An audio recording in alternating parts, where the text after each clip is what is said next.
into my family accusing me, I didn't want to be with you anymore. A normal man would find the truth first, not blame his wife. You are too protective of Chelsea and lack integrity. Look at the things you've done. We are spouses, a community of interests. But see what you've done, it's so damn immoral. Get lost while I can still control my temper. You used every trick to get close to me when you wanted me, now that you don't, you tell me to leave. Are you really that despicable to me, Govind? Despicable? Angie laughed. A man's reputation is earned, Boss Nate. Have you forgotten how well I treated you? In your eyes, one fault erases 100 good deeds, Govind growled lowly, the tone piercing her skull. I gave you chances. I could overlook your past, but you can't let a woman act arrogantly before me.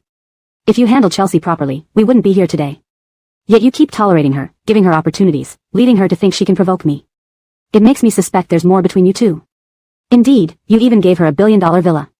The atmosphere grew heavy, Allely standing uncertainly by the elevator, eventually getting a room card from the front desk and having the manager deliver it. Seeing the manager call out, Chairman Nate, Angie's face fell. She had forgotten to check if the hotel belonged to Govind. Bang, Govind pulled her into the room and shut the door. His chest heaved, staring at her, his hand clenched into a fist, struggling internally. Telling the truth, someone would pay with their life. Not telling, his marriage might end. Choose one. Trapped between his body and the door, Angie thought he'd speak, but after a long silence, no words came. The frustration of giving him a chance he couldn't seize made her lose faith in him again. Boss Nate, I don't have time to waste. At 1:30 a.m., even dogs sleep. You're trying to find an excuse to appease me. You're conflicted because you placed me in a position to weigh pros and cons. But true love doesn't require deliberation. Life isn't just about love. Standing higher means carrying heavier burdens. Besides you, there are others' lives and careers resting on my shoulders. Angie understood, can't have both fish and bare paws. She smiled faintly, nodding as if understanding. I pity you, with so many responsibilities on your shoulders, must be tiring, right? Since I'm still legally your wife, I'll step aside. Then you won't have to struggle. Govind's pupils contracted sharply. These were the words he never wanted to hear from the person he'd spent decades longing for. How could he give up after all the blood and tears? He had survived through dark days thanks to her. But now, divorce? Separation? I, Govind, have never divorced. Fine, she knew he wouldn't let her go easily, nodding. I have ways to make us strangers in this marriage.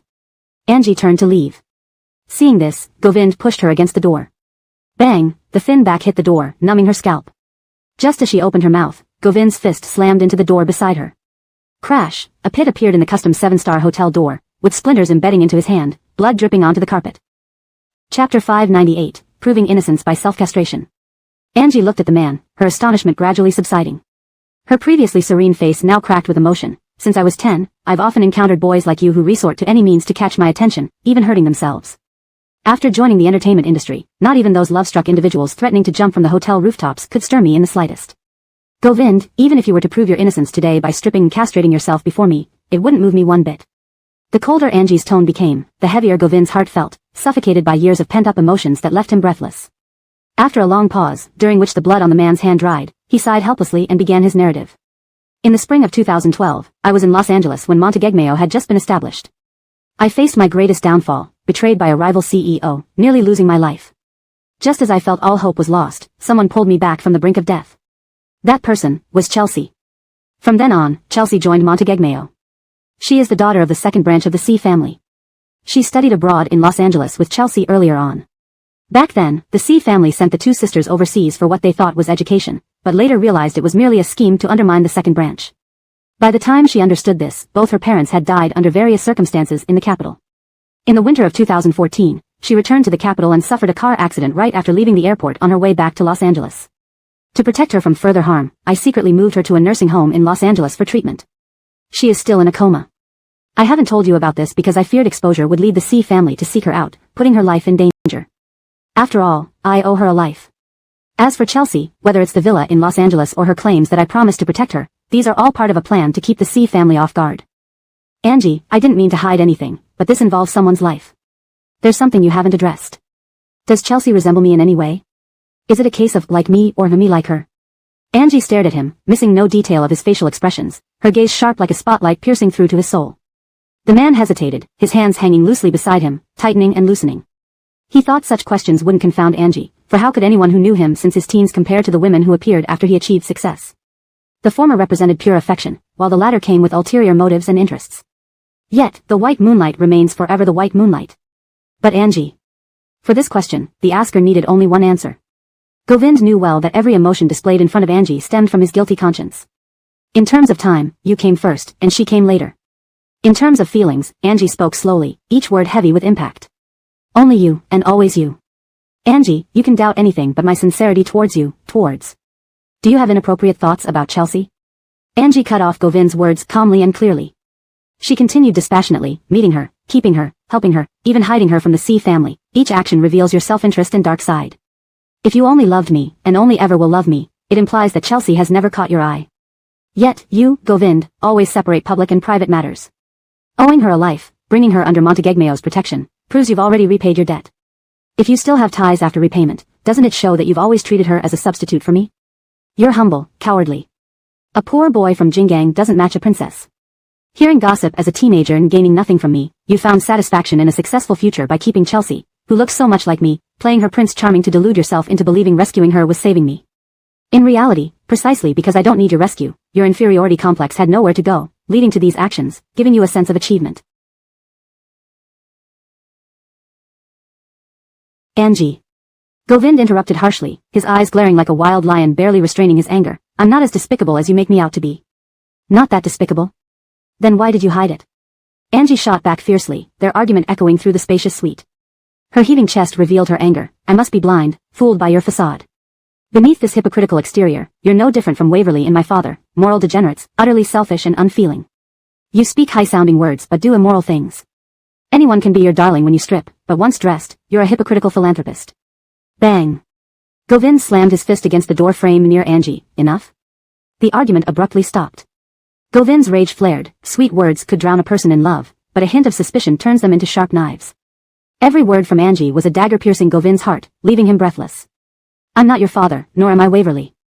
Other than you, there has been no other woman. What you suspect could never happen. Yes, I admit I'm not a saint and have had ulterior motives, but my intentions pale compared to your drugging me to force a connection between us.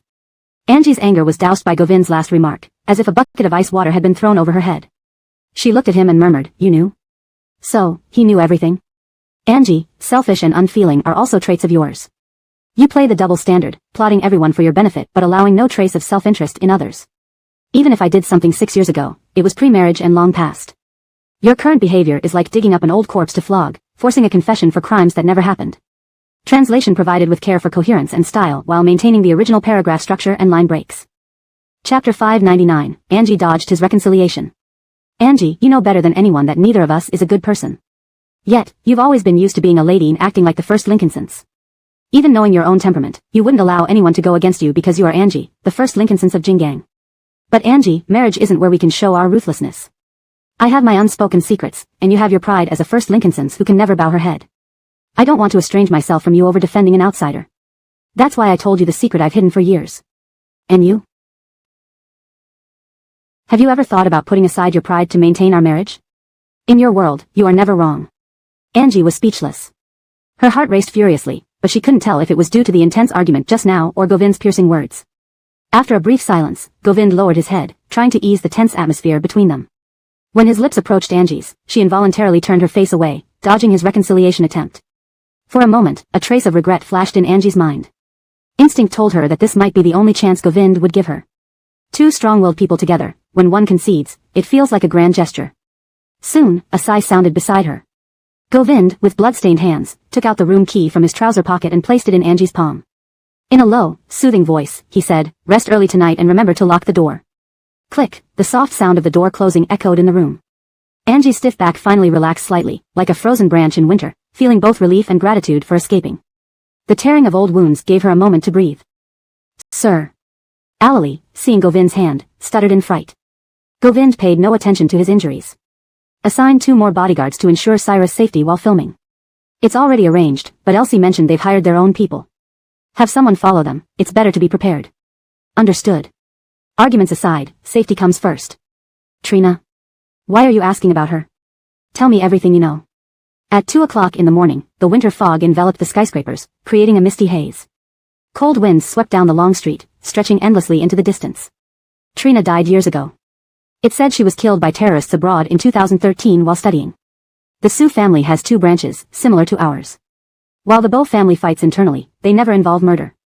The C family, however, was different.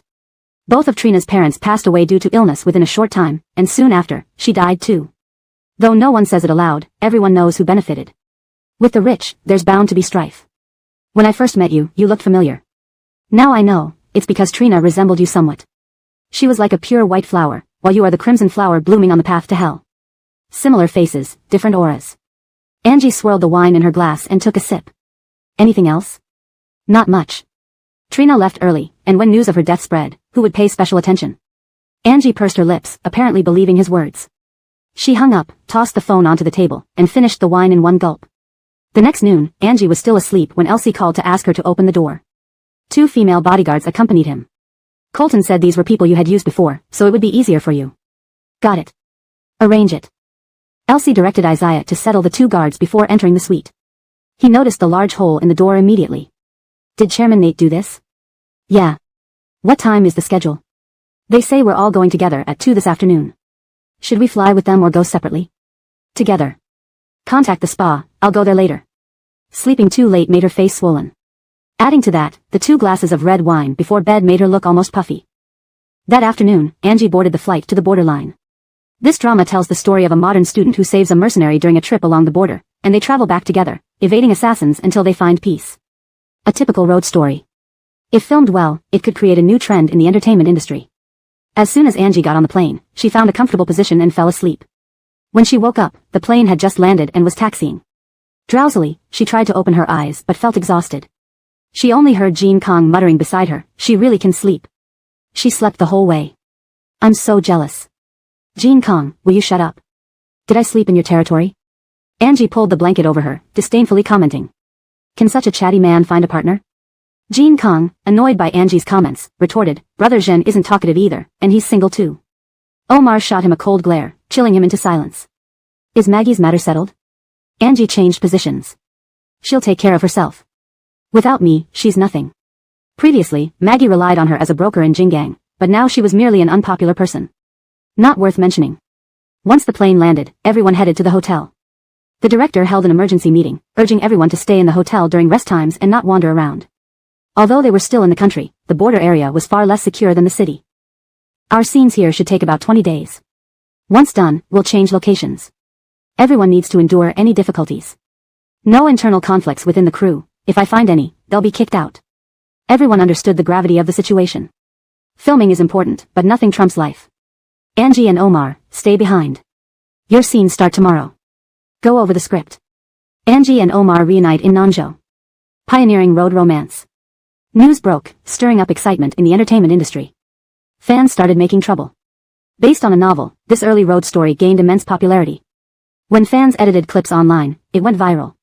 Instantly, it became the hottest topic. Note, the names provided in the text, like Angie, Govind, Trina, etc., are kept in their original form to adhere to pinyin transcription rules. Chapter 600, Always Ready to Divorce You. Have you read this novel? Jonathan, sprawled on the sofa scrolling through Weibo, asked Darren. Darren was washing teacups nearby. I'm not a young girl who reads those mindless romance novels. It was super popular back then, hailed as the pioneer of road trip literature. The protagonists develop feelings while fleeing, with intense emotional buildup. Very captivating. Do you think Boss Nate and Christy are cooling off? Otherwise, why would anyone make such scenes? Just shut up, no one thinks you're mute, Darren said quickly, urging him to be quiet. They were on Govind's turf. How could he speak so recklessly? If someone overheard, it would be disastrous. Outside the door, someone about to enter paused. Govind's eyes, calm and deep like the sea, rested on Elon. Go by the book. Yes, sir. The employees treaded carefully, knowing their boss was in a bad mood. That afternoon, Govind sat in his office, rejecting all business engagements to flip through an old novel. The more he read, the worse his expression became. In his youth, he was always a model student, very different from Angie, who devoured romance novels. Even when he listened to her ramble about tragic love stories, she still found them delightful despite their forced bittersweet endings. Little did he expect that as an adult, he'd spend an entire afternoon reading a long, outdated romantic novel because his wife had taken a role in its adaptation. Send for Darren. Just after Jonathan and Darren left, Govind's call came. Jonathan looked puzzled at Darren. He's calling you back, does he just want someone to vent on? Don't say nonsense, Boss Nate isn't like that. Isn't like that? With his black heart, almost turning them into free laborers in Myanmar, and still claim he's not like that? Wasn't this a joke? Some people wouldn't believe it, what could they do? You go, you go. As soon as Darren entered the office, the atmosphere became oppressive. What was Boss Nate up to? Did he want Darren to get involved in the drama Angie was filming? Knowing Christy wasn't in a good mood, he was deliberately stirring trouble? This was like lighting a lantern in a toilet at midnight, looking for trouble. The investors of this show are apparently Angie and Omar Studios. There's no third party, so it might be hard to interfere, Darren explained. Govind naturally knew that, nodding slightly. Screenwriter. This show? What's wrong? Darren noticed the romance novel on Govind's desk and winced. Got it. Worried about being cuckolded? Tisk, rest assured, if Christy wanted to break the law, she wouldn't be making money now. The plot in the book won't pass censorship anyway. You should focus on mending your relationship instead of looking for trouble. Govind paused, tapping the mouse. Darren laughed awkwardly. Although I've never seen eye to eye with Christy, some things need pointing out. She's bold and decisive. After this mess, when she returns from filming, the Civil Affairs Bureau might come knocking, ready to file for divorce. She was nurtured by Freddie, who spent over 20 years teaching her how to handle scoundrels, building her strong mental resilience. Generally, such a person doesn't stay heartbroken for long. How's the sanatorium situation? Govind interrupted. After a brief pause, Darren replied, same as usual. If so, Chelsea has no need to wake up. How's the investigation into the car accident? I didn't dare delve too deep. Krista fears if we dig too much, the C family will find out and trace everything. It's been a long time, explaining the past is simple. But if it gets tangled again, it will be harder to explain. If the C family discovered Chelsea was alive, they might use every connection to push her deeper into hell. Although Chelsea's life or death wasn't their concern, they did have a past. Better to save her if they can. Let Elena go to Los Angeles and check. City N. Due to the long journey, Angie rented a local car instead of bringing her own nanny vehicle. Resting between takes felt less comfortable. The first scene had Angie pulling Omar from a pile of corpses. Real pulling, real exhaustion. A 90-pound woman dragging a 150-pound man for several meters, it was grueling work. Miss, hot water. The director changed the next scene to the jungle chase because today's misty weather fits well. Angie nodded, understanding the arrangement. She changed into a black lace dress and put on a detailed makeup look. Originally, the scene showed the female protagonist helping the male protagonist escape from pursuers during a class reunion, leading to a chase in the jungle. Your makeup isn't perfect. Are you not resting well lately? The director circled around, checking on her. Rough edits are fine, but the initial look must be flawless. Go retouch. After 30 minutes, Angie returned with fresh makeup. The crew set up at the mountain base, ready to film. As soon as the director called action, Angie and Omar sprinted into the woods hand in hand. Angie's black lace dress snagged multiple times on thorns. Omar glared at her, tearing off the dress's hem. Women are just a hindrance. When I dragged you out of the dead bodies, did you think I was a hindrance? Now you're complaining? Use that energy to run faster, they panted as they sprinted. Suddenly, a group of masked men in camouflage, identical to the extras, appeared ahead. Breathless, Angie asked, confused, the director didn't mention any blockade up ahead. Omar sensed something was off. These aren't director-arranged extras. What do you mean? The camera crew disappeared. Noticed? Indeed, no cameramen were in sight. Chapter 601, both dignity and face are not as important as life. Nanzhou has always been chaotic, close to the border where people often defy the law, doing what they know is illegal. In recent years, despite extensive efforts to clean it up, there are still social dregs left behind. Earlier, during their script meeting, someone suggested changing locations, arguing that as long as the environment matched, it wasn't necessary to specially come to Nanzhou, which is notorious for its desolate and rugged terrain.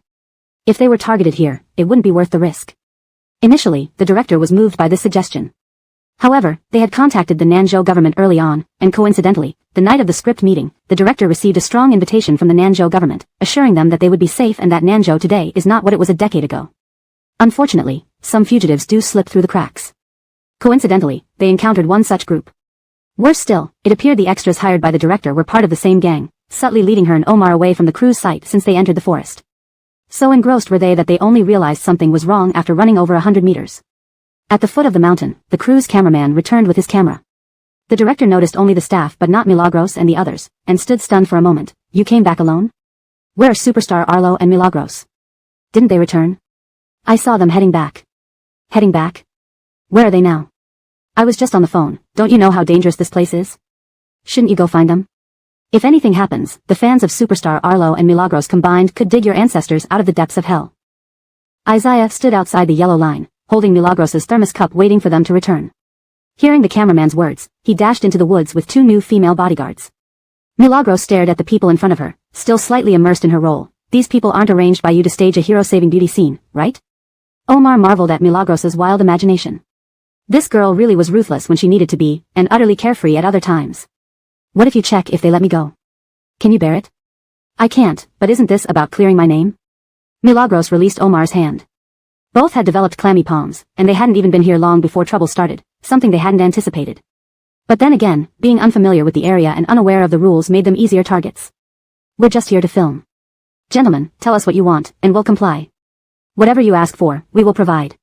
Milagros raised her hands, negotiating like a well-behaved student meeting a teacher. Who would have thought this timid person was so bold just days ago in Govind's presence? Aren't you celebrities very wealthy? Milagros smiled awkwardly. Relatively wealthy. How much do you want? This much. The man held up a finger. Fine, Milagros replied straightforwardly. If it's fine, then follow us. Milagros nodded understandingly. All right, should I call those people below to prepare the money? Omar? Was this woman crazy? She knew more about kidnappers' routines than they did. The leader waved his hand, and instantly, men surrounded and restrained Milagros and Omar. Why the rush? The forest was vast, and first-timers couldn't distinguish directions. By the time Milagros and Omar were blindfolded and brought to an abandoned building, they were thoroughly bewildered. After a long while, Omar regained his senses. Why are you so calm talking to kidnappers? You'd be too if you got kidnapped often. She had been kidnapped frequently since childhood. It was a common occurrence. A profound statement by Freddy that Milagros remembered vividly. Both dignity and face are not as important as life. What's groveling or flattering them if it means saving lives?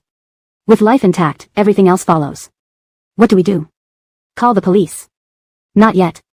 Contact the local government first. They promised safety before we arrived. Only a few days later, and already people are missing. Let's inquire about these extras' intentions. I'm on it. On another side, Isaiah called Tilda. On receiving the call, he paused briefly. What's their aim? Have they shown themselves? They haven't left. The director hired extras who guided Geraldine deeper into the mountains, dispersing everyone deliberately, seemingly premeditated. Watch closely, I'm coming over. Should we contact Chairman Nate? He might have better connections here. Isaiah felt somewhat guilty because he knew Milagros might not want to see Govind, but matters of life and death took precedence over pride. What's the hurry? If he's a real man, concerned for his wife, he wouldn't need us to tell him anything happened. Tilda hung up, organized work arrangements, and instructed his secretary to prepare a private jet to Nanzhou. Just as Tilda finished organizing the airport details, Govind received the news. Mr. Selenag went to Nanzhou. Supposedly due to a call from Isaiah, he rushed over immediately. It's likely something happened to Catherine Nate. Any news? Govind felt a knot in his heart hearing Milagros might be in danger. Ali shook his head, still no updates. Keep asking. Prepare a private jet. Summon Darren.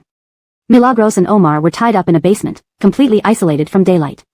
Compared to Milagros's calmness, Omar appeared agitated. In the dark room, Omar whispered, Milagros? Yes? Aren't you worried? I'm thinking. Omar asked, about what? I recall a horror movie where the male and female leads were kidnapped and locked in a dark room. The kidnappers negotiated with others and sought black market buyers, planning to sell organs if ransom wasn't paid. Then, unexpectedly, earthquakes caused forest disturbances, releasing wild beasts that killed the kidnappers. And then? Omar faintly sensed Milagros wouldn't say anything comforting, but somehow, she had a strange charm that made people listen intently. In the end, the rescue team found all dead, including those in the basement. Guess what happened to the two inside? How? What happened? They were bitten by snakes and died. Omar. Fine, very typical of Milagros. Knowing his fear of reptiles, she recounted this story, truly tormenting. Chapter 602, Garth, could he be in Nanzhou? How can we stop them from being bitten by snakes? For this, it's simple, as long as the male lead shuts up. Omar. I guessed it, but I didn't think my guess was so accurate. Since quarreling with Govind, Angie hasn't slept well. The dark circles under her eyes have even made the director start complaining. After coming to Nanzhou and changing her living environment, she's had even more trouble sleeping. Today, coincidentally tied up by someone, she leaned against a pillar and somehow entered a deep sleep. Normally she would be sleeping soundly, but Omar's shout completely woke her up. She has an awful temper when woken suddenly, and it's already good that she didn't start shouting at him. Scaring him to death. All thanks to the damn man. If it weren't for his misdeeds, she wouldn't be in such a situation. Down in the valley. The director was negotiating with the local government. Both Omar and Angie were people he couldn't afford to offend. If anything happened to either of them, it could spell disaster for him too. Initially, he thought the negotiation results would satisfy them, but these people actually suggested calling the police. Call the police. Even an idiot knows the risks of calling the police in this situation. Can you guys do anything? You promised us everything before coming, but once here, you leave us on our own? Is this your attitude? Do you believe me if I expose you? The director roared in frustration, but the officials offered no solution except hollow reassurances. In the corridor, people came and went, some genuinely busy, others just pretending. Those who were truly busy glanced at the situation as they passed, while the pretenders often looked over every now and then. Do you know who Angie is? A loud shout echoed down the corridor. A man walking at the far end paused, his broad shoulders standing tall like a white poplar tree in the desert, unshaken by any wind or rain. Hearing this, the man turned slightly and looked at the person at the other end, asking the officer beside him, wearing a green shirt, whose name did he just mention? I didn't pay attention, sir. If you want to know, shall I ask? The man nodded slightly, stepped aside, tapped the ash off his cigarette on the windowsill. Go ask. Nanzhou has a subtropical climate, with only summer throughout the year. There are only plum rains and sunny days. Pushing open the window, palm trees outside soared into the sky, their tops unseen. Near the 2- or 3-story buildings, they looked like umbrellas and not fully opened.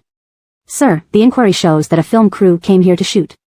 A few days after arrival, someone set a trap for them. 2 main actors were separated in the forest, and the kidnappers are demanding 100 million as ransom. The leading actress is called Angie? Garth asked in surprise, having just faintly heard the name. It can't really be this unlucky kid, right? Yes, that's the name, sir. See. The assistant pulled out his phone and searched Baidu, afraid that Garth might not recognize her. Garth glanced at the screen, discarded the cigarette, and stomped it out. Walking over to the director, he asked calmly, You mentioned Angie? Yes, the director's anger instantly subsided upon seeing Garth in his green uniform. Do you know her? Yes. Seeing Garth getting involved, the face of the person dealing with the director changed immediately. Sir, we have already initiated an investigation. Investigate what? Your investigation means openly reporting to the police. When the hostages are killed, where will I go to complain?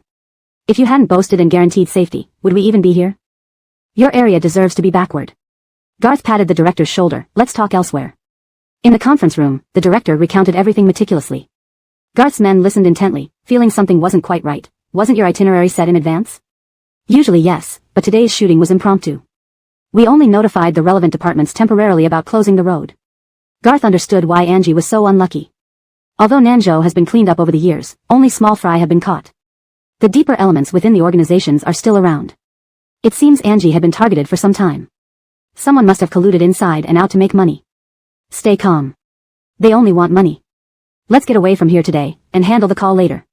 Garth took out his phone and dialed a number, which the director promptly saved.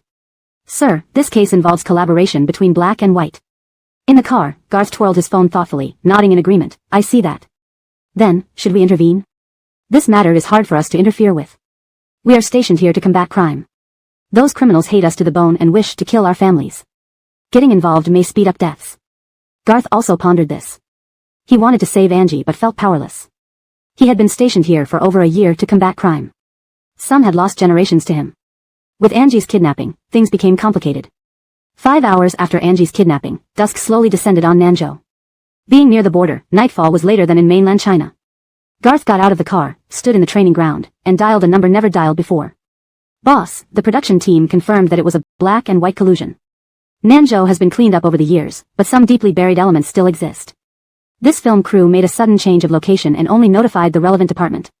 According to the director, notifying the department and hiring extras happened simultaneously. This suggests an inside job. One director knows this much. Ask who told him. Is everything ready?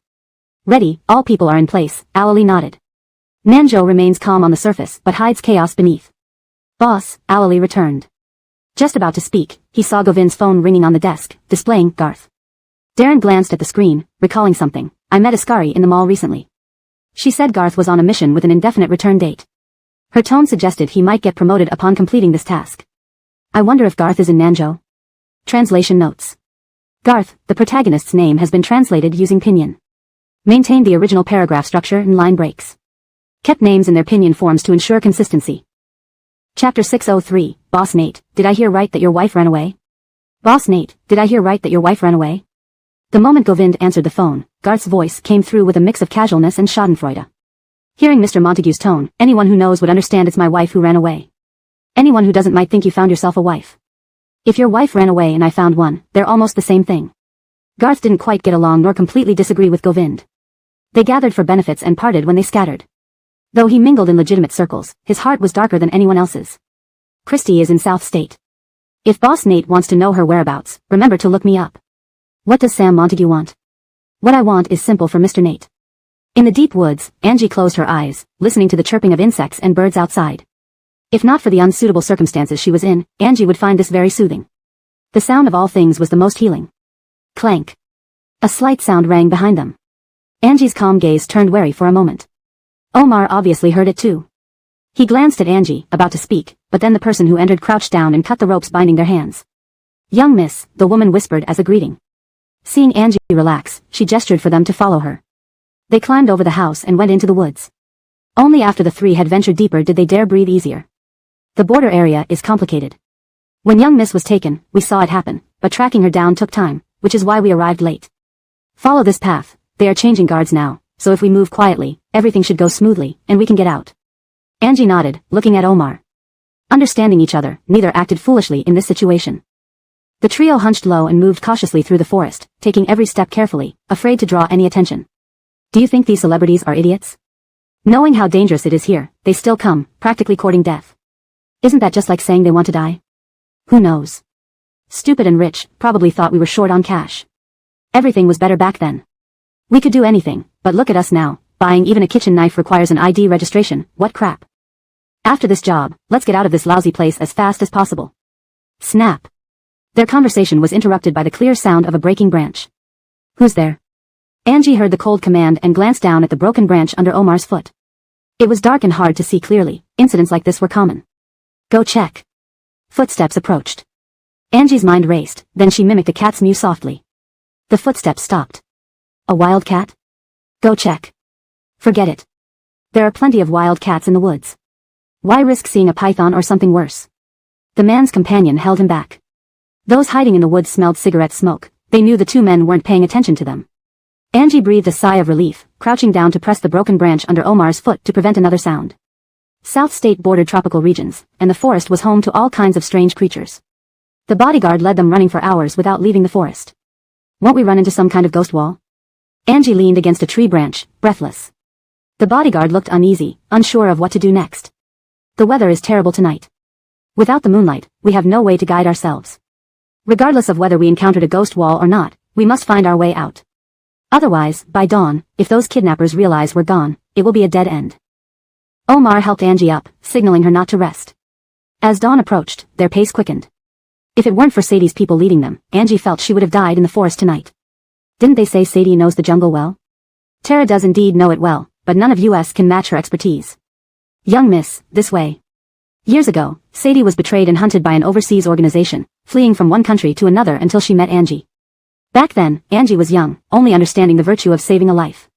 It was sheer luck for Sadie, but had Angie been older and more mature, she wouldn't have gotten involved in Sadie's affairs. Someone who was sold abroad by her own father at age 12 and forced into mercenary life, how good could she be? Fortunately, Sadie still retained some humanity, otherwise Angie would be long dead. Boss, someone's coming up the mountain. In the middle of the night? Ghosts are climbing the mountain? The chief kidnapper was woken abruptly, visibly upset. He slapped the subordinate reporting to him, sending him sprawling. People are bringing trouble our way. What can they do with us holding hostages? Are you scared? Go bring the captives from the basement. The subordinate nodded hastily, scrambling towards the basement. Had it been before, they wouldn't have feared a mere few dozen armed individuals. But now, the government's crackdown was severe, making them feel like defenseless thugs with only brute strength. Where are the people? I'm asking you where they are. Looking into the empty basement, the man shouted angrily at the entrance. They were just here, how did they vanish? Go find them. At the gate, a man dressed in black workout gear led dozens of others surrounding the entrance. Did you bring the money? Of course, I brought it. Govind eyed the men, his gaze scanning the leader. Show it. The amount you asked for is too large to carry. Govind pulled a check from his pocket, pinching it between his fingers. This is a foreign bank check. Release the hostages, take the money, and I can help you leave the country. Money wasn't the issue, it was the promise of exit. They were originally foreigners who occasionally crossed the border to commit crimes. Last time, planning to make a quick profit and leave, they were caught during South State's strict enforcement campaign and trapped here. Living hidden in the deep woods day after day, they couldn't even drink water properly. Just take us out of the country first, and we'll naturally release the hostages. Shouldn't you let us confirm they are safe? Darren spoke up from the side. The man laughed, nodding. We understand the rules. As long as you keep your word, the people won't be harmed. Bring the hostages out. The man glanced at someone beside him, his face showed a brief flash of hesitation. Not daring to reveal it, he reluctantly entered. But who was Govind? With just one look, he detected something was off. Watching the leader turn around, Govind seized the moment, raising his hand, and with a swift, merciless shot, killed the man. His fierce expression resembled a vengeful spirit seeking retribution at midnight. Chapter 604, The hero saves the beauty, but she doesn't appreciate it. The moment the ringleader died, chaos erupted on the scene. Darren and Alali, upon seeing this, followed closely behind Govind with their men. Leave the lives of his subordinates. The man's cold and stern voice carried an intimidating force. Not far away, Terencia leaned against a tree with his arms crossed, watching the unfolding events. He remembered a phrase Askari had once said. The first time I met Govind was in a small city in Congo. In that city filled with black faces, he appeared like a brilliant butterfly entering my sight. Before I could react, over 10 thugs were kneeling before him, their throats covered by their hands, blood trickling down their fingers like they were worshipping their ancestors. I thought that such a ruthless person would never be seen again, but when he appeared on a billboard in Los Angeles with the headline, Top Chinese Lawyer Wins $1 Billion Divorce Case, I knew my miserable marriage was about to end. Is he a businessman? Terencia's thoughts were interrupted by a questioning voice beside him. He responded with a hum, and the person beside him added, these skills aren't achieved without night and day practice. Could he be a big catch? Should we investigate? Terencia glanced sideways at him. Are you bored? Do you want to find yourself some trouble? Investigate Govind? That would be suicidal. If Govind falls, many others would be dragged down too. I'll talk, don't kill me. The person is gone. We originally kept her in the basement, but she was gone when we checked. A trembling thug under Alali's threat raised his hands, tears streaming down his face, hoping Alali would soften his heart and spare him. You'd better be telling the truth, Govind warned, his eyes cold and lethal as he held a weapon. I'm telling the truth, I swear. The mountain breeze brought faint smells to Alali, who looked down to see the man's pants soaked from fear. A kidnapper with such a timid heart? We are just ordinary people too. If we weren't so poor, who would risk their life for this? Please, let me go. The hardened criminal crying piteously might have softened hearts, but not Govind's. Take him, let's find the person. What was that sound? It sounds like gunshots. People searching in the forest became uneasy with the sudden noise. They had wandered all night, and the continuous echoes suggested they hadn't moved far. Let's keep moving, Angie urged. Dying here would be too much of a loss. Not only had she not finished spending her money, but also she wouldn't have the chance to live luxuriously in the next life. Most importantly, she hadn't gotten back at Govind yet. Dead with regrets. Splash, Angie hurried forward, her thighs, initially smooth and white, now marked with bloody cuts from leaves. Lost in thought, she suddenly noticed two people disappearing right before her eyes. Turning, she saw only a dark cave where they once stood. Omar and his bodyguard had fallen into a trap. Angie felt chills rise around her. Afraid to shout, she couldn't see the situation inside the cave. Are you alright? After a few seconds, Omar responded from the cave, yes, you hide first. If it was a man-made trap, they would come quickly to retrieve the prey, making Angie's position dangerous. What about you two? You go first, ignore us. Don't joke, if I leave alive while you die, I could be killed by netizens. Do you fear that? Omar, suppressing pain, retorted knowing she wasn't easily provoked.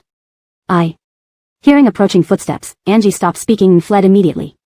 Running frantically, she heard noises getting closer, chilling her to the bone. After a few minutes, she turned to see a wild dog lunging at her. She slashed its throat with a knife given by the bodyguard, silencing its bark instantly. Breathing heavily, Angie was grateful for the self-defense training Adelard had forced her to take years ago. Just as she was catching her breath, green eyes emerged from the bushes. Crap. A pack of them? With no way to fight, she tried running, only to find herself surrounded. No choice left, she prepared to fight. Either way, death awaited her. Instantly, one human versus multiple dogs struggled together. Go check that area, Govind, hearing distant noises, quickened his pace towards the source, something pulling him instinctively. Angie's newly added bodyguard wasn't bad, ensuring her escape wasn't a problem. But escaping the dense forest at night without guidance was difficult. South's mountains, filled with potholes and uneven terrain, made accidents common. Angie. Seeing her surrounded by wild dogs, Govind's heart raced with worry. He fired, the dog's blood splattering on her legs. Logically, such a heroic rescue would move any other woman to tears, but not Angie. Govind rushed forward, grabbing her shoulder, voice trembling. Are you okay? Are you hurt? Coldly glaring at him, Angie pushed him away and headed towards the pit where Omar had fallen. Alali, save them. Coming, Alali, noticing his master being rejected, ran over to Angie, exclaiming loudly upon seeing the scene in the pit with the flashlight. Translation provided strictly adheres to the original text structure, tone, and maintains fluency in English while preserving coherence with previous content. Chapter 605, Go hug other women then. For a woman to refuse her husband isn't that unusual, but when she does so because of another man, one has to seriously reconsider the situation. Under the illumination, Omar was leaning against the cave wall, not daring to move. The bodyguard was in the same state, both were as stiff as corpses, lacking any courage to stir. Earlier they thought the situation inside the cave was unclear, but at the moment Ali's flashlight beam fell upon them, both Omar and the bodyguard barely managed to suppress their urge to vomit. Angie, squatting by the cave entrance, suddenly froze upon witnessing the scene before her. Inside the cave, several bodies lay scattered, some missing arms, some legs, some unrecognizable, and all wore similar clothes, making them easily identifiable. Stand up first, Govind pulled Angie away from the cave entrance by her arm. Just as they turned around, Angie couldn't even straighten her back before the dry heave started. Govind didn't avoid it, letting Angie crouch in front of him, retching with heart-wrenching force. The warmth spread from his trouser legs to his shoes. Not an inch did the man relax his posture, instead he bent over, showing a gentleness no one had ever seen in this deep mountain wilderness, gently stroking her back. After what felt like an eternity, Angie nearly emptied her insides before finally stopping. Above her head, a dark blue handkerchief was offered. Looking up with teary eyes, Angie resembled a lost little deer, evoking an instinctive desire to cherish. Slap. Angie brushed off Govind's wrist with her hand. She showed no gratitude. Pushing herself up on her knees, she rose shakily, steadying herself only by leaning against a tree. I can carry you. Go hug other women then.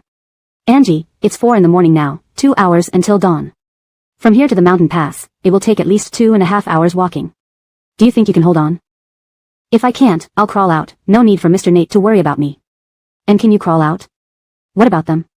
Govind's tone was stern. His gaze never wavered from Angie's, instead she looked at the 2 men Ali had just rescued from the cave. The bodyguard had merely broken his leg, while Omar was sprawled on the ground, retching violently. In that moment of hesitation, she was lifted into someone's arms. Instinctively, she hooked her hands around Govind's neck. Have Garth come and take care of the bodies. Angie didn't excel in much else, but she could hit where it hurt most. Mr. Nate, do you think that rescuing me heroically will make me forgive you? Govind kept a calm expression, his voice firm, continuing to walk. I don't dare. For the best. You're now far more important to me than my money, cars, and houses. Before, I'd worry about what would happen to my money if I died. Now, I wonder if dying means leaving you alone wouldn't be too peaceful. Imagine you inheriting my estate, finding your second spring, marrying Chelsea, and having children. Even dead, I'd rise from the grave to haunt your ancestors. You rest assured, there won't be such an opportunity. Mr. Nate has no credibility left with me. Munga, aren't we going the wrong way? Ali and the group of bodyguards behind noticed Govind's route was incorrect. But before he could finish, Ali shot him a cold look, cutting him off. Keep walking. Why so many questions? These two had been arguing for 10 days, and now, finally having the chance to be near his wife. He needed to seize every moment. Praise be, where is Omar? The director, awaiting orders from Govind at the base of the mountain, nearly shed tears upon seeing Angie. He shook her hand, thanking everyone from Jade Emperor to Yalma. Only when he saw Govind's expression did he release Angie's hand. He's behind us. Angie was draped in Govind's suit jacket. Her white thighs were covered in wounds. Seeing this, Isaiah hurriedly brought a blanket. Miss, let's go to the hospital. Mr. Nate brought a doctor along. Darren interrupted from behind. Let's return to the hotel first. To the hospital, came the commanding female voice, causing Darren to shudder. Damn. Her mother-in-law? Shen Nadio gave Govind a pitying look. Seeing Tilda, Angie struggled to get down from Govind's arms, feeling like a schoolgirl caught dating. Govind probably understood her thoughts and held her tighter. Govind gazed at Tilda, his demeanor neither humble nor haughty. With the rumors spreading online, I fear a hospital visit might affect Angie's acting career. Tilda, a seasoned figure, saw right through Govind's intentions and replied coldly, then it's perfect for her to inherit the family business. The director, hearing this, broke out in cold sweat. If Angie returned to manage the family business, what would happen to their show? This barely started and already filled with challenges. Angie, look. The director tried to mediate, his eyes pleading. Considering the crew was present, Angie didn't want to make things awkward. She glanced at Tilda. Back to the hotel. Slam. The hotel door closed, and Tilda's anger erupted. You can't tell what Govind is up to, can you? Angie grabbed a t-shirt and shorts from the closet and tossed them onto the bed. Why can't I? Everyone knows what Sima Zhao wants. 10 of you can't match one Govind. Either you two live happily together or break up cleanly.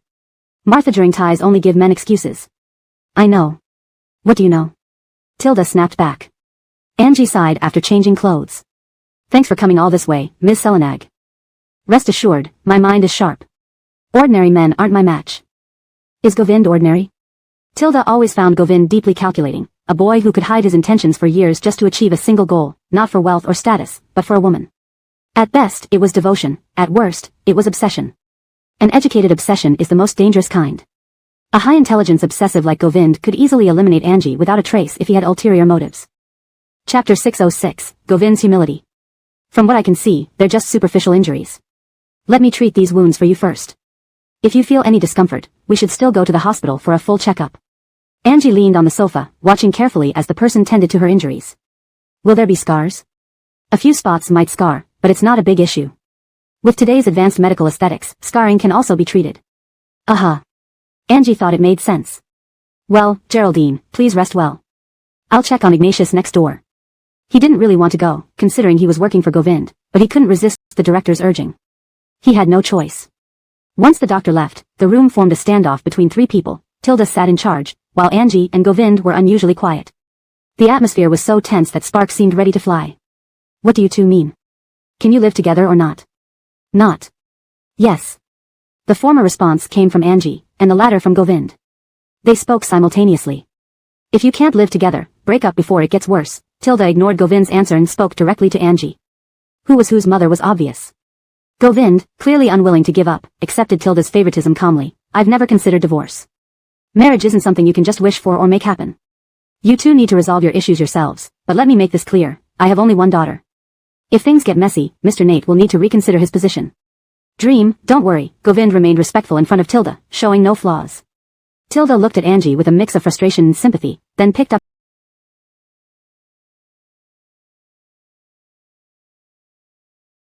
her bag to leave.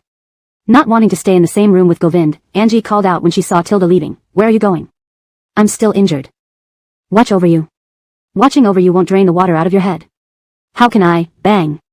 The loud slam of the door made everyone jump. Angie turned back to look at Govind sitting beside her and gave him an order to leave. Why aren't you leaving yet? Gwa. Govind spoke softly, this whole situation was due to my lack of consideration. I've reflected on it seriously over these few days. From your perspective, my actions would indeed make you uncomfortable and hurt you. I apologize. As for the substitute narrative, I never thought of it. Chelsea saved me first, and only afterward did I notice how much she resembled you. From start to finish, I've never had any inappropriate thoughts about her. It's impossible for me to use her to satisfy my own self-esteem. I've seen the moon, so, everything in darkness is pale to me. If you want to know the truth of what happened, let's go to Los Angeles sometime. Would that be okay? The last two words Govind said humbly, displaying an unusually cautious demeanor that Angie rarely saw in him. In the past, he had always been domineering, forceful, and tyrannical. Angie looked at Govind as if seeing a demon from the ancient hellish temple, neither fully human nor ghost, difficult to distinguish between good and evil. These words of yours. I've only told you this. I swear, if not true, may I lose everything I have now. May thunder strike me down, may I not die a good death. Govind knew Angie well. If this barrier wasn't broken, their relationship would remain stuck in an endless deadlock, like winter morning fog unable to break through the ice. Phone. Angie did not respond directly to Govind's oath but instead reminded him of the ringing phone in his pocket. At this moment, the sudden call made Govind's mind buzz, standing right before victory. Yet, it could all be destroyed by this call. He took out his phone. Normally, he would have hung up immediately, but this call came from Elena. Govind hesitated for a moment before answering, wanting to show his sincerity by putting it on speaker in front of Angie. I've arrived at the rehabilitation center. Chelsea's condition is the same as usual. The chances of her waking up are slim unless a medical miracle happens. Understood. Elena paused, thinking before continuing. Boss, maybe it's time to let go. You're not related to her. What you've done for her already goes beyond duty. These years, the cost of maintaining the rehabilitation center has not been small. To repay her for saving your life, it's enough. Now that you're married to Angie, you should focus on the future, not keep yourself trapped in the past. Why? Isn't that right? I understand. Come back. Govind ended the call and tossed the phone onto the sofa. Angie understood from Elena's words that she clearly knew about Chelsea. I'll take care of Chelsea. She won't threaten our marriage. Believe me, okay? Darby. If you had shown this attitude from the start, would we have gone through so many days of Cold War unnecessarily? It's my fault. I always thought you were easygoing and indifferent. During this time, Chelsea often annoyed you, and I worried you'd speak too freely and let the C family find out about Chelsea. I imposed my thoughts on you, judging a gentleman by the standards of a petty person. Knock, knock, knock. The door opened, and a guard peeked inside, looking at the two on the sofa. Young miss, a Mr. Montague is here to see you. Garth? Let him in. Fortunately, he arrived in time, otherwise, she wouldn't know how to proceed with this conversation with Govind. She wasn't afraid of anyone being aggressive with her but dreaded someone begging pitifully. Awareness was one thing, kindness another. She had heard Ascari mention long ago that Garth went on missions that lasted 2 to 3 years, with no definite return date. But if he returned alive, he would surely rise in rank. At around 30 years old, he held the future glory and prosperity of the Montague family. Christy, it's been a long time. Mr. Montague, congratulations. I heard you're getting promoted. Garth adjusted his green trousers, glancing at the atmosphere between the two. Let's not jinx it, but most likely, yes. This promotion is thanks to Mr. Nate and Christy. Those people on the mountain were the last group. Mr. Nate helped me solve the problem, sparing me the trouble. Raising an eyebrow, Angie asked, thanking Mr. Nate for this, what did you thank me for? Frankly, I'm ashamed. Over the past 2 years in Nanzhou, I dealt with many criminals and lost many good brothers. But whether sent away or lost, I wanted closure. Only a few remained missing. If not for Christy being kidnapped and accidentally entering the forest and falling into the cave, I might still be searching for these brothers' remains. Chinese people value returning to their roots. Christy is their benefactor. Benefactor? Images of the cave flashed in Angie's mind, causing nausea to rise instantly. Excusing herself, she rushed to the bathroom and retched. Garth heard the sound and felt a pang of worry. Could it be? Note, this translation aims to capture the tone and style of the original text while ensuring fluency and coherence in English. Chapter 607, I am not Govind, and I have no mood to indulge your princess temper. Garth looked at Govind with a puzzled gaze, which he met without any response. Knowing full well what was on the other's mind, Govind neither defended nor explained himself, letting the misunderstanding stand as if it suited him perfectly. Ruined, Garth finally said after much internal struggle. Angie, leaning against a table, vomited uncontrollably but paused to glance behind Govind when she saw him enter. Gone. Gone. Angie nodded slightly. Are they changing locations to film the remaining scenes or finishing up in Nanzhou? Finishing here, Angie responded, unwilling to back down even now that events had unfolded. What's the point of quitting now? You're not leaving? Angie's cold question hung in the air as Govind simply replied with a no. If you insist on staying, leave my room so I can rest. The filming schedule for Nanzhou was initially planned for 15 days but ended up only lasting 10. Most of the remaining scenes would be shot in the capital, with a few in Suzhou and Lincolnzhou. By the time Angie returned to the capital, it was already the end of the month. When Kimberly learned she was back, she immediately flew over. You say Govind is a scumbag, yet he could abandon his busy business in Jinggang to stay with you in Nanzhou for 10 whole days. Yet, you also say he isn't one, because he does things that aren't exactly commendable. Kimberly lay on the sofa peeling an orange while Angie, with a mask on her face, scrolled through WeChat messages on her phone.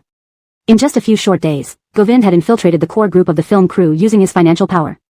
The staff even tagged him as Daddy Golden Sponsor in their chats, while Angie's name was unceremoniously changed from her real name to Dreamy Golden Sponsor. Seeing Angie's silence, Kimberly propped herself up. If you two have kids, should they be called Little Master Gold? Annoyed, Angie tore off her mask. Get up, go freshen up. But aren't you applying a mask? I need to do something big. Don't tell me you're so affected by Govind that you want plastic surgery to prove you're not afraid of being abandoned by a scumbag? He's worthy of that. Geraldine, Angie and Kimberly were intercepted in the parking lot by someone. She glanced at the person and then at Kimberly. Looking for you? Doesn't seem like it. The two bodyguards looked at Angie politely. Ignatius asked us to bring Christy. John. Or Omar. Ignatius, in the Arlo family, John was referred to as Ignatius, and Omar as Second Sam, with clear distinctions. Angie understood and nodded. Let's go. With Kimberly around, what could they possibly do to her? Accompanied by the bodyguards, Angie followed them to a well-known luxury venue in the capital. Trends had shifted, formerly garish establishments named after heavenly pleasures now went for a refined image with names like terraces or pavilions. Looking at the gaudy entrance, the words, vulgar to the core, flashed before Angie's eyes. Christy, please come inside. In the dimly lit private room surrounded by men and women, Angie saw John lounging on a sofa, leg over knee, arm around a woman, wristwatch sparkling under the spotlight. She could see the man's fingers moving languidly, clearly amused. Retracting her gaze from John, Angie didn't rush in. Instead, she leaned against the door frame, arms crossed, waiting for someone to speak. Ignatius, this is. Introducing, Her Majesty from Jinggang and her underage companion. The emphasis on underage irked Kimberly. This vengeful dog. Underage enough to have Ignatius running circles around him, Angie retorted, flicking her nails and laughing. If I were Ignatius, I wouldn't tell anyone I slept with an underage girl who nearly got my parents' approval withdrawn. John laughed lowly. They say Christy has sharp teeth, capable of angering her own father. Seems true. Not responding, Angie knew John waited for her to slip up. She wasn't foolish enough to fall into that trap. Do you prefer standing at the door? Not particularly. Why not come in? Did Ignatius invite me? John's smile faltered. Fine. Only a pervert like Govind would find her intolerable attitude appealing. No wonder they were together. All the best things seem to be theirs. Fine, fine, Omar, unable to contain his laughter, repeatedly nodded, standing to play doorman. Christy, please come in. Angie sneered, straightened up, and entered the room with an alluring grace. As she passed, John's furious glare fell on Kimberly, causing her to shudder and quickly catch up, clinging to Angie's arm. Why bully a child, Ignatius? Christy, this isn't a stage, stop performing. Angie slowly smiled. I thought Ignatius liked this act. Recognizing Angie from the entertainment industry, someone commented, isn't she Arlo's second Sam's ex-girlfriend? John flicked Ash away. Don't be ridiculous, she's married. A secret marriage? How exciting. John's expression improved. Christy, what would you like to drink? Water. John. Everyone else. This is a bar. Angie raised an eyebrow. So? We don't have water. Then I won't drink, Angie stated firmly. John had originally intended to teach Angie a lesson, but ended up being embarrassed multiple times in public before he even started. Leaning closer, a smirk played on his lips. Christy, this isn't Jingang. Under the Emperor's city, you can't act recklessly. Besides, I'm not Govind, and I have no patience for your princess temper. Unfazed, Angie countered, so? If you really wanted to harm me, you would have done so from the moment I walked in. Your hesitation stems from fear of my background, either the Hua family or Govind. Knowing you are cautious, why should I fear? Chapter 608, Ex-Husband-to-Be. Since Christy understands, I'll be straightforward, Angie raised her eyebrows, waiting for him to continue. John glanced around at the young gentlemen present, they got the hint and found excuses to leave one by one. Kylie saw this and guessed that John indeed had something important to discuss with Angie. She was just about to get up politely when John sternly ordered, if you dare to leave, I'll break your legs. Kimberly. Fine. She couldn't provoke the domineering boss. She sat back down obediently, awaiting John's words. Omar's mental state has been poor since returning from Nanzhou, and recently he's been frequenting the psychological counseling room. Isn't it time, Christy, to tell me what happened between you and Nanzhou? Hearing Nanzhou made Angie feel nauseous, but she suppressed it. Given Garth's strict confidentiality agreement and everyone's cooperation, matters related to this incident were evidently significant. Disclosing details would be detrimental to national peace. What Omar chose not to say, Angie wasn't foolish enough to volunteer either. Revealing the source could harm more than her acting career, it might even implicate the Hua family. Ignatius, we are all grown-ups, not 5-year-olds. We were partners in Nanzhou, I can't be expected to constantly watch over Hector, can I? John, knowing Angie wouldn't easily relent, nodded calmly. Alright, let me ask from another angle. Were you kidnapped in Nanzhou? Angie leaned back on the sofa, blinking her eyes as she watched him. Yes, it did happen. How did you escape? My ex-husband-to-be saved us. If you want details, ask him. John. She already referred to him as an ex-husband-to-be? Sometimes I admire Christy. You're ruthless with men, changing boyfriends and husbands faster than most people could. What else can I do? Keeping rotten cabbages only spoils the bunch. Ignatius, a big boss like you shouldn't know this? Ignatius, Chairman Nate is here. Outside, the secretary opened the door to announce. John glanced at Angie with a smirk. Christy, your ex-husband-to-be is here. Should I go? Not necessary. I'd like to see Chairman Nate's reaction when he learns he's now an ex-husband-to-be. Please bring in Chairman Nate. John had business dealings with Govind, and their acquaintance predated Angie and Kylie. One was a commercial mogul in Hong Kong, the other a rising star in Beijing's business world, both formidable in every aspect. Angie idly curled her hair, her gaze slanting towards the doorway. The hallway light illuminated the dim VIP room, highlighting a tall figure emerging from it, aloof and cold, as if freshly out of a cutthroat business negotiation. Christy really has no backbone. Nearly an ex-husband-to-be, and still lusting after his looks? Ignatius even lusts after minors. Compared to you, my actions are negligible. John felt a pang at Angie's sarcasm. What was this? Throwing a stone only for it to come back and hit him twice. Is this the best you can do? Don't you fear never finding a wife if you keep making things hard for women? Govind glanced at Angie, relieved to see her unharmed. Chairman Nate, your statement is biased. I was merely conversing with my soon-to-be ex-wife. How is that being difficult? The term, soon-to-be ex-wife, darkened Govind's eyes. John laughed, saying, that's Christy's own words. John enjoyed fanning the flames. Chairman Nate, you came just in time.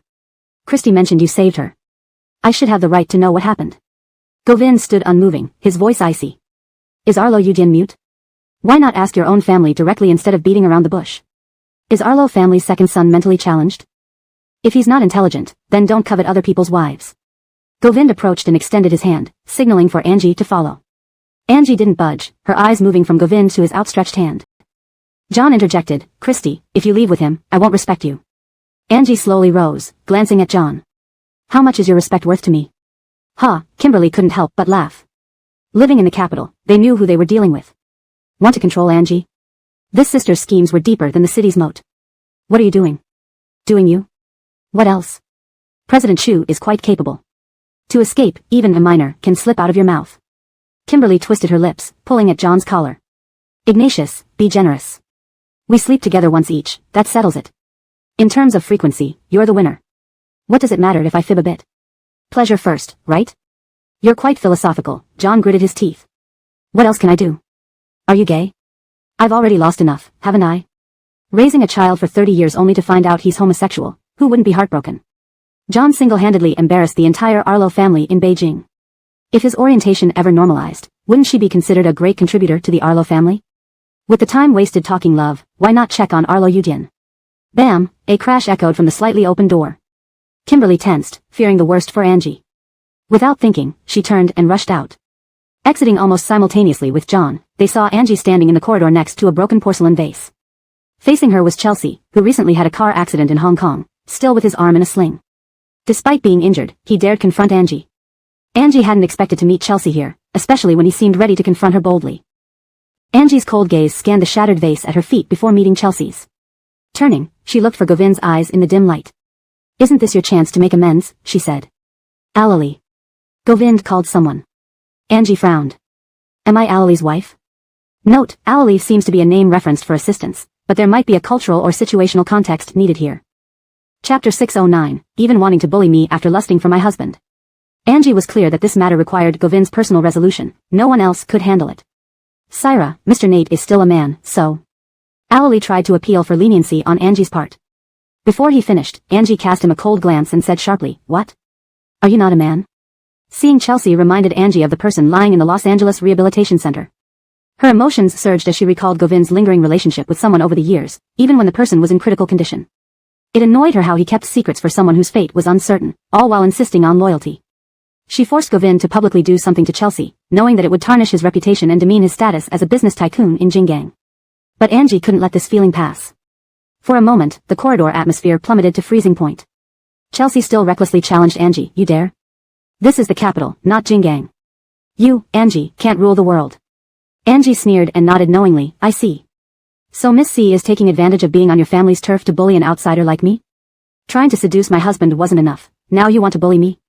Does my face say, easy to bully? A respected second daughter of the C family doing such indecent things, do you think it's honorable to be someone's mistress? Love may not have a cue, but as a human, one should know honor and propriety. If you're not careful, your ancestors will turn in their graves and come out to strangle you. No wonder you're just a second daughter. Indeed, you're nothing special. You're outrageous. How dare you criticize the affairs of my C family? Chelsea couldn't match Angie's composure and burst into anger under provocation. Kimberly hurried over, intending to help but realizing any interference would be disrespectful to Angie. Every profession has its place. The world isn't built by just your family. What? Did your family achieve greatness without anyone's help? From Baker Lia Huang unifying the 6 kingdoms to the current prosperity, no authority dares to say what you just did. Miss C, don't be too arrogant here. Angie subtly implicated Chelsea in grave offenses, and Chelsea couldn't defend herself against the sharp remarks. Onlookers whispered among themselves, agreeing that Chelsea indeed lacked grace. Just a second daughter? Not impressive at all. Geraldine, you have quite the oratory skills. A man dressed in green formal attire, wearing military-issue shoes, emerged from the crowd and stood beside Chelsea, apparently backing her up. Angie sized him up, unfamiliar but likely a subordinate of the C family. Just stick to the facts. Great way to put it. A simple love drama between 2 women turns into a national affair in Geraldine's mouth. From Baker Lia Huang to today, all brought up. And you call it just sticking to the facts? The man's authoritative demeanor was oppressive, and his gaze towards Angie seemed deliberately belittling. Angie met strength with strength and scoffed, do you call seizing another's husband a love drama? That's what C family education is like. Morality and ethics have been preserved for millennia. One mustn't destroy what they cannot adhere to. Can Miss C face her own clothing proudly? The C family's upbringing isn't for Geraldine, a capricious actress, to judge. With that, the man flew backward from a punch. Stunned, everyone saw his grim face, like a demon fresh from hell. Watch your words, Govind said sternly, unperturbed by his actions. Mr. Nate might be in trouble, John commented coolly. Kimberly glanced at him, puzzled. What do you mean? Check his outfit, it could be assaulting an officer, which is a crime. Kimberly retorted sarcastically, funny, a man interfering in a women's argument, insulting a defenseless woman, and I'd be ashamed if I were him. He wouldn't have the nerve to complain either. Kimberly raised her voice intentionally, aiming to make everyone hear. Saying someone is fickle right in front of her husband, does he think the husband is a statue? The fallen man glanced at Govind, understanding who he had encountered. Warning Miss C, if you exhaust the C family's reputation with me, worse awaits you, the man said, holding Angie's hand and looking at the fallen man on the ground. The warning was explicit. As the main characters left, onlookers chatted animatedly. Who are they? Do you mean the man or the woman? The asker rolled their eyes, obviously the man. The woman's an entertainment, once the daughter of Jingang's richest man, then married Govind, now known for her beauty and resilience. As for the man, everyone who follows financial news knows Govind, nicknamed the Yama of Law, famous for divorce and inheritance cases. His connections are top-notch. More importantly, he's reportedly the son of Nina's first husband.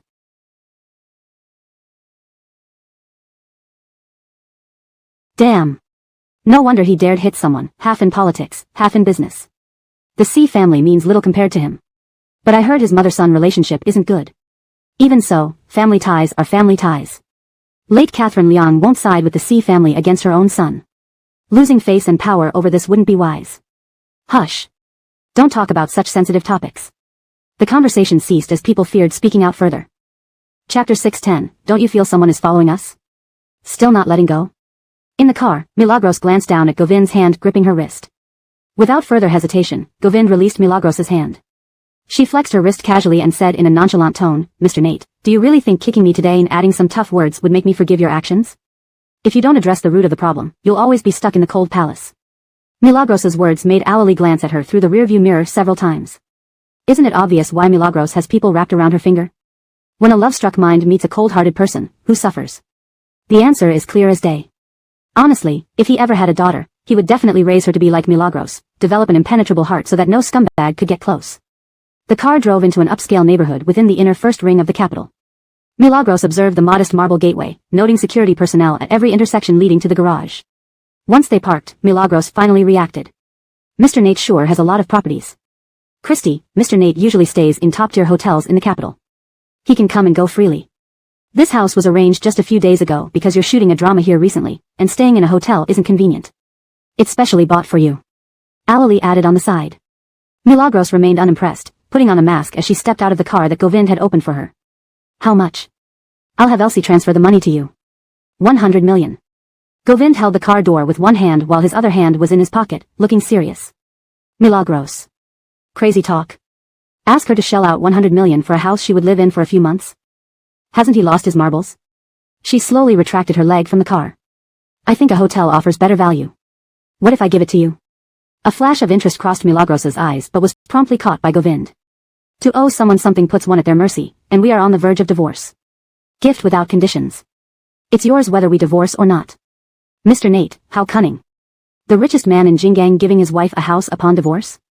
Afraid people will gossip behind your back? Govind couldn't help but laugh at Milagros's mischievous yet scheming look. Get out of the car first. No. Do you plan to stay in hotels throughout your time filming in the capital? Not impossible. Haven't had enough of trolls showing up. What if someone impersonates a hotel staff member and gets rid of you? Milagros. Seeing her visibly shaken, Govind continued persuading her, we aren't divorced yet. If something happens to you, all your assets including your shares in the Hua family will fall into my hands. Even the 2 birds you keep at the company. Dream on. Milagros shoved him away and got out of the car. Walking a couple of steps and noticing Govind wasn't following, she turned around fiercely, aren't you guiding me? Glad to serve the princess. The door opened, revealing a luxurious 400 square meter apartment with 3 bedrooms, 1 living room, a large wardrobe, and a yoga studio. Each room was perfectly designed. Though fully furnished, the interior decoration appealed to Milagros greatly. Do you like it? Milagros walked around and returned. Govind stood in the open kitchen, handing her a drink from the fridge. Is Boss Nate trying to please me? Yes, Govind noted. When Milagros was upset, she usually called him by name. When arguing, she called him Mr. Nate, and when in a good mood, she called him Boss Nate. So now, her mood seemed decent. What for dinner? Let's order takeout. There's food in the fridge. You can choose what to cook. You cooking? Govind nodded. Not impossible. Why so leisurely today, Boss Nate? Govind shrugged off his jacket and draped it over a chair. Rolling up his sleeves, he walked behind Milagros. To please my wife. Before Milagros could react, she found herself trapped between his chest and the fridge, with Govind looming over her. The atmosphere turned intimate. If under normal circumstances, by this point, Milagros would have had Govind stripped in no time. But today, she had no such thoughts. Indeed, having a bias against someone can even dampen desire. Trying to move away, Milagros felt Govind catch the back of her head and kiss her passionately. Their lips entwined, his roughness and fervor erupted uncontrollably like a floodgate bursting open. Catch your breath, Milagros's face flushed red. Cool air from the open fridge behind her contrasted sharply with the burning sensation of his chest against hers, causing involuntary shivers down her spine. Govind lifted her to the dining table, grinding against her, heightening the intensity. Just before climax, Milagros hesitated, blocking him with her hands. Stop. Just once. Govind, do you think it's appropriate to do this given our current situation? At that moment, something snapped inside Govind. Their bodies pressed together radiated heat, making both of them tremble. Barely managing to control himself, Govind growled. You're killing me. Before Milagros could protest, Govind moved forward again, trapping her firmly. It was late March, neither hot nor cold, but the atmosphere from the living room to the bedroom stayed heated. What are you looking at? Why do I feel you've been acting weird these past few days? Hyder Shao was handling Chelsea's matters with Elena in Los Angeles. Now finished, they were preparing to return and plan to buy gifts before boarding the flight. Elena kept glancing backward. Don't you feel someone is following us? I haven't noticed anything. Besides, with bodyguards, they would have spotted anyone following us. Stop being paranoid and hurry up with your shopping. Her suspicion was quickly dismissed. While waiting for items to be packaged after shopping, Elena went to the bathroom and coincidentally received a call from Elena, another character. Talking about Govind, Elena scoffed. Divorce? Impossible. Think about what's in that basement. If Govind could divorce, I'd change my surname to his. Moreover. Elena felt the piercing gaze on her back again, even more menacing this time. Holding her phone, she looked back but saw nothing. Regaining her composure, she continued, make sure you keep your brother's secret. If Milagros finds out, she might run faster. Translation provided by Quen, adhering strictly to English and ensuring natural, coherent storytelling while preserving the original tone and style. Chapter 611, perhaps even your father was killed by Govind. Have you been feeling unwell recently? Not getting enough rest? You look like you're in low spirits. When Elsie found the film set, she saw Angie leaning lopsidedly on a chair, holding a thermos that exuded a strong wolfberry aroma. Angie sipped water from the cup and murmured, at middle age, I have no choice but to steep wolfberries in my thermos. Wolfberries can't stop time, so I add Angelica for strength. Angelica can't prevent aging, so I also need kidney tonics. Elsie. Is Boss Nate tormenting you? Weren't you two in a Cold War? Did he get over his grudge? I heard Boss Nate has moved his office to the capital. Are you falling into the tiger's mouth again? Angie sat up straight, her face serious as she asked, tell me, if a man bought you $100 million mansion and asked you to sleep with him for a few days, would you do it? Do it, Elsie said without hesitation. I'd do it, but you shouldn't. Why not? I'm penniless, an orphan. Anyone who's good to me is like family. But are you penniless or an orphan? Have some backbone, do you really need that $100 million house? If you want it, go on a few reality shows and earn it back.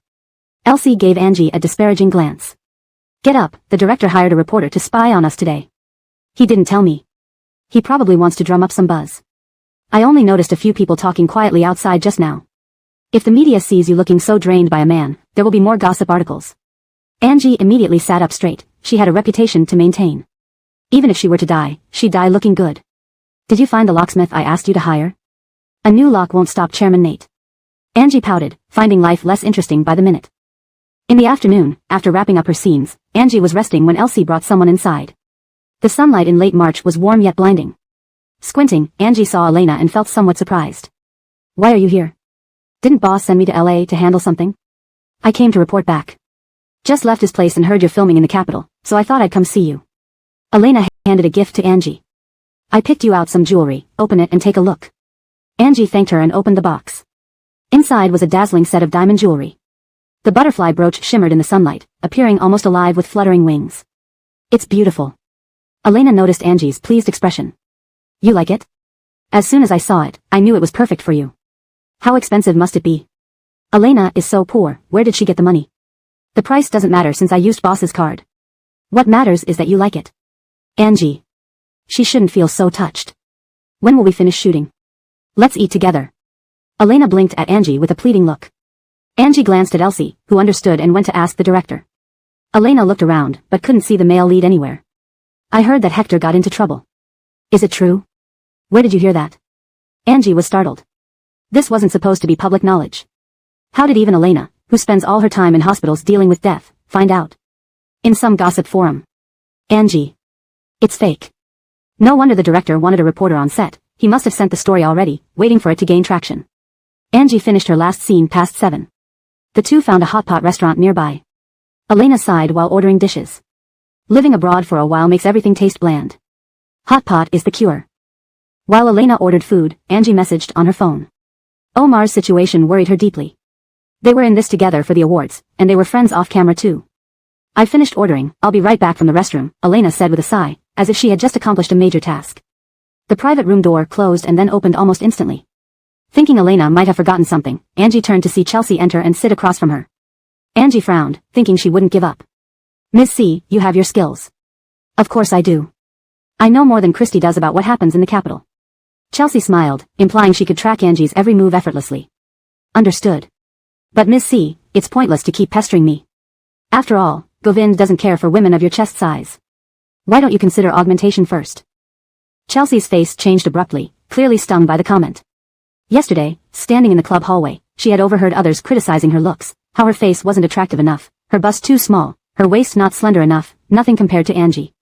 Today, Angie actually. Do you think Govind loves you that much? He only needs a woman by his side, and you're not unique. You're just a stand-in, taking advantage of your wealth to act as you please. People call you Christy not because you're impressive, but because your father is. Govind planned and schemed, maybe even orchestrating your father's death to lure you into his trap. Seeing Angie's unperturbed expression, Chelsea felt a grudging admiration for her composure. To remain calm after such remarks. If you have time, Christy, you should check the basement of the Nate residence. There, you'll find answers. The phone in Angie's hand vibrated slightly. She rotated it slightly, maintaining a calm gaze. Are you done? Yes, now leave. Chelsea. Let's see how long you can stay arrogant. Waitress. Angie called out. Syra, what do you need? Angie nodded toward Chelsea. This lady will pay the bill. Chelsea, if you can't afford it, don't order. Getting hot pot paid for by someone else? And she claims to be the Lincolnsons of Jingang, isn't that embarrassing? If she refuses to pay, please call the police. Chelsea choked in anger, spitting out harshly, bitch. Who just left our private room? Elena came in, wiping her hands. Chelsea, Angie replied. Are you going back to Jingang tomorrow? Yes. I'll go with you. Translation notes. Character names, like Angie, Govind, etc., have been retained phonetically. Maintained paragraph structure and tone consistent with original content. Adapted idiomatic expressions for natural English flow. Ensured coherence with the previous storyline. Chapter 6:12, You want me to be childless? Mr. Nate, did you give me this house for my convenience or for your own? When Angie returned home, she saw Govind standing in front of the Western-style kitchen counter, wearing a white suit and cooking steak. The sizzling sound from the pan spread out only to be sucked away by the exhaust hood. It gave off a warm, homely atmosphere. Have you eaten? Govind asked. Eaten, Angie replied faintly. Fresh steak, would you like to try some? Govind invited warmly as he continued seasoning the steak with cumin. Angie glanced at him lightly. One does feel obligated after eating someone else's food. Enjoy it yourself, Mr. Nate. Govind watched Angie's back as she walked into the bedroom, her closing door nearly causing him to spill his seasoning. The tension between them seemed to return to square one after just easing up a little yesterday. Govind took out his phone and sent a text message to Alali, check who Catherine Nate met today. Alali understood immediately. It was obvious they were at it again. Who could it be if not the C family? She had dinner with Miss Tai and talked briefly with Chelsea when he came over. Govind understood. She wasn't being honest after all. Come up. Before long, Alali came upstairs and stood in front of Govind. Expecting instructions, but the minutes passed and Govind just kept cooking, making Alali feel almost invisible. After a long while, once the steak was cooked to medium well, Govind turned off the stove. There are 2 documents in the left drawer of the coffee table. Deliver the top one to John and send the bottom one to a bold tabloid. I want to see the news by tomorrow morning. Taking the heavy documents, Alali acknowledged and left. That day, Kimberly had just crawled out from under John and sat on the sofa rubbing her ankle. Hearing the doorbell, she glanced at the man pouring wine but made no move to get up. Until John opened the door and Kimberly buried her face in the blanket upon seeing Alali. Alali noticed but said nothing, respecting her dignity. Not everyone had a face as thick as Christie's. President Arlo, Chairman Nate thinks you might be interested in these. No good deed goes unpunished. What else did Chairman Nate say? I'm just delivering the goods. You'll need to speak to Chairman Nate about the rest. Alali maintained professional boundaries and prepared to leave when John casually drank some wine and caught sight of Kimberly hiding like a turtle through the metal frame of the door. Since you've seen each other, why not greet before leaving? Kimberly. Alali. What a bastard, clearly unwilling to do anything more. How dare you, you queer. John paid no mind to her insults and calmly approached Kimberly with the document bag. Are you not curious about what Govind sent? A glint of interest shone in Kimberly's eyes. If it were from Govind, it mustn't be simple. Come here, kiss me and I'll let you see. Just that? Kimberly raised an eyebrow. Yes, just that. Simple. Kimberly stretched from the sofa to kiss his cheek, but John grabbed her head, sealing her lips and poured a mouthful of strong liquor down her throat. Unable to move, she started coughing, her face turning red with anger and frustration, reaching out to hurt his most sensitive area with surprising strength. A muffled groan filled the room as John's face whitened with pain, grabbing her hand. You want to make me childless? You deserve it. You think keeping that thing means having heirs? Freak. See. Kimberly. Why don't you believe my 9-in white bone claw can crush your nuts? This old man was pushing it too far with a bit of kindness. John's head buzzed in anger, taking a while to calm down. Just as he picked up the file bag from the coffee table, Kimberly stopped him, snatching it and trying to open it. Go ahead. Once opened, it's void. If I'm not wrong, these are irrefutable pieces of evidence Govind collected against the C family. Any single piece could obliterate them. Kimberly paused. Govind planning to take on the C family? Why not? Do you really think Govind would let his wife suffer just for a Chelsea? In the cutthroat world of fame and fortune, obtaining incriminating evidence spanning decades is not easy. Govind is playing a grand strategy, seeking a decisive strike rather than piecemeal attacks that only hurt himself without impacting the opponent. So, he's giving this to you because you're partners now? What's wrong with that? If someone offers me easy money, why wouldn't I accept? John smirked. Money makes the mare go. After so much preparation, Chairman Nate is ready to cast his net, clean up the mess, and go back to appease his wife, resolving the marital crisis. What's going on? Rushing around like mad in the morning? Chelsea yawned as he descended the stairs but was jostled by the chauffeur rushing up the stairs. Sir, quick, look at the news. What news? The case from years ago.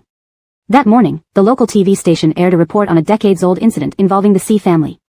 A car crash orchestrated by the second eldest son killed the eldest son's entire family, now revealed as an outright murder.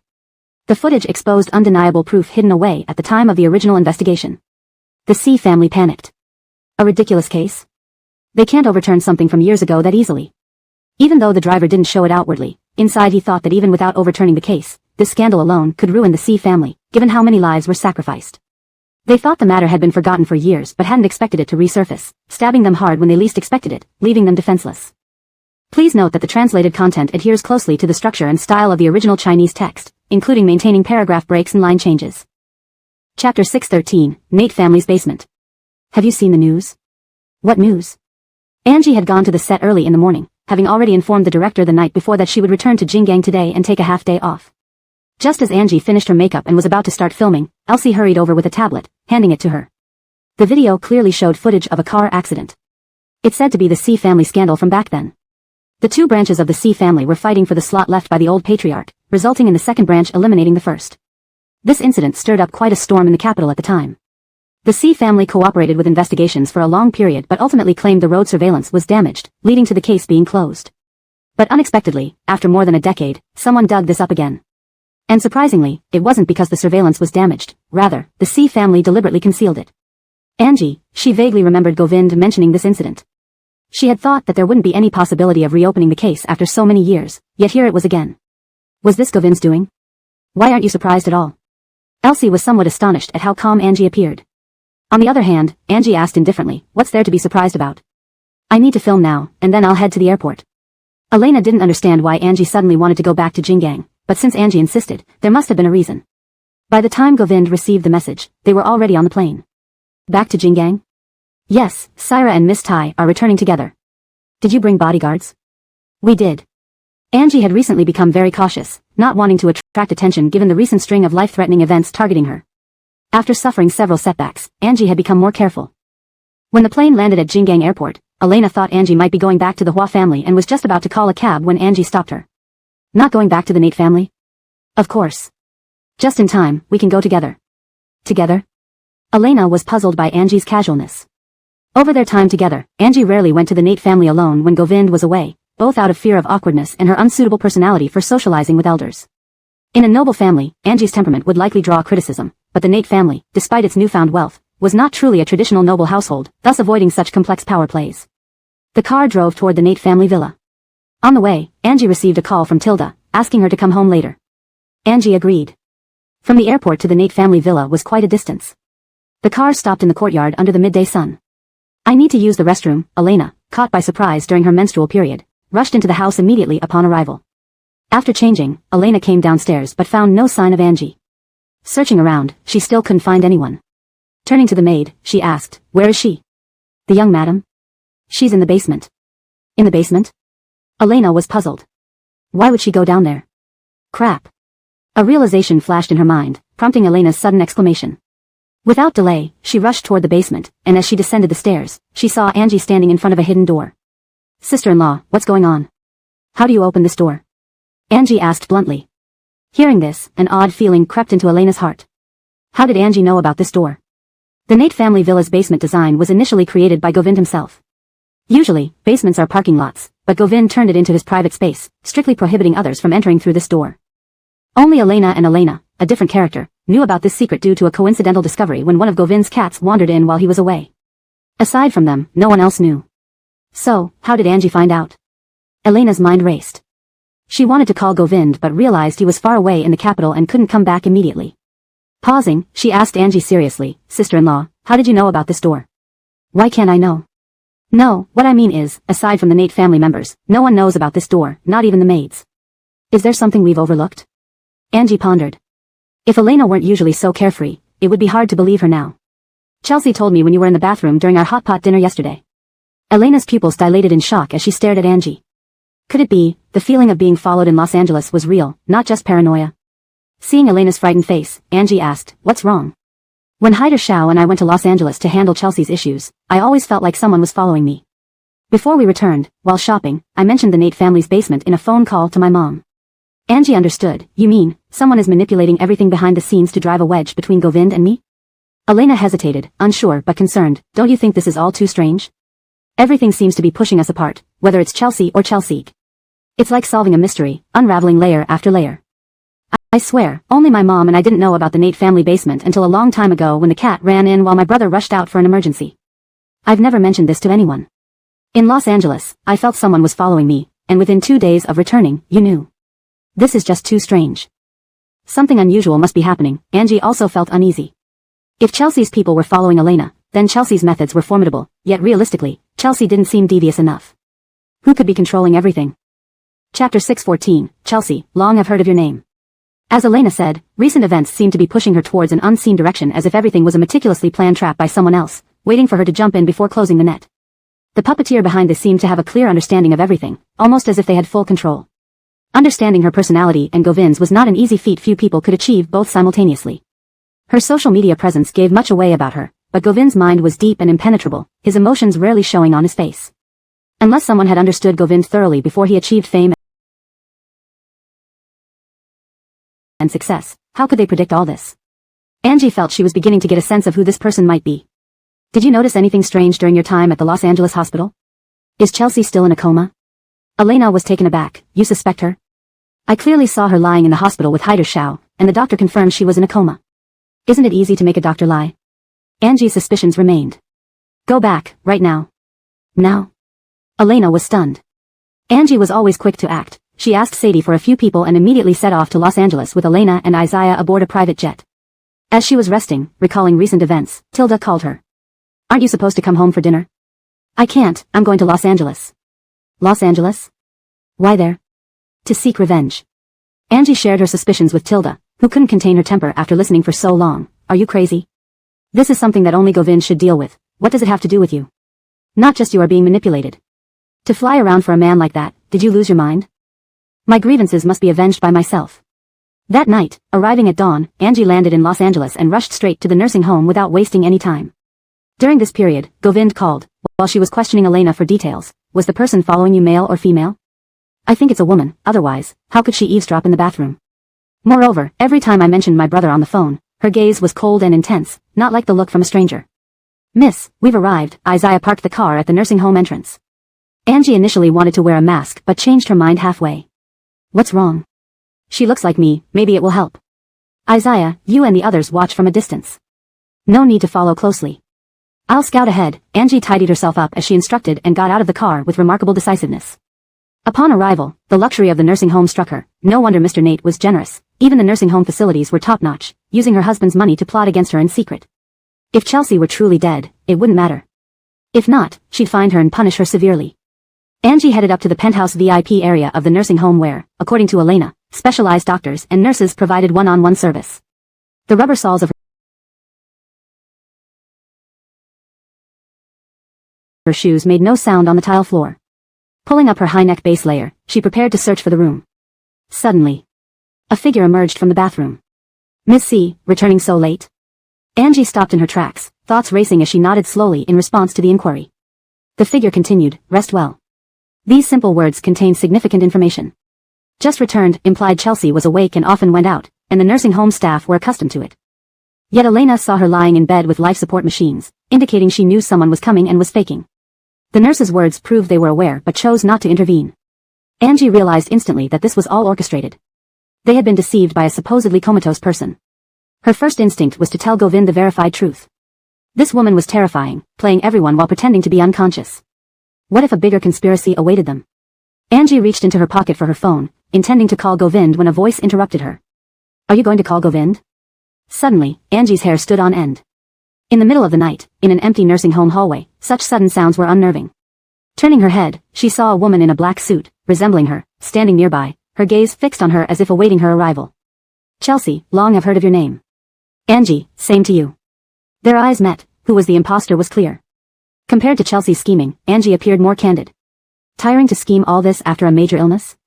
Physically tiring, but mentally rewarding, Chelsea replied, after all, making Jingdong's princess fall this low isn't something anyone besides me can accomplish. The first time I heard of Christy, I started researching you. Precisely 6 years and 3 months. Such thorough research allowed Chelsea to manipulate both Angie and Govind effortlessly. Without deep knowledge of Angie, none of this would have been possible. Angie nodded with a smile, understood. Counterfeits try to mimic the original, but no matter what, a counterfeit is still a fake. Chelsea chuckled, what if the original dies? Angie replied nonchalantly, then it depends on whether you're capable. Chelsea laughed, her short laughter echoing in the hall. Christy, don't forget, this is Los Angeles, not your Jinggang. Chelsea, all this just for Govind? At this, Chelsea's eyes flashed with hostility, repeating the question, just for Govind? You really look down on him, why not give him to me? Give him to her? Angie laughed, as if hearing a joke. She gently pulled the corners of her lips. Are you sure he would favor you if I did? Govind may lack discernment, but he's not foolish enough to mistake a copy for the real thing. This translation preserves the narrative flow and character dynamics from the original Chinese text, ensuring coherence with prior content and maintaining a natural English tone. Chapter 6:15, Here to Kill Angie. Study me? Can you really understand my nature, or uncover my origins and family background? Miss Chelsea, some things are inherent from birth. If they exist, they exist. If they don't, they never will. There's no forcing it. You appear perfectly fine but choose to act half-dead to win sympathy from men. After studying me for so long, haven't you realized that I, Angie, would never do such a thing in this life? Why demean yourself like a creature crawling in the gutter? If I were you, I wouldn't have the face to create such a scene. Chelsea had schemed for years, thinking day and night about how to usurp Angie's place. Anyone else hearing Angie's words would be enraged, but Chelsea was not an ordinary person. She remained unperturbed, listening calmly as she faced Angie in the empty corridor. Finished yet? It was I who accompanied Govind through the gutters, I who witnessed his bloodlust, and I who gave him warmth during those dark nights. As for you, you're just someone who came along halfway to steal others' achievements. What gives you the right to boast in front of me? Why don't you ask Darren or Krista how we fought our way out of the darkness? Everyone knows of my existence, but everyone kept it hidden from you. Don't you feel redundant? Angie nodded, finding a comfortable spot against the wall, then looked at her with sarcasm. Miss Chelsea, do you know what the biggest difference between you and me is? I, Angie, never discuss which man likes whom with other women. If he belongs to me, he'll come to me even if he has to crawl. If he doesn't, he might become a monk rather than look at me twice. Love to perform? Fine, keep acting, I won't interrupt. Just as Angie turned to leave, Chelsea coldly spoke up, her voice like a ghost from the shadows. Do you really think I'd let you walk away after knowing all this? Why don't you try? Instantly, the two women struggled in the corridor. Chelsea clearly had professional training, but Angie wasn't far behind. Within a few rounds, Chelsea not only failed to gain the upper hand but ended up pinned under Angie's foot. The sneakers crushed against her face. Is this face also surgically altered? What if I ruin it? Chelsea laughed despite being on the ground, quickly pulling something from her pocket and jabbing it into Angie's leg.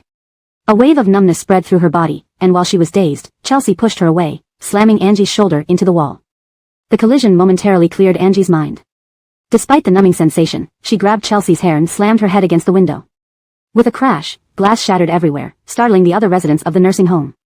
Meanwhile, Elena and Isaiah were already engaged in a struggle, indicating that Angie's arrival had been part of Chelsea's plan all along.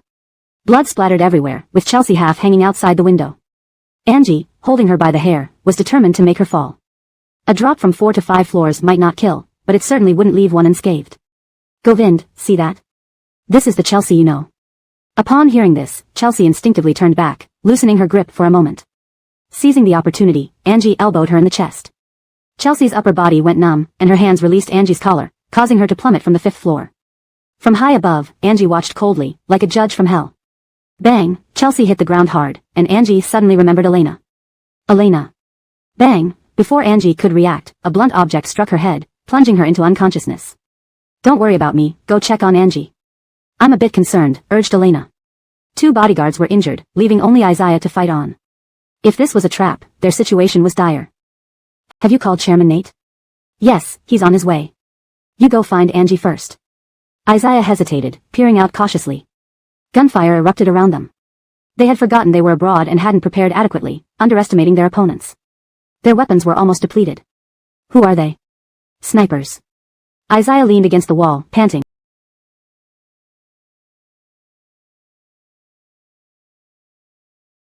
Thankful for the bodyguard's combat skills. Otherwise, he might not survive. Damn, who's trying to kill us? Not us, they're after Geraldine. Who else in this building wants to replace her? Elena paused. Chelsea? But she's still unconscious. Do you really believe she's unconscious? Isaiah countered.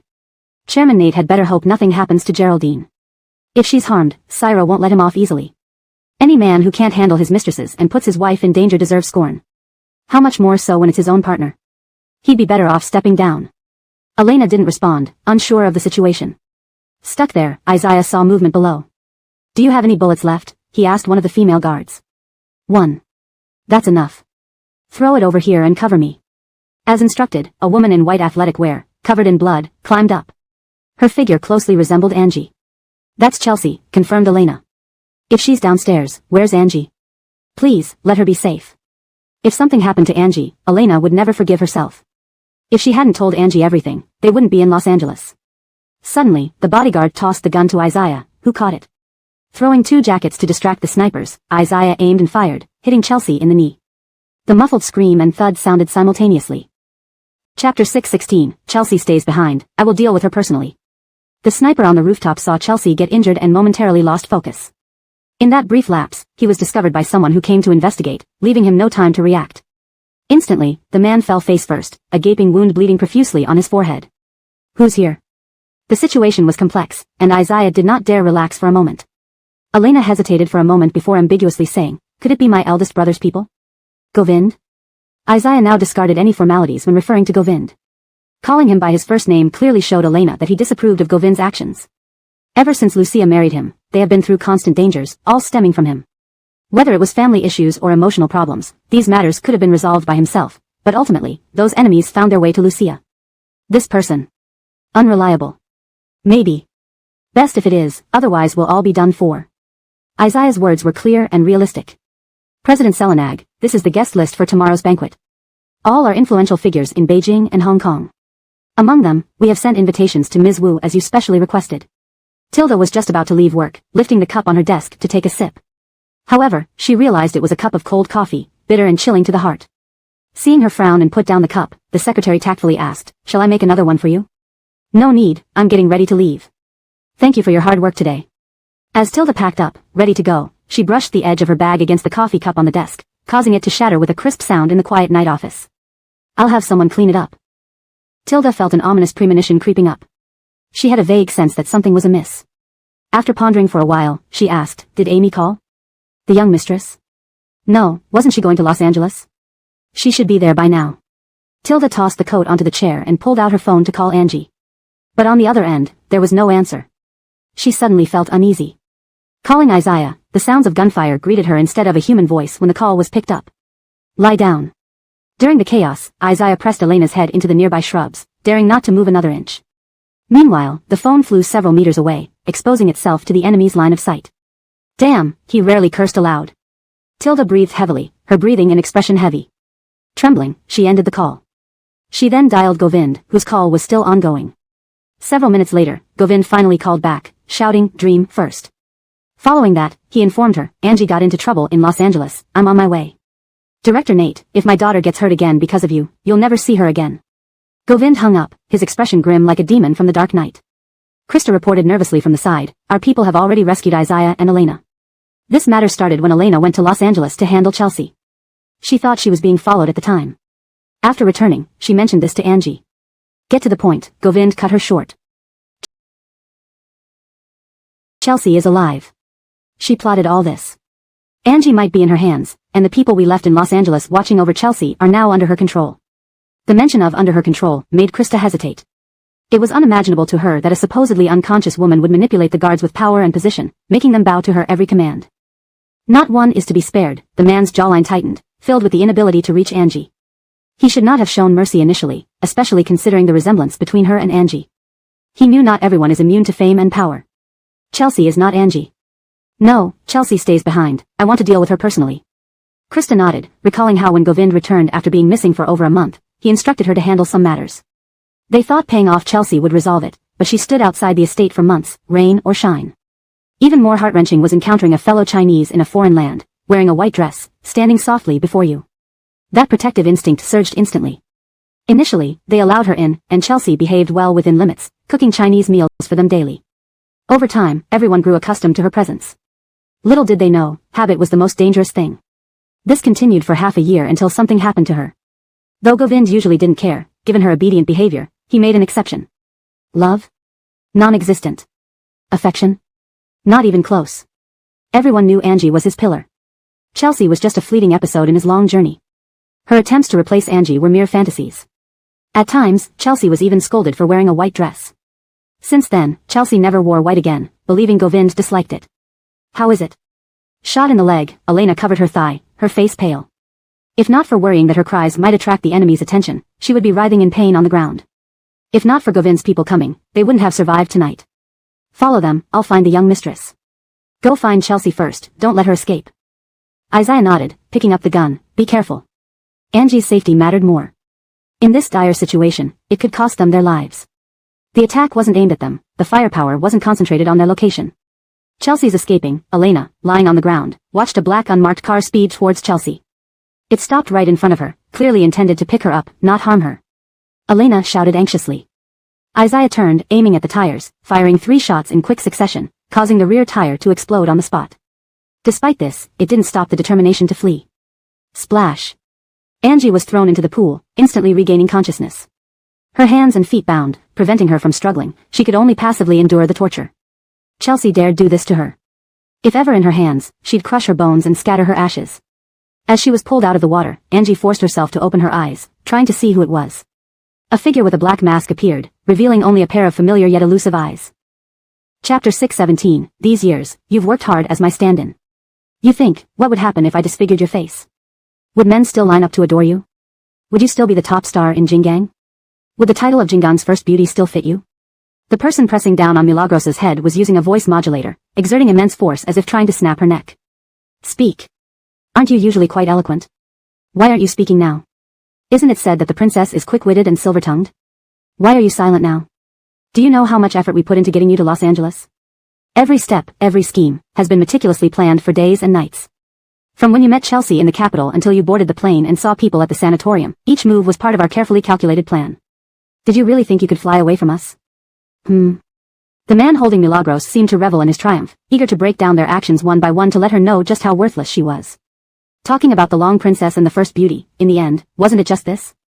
When Milagros heard these words, something flashed in her mind, and she instantly understood. You're not targeting me, are you? You're indeed clever. How else can I describe Christie's extraordinary wisdom? She's been trained from childhood dealing with her mother's affairs. It wasn't for nothing. You managed to plot all this, so you should know that Govind and I are currently going through a divorce. If you kill me, there's no guarantee he would come. Can you calculate his heart, cold and indifferent as it is? Everyone who has crossed him knows he never follows anyone's will. Acting rashly without fully understanding could result in everything coming to naught. Milagros felt the hand pressing on her head lighten slightly and continued, Is Chelsea the mastermind behind this plot? Hasn't she loved Govind for years? A woman driven mad by unrequited love might not remain loyal to your cuz once she sees him. The man reached out and grabbed Milagros's hair, forcing her to look at him. As their eyes met, something flashed in Milagros's mind, too fleeting to catch. It doesn't matter whether Chelsea loves Govind or not. What matters is that Govind cares for you and you can control him. That's our main goal. You sure know how to sow discord, the man sneered, then kicked Milagros into the pool. Milagros thought, thankfully it's spring, the weather isn't harsh. If it were winter, she would surely die. Brakes screeched, followed by someone pulling her up. Milagros only heard Chelsea's furious voice. What are you doing? If she dies, I'll never forgive you. The man looked at Chelsea, who had a bloody wound running down her thigh. You're injured? Don't just stand there, help her up. Chelsea angrily pushed the man aside. Don't forget who saved your life. If you want to join me, behave. Otherwise, leave. Though disgruntled, the man had no choice but to comply, lifting Milagros out of the water. Coughs filled the air. Milagros lost consciousness and woke up lying in the center of a room. Rich carpets lined the floor, and the English-style decor gave it a church-like atmosphere. Elaborate Christian sculptures adorned the walls, as if scrutinizing the sins of the world. Do you find this place familiar? Let me jog your memory. 6 years ago, the owner here was Govind. 2 months ago, it was Chelsea. Now, it's you. Milagros. What a foolish move, spending so much money to buy your own grave. This house changed hands over the years because someone needed you to buy it. Thanks to you, if not for your generosity, I wouldn't have enough money to hire snipers or orchestrate all this. The feeling of relief after a long drought, can you understand, Lincolnson's Milagros? What does it feel like to be wise for a lifetime and yet be utterly foolish? You and Govind suffered while I, whom you despised, reaped the benefits. Do you know how many precious memories this house holds between me and Govind? How could I ever sell it? Countless sleepless nights, I've sat on this sofa next to you, recalling every moment spent here with Govind. I accompanied him in building Montegegmeo right here in this room, overseeing the completion of the Jingang Montegegmeo Tower, supporting its listing in America. And what have you done? Delusion. Milagros was certain, Chelsea was either delusional or close to insanity. She resembled an Alzheimer's patient clinging to imagined scenarios to pass her days. Speak. After saying all this, Chelsea noticed Milagros wasn't responding, kicked her leg, and dragged her onto the sofa. Milagros didn't argue with lunatics. Preserving her life was paramount. You love him so much, he must be very touched. Adapting to the situation, Milagros responded precisely, understanding what the other party needed. Chelsea laughed upon hearing this, of course. In all the time we spent together, he never showed me even a hint of anger or spoke harshly. Even walking past me was filled with warmth. You have no idea how intense a man's love can be for a woman.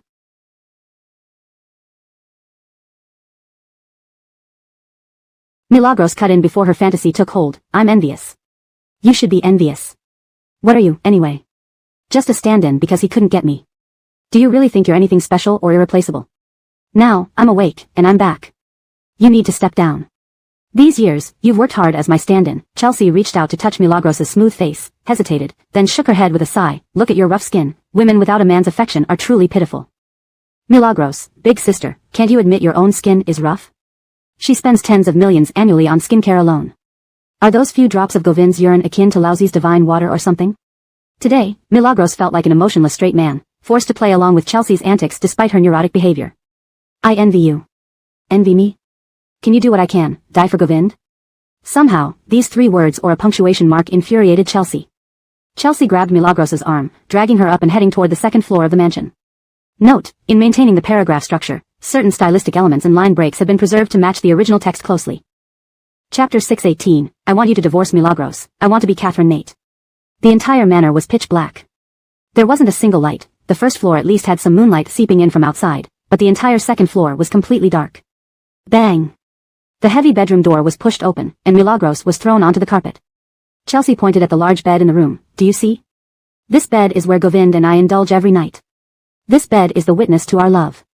Night after night, we confide in each other here, intimately. Did Milagros believe it? No, not really.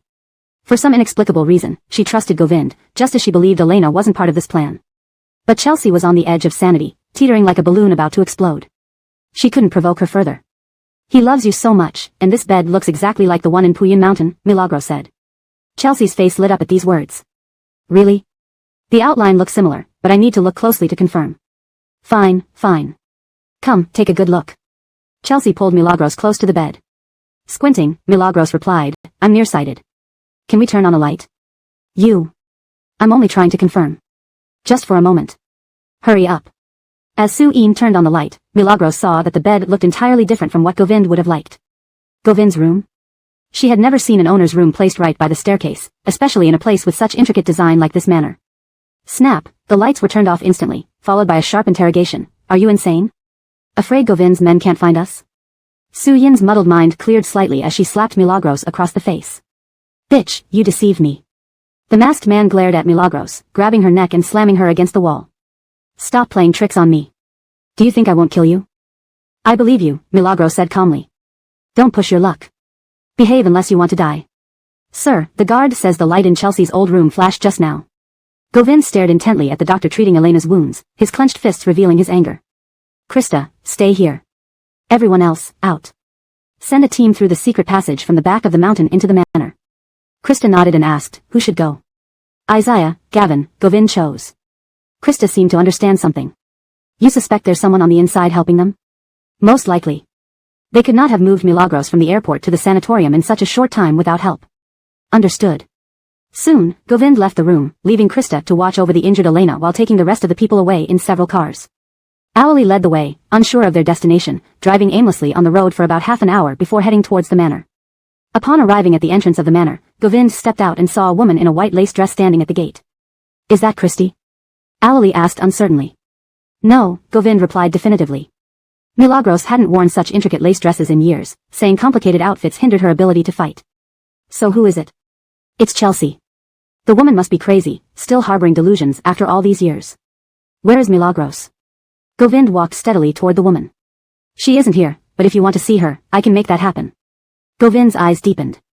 Why did you go through all this trouble? What do you want? Chelsea smiled, a low, fox-like smile reminiscent of a prostitute from a brothel. Jichu, you know I've always wanted only one thing, recognition. I saved you, lived with you, served everyone around you tirelessly. My footprints are everywhere in this manor. Over the years, I've been beside you, giving my all without any acknowledgement. But you were heartless, tossing me aside and letting me stay alone in that cold hospital room for so long. Listening to Chelsea, Govind's expression remained indifferent, as though watching a lunatic escape from a mental institution. A servant serves everyone, and a gardener's footsteps cover every corner. If you want those roles, you already have them. Govind, what do you think I am? What you are depends on how you see yourself, Chelsea. Release her before I lose my temper. Chelsea laughed maniacally, her laughter echoing through the empty manor like a ghost haunting in the dead of night. Release? I want her dead. Why would I let her go? With a wave of her hand, someone on the roof pushed Milagros over the edge. She was hanging mid-air, bound and looking like a rag doll, far from the regal and composed princess she once was. Govind's heart tightened, and he felt a surge of anger and fear. Flung out by this sudden action, even Awali muttered a curse under his breath. Suspension blurred Milagros's vision as she caught sight of Govind. All she could think about were the countless ways to get divorced. Falling from the 5th floor wouldn't kill her, but... No problem. Look what's under the wall, those sparkling rows like diamonds. Thanks to you, I remember every plot point of those wartime dramas you watched in this manner. The man seemed to be restraining himself, knowing arguing with a madwoman would only harm Milagros more. Chelsea, money, property, anything you want, I'll give it to you. I want you to divorce Milagros, and I want to be Catherine Nate. Can you promise me that? Chapter 619, Marrying You. Does she even deserve it? Does this madwoman even deserve the position of Catherine Nate? What does she think she is? If they hadn't been merciful at the time, this situation wouldn't have come to pass. Had they known that their momentary lapse in judgment would lead to such an outcome, they would never have let her enter the door, no matter who she was or where she came from. Elsewhere, Krista, Isaiah, and Gavin entered through a secret escape passage at the back of the mountain. They had discovered this place by chance. Initially, this estate belonged to a local baron and later fell into Govind's hands after being auctioned off. In those days, life in Los Angeles wasn't stable, and they often faced kidnappings and attacks. It was during one escape attempt that they found this place. Had it not been for this discovery, they would be struggling with how to get in today. Indeed, Mr. Nate is remarkable to find such a secret passage. Gavin used to be a regular guest at this estate but never imagined such a place existed. Judging by how familiar Krista seemed with the surroundings, she must have frequented here often. This isn't much of a place. No one wants to put themselves in danger unless absolutely necessary. Here. Krista pushed open a hidden door so gently it was barely noticeable. Yet, a gunshot interrupted her action. Damn! The secret passage had been discovered. The three quickly pressed against the walls, not daring to move or breathe loudly. Isaiah gave Krista a questioning look. She rapidly processed the situation, remaining fully alert. Govind was up ahead distracting the enemy, while they intended to launch a surprise attack from behind. But they hadn't anticipated being trapped like fish in a barrel. If the guards at the entrance were eliminated, they were as good as dead. Take a risk? Krista asked. Do it. Isaiah didn't hesitate. Without saving Angie, he was dead either way. Krista's gaze fell on Gavin, considering his involvement was limited. If anything went wrong, it would cost him too much. Gavin understood what she was thinking and shrugged. I probably won't make it out if I leave now either. Krista nodded, signaling them to move behind the door. As soon as the concealed door opened, dozens of bullets shot inside, all at the same height. Gavin seized the opportunity, throwing his coat to distract them before crawling out with lethal force. Isaiah immediately pulled him up and rushed down the corridor. Solange, perhaps underestimating their resolve or overconfident in her arrangements, seemed oblivious. Isaiah removed the mask from one guard, a European. There's no point in looking, mercenaries, Isaiah remarked. How did Solange afford mercenaries? Krista wondered. Initially, she was just a poor student, and Govind certainly wouldn't give her money. Everyone knew mercenaries weren't cheap. We'll find out soon. Let's rescue her first. Gavin dragged the bodies into a cabinet and closed the door to avoid detection. The room layout was makeshift, but every checkpoint was guarded. If not for Gavin's training and experience in shady dealings, they might have been caught. I can't stand their constant chatter below. Is Solange crazy? Kidnapping someone's wife and expecting him to marry her? Why go through all this trouble? For love? The complaints reached their ears. Krista gestured for them to stop. Some psychopath. I've never seen anyone so insane. This level of madness is hard to find even in movies. To go through all this just for a married man? Bitch. Gavin signaled Krista to stay put while he and Isaiah took care of the two men. Gavin handed Isaiah a knife, who swiftly slit their throats. All this trouble just to make me divorce Angie? Govind laughed as if hearing a great joke. Yes. To make you divorce her. Can you do something so simple? I can, but release her first. How can I divorce someone if they're dead? If Angie dies here, I'll just be widowed. Even if I marry you, rumors will spread, and people might say you killed her to become Catherine Nate. You don't want people to call you an imposter, do you? Solange was swayed by Govind's words. Was this love? Otherwise, why would she follow a man to this extreme? It sounded unbelievable. Really? Really? The Huas are respectable in Jingang. Making this too messy will only tarnish your reputation. Swear it. Swear you won't lie, otherwise, Angie will surely die. Solange, obsessed with Govind, could never anticipate being manipulated so easily. Angie would be livid if she knew about this madwoman's obsession. I swear. Bang, someone guarding Angie on the rooftop was pushed down. Govind ended the negotiation instantly, shooting Solange in the shoulder and ankle before handing the gun to Alali. He sprinted towards Angie, ignoring the knives planted below and any potential snipers. He couldn't stop, Angie would die if he hesitated. Between himself and Angie, he chose her without hesitation. Solange, pinned down by Alali, screamed in agony like a wild animal beaten into submission. Kill him. Kill them all. Why? Why can't I have your love? Why can she? Without loving me, you deserve to die. Govind. Old Nate. Krista and Gavin watched as Govind charged into the trap laid by Solange. Instantly, knives pierced through his shoes, embedding into his feet. Blood seeped out, yet he didn't slow down. Seeing Angie plummet, he moved faster. As Angie dropped at terrifying speed, Govind raced faster. Chapter 620, hearing you have two hearts, I decide to part ways. Bang! The gourd fruit landed in Govind's arms, the violent impact causing him to emit a low groan. A sudden sharp pain shot through his foot as the blade embedded itself into his soul, sending agony surging through his body and making him hold his breath momentarily. Blood trickled down from the corner of his mouth. Angie's heart pounded furiously, her soul seemed suspended midair, her face pale with terror. She panted heavily, as if she had just survived a fierce battle. Even though she had been kidnapped several times as a child, it was always for ransom. Today, Chelsea's crazy attempt was aimed at taking her life. Suddenly, Angie saw a thin red line flash in her vision. She shouted frantically, Govind, bend down. Bang! The nearby tree trunk was hit by the sniper's bullet which narrowly missed Govind's back. Another millimeter and he would be dead. The veins on Angie's hand gripping Govind's back bulged out, her face ashen white, like she had just crawled out of the netherworld. Yes. Ha ha ha, kill them all. Let them die together. Kill them all. Chelsea, lying on the ground, raved like a madwoman. At the same time, on the second floor of the villa, the masked man observed everything happening in the courtyard from the shadows. His killing intent grew. If Chelsea were captured, he would inevitably be found out by Govind. The result then would surely be death. Finding a sniper rifle in a corner, he didn't hesitate, aiming at Chelsea. After counting silently to reassure himself, he steeled his resolve. Bang! Chelsea, lying on the ground, was instantly killed by a headshot. Alali, who was restraining her, looked up at the second-floor window in shock. Had the hunter become the prey? Was Chelsea not the true mastermind after all?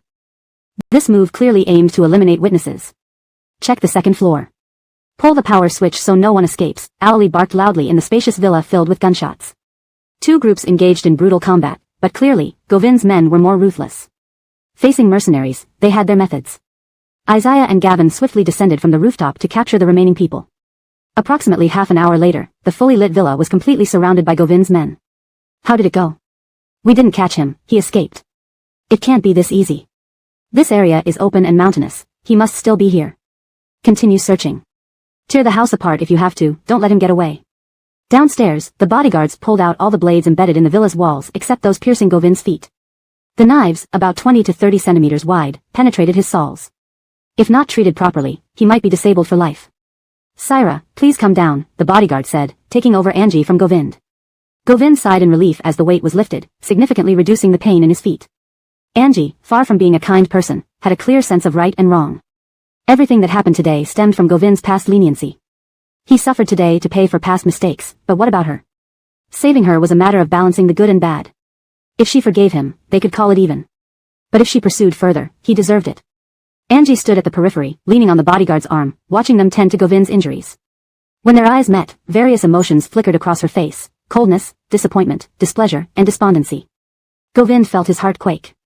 The fear of being abandoned made him break out in cold sweat. Gagging, his hoarse voice called out, "Amy." Angie's face remained impassive. Meeting Govind's gaze, she scrutinized him like a convicted murderer. Govind reached out to touch her but was avoided. Taking that step back silently signified something very clear. Miss, Isaiah saw this scene and hurried over to Angie, removing his coat to drape over her shoulders. The warmth helped her mind function again. Take me to the hospital. Amy. Govind watched her turn and walk away without hesitation. Supporting himself on the bodyguard's hand, he forced his foot off the knife. Blood spattered onto the bodyguard's face. In the night, the sky seemed torn open, signaling the ominous day. Ignoring the pain in his foot, Govind chased after her, leaving bloodstains with every step. The moment his fingertips touched her, he was shrugged off. Instantly, Govind felt all strength leave his body as he fell to the ground, crawling and watching Angie leave. He screamed her name in anguish.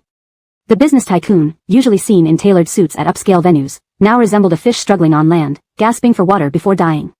Amy. Clutching the tiles beneath him, his wedding ring dug into his palms, leaving bloody scratches. Govind's broken sobs made everything around silent. Angie halted abruptly, Isaiah's heart tightened. Was she feeling soft-hearted? Govind, is this your idea of protecting everything? If protecting this means pushing me to the brink of death, then let me tell you, I don't need your struggle. I'll back off, satisfy yourself. A man who repeatedly endangers his wife due to misplaced kindness doesn't deserve me, Angie. I underestimated human nature, Amy. Angie looked at the man prostrate at her feet, inexplicably feeling irate. Long-suppressed emotions burst forth. You did more than underestimate human nature, you overestimated my patience. Amy. Back to Jingang. Let's deal with the injuries first. It's not appropriate to go back like this, Isaiah advised cautiously from the car, noticing Angie's stiff posture. She responded tersely. Her mind was preoccupied with images of Govind crawling towards her in a pool of blood. Squeak. Just as the car turned, a black Buick swerved next to them. Angie tensed. Remnants? Relaxing only when the rear window slowly rolled down. Hey. Amy. The next day, Govind woke up in the hospital, drenched in sweat from a nightmare. His terrified eyes suggested the nightmare felt real. Where's Angie? Krista hesitated, but Gavin spoke. Angie, she's gone. Chapter 621, The C Family's Downfall. Disappeared? What do you mean? Our men caught up with them shortly after Isaiah left with Milagros. By the time we reached the roadside, we only saw their car parked there but no sign of them. We checked the hotel and the hospital, but they haven't returned. What about other places? Still no luck. We've already contacted Jingang. If they return, they will notify us immediately. Krista noticed Govind's agitation and tried to calm him down. In this situation, things could turn sour quickly. The person who had eliminated witnesses last night was still at large. If they came back, it would lead to another violent confrontation.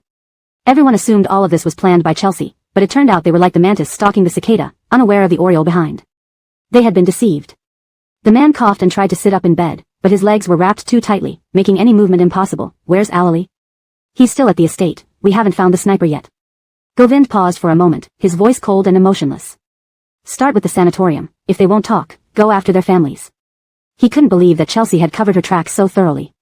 She had taken his money and hurt his woman yet tried to deceive him completely. It was sheer delusion. Krista didn't know what to say. Chelsea was cunning and knew how to manipulate people. Those in the sanatorium were fooled by her, and she even exploited their remaining good nature. Govind, adhering to humanitarian principles, hadn't sold her out, but her actions were utterly repulsive. My C family is influential in the capital. How can a few words from you condemn us? Even if we're guilty, it's up to the law and the police to judge us, not you. At the C family residence, Govind sat on a traditional Chinese sofa in the living room, his hands folded over a gem-encrusted cane. A week had passed since the Los Angeles incident, and his first action upon leaving the hospital was to settle scores with the C family. Few people in the world could play him like this. Initially, he thought Chelsea was merely childish and competitive, but now he realized everything was part of her plan. Even the rumors surrounding the C family might have been deliberate misinformation from the start. Alali, Govind's icy gaze swept over Alali. Understanding the cue, Alali went to the car and returned with a square box, placing it before the C family. Mr. Nate has brought you a gift. I'm sure you'll be very interested. The C family wasn't unfamiliar with Govind's reputation, both from his early days in Los Angeles and now in Jingang.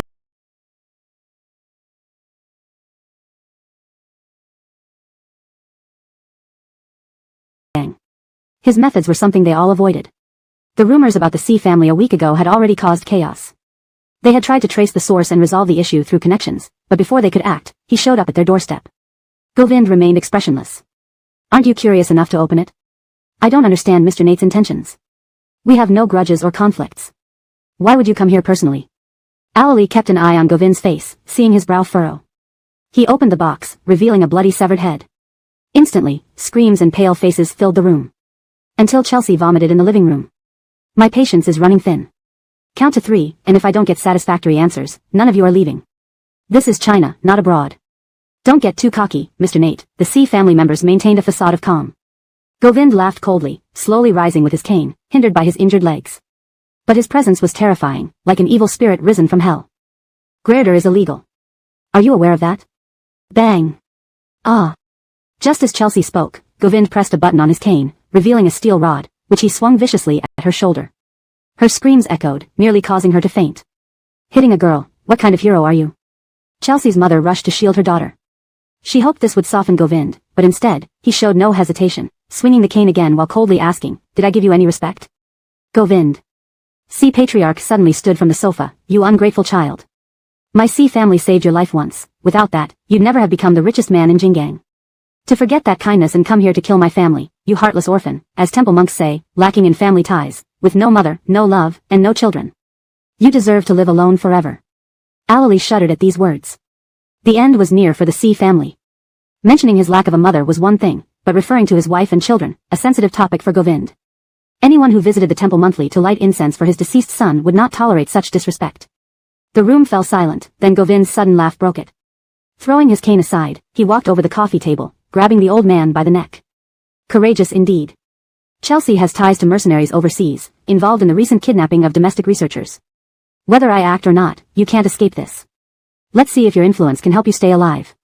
The patriarch's eyes widened in fear, disbelief spreading across his face.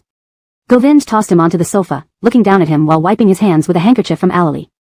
When you're imprisoned, I'll make sure you wish you were dead. Sir, someone's here, Alali answered a call, whispering in his ear. Govind took the cane from Alali, nodding for him to take the box, then left the C residence. As he exited, he encountered Garth in the courtyard. Montague glanced at him, focusing on his leg. Any news on Milagros? Note, the paragraph structure and line breaks are maintained as requested. Hashtag chapter 622, no divorce signature, never see her again. Not yet. Mr. Nate, I can do you a favor. Do you want it? Although Sam Montague isn't actively involved in business, his stench of money spreads for miles. How else could we say Mr. Nate is a mogul? His way of praising someone is so unique. Garth took out a cigarette from his pocket and handed it to Govind, lighting one for himself and taking a light puff. The owner of Ting Fong Tower was originally the head of foreign mercenaries, and Christie has a very close relationship with her. Are you trying to gain favor by mentioning old affairs? Is this how Sam Montague conducts business? Garth remained unperturbed and continued, several incidents have occurred recently on the open sea, untraceable. But according to insiders, they are almost certainly related to Sadie. Mr. Nate's people span both legitimate and underworld circles. If you can't find this information, it must be deliberately concealed. And not many can hide things from Mr. Nate. Garth had taken charge of the C family's matters as he promised back in Nanzhou, concluding the affairs there before returning for promotion, and it wasn't a minor one either. Otherwise, why would C family matters fall to him? Govind was about to leave when Garth suddenly spoke. Consider the C family's matter as an interest on this favor for Mr. Nate. In other words, the final outcome of the C family will certainly meet Govind's expectations. In Jingang City, at Kimberly's company, coinciding with April's fashion week, she had been working tirelessly day and night, barely squeezing in time to sleep. Yawning and half awake, she entered her office to see Elena sitting in her chair, typing away on a laptop for her academic paper. Do you plan to settle here? Why did Govind make you watch over me after losing his wife? Do you think you're born to watch his wife for him? Go away, don't stay here. I'm not disturbing you. I promise, tell me Angie's whereabouts and I won't tell my brother. Kimberly slammed the file onto the table. I said I don't know. Leave or I'll call the police. I really won't tell my brother. If you have time to waste here, you should go make Govind shake his brain dry. What he did, doting on a mistress while neglecting his wife, if anyone with common sense knows who to choose between a wife and outsiders. Making his wife suffer over some old grudges, only for her to run away and still having the audacity to look for her everywhere. What kind of idiot does that make him? You've got a lot of nerve. Just wait until Angie returns, then let's see what happens. Kimberly was fuming, but since Govind wasn't around, she let Elena off easy. If Govind were here, she could scold him for days without repeating herself. For an entire month, Govind couldn't find any trace of Angie. Anyone closely associated with her was under surveillance, whether through communication devices or social circles. Despite this, there was no news. Mid-May. At the entrance of Venus Group, Govind was stopped at the elevator. He intended to find Tilda, but ever since Angie disappeared, Tilda avoided him. Even the employees who greeted him politely as Mr. Nate showed no hospitality in their actions. Please don't make it difficult for us. Selenag General Manager's decision hasn't changed. The last person who let you through was fired. Govind clenched his cane tighter, lips thin. I'm not making it difficult for you. With those words, he left the lobby. The guard breathed a heavy sigh of relief. Why does Mr. Nate frequently visit Selenag General Manager lately? Could it be marital trouble with Christy? That's impossible. Who wouldn't want such a perfect son-in-law? Marital issues would just give other women opportunities. Perfect son-in-law is what others describe Mr. Nate. The Hua family doesn't need a perfect son-in-law to elevate their status. Besides, Christy herself is from a wealthy family. Grammars filled the air. At 7 p.m., as Tilda prepared to leave work, she was stopped in the parking lot. A large hand pulled the car door just as she was about to close it. Glancing sideways, she heard the word dream. Tilda frowned deeply. There are many who wish to be Mr. Nate's mother. Mr. Nate, you don't need to come here looking for trouble. What I did with Amy was wrong. Please give me a chance to make amends. I don't want to give up on this hard-earned marriage. Tell me where Angie is, and I'll do anything. Mr. Nate, I have said before, Angie is my only daughter. You keep saying you love her and worked hard for this marriage, but to me, these are just grandiose excuses. A man who truly loves a woman cannot bear to see her hurt. One accident might be an exception, but repeatedly, it's your failure. Even a pet cat deserves compassion when injured. Let alone my beloved daughter. Stop struggling, you will never see her again. Bang! Tilda slammed the car door shut, signaling the driver to leave. The driver accelerated without regard for Govind beside the car, causing him to stumble several meters and ultimately fall heavily to the ground. Watching, the driver felt a pang of fear, knowing Govind was the reigning mogul of Jingan's business world. I heard Mr. Nate's leg might become disabled. Serves him right. Tilda muttered. By June, Govind still hadn't found Angie.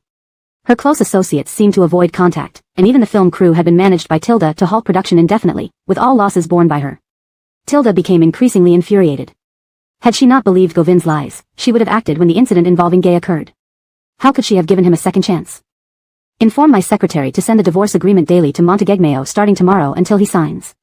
Tell Govind, no divorce signature, no seeing her in this lifetime. The next day, Elon held a document at the door, hesitating to enter. He cursed his bad luck, wondering why this thorny task always fell to him. Wasn't this going to get him killed? The heavy office door opened, startling Krista. What is it? Elon, thinking quickly, shoved the document into Krista's hands. Here's a document. Please deliver it, Oren. I need to pee urgently. The translation maintains the original tone, style, paragraph structure, and line breaks as requested. Chapter 623, Divorce Papers flung before Angie. For an entire month, Tilda had been sending divorce papers to Montegegmeo every day. After all, she was the mother-in-law, and Govind still wanted to stay with Angie, so he could only tough it out and accept them, without showing any emotion, which made things hard for the staff who had to deliver these documents. This day, Jonathan walked in and noticed the top-floor office layer had an odd atmosphere. Guessing something was amiss, he found an excuse to sneak into Krista's office to inquire. Upon hearing the news, he blurted out, "Fuck. We can't let them get divorced." With Angie's temper, if they did, Govind would never even be able to touch a hair on her head again. President Selenag said that if they don't divorce, there won't be any chance of seeing her. Boss Nate is almost driven crazy looking for people. Gavin has sent all his men into international waters. Into international waters? For what? Jonathan asked, puzzled. Would Angie go to international waters? Could that pampered young lady endure the hardships of drifting at sea? Krista sighed slightly. They aren't looking for Angie but Sadie. My guess is that Sadie is hiding Angie's whereabouts. Just the owner of a little club, how much power can she have? Before she returned to Jingang, she was the leader of a group of mercenaries, a famous arms dealer in international waters. Krista interrupted him flatly. Jonathan froze, mouth agape in astonishment. The ancient saying about not judging a book by its cover seemed true now. Sadie appeared like a weather-beaten white plum blossom, calm and refined under the harsh blows of time. She was thought to be a woman with many stories, but instead, she held the book of tales herself. Each page was a legend. How could Angie know such a ruthless person? That's a good question. I'd like to know too. Krista pulled out a chair and retrieved a document from beside the printer, placed it on the desk, sorted and bound it, then stood up and looked at Jonathan. Wanna come in with me? We can convince Boss Nate to take a step back and sign the divorce papers as per President Selenag's request. Once his wife returns, he can pursue her again. This situation isn't helping anyone. Do you realize what you're saying? Signing means no way back. If he doesn't sign, he won't see her. There's hope when he sees her. What does this achieve? Inside Govind's office, smoke filled the air, the ashtray overflowing with cigarette butts, piles of documents around the computer. He leaned back in his chair, clicking the mouse absent-mindedly. On his screen was not work but a map of international waters. Seeing this, Krista felt alarmed. Was he thinking of going to find her in those waters? That place was a chaotic mess, infamous as a human slaughterhouse. Jonathan stood there, kicked by someone, cleared his throat. Tilda was also a determined woman when she married Freddie. Her proposal means she's ready. How about signing the divorce papers first? Taking a step back might be wise. At least then you can try to win her back once she's back. Otherwise, having all your skills and not seeing her is torturous. If not for hearing from Darren and Krista about Govind's recent downfall, Jonathan would have been shocked to see him now. The once confident Govind seemed entirely transformed, disheveled and depressed. And if Angie really is floating around with Sadie in international waters, each day adds more danger.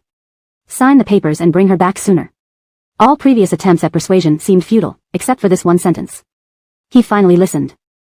President Selenag, Chairman Nate signed. Tilda had just left the reception room when her secretary handed over the documents.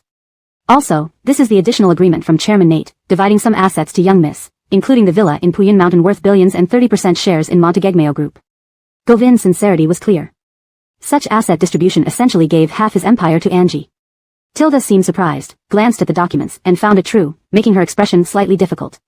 Hold on to the divorce papers, but return the property division agreement. The secretary was taken aback. Why pass up such a golden opportunity?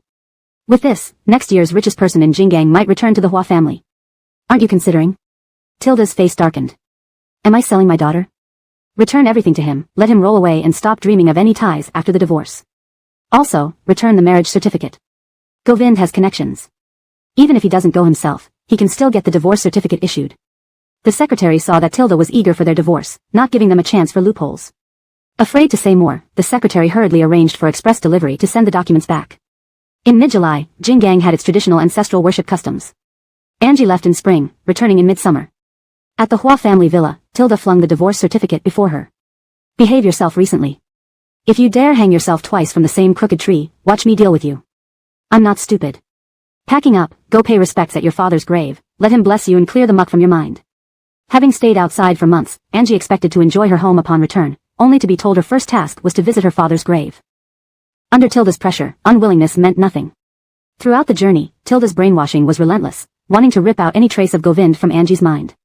As the car arrived at the cemetery, the crowd's eyes widened at Angie's appearance, their gazes filled with surprise and whispers. Aren't they rumored to be separating? What separation? Christy and Boss Nate. I haven't even gotten over their wedding news, and now they're separating. What's happening in the rich world? So erratic? Not that bad. Separated couples still pay respects. Would you not pay respects to your father because you're divorced? The person being lectured rolled their eyes and pointed to the center of the cemetery. There stood a man in a custom-made black suit, leaning on a cane before a gravestone, overseeing the arrangement of offerings. Chapter 624, Single, Lonely, Waiting for Temptation. When Milagros saw Govind, her steps paused slightly. She glanced at Tilda, who clearly didn't expect to see Govind here either, especially in front of Freddie's grave. Did you invite him? Are you an idiot? Tilda rolled her eyes at Milagros's question. Milagros awkwardly touched her nose and pulled the cap on her head down lower. Should I still go up? I don't want to have a verbal sparring match on my first day back. Having enjoyed leisure for a few months, with all the worries shaken off, she finally thought life was looking up, but then came across someone right away. Truly disappointing. Can you avoid something for life if you can avoid it temporarily? Tilda glanced sideways at Milagros and stepped onto the platform. Milagros reluctantly followed behind. As they walked in, they heard the indifferent conversation between the two. Tilda didn't have particularly grand ambitions in this life. In her younger years, marrying Freddie made her dream of becoming a wealthy lady lounging at home while money was endlessly sent to her to spend. After Freddie's death, she took over the company without seeking to be the richest person in Jinggang. She just wanted to stabilize it so no one would go hungry. As for Milagros, this daughter was the only thing that stayed by her side through her laissez-faire life. Govind won her heart with his sweet talk but didn't cherish her. If she didn't act, it would defy justice. Dream. Mr. Nate, please don't call me Dream. I can't bear such a title. Please refrain from doing this again, people will gossip if they see you. Mr. Nate is rich and powerful, naturally no one in Jingang would dare provoke you, but it's different for Milagros. You wouldn't want a woman, after divorcing you, to face humiliation and disgrace, right? Tilda's words were like whips lashing at Govind, stinging sharply and clearly. Govind turned his gaze towards Milagros. It had been nearly 4 months since they last met, and she looked somewhat thinner. Her curly hair, having not been cared for long, lacked its usual shine. The hot mid-July weather forced her into a long-sleeve sun protection jacket and umbrella to prevent tanning, fully covered from head to toe. It left nothing visible of her face. Govind's curiosity went unsatisfied. Regarding the division of assets, I've had the documents resent to the Hua family. At least we were once married. I don't want the world to think I am a miserly cheapskate. As for what happens after receiving them, you decide. Sister Wu, the regulators are here. In the office of Tingfeng building, Sadie had just taken off her clothes to prepare for a shower when the manager's words stopped her short. Why are they here? They say someone reported us for illegal activities. Sadie tensed. Nothing had gone wrong during her 4-month absence, but problems emerged immediately upon her return. It had to be aimed at her. Who else besides her vindictive ex-husband, Angie? Sadie chuckled bitterly, wondering why Kimberly always said Govind was unscrupulous. This man, typically whimpering about hardships in front of his wife, showed ruthlessness and determination in front of others, wishing to clear every obstacle from his marriage path. Go assist them in the investigation and tell them I'm unavailable. Let them investigate? Fine, everyone knows how to play the victim. Once she regains her strength, Govind will be at a dead end again. With few guests at Tingfeng building during the day and even fewer expected tonight, they had plenty of time to cooperate. Downstairs, it was clear they were after Sadie, but ended up waiting for a manager instead. Your boss isn't here? He's busy. We can wait. The manager quickly understood, it might take some time.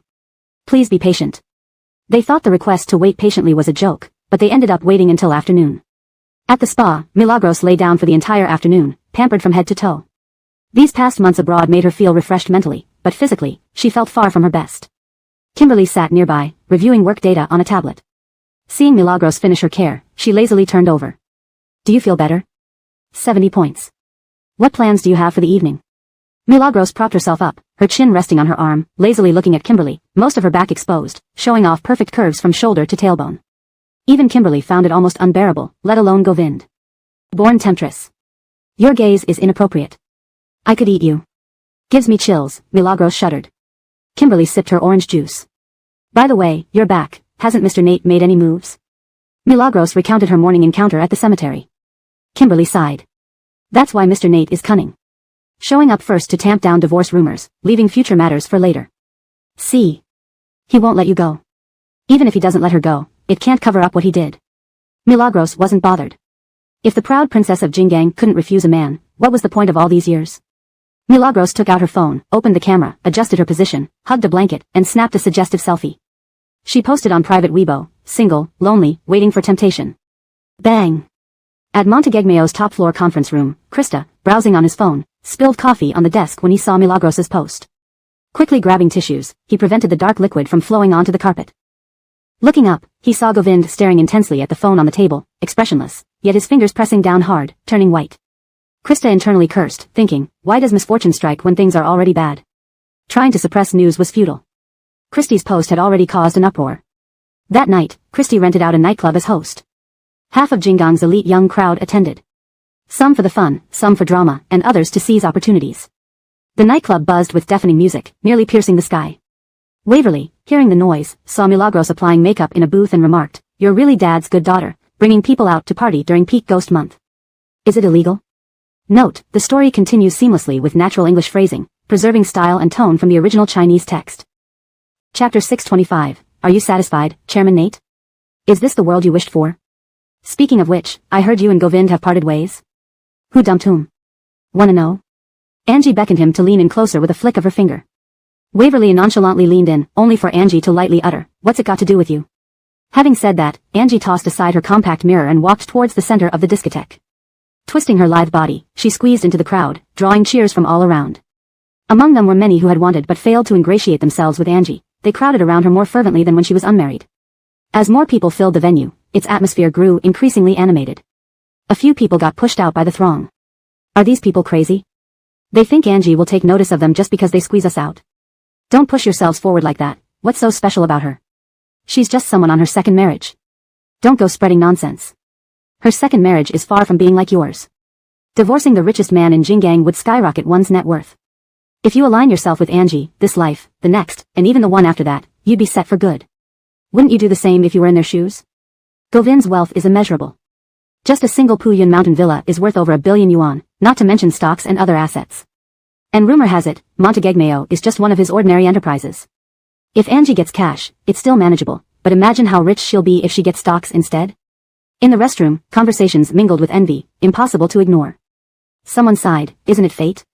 Some people are born lucky. As they sighed and prepared to leave the restroom, they stepped out into the corridor and immediately heard the deafening music inside the discotheque come to an abrupt stop. The sudden silence made everyone cover their ears. Judging by past experiences, could it be that old devil Nate is here? Kimberly pressed close to Angie, and Angie didn't want to hear even the punctuation marks from her mouth. Don't jinx it. He dances, she stops the power. How many times has he done this? Just as Kimberly finished speaking, someone in the crowd shouted, Chairman Nate. Instantly, the noisy chatter died down, and everyone's gaze shifted between Angie and Govind. At the entrance of the discotheque, a man with a slick-back hairstyle stood impeccably dressed in a black Zhongshan suit, leaning on a cane, exuding an imposing presence, as though he were a patriarch stepping out of an old-world era. Even standing there quietly, he could command the attention of everyone present. Earlier in the day, Angie hadn't gotten a proper look at him. Now, she found that his aura seemed to have gone through some transformation, shedding its gentleness and becoming only stern and robust. He resembled a sharp blade, always ready to be unsheathed. At the entrance, the man's voice was neither warm nor cold as he asked the club owner, why did the music stop? Keep it going. Govind cast a glance at the booth where Angie had been sitting earlier, then approached it, the hardwood cane tapping rhythmically on the floor. The discotheque owner watched the scene unfold, feeling a cold sweat break out. Looking from Angie to Govind, he couldn't help thinking, a celestial battle ensues, mortals suffer. Was running a business really so difficult? Hua Lincolnsons, I just remembered something I need to attend to, so I'll leave first. Let's catch up another time. Yeah, let's catch up later. Within minutes, what was once a nearly full house dwindled to just a handful of people.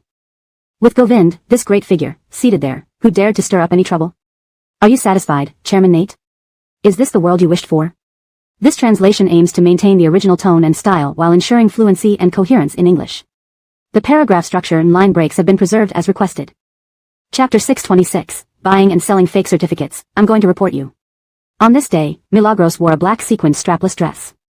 Her slender arms, perfect collarbone, and shoulder lines, as well as smooth legs below the knees, exuded an aura of wealth wherever her skin was exposed. She looked like a pampered girl who had grown up bathed in luxury. The man's gaze swept over her, finally landing on the bruise on her arm. His thoughts drifted back to that night in Los Angeles when she fell from upstairs, clinging to the vines as she plummeted. A lump formed in his throat, making it hard for him to breathe. There are still unresolved issues between us. Already divorced, what else is left unsolved? Milagros retorted with disdain, no longer hiding her displeasure towards Govind. If realism defined Milagros, she was absolutely realistic. If Govind could benefit her, she wouldn't mind tolerating any harm he caused or even joining his household as a sycophant.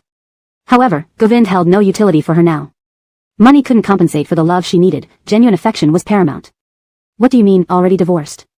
Govind picked up the wine glass Milagros had just used, gently swirling the half-filled contents.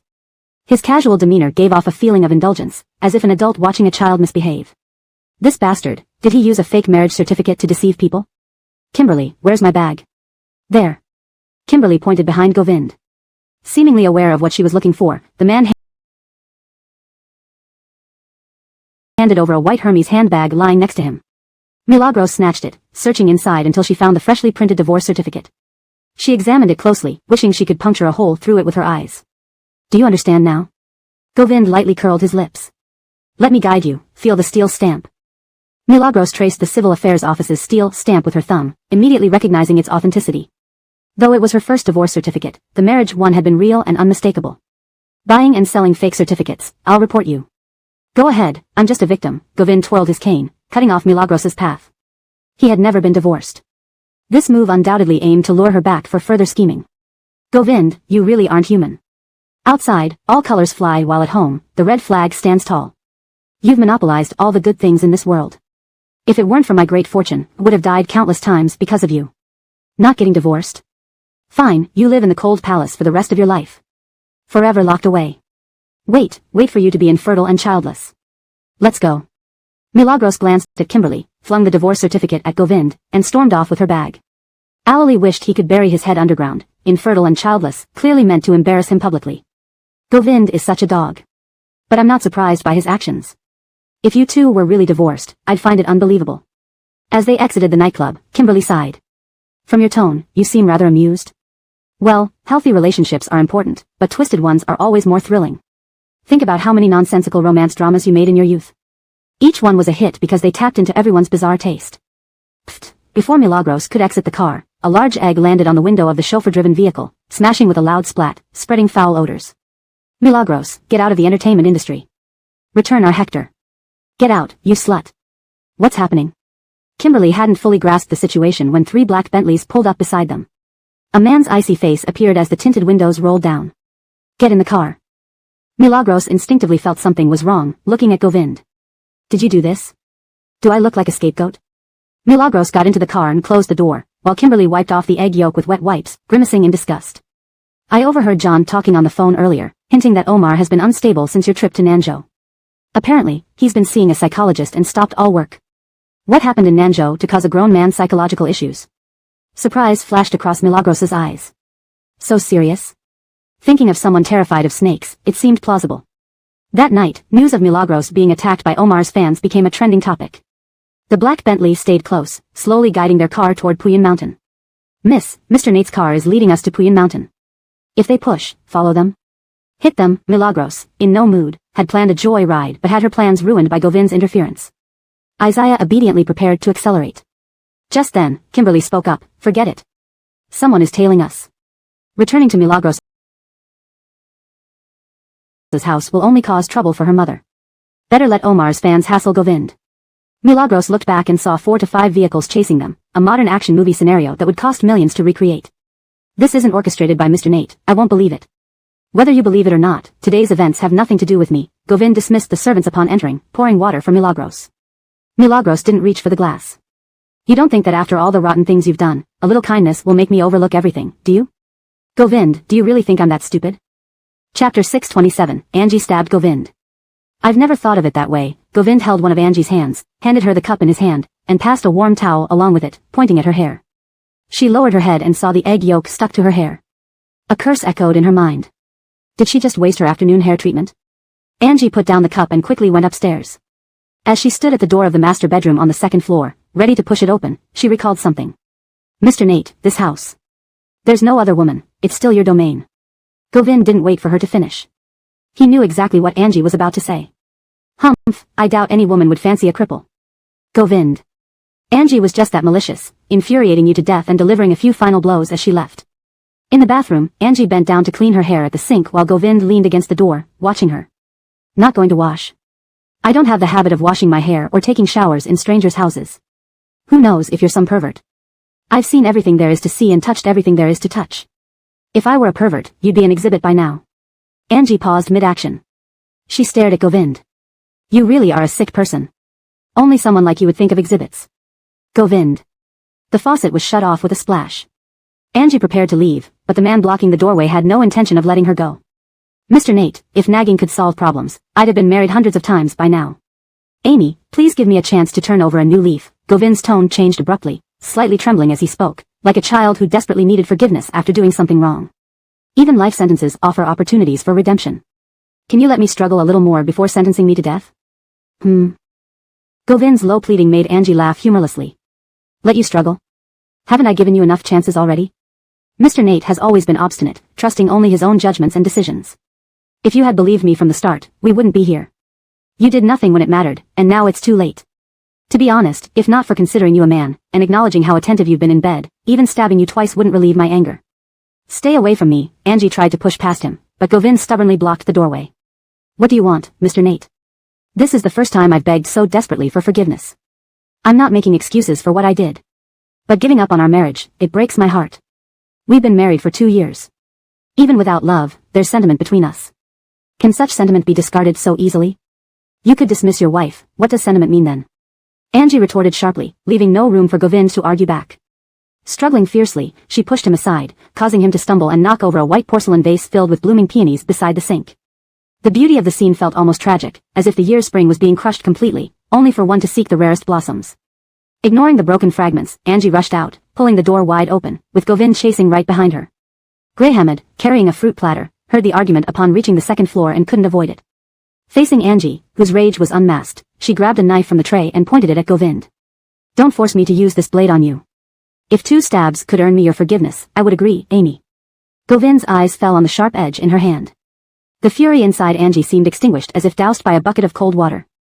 So easy? You dream. She wasn't about to let anyone walk out of her life that easily. A decade or more wouldn't be enough to mend the wounds. He clearly underestimated her resolve, thinking she was just another woman clinging to him. With a clank, she dropped the knife into Greyhammed's tray, startling her. Just as she turned to leave, her arm was grabbed. Govind's grip tightened, his voice urgent. He knew tonight was his last chance to bring her back. After tonight, even Tilda would stand in his way. Once you leave Yun Mountain, seeing you again will be nearly impossible. You said you loved me. I did say I loved you, and even now, I can admit I loved you. But loving you doesn't mean I have to tolerate you pushing me away repeatedly. Govind, I can tell the difference between love and reckless infatuation. Don't take advantage of my feelings for you. When I cherished you, you were like a glass cup, fragile and precious. When I tossed you away, you became shards of glass. Angie yanked her hand free. Let go of me. Amy. Her anger surged, her meticulously styled hair tangled from the tugging, sweat trickling down her once pristine skin. Seeing Govind come closer, she instinctively grabbed anything within reach and lunged at him. As the knife plunged into his body, Angie's mind blanked as if hit by a hammer. Her furious emotions instantly cleared. Govind slightly hunched, lifting his eyes in shock, his gaze filled with disbelief as it fell upon Angie. Lowering her head, she saw blood covering her palm. Panicked, she stumbled backward. At that moment, Greyhammed froze, dropping the fruit tray in horror. Mrs. Sir. Sir. Though mere steps away, Greyhammed felt rooted to the spot, unable to move. Angie backed away in sheer terror, her hands limp and shaking. Her back hit the railing before she could steady herself. As she reeled from shock, Govind swayed and fell headfirst down the grand staircase of Yun Mountain. The custom-made beige Persian carpet lay soaked in his blood. Instantly, chaos erupted throughout Yun Mountain. Greyhammed's terrified cries interrupted Alali and Isaiah's conversation in the courtyard. They stopped talking. Alali removed the cigarette from his lips. Did you hear something? Alali. Something's wrong, Alali reacted immediately, rushing into the house. He barged through the heavy villa door and saw Govind lying on the ground, covered in blood. His legs weakened, nearly collapsing. Inside, Greyhammed's cries of panic resounded, stopping Alali and Isaiah in their tracks. Chapter 628, Elena, stabbed well. He knew this day would come sooner or later, but he didn't expect it to come so soon.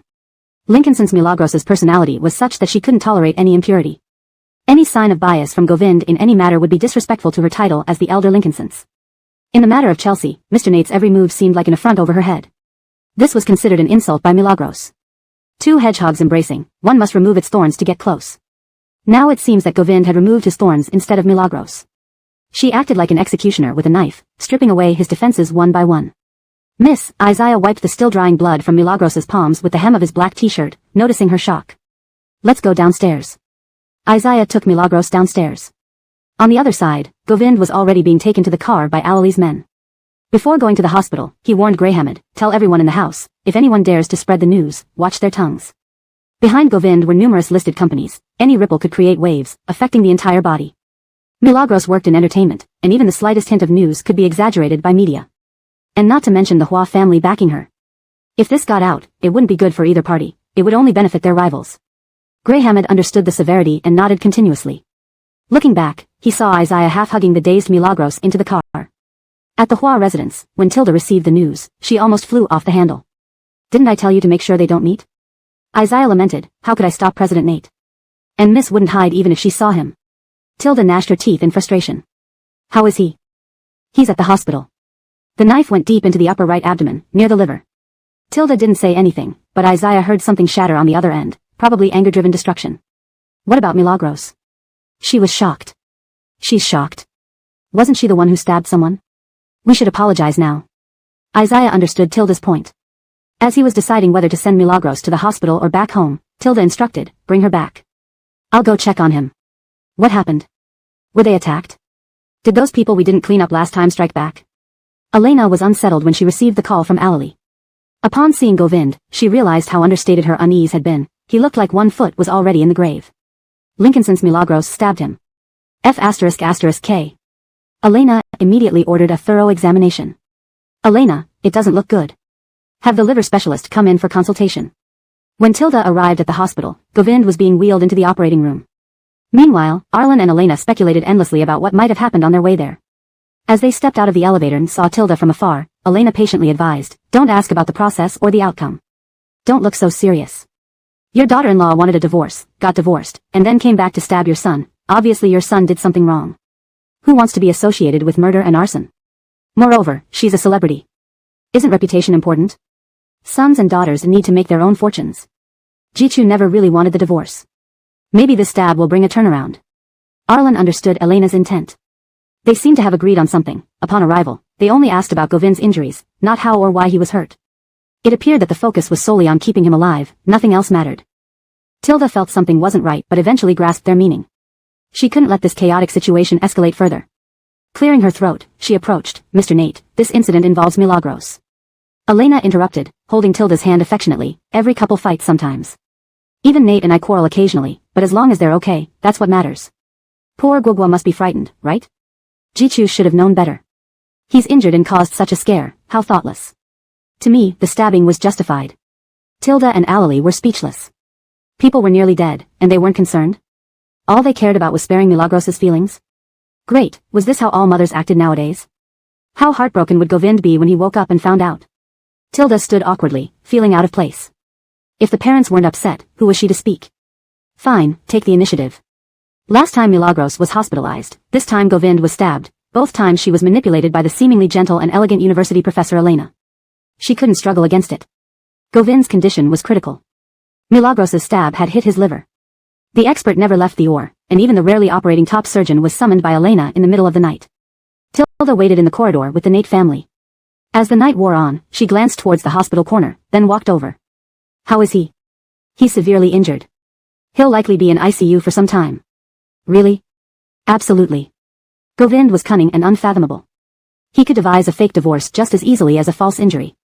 Milagros's temper was formidable, but she was no match for Govind's schemes. If he were truly behind this, the suffering of the past months would be for naught. Tilda needed to rule this out. "Thanks for the effort. Keep an eye on things for me. All old classmates here, no need for formalities." They exchanged pleasantries before parting ways. At 4 a.m, Govind was admitted to ICU. Tilda returned home to find the maid waiting. "Still awake? How could I sleep? Milagros has been curled up on the sofa since she came back, wrapped in a blanket, ignoring everyone. I'm worried sick." Tilda sighed deeply, walking to the sofa where Milagros slept restlessly. She paused, then turned around as Milagros awoke. "How is he?" Chapter 629. If Govind dies, would you be quite sorry? Do you still know fear? Did you not think of the consequences when you stabbed him? I repeatedly told you to stay away from Govind, but look at you now. On the first day back, you went straight to him.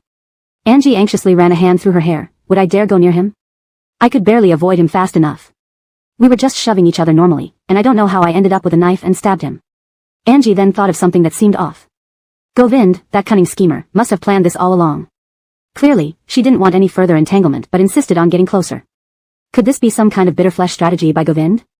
Graham had often sent fruits upstairs before, but there was never a fruit knife in the fruit platter. How did it happen that on the day I went, there was suddenly a fruit knife in her platter?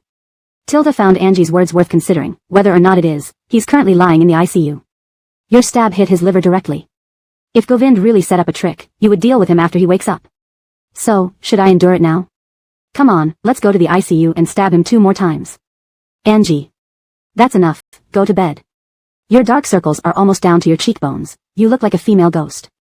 Angie made a whimpering sound, hugging a pillow like an abandoned puppy, trailing behind Tilda step by step. I want to sleep with you. As soon as I close my eyes, I dream of myself covered in blood. It's terrifying. You act like you've seen little of such scenes. How can they be the same? Those people in the past were trying to kill me, and their deaths were well deserved. Why? From your tone, if Govind dies, you might actually be sorry. He has contributed to society. Angie bluffed. The next morning, Angie got up with her quilt, picked a low-profile white short-sleeve shirt, put on a hat without even having time to apply makeup, and had Isaiah drive her to the hospital. Upon entering the VIP ICU area, she saw Elena chatting with a doctor. How is Govind? Not. Elena stopped mid-sentence, remembering her mother's great achievements last night. She couldn't afford to slip up at this critical moment. I didn't expect you to be so accurate. There are so many organs in the human body, but you only stabbed the important ones, said Elena sarcastically. Angie could hear the sarcasm but felt this wasn't the time for sarcasm. Is it serious? She feared it might cripple him for life, tying her future to caring for a disabled person. His condition isn't too serious. He'll probably have to eat liquid food for life, visit the hospital frequently, and prepare for a shortened lifespan by 10 years. Angie. Is this not serious? This. Is it really that serious? What's so serious about it? Not serious at all. Look at the patients in the ICU, many are much worse. Angie. Elena calmly described the most outrageous consequences, leaving Angie's mind buzzing. When she left the hospital, she felt like she was floating. In the elevator, Angie felt someone examining her, assuming it was a black fan. She pressed her cap lower. Christy. Hearing the voice, Angie frowned but did not raise her eyes. Instead, Isaiah looked alertly at the person. Seeing this, the person took out a business card and handed it to Isaiah. Christy, don't misunderstand, I'm not a bad guy. This is my business card. I am a Chinese investor from the Middle East who primarily roams the world looking for business opportunities. I heard Christy holds shares in Montegegmeo. Are you interested in discussing? Acquire Montegegmeo? Exploit his illness to get rid of him? This person dared to target right by Govind. Angie glanced at the business card in Isaiah's hand, which was then handed over. Seeing Angie's interest, the person continued, rest assured, we won't let you lose money. I also heard that Christy is not on good terms with Chairman Nate. Holding these shares might be a hot potato. Why not make a deal? It will sever your ties with Chairman Nate and allow you to quickly cash out. How much can you offer? 10 times. The man confidently stated this amount, believing no one else could match it. He expected Angie to be tempted, but instead, she sneered. Although I'm not on good terms with Chairman Nate, I know some despicable things shouldn't be done. Angie tucked the business card into the man's suit pocket, her lips curling mockingly. Who is this? Daring to target Chairman Nate so boldly? Isaiah asked curiously as they left the elevator. Angie shrugged, indicating she didn't know. You call Krista and tell her what happened. Colton called this morning, saying she has rested enough and wants to open for business. Shouldn't I let her open? Isaiah awkwardly cleared his throat. Chairman Nate seems to be making things difficult for Colton through the regulators. Angie. I stabbed too lightly. That bastard has never acted human. On the 5th day after the incident, Govind's condition remained unclear, with a high fever persisting in the ICU. Elena frantically consulted multiple experts, but several rounds of tests failed to find a cause. Not an infection. Doesn't seem like an infection or a complication, rather like poisoning. Poisoning? Where would poison come from in the ICU? Elena wondered, then remembered something. It must leave traces if suspected. That night, she and Alalie checked the surveillance. In the control room, Jonathan stood behind Alalie, staring intently at the screen. Suddenly, something flashed in the accelerated playback, rewind. Jonathan flipped through the shift schedule while guiding Alalie. This record shows no medical staff entered the ICU late the previous night. Who is this person in the footage? What is he doing? The video showed a man picking up a syringe from the tray and adding medicine to Govind's 4. I can't do this anymore. Someone in the department has noticed something wrong. If I enter again, I'll surely be caught. I can't risk my entire life for this money. On the hospital rooftop, the man in a nurse's uniform stood behind a white sheet, separating them visually. You agreed to 50,000 per time. What do you mean by canceling? Find someone else. Dr. Su is clever, and the patient in bed is Jingang's richest man. Bodyguards take turns every day outside. Entering once was already tough, and you expect me to do it twice? Do you think they will forgive you if you quit now? If I were you, I'd smarten up. Finish this job, take the money, resign, and change jobs. How many years would it take to earn $1 million working a job paying 4,000 to 5,000 monthly? Aren't you planning to marry your girlfriend? Without a car or house, how can you get married? One last time. Yeah. Chapter 630, Does Christy have many enemies? The investigation revealed that one of the male nurses who recently worked in ICU is from a rural area under Jinggang City. He's a college graduate and had been dating his girlfriend for several years, but she left him recently because he couldn't afford a house or a car. A person heartbroken and desperate for money can easily become someone else's tool. What should we do? Should we arrest him directly? Arresting him would just get us a pawn. We need to investigate his recent social connections first. If we want Govind dead, it requires skill. The man who escaped in Los Angeles hasn't been caught yet. If he comes back now with Oren in this condition. Alalie trails off, worry evident on his face. Jonathan glances at everyone present with a calm tone. Do you think we're all dead? Sir, there's an ancient Chinese saying, people need a face, trees need bark, and utility poles need cement. You keep appearing before me, aren't you just stirring up trouble? There's another saying, good things come after many trials. I want to show Geraldine how sincere I am through my actions. The man smiles continuously, always greeting with a smile. He clearly knows the essence of it. Kimberly looks between the newcomer and Angie. Angie, please have him leave. Angie seems somewhat impatient. Geraldine isn't in the mood to chat today. I'll come another day. The man leaves with a pleasant smile, emitting a faint bamboo scent which feels oddly out of place with his persona. Who is that? Angie leans back, looking out at the bustling traffic outside the cafe. She's thinking about what happened to that bastard Govind. If he dies, wouldn't she be considered a murderer? Someone who wants to buy Montegegmeo Company. He found you quickly. Are you sure he's legit? Does a good bird resort to such underhanded tactics? Angie counters, noticing a new message on her phone. Elena, come quickly. Angie turns off her phone and grabs her bag, looking at Kimberly. I have to go. Where are you going?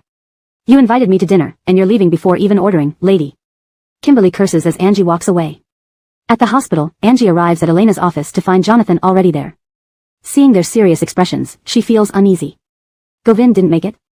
Did I stab him to death? Am I going to jail? Is it too late for me to turn myself in? Just say something. Jonathan moves his gaze from the tablet in his hand, sighing slightly. He's not dead, but close enough. What do you mean? Angie wonders. Someone broke into the ICU and poisoned Boss Nate. Look, Jonathan hands her the tablet. Angie reads it and exclaims, damn. Who the hell did this? Killing Govind will implicate me. Haven't we caught the perpetrator yet? Even if we did, it wouldn't help without knowing who's pulling the strings. We're waiting for the big boss. How are we waiting? We'll know tonight. Later in the night, lying on a makeshift bed in Elena's office, Angie drifts in and out of sleep. She wakes groggily to find Jonathan tapping her shoulder, offering her a mask. It's time to act. In the ICU, hiding in the shadows, Elena watches the intruder leave the room. As soon as the drug infusion ends, she quickly unplugs the needle. Outside, the moment the man steps out, Alalie strikes him unconscious with a swift chop. Donning the nurse's uniform, Alalie heads to the rooftop. Still at the usual spot, Alalie stands at the balcony edge while behind him, the woman waits beside a suitcase. The goods are inside. Check them yourself. Fearing exposure, Alalie keeps his head down while opening the suitcase. Suddenly, the woman who was about to leave turns around and shoves him off the rooftop. Fortunately, Alalie is trained and immediately catches hold of the iron railing. Any other nurse would have been killed instantly. So, I guessed right.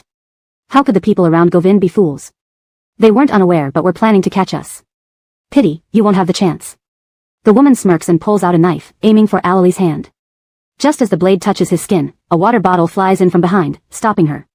Turning around, she sees Angie standing there, sneering, I didn't seek out Christy, she came to me. You recognize me? So, you're one of my enemies. Christy has many enemies. Do you remember where our feud began? Does it matter? Either way, you die.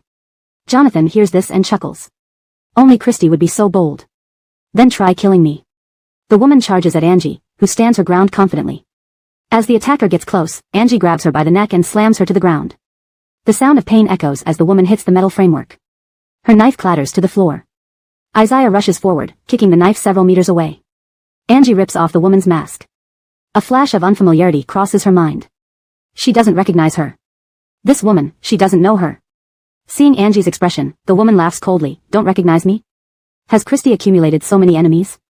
Standing close, the faint bamboo scent wafts over. Angie suddenly realizes where she smelled this before. Los Angeles. She was drugged then. The woman taunts, noisy. Without hesitation, Angie crashes the woman's head against a metal water tank, knocking her unconscious. Angie throws the woman aside and checks on Alalie, finding him unharmed. She kicks the suitcase with her foot, signaling Isaiah to open it. Opening the suitcase reveals a strong smell of formaldehyde. Beneath the stacks of RMB bills lies a thick layer of fake money. Bamboo scent? That man, she remembers. Isaiah, the business card. What business card, miss? The man's card from the elevator. Suddenly everything becomes clear. Chapter 631, Someone Wants Govind Dead. The business card was promptly returned. Fortunately, the elevator surveillance footage was clear enough. When Angie called the person, it took a long time before the phone was answered. The man's hoarse voice sounded as if he had been woken up from a deep sleep, but he didn't seem surprised to hear Angie's voice. Christy, I've been expecting you. Is this your people? Angie stood on the hospital rooftop, looking down at the woman lying at her feet, her tone cold and emotionless. Not exactly my people, we belong to the same organization, the man responded honestly. Angie held her phone, her gaze slightly lowering. An organization? This implied that there was a larger puppet master behind everything. Both the men who had approached her and the woman were merely pawns. What do you want? Do you believe me if I say I don't know? We only follow orders and execute them. Each of us receives different demands. Have you seen the roots of a tree? The trunk appears straight on the surface, but beneath the ground, the roots are complex and intertwined. Each root has its function, mainly to support the upward growth of the trunk. Why did they come to me? Because I also don't want to be controlled, but I can't break free. I hope Christy can save me. Angie's lips curled into a cold smile. How can I save you? Sell me the shares in your hand. Not everyone is qualified to do business with me. Pass this message to your boss. With that, Angie hung up the phone and turned to Jonathan, who wasn't sure what to say for a moment. Govind had never lacked enemies. Years ago, while abroad, he made countless enemies. After returning to China, due to legal reasons, no one dared to confront him directly. It was unexpected that Angie's action had given certain individuals an opportunity to strike. Lock them up first, Angie said, kicking the unconscious bodies. Search their belongings. Since there's a mastermind, there must be contact information. Try to find some clues. Where's Krista? She's at the company. Apparently, Boss Nate has been focused on you lately and hasn't managed the company much. Everything was left to Krista. We thought she would be relieved when you came back, but... In the empty stairwell, footsteps echoed clearly as Jonathan spoke. Angie suddenly stopped, but luckily, the people behind her also stopped just in time to avoid a collision. Has Montague sent anyone to see him recently? Isaiah, holding the prisoners, asked hesitantly, do you suspect something wrong within Montague? Someone wants Govind dead, someone else wants the shares in my hand. If Govind dies and the shares end up in the right hands, who benefits the most? Clearly, someone was planning a coup. This chess game had been set up long ago, taking advantage of Govind's coma. Syra, here's the list of visitors over the past few days. The CEOs from Montague all came with Krista, nothing suspicious. Angie chuckled. If it were obvious, it wouldn't be a well-planned plot. Such a grand scheme wouldn't leave any traces for ordinary people to find. Focusing on the list in her hand, Angie hadn't noticed Alalie had started addressing her as Syra again. Do you think it could be Krista? Alalie trembled inwardly upon hearing Angie's question, shaking her head vigorously. No, Krista wouldn't betray Boss Nate. How can you be so sure? Hasn't Boss Nate told you about Krista's story? Leaning back in her chair, Angie listened intently as Alalie recounted, Krista is from Dongzhou in Z country. Her mother died of illness when she was 12. Her father, believing rumors, moved her to Saigon, now Ho Chi Minh City, in Vietnam because of the earning potential in Myanmar's Golden Triangle. In the early 2000s, during the chaos in Ho Chi Minh, Krista lived with her father in Cholon for 6 years. Just before college, her father got into a dispute while fishing and was killed. She killed her father's murderer and fled, eventually being saved by Gavin and Boss Nate. I often hear she wants to go home for matchmaking. Doesn't she have a mother? Just a cover identity, Alalie explained. Some people need an identity as a facade, and Krista is one of them. Whether she has a real mother isn't important, what matters is having someone significant in her life. Angie understood. Similar situations weren't uncommon in the entertainment industry. A few days later, while having dinner with Tilda at the Hua residence, Angie received a call. On the other side, the man used a voice changer to invite Angie to meet. Do you expect me to agree just because you want to see me? Apparently familiar with Angie's temper, the caller remained calm despite her rudeness. Christy and Chairman Nate have grown weary of each other. Why hold on to those shares? Aren't you afraid that the shares Nate gave you were just to maintain a connection between you two? Trying to manipulate her? Brainwash her? Angie laughed. Do you know what every woman truly desires in life? Neither morals nor laws can bind her, and she gets paid regularly. Your brainwashing rhetoric is outdated. If you want what I have, show some sincerity. Just then, Isaiah walked in as Angie was conversing with the caller. Their eyes met, and Iona knew it was almost time. I'm not begging you, it's the other way around. Think carefully before you deal with me. Angie threw her phone aside. Isaiah handed her a tablet. Again, in the outskirts? These people were always congregating there. Even Rufus's wife preferred the outskirts. I'll be out for a while. Think carefully, once involved, there's no turning back, Tilda warned, knowing Angie was meddling in Govind's affairs. Angie paused, countering, if Govind dies at their hands, can I escape? Her involvement now meant her fate was intertwined with his. If Govind survived and forgave her, things might be manageable. But if he died, the uncertainty would be immense. Tilda wanted to say something but stopped. As a mother, she couldn't interfere in every decision. If Angie needed to learn a hard lesson, she would eventually return on her own. The address is here? Yes, Isaiah confirmed. Isn't this where Delia caused trouble before? Are you sure? Angie felt something was off. Chapter 632, Death. Could this matter be related to Delia? Is she making a comeback for revenge? Govind's machinations back then were not exactly noble either. If Delia found out everything was orchestrated by Govind, it would be hard for her to stay still. Let's go down and check. Send someone from the back, Jonathan interrupted Angie. Both of us are frequently in the public eye. If we're caught doing something unfavorable, it could cause trouble. Find a stranger, if anything goes wrong, we can explain it away. Angie nodded as Jonathan's men pushed open the villa door and entered. They sat in the car, watching every move of the man who pushed the villa door. He stopped just before stepping in, and a startled voice came through the earpiece. What happened? It's a dead body, the man, clearly shocked, maintained an experienced calmness after his initial fright. Pictures, Jonathan reminded. When the pictures arrived, Jonathan handed his phone to Angie. The dead person was the one from the hospital elevator. For some reason, Angie felt as though a vast web was slowly tightening around them, trying to ensnare them. Have them report it. The enemy is hidden while we are exposed. In such situations, we can't leave any evidence against us. If this had been her own affair, things might have been clearer. But this time, she joined halfway through, like a monk who knows how to catch ghosts but doesn't know which sect they belong to. The next day, before Angie could make sense of it all, something happened at Montegegmeo. A senior executive at Montegegmeo jumped to his death, leaving a suicide note accusing him of unfair treatment. When the note went viral online, it caused quite a stir. The internet erupted with debates, countless trolls leading the charge, and even pulling Angie into the conflict. By mid-morning, Angie's Weibo was flooded with negativity. She had just woken up, sitting on the bed in a black strapless dress, scrolling through news on her tablet. Thankfully, she didn't have any commercial activities recently, or she would have faced even more backlash. When Kimberly called, Angie was browsing Weibo comments about how her lavish lifestyle was built on the corpses of countless workers. Angie couldn't help but find it amusing. Did you see the news? Hard not to. Govind just fell into a coma, and problems arose within the company. Doesn't it feel like someone's plotting a coup? Krista can't control the situation anymore. Angie placed her tablet on the table, tilting her head as she stirred coffee in a cup. Not sure. I heard from Jonathan that boss Nate neglected the company for months to find you, leaving everything to Krista, acting like he lost his wife and nothing else mattered. Now that you're back, Krista finally got a breather only to be hit with another blow. He must be furious.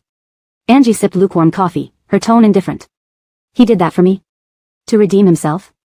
Don't drag me into everything. Stop taking yourself too seriously, always thinking everything has to be your fault. TSK. Admit it. Angie, deep down, you can't bear to see Govind suffer, otherwise why would you care about your ex-husband's troubles when you usually keep your nose clean? Kimberly knew Angie well, having grown up together. She knew Angie's heart of gold behind her sharp tongue. Did you ask Carlos about it? Angie finished her coffee, grimacing at its bitterness. Yes, John said it's medically diagnosed as post-traumatic stress disorder, and he's already receiving professional psychological treatment. Probably due to the scare during your visit to Nanzhou. Kimberly asked a few times, but Angie remained silent, so she didn't press further. Some things shouldn't be spoken lightly. Miss, Lady Nate wants you to visit the company today. Before Angie hung up, Tilda informed her. My mom's calling me, I'll talk later. At 10 a.m., the entrance of Venus Group was swarmed by media reporters. Seeing this when she ascended from the underground parking, Angie was somewhat taken aback. Is the fire from Montegegmeo spreading here? Exactly, miss. Tilda's expression wasn't pleasant, but the secretary explained. But weren't we officially divorced? At this moment, everyone thinks we knew Montegegmeo's inside information beforehand and are desperately trying to distance ourselves. Angie rubbed her temples, seated on the sofa. What now? Involve Govind? General Manager Selenag, President Sue from Montegegmeo is here. Let her in. When Krista entered and saw Angie, her eyes lit up. She sat beside Angie with a pleading look. Christy, please help. What's in it for me? Anything you want. Just solve this issue. Angie glanced at Tilda, who nodded silently. Tell me more. With big trees come strong winds. Montegegmeo has long been targeted. With Govind always around, no one dared act rashly. This time, they attacked because they think Govind won't wake up soon. As for the executive who jumped, he doesn't seem like someone who would easily commit suicide. Claims of oppression suggest he had dirt on them. Now he's dead, his family won't speak, and we can't get information. Your presence as Govind's spouse could resolve this. Why would they meet you if they refuse to meet me? Nate Chairman saved their parents in a car accident in 2006, using connections to get experts from all over. Knowing rehabilitation costs were high, he promoted the executive. Any one of these acts alone is enough. Should I try? Angie glanced at Tilda again, who remained silent. Hong Kong isn't short of luxury residences. People living in these homes are either incredibly wealthy or highly influential. The late executive belonged to the latter category. When Angie rang the doorbell, the house was eerily quiet. Minutes passed without a response. Say you're Govind's wife, give it a try, Krista whispered through the earpiece. Angie knocked again, raising her voice. Catherine Archie, I'm Director Nate's wife, Angie. I'd like to understand the situation. After what seemed like eternity, the door opened. Chapter 633, Can it be an act? I want to see Chairman Nate. There are things I only wish to discuss with him. Chairman Nate is unavailable, but discussing it with me will be the same. As the head of Montegegmeo Group, I can make decisions. Hearing Milagros's words, the woman hesitated. She was aware of Milagros's reputation, the Lincolnsons of Jingang and the owner of Montegegmeo Group, but someone who mingled in the entertainment industry. If the first two descriptions carried some weight, the last one didn't seem credible at all. Is Chairman Nate not well? The continuous questioning made Milagros feel a vague sense that something was amiss. However, seeing the person's visibly tired and sorrowful appearance didn't suggest someone setting up traps for her. Milagros suddenly smiled. Do I look like someone whose husband is about to die? One hand held her bag, while the other gestured casually. Radiant and youthful, she certainly did not appear like someone expecting to lose her husband. Instead, the woman standing opposite looked more fitting for that role. Won't you come inside? Milagros glanced at the surveillance cameras behind her in the elevator lobby. Only then did the woman awkwardly invite Milagros into the house. Inside, chaos reigned from the sofa to the dining area, strewn with various papers and documents as if they had just been ransacked. It looked like they were frantically searching for something specific. Seeing Milagros's gaze appraising the situation, the woman stiffly explained, a sudden misfortune befell our family, everyone has lost their composure. Please forgive me, Catherine Nate. Let's go to the study. Looking for something specific? Milagros asked softly, deliberately keeping her voice gentle and harmless. She had always been adept at reading people, especially in situations like this where the other person's despair was so apparent. My husband had life insurance policies bought for many years by the family before his death. Now we don't know where these documents are, so the family is desperately searching. Which insurance companies? Perhaps I have connections who can help retrieve the original documents. Upon hearing this, the woman's eyes lit up, her bloodshot and weary eyes reflecting a glimmer of hope. Really? Absolutely. Please sit down, Catherine Nate. Seated across from Milagros, Catherine Archie seemed eager to divulge information. There are several insurance companies. Sitting on the sofa, Milagros scanned the study which featured European-style furniture and a heavy wooden desk backed by rows of bookshelves.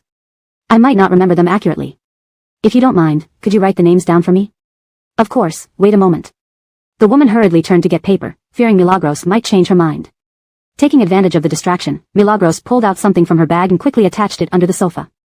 The woman returned with an A4 sheet. Expecting Milagros to write on the desk, she was surprised when Milagros returned to her side. As the paper was handed over, Milagros saw the names of several insurance companies and thought to herself how these people seemed set on fraudulent claims. Just these?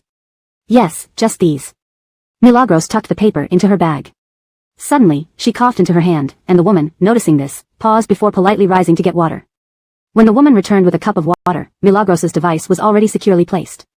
Holding the cup, Milagros gently continued, was there anything unusual about General Manager Archie in the days leading up to the incident? He was perfectly normal, no different from usual. We never expected his death or the media sensationalism. Chairman Nate has done much for our family. If not for him, my parents wouldn't be alive, and we wouldn't be living in such a nice house or able to send our child to international schools. This outcome is far from what we wanted. If Monteghegmeo needs us, we can come forward to clarify everything. Back then, Chairman Nate promoted old Archie because he saw the pressure our family faced. Who would have thought? The woman began to cry, her sobs echoing throughout the study. Milagros empathetically patted her back for comfort. Before continuing, the conversation broke off, leaving only sobs and silence. Damn, she's good at pretending, Milagros said, taking off her earpiece as soon as she got into the car. Krista remarked, you don't know how she acted the last time we went. Milagros took out the list and checked the insurance company names before handing it to Krista. Check these insurance companies, find out when he started buying insurance. They're talking. The driver listened intently to the bugging device and alerted Milagros and Krista. Have they left? Yes, Milagros isn't easy to deal with compared to Krista. Didn't you tell her everything? Could I? That would mean certain death. Do I look like someone unaware? Our child is still with them. If the plan fails, he'll have died for nothing. The brief exchange conveyed a lot. Milagros shared recent developments, poisoning at the hospital, attempts to buy shares, with Krista. Clearly, someone wanted Govind to be utterly ruined, extending their reach even to his loved ones. Listening to the conversation earlier suggested they were coerced into doing this. Pressured and wanting to avoid harming Govind while protecting their family, they likely chose suicide. The suicide note may have been prepared in advance. Looks like our opponents have skills. Milagros twirled her hair idly. Her casual demeanor puzzled Krista. Don't you care who it is? Do you? Milagros countered. Do I have the ability to figure it out? If I did, I wouldn't be so worried about a CEO's suicide right now. Milagros glanced at Krista. You're anxious not because of the CEO's death but because your longtime partner in this career is dead. For others, you'd remain calm and handle PR without any emotion. Krista remained silent, confirming Milagros's point. They headed straight for the hospital after leaving the neighborhood. Elena had been tirelessly attending to Govind, who showed signs of improvement but remained unconscious. Milagros stared at the pale man in the bed and spoke aloud, though unclearly, ensuring everyone around could hear. Can he be faking it? Elena looked up, surprised at Milagros's question. You think so? Am I right? Milagros asked. Elena regained her composure and replied with a strained smile, I'm amazed you doubt my professional competence. Chapter 634, So you have a thing for married women? At the end of July, the capital city issued several high-temperature warnings in succession. The interrogation room at the military base had no air conditioning and felt like a steaming pot. Cars frequently drove past the shaded road at the entrance, stirring up waves of heat. Garth had returned from Nanzhou and became a leader in a certain military district. His shoulder insignia changed from 4 stars to 2 bars and 1 star. At just over 30, his future was promising, and as a newly promoted official, he became a coveted figure throughout the capital. Invitations and introductions by leaders and colleagues were endless. He rejected what he could, but some invitations he couldn't refuse, so he gritted his teeth and attended a few dinners. Today, as he was about to enter the interrogation room, a colleague blocked his path to discuss matchmaking again. Out of politeness, he patiently listened, not wanting to disappoint the other's goodwill. Have dinner together? Maybe you'll hit it off. Perhaps another day. You wouldn't believe how busy I've been with appointments lately. The other person laughed heartily. Understood, understood. Who wouldn't want to befriend such a promising rising star? Young and accomplished, he was destined for a high position if he didn't make any mistakes. It was only natural that people wanted to cultivate relations with him early on. Comrade, Garth was chatting when his adjutant ran over, looking hesitantly at the man next to Montague. The colleague graciously excused himself. Once alone, Montague rubbed his jaw, stiff from smiling. Speak. Someone went into the interrogation room to see the C family. Who? The Liang family's butler. What's his name? Janelle, the adjutant replied. Garth had an ominous feeling. The C family had been sent by Govind under a neutral civilian name, clearly aiming to ruin them forever. The case had been ongoing for over a month with no interference until now, close to its conclusion, when someone from the Liang family showed up. Moreover, the current head of the Liang family was Fei, Govind's mother. Could this be a conflict between mother and son? Go and keep an eye on it. I'll call. Garth dialed Ascari. The phone took a while to connect, as the other side seemed busy. Not matchmaking today? Got time to call me? Amused, Montague chuckled. Need your help with something? Sure, ask away. Is something wrong between Govind and Angie? Be specific. Who exactly are you asking about? What's the difference? Aren't they married? They say they're divorced. Divorced? Montague's voice rose oddly, and Ascari detected a hint of inexplicable excitement in his tone. Why? Are you happy about their divorce? There are so many elegant ladies and beautiful intellectuals from prestigious families in the capital. Why do you have a thing for married women? Ascari admired Angie, but admiration aside, some matters were principle-based. Garth joined the military at 18, and in nearly 20 years, the Montague family mobilized all its connections to pave his way. Through immense effort, he had climbed to his current position. Any entanglement with a married woman could halt his career progress, which would likely anger the patriarch of the Montague family. Don't be ridiculous. Back to the matter at hand, what's happening with Govind and Angie? Govind is comatose after being poisoned. The CEO of Montegegmeo Group left a suicide note and jumped to his death. The stock market plummeted, reducing the company's value by half. Half of Jinggang is in chaos. Why are you asking? Just curious. Gotta go. If the Liang family was trying to protect the C family, did this imply everything was connected to the Liang family, or more specifically, Govind's mother? Garth gripped his phone tighter, tapping Angie's name on the screen, unsure whether to call her for a warning. But considering the Liang family's status in the capital and their influence over his promotion, he hesitated. Warn Angie, potentially averting disaster, but risking exposure to the Liang family, detrimental to his career. Stay silent, and Angie might not win against Fei. Perhaps Govind's coma was orchestrated by them. In early August, Govind had been unconscious for half a month, and Montegegmeo Group stocks kept plummeting, losing billions. Stockholders were outraged. Overseas forces began acquiring shares aggressively.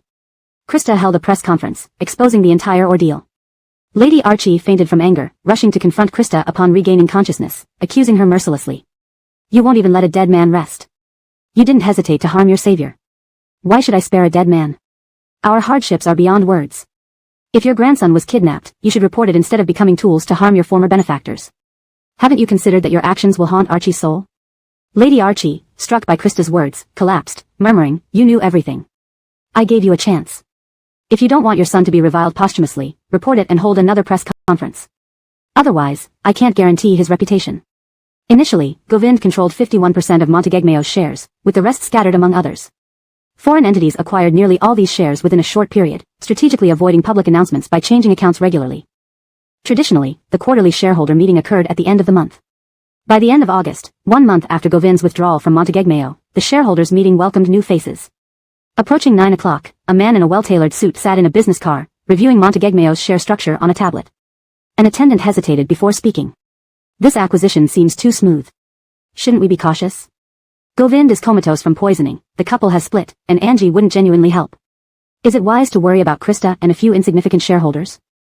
Chapter 635, a game planned by Faye. The first shareholder meeting without boss Nate, I feel a bit sad. In the restroom, Krista stood side by side with Angie, and the sound of running water filled the air. Their fingers repeatedly rubbed together under the flow. Scared? Angie said in a nonchalant tone. Me scared? You're not afraid even when your husband is dying. What do I have to be scared about? Angie hummed, once Govind dies, I'll sell all my shares and go live on an island with 10 or so young men, wearing a bikini while they perform striptease dances for me daily. None of them without 8-pack abs, none of them too stiff, and none who can't cater to me properly. Krista thought, as the elder princess, Angie indeed has the capital to act recklessly. It's truly enviable. Do you want to buy some shares? This kind of life was too appealing. What are you thinking? Angie glanced at her through the mirror, wiped her hands with a paper towel, and accurately threw it into the trash can. How could such good opportunities let her buy shares? She wished she could make Krista work hard under her command and earn money for her on New Year's Eve instead of letting her enjoy herself. Is this how capitalists think? As she pulled open the restroom door and stepped out, the 7-centimeter heels clicked crisply against the floor. However, the steps didn't quicken but rather paused abruptly. Angie looked at the man coming out of the elevator at the end of the corridor. Something inside her snapped. He was tall, impressive, though he did not match Govind's looks entirely. But on closer inspection, his thin lips and jawline had a certain resemblance. Angie instantly tightened her relaxed demeanor, gazing at the newcomer, regretting why she hadn't thought about Faye sooner. She should have realized that everything was related to Faye long ago. Why would she relax her guard just because this woman was her mother's birth mother? Initially, she thought leaving the capital meant Faye wouldn't care much about their affairs, but no one expected. This game had been played so long and so thoroughly. Brother-in-law, long time no see. Angie had met Chevy once at a private restaurant in the capital, leading to a brief argument. Though brief, it was enough to make them remember each other. Angie lightly scoffed and nodded, yes, it has been a long time. How's the eldest brother recently? Chevy mentioned the untouchable topic. It seemed he couldn't wait to say whether Govind was really going to die, just to provoke Angie. Isn't he right behind you? Can't you look for yourself? Today, Angie dressed specially for the occasion in a loose green suit over a white strapless dress, nude heels, and her hair neatly up, looking both efficient and authoritative. As she spoke, she casually placed a hand in her pocket, lifting her chin to indicate him to look back. Instantly, a fleeting look of panic crossed Chevy's face. Angie might be insignificant, unworthy of his attention, but Govind was another story. If Govind were really awake, their entire plan would need to be rethought. The moment Chevy turned around, Angie's mocking laughter echoed in the hallway. I'm just teasing you. Look at you getting so pale. An underage boy trying to steal like a grown-up, know that it's illegal? Angie walked closer, pulling slightly on Chevy's collar, sarcastically saying, don't think putting on adult's clothes makes you a real man. The phrase, looking like a person, behaving like a dog never distinguishes age. Chevy, born with privilege means nothing. Your parents' achievements can't stop you from being a thief and murderer. Chevy pulled his collar from Angie's grasp. If Christy has no evidence, that's slander. Can you bear the blame? Angie laughed, somewhat disdainful. What did I say? That I'm slandering you? Do you have evidence? Chevy, having dealt with her before, knew Angie wasn't someone to underestimate. He coldly replied, Christy must be upset. You didn't expect us to be the masterminds, did you? Let me tell you something that will upset you even more. Approaching Angie, he whispered 2 words, Chelsea. A wild laugh erupted. Angie's fingers clenched slightly by her side. So, from the start, the whole plot was orchestrated by Faye? Turns out a mother could hate her child enough to scheme meticulously to arrange his death. From Chelsea's appearance to Chelsea, including Govind lying unconscious in the hospital bed, all were part of Faye's grand chess game. This game was laid long ago, carefully planning everything, even uncovering Govind's past overseas struggles, orchestrating Chelsea to play the villain, triggering everything. Perhaps even her sudden disappearance months ago was within their plans. To let Govind lose interest in controlling the group and then seize the opportunity to strike. Taking advantage of his illness to destroy him completely while he struggled in a miserable marriage. Who else could it be if not Faye? A fallen noblewoman brought down by her stepmother ultimately climbing back to the top, her strategies and means were unmatched in all of Jingang.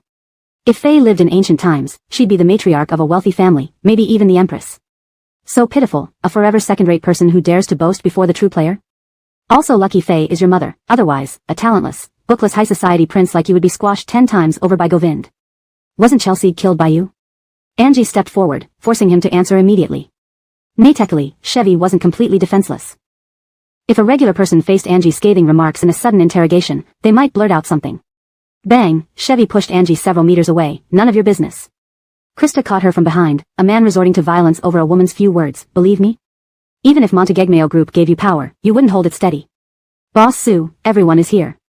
Elon interrupted timely, stopping the dispute. Krista helped Angie stand upright. Didn't expect Faye to ignore maternal bonds and play such a move. Krista asked, seeing Angie's poor mood. Not everyone is President Selenag. Note, this translation maintains the original narrative style and character nuances while ensuring natural English phrasing and structure. Chapter 636, Is Sam Leong still on the bottle? In the meeting room, the atmosphere was strange. Chevy sat opposite Krista, occupying the seat that originally belonged to Govind, which now became Angie's throne.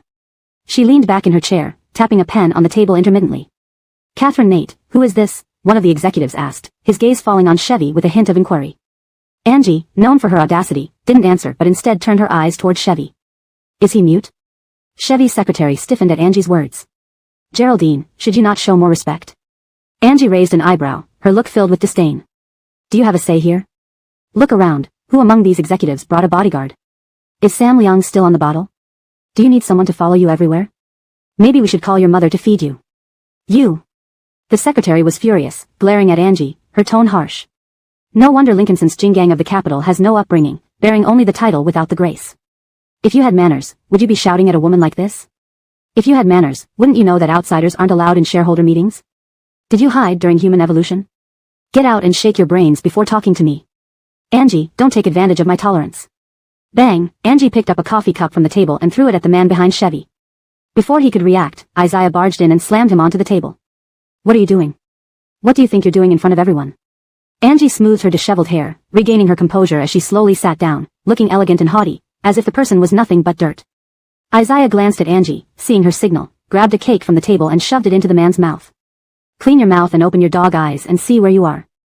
The man struggled desperately. When it came to shamelessness, Angie always had the upper hand. Seeing that things were about right, Angie stood up, her icy gaze sweeping across the room. With all this commotion, I guess none of us are in the mood for a shareholder meeting. Let's reschedule. Chevy's eyes darkened. He knew Angie's actions today were aimed at him, but he didn't expect her to say this. Does Catherine Nate have the authority? Angie laughed sarcastically as if hearing a joke. Before she could respond, Chevy continued, if I'm not mistaken, Mr. Nate and Geraldine are already ex-husband and ex-wife. Even if you hold shares, you're no different from anyone else here. When will Montegegmeo let you make decisions? Russell, Angie pulled out a marriage certificate from her bag and flung it at the man's face. It landed smoothly, as if rehearsed thousands of times. Open your dog eyes and look clearly. Do you really think holding some shares in Montegegmeo gives you a say here? You're just a second-rate player. Once you can stand shoulder to shoulder with Govind, then come talk. Krista, understanding Angie's intent, stood up and looked around at the executives. Does anyone object to Catherine Nate's decision? If not, this shareholder meeting will be postponed. We'll notify you of the new date later. With that, the room fell silent. One person led by saying there were no objections, prompting others to slowly rise and leave. As they neared the door, Angie's cold voice echoed from behind them. Everyone should consider carefully who can maximize Montegegmeo's profits. If I find any of you with ill intentions, don't blame the Hua family for being unfriendly. The implications were clear. Chevy, having failed today, would certainly reach out to these shareholders soon. Best to nip their thoughts in the bud. After everyone left, Chevy remained standing still. Angie sneered, want to stay for dinner, Sam Leong? Bang, Angie stormed into Govind's office, throwing the documents on the table, her mind buzzing with anger. Krista had someone bring tea and handed it to her. Calm down. I bet Chevy will stay in Jingang for a while. No point in getting worked up on the first day. Isaiah, come in. That day, after leaving Montegegmeo, Chevy got into his car, watching his secretary wipe cake off his collar with a spare towel. Disgusted inside, his expression remained unchanged. Rude people can never enter grand halls. Angie isn't stupid. Postponing the shareholder meeting means she doesn't want you to appear in front of them. No problem. How's the hospital situation? The bluff last time worked. No one suspects anything now. As long as Govind remains unconscious, we have plenty of time. Right, no need to argue with a village woman. She won't gloat for long. Her career in the entertainment industry is almost over. Once we have Montegegmeo, Jinyuan Group will be next. Let's go back to the hotel. As they entered the hotel lobby and waited for the elevator, they noticed people around them on their phones, whispering amongst themselves. Chevy sensed something was off. Find out what they're talking about. He watched as Isaiah approached the group, politely asking what was going on. The girls quickly put away their phones, smiling politely. Nothing. Surprised, Isaiah couldn't force them to speak, so he walked away awkwardly. That night, as expected, Chevy wasn't idle. Knowing the cards were laid, he no longer pretended. He scheduled a meeting with Montegegmeo's shareholders. When Angie heard about it, she followed. She pushed open the door to the private room and walked directly to the center of the round table, sitting between the two men. Her tone was light, as if making small talk. Why did you stop talking? Am I making you uncomfortable? Christy comes uninvited and asks this. Isn't that ironic? Really? Angie propped her chin on her hand, turning to the man opposite. She smiled coldly. Mr. Gray, have I told you who forced Archie to his death? Chapter 637, Get Off Me. Govind is unconscious, and the company is in disarray. Can Lincolnson's Angie control these shareholders? Can she win their hearts? Do you believe these people will eventually turn against us? Leaning back, Angie picked up a wooden communal chopstick from the table and slowly twirled it in her hand. I believe that. They can turn on anyone but not you. Some things, I'd rather destroy than leave them to your young family. I fear that when I die, Lord Yama would add aiding a tyrant to my list of sins. A bastard born to a woman who schemes even against her own son. I certainly don't want to bolster this kind of person's power. Slap, the term bastard thoroughly enraged Chevy. He viciously threw the chopsticks he held at Angie. One more word. Angie had always been one who responded to gentle treatment, never harshness. Facing Chevy's anger and curses, she showed no fear. Instead, she grabbed a bowl from the table and hurled it towards Chevy's forehead. He dodged, causing the porcelain bowl to smash loudly onto the table, landing on his shoulder instead.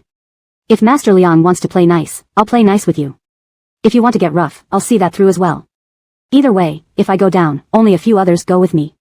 But if you dive in, you'll drag in your father too. That changes everything. I advise you not to provoke me or else I might do something crazy. Angie, don't force me to kill you, Chevy warned harshly, his eyes like those of a savage dog prowling in the mountains, terrifying. And Angie? She was nonchalant. If Chevy was the savage dog, she was the hound handler. Try your best then. To the hospital. As soon as Angie got into the car, Isaiah didn't dare hesitate for a moment due to her towering rage. He started the car and headed straight for the hospital, afraid to slow down. Sister-in-law, what's wrong? Elena had just left the ward when she saw Angie storming over. Even though Angie carried nothing in her hands, Elena felt as if she were wielding a knife, ready to strike. What did her brother-in-law do now? Wasn't he supposed to be lying in bed? How could he still anger people? It's nothing, I'm going to see Govind. Angie's casual response made Elena think twice about following. A cough from Isaiah immediately silenced her. Dare not move, dared not stir, truly dared not. In the ward, thick curtains blocked out the city lights, leaving the room stark white, disconnected from the bustling outside world. Angie stood by the foot of the bed, looking at the motionless Govind. His sharp jawline was more pronounced from days of lying still, and his figure had grown thinner. If she still loved him deeply, she'd be pained to see this. But now, fresh from a clash with Chevy, her anger had no place to vent. If not for him, she would still be carefree and happy, the long princess of Jingang. All thanks to him. This dog, so arrogant when useless, yet helpless in bed. Angie kicked the footboard in anger. The bed shuddered slightly. Amidst the shaking, Angie seemed to notice something. She stood still, breath shallow, and walked to the sofa. Picking up a pillow and weighing it in her hands, she approached the unconscious Govind, hesitating for a moment, then pressed the pillow down over his face. The sudden suffocation only confused the already unconscious person further. Angie applied considerable pressure, showing no mercy for the patient. It seemed as if she intended to end his life. Wish you were dead, huh? Fine by me. Upon hearing the venom in Angie's words, Govind knew he couldn't hide anymore. He pinned her waist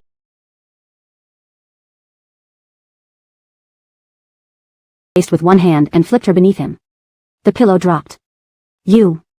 Angie's insults were interrupted as Govind covered her mouth. He glanced at the door, then at her. I'll let go, but don't scream. Angie, though furious, understood his intentions. Perhaps he had been awake all along, merely putting on a show. If not for her kicking the bed and noticing his slight frown, she might have been deceived too. Seeing her nod, Govind released her mouth. Angie looked at him, noting his excellent state of mind and clarity of thought. Everyone outside was busy due to his supposed coma while he pretended to rest in the ward, wide-eyed and clear-headed. Nothing like the exhausted man from Puyan Mountain. Still not getting off me? Propping himself up with one hand, the foredrip in his other arm had reversed due to his movements. Without hesitation, he pulled it out. Explain yourself. Did Chevy come? Angie's question met with another query from Govind. Angie pursed her lips and waited for an explanation. In late June, during your absence, I retraced the timeline of events and investigated thoroughly. From our encounter with Chelsea at the Capitol Hotel to now, I discovered someone setting traps behind the scenes, hidden deep, leaving no traces. While I can't pinpoint the person, I suspect Faye is involved. To flush out the enemy, I played along with the scheme, orchestrating this situation to lure them out and deal with them step by step. Angie nodded. So, you knew from the start that someone wanted to cause trouble and buy Montegegmeo shares? Yes, including the stock dumping. It was part of my plan. Angie realized something. What flashed in her mind earlier caught her attention. Was the stabbing part of his plan too? Greyhamed, a professional, wouldn't casually place a fruit knife in the fruit platter while delivering it upstairs. And even if it were there, why didn't she intervene during their argument but stayed rooted in place with the platter? Angie had long suspected this. I'm sorry, Amy. Even without her stabbing him, he would find other ways to pretend to be unconscious because only his incapacity could make Faye lower their guard. Enraged, Angie raised her hand to slap Govind. Don't make noise, or we'll blow the cover. Do you think I care about making noise when I want to hit you? Translation completed, maintaining original structure and style as instructed. Chapter 638, Betrayal but not divorce? Angie's raised hand paused 2 centimeters away from Govind, who remained still without dodging, almost as if he was angry at her for not continuing. You won't dodge. Dodging means losing a wife. So you think by not dodging, you will have a wife? Angie laughed in spite of herself. What an enduring scoundrel. For over a month now, he had been so patient, staying still no matter how fierce the storm outside raged. The company lost its CEO and half of it was taken over, yet he remained lying there unmoving. Govind sat up, watching Angie who didn't say a word, neither did he dare to speak until the smell of blood filled the air. Angie tore off several tissues and handed them to him. Press it. Blood from the needle puncture on his hand was stopped. Angie immediately asked, does Kristen know about this? No, she can't hide big things well. Angie felt somewhat relieved. If Kristen knew and helped cover it up, she would tear that person apart. How about Elena? Why yes. Govind's voice got smaller and smaller, his gaze cautiously meeting Angie's. Afraid to look straight for fear of getting hurt. After all, being in the hospital was beyond his expertise. Staying in a long-term unconscious state required a reliable caretaker, and aside from Elena, there was no better choice. Do you find it amusing to toy with me like this? Secrecy ensures success, speaking out loud invites failure. Only Elena knows about this, Angie. I did not mean to hide anything from you. Faye is cautious and ruthless, any sign could disrupt the plan. Since our marriage, these issues kept appearing. I don't want to live in a post-marriage life full of calculations. To wrap this up urgently, I had to take risky measures, Govind explained. Faye never planned to let him go from the start. If he were an obedient puppet, it might be fine.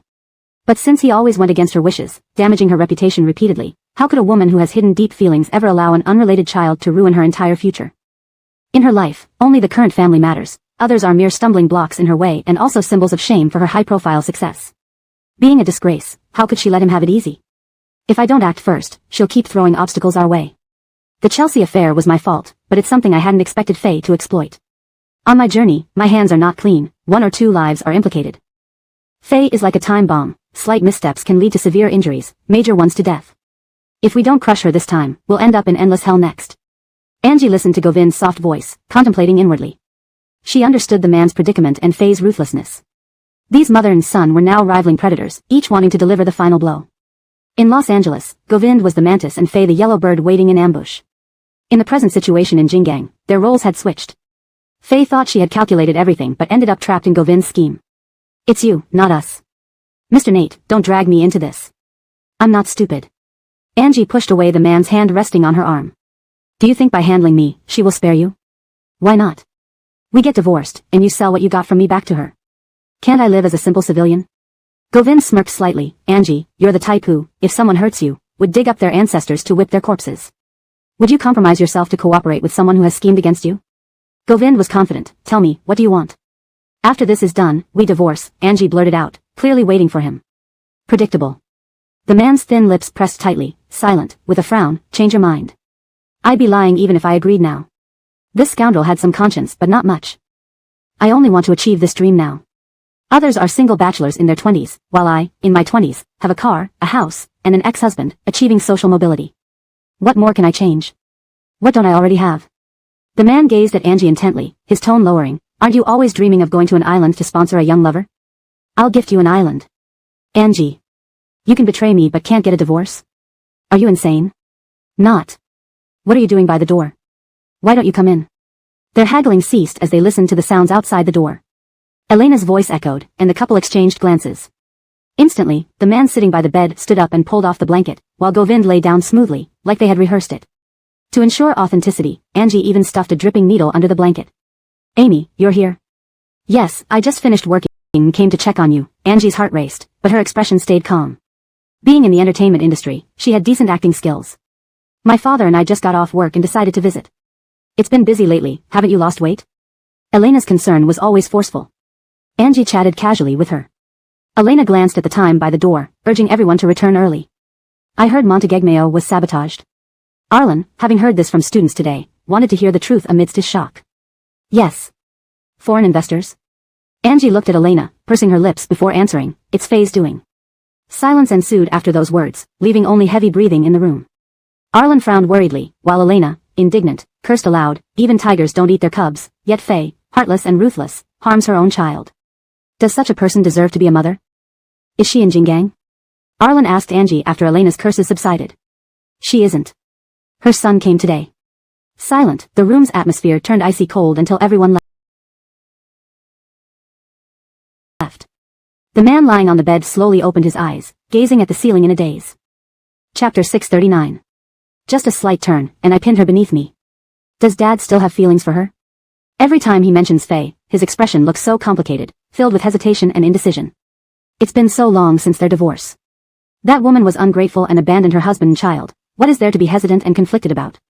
On the way back, Elena chatted intermittently with Elena. It was clear she couldn't understand Arlen's attitude. A woman like Faye, who could scheme against her own son, was utterly ruthless and never thought of her eldest as her biological son. Listening to Elena's complaints, Elena maintained a calm demeanor. It's been years since their divorce. What feelings are left?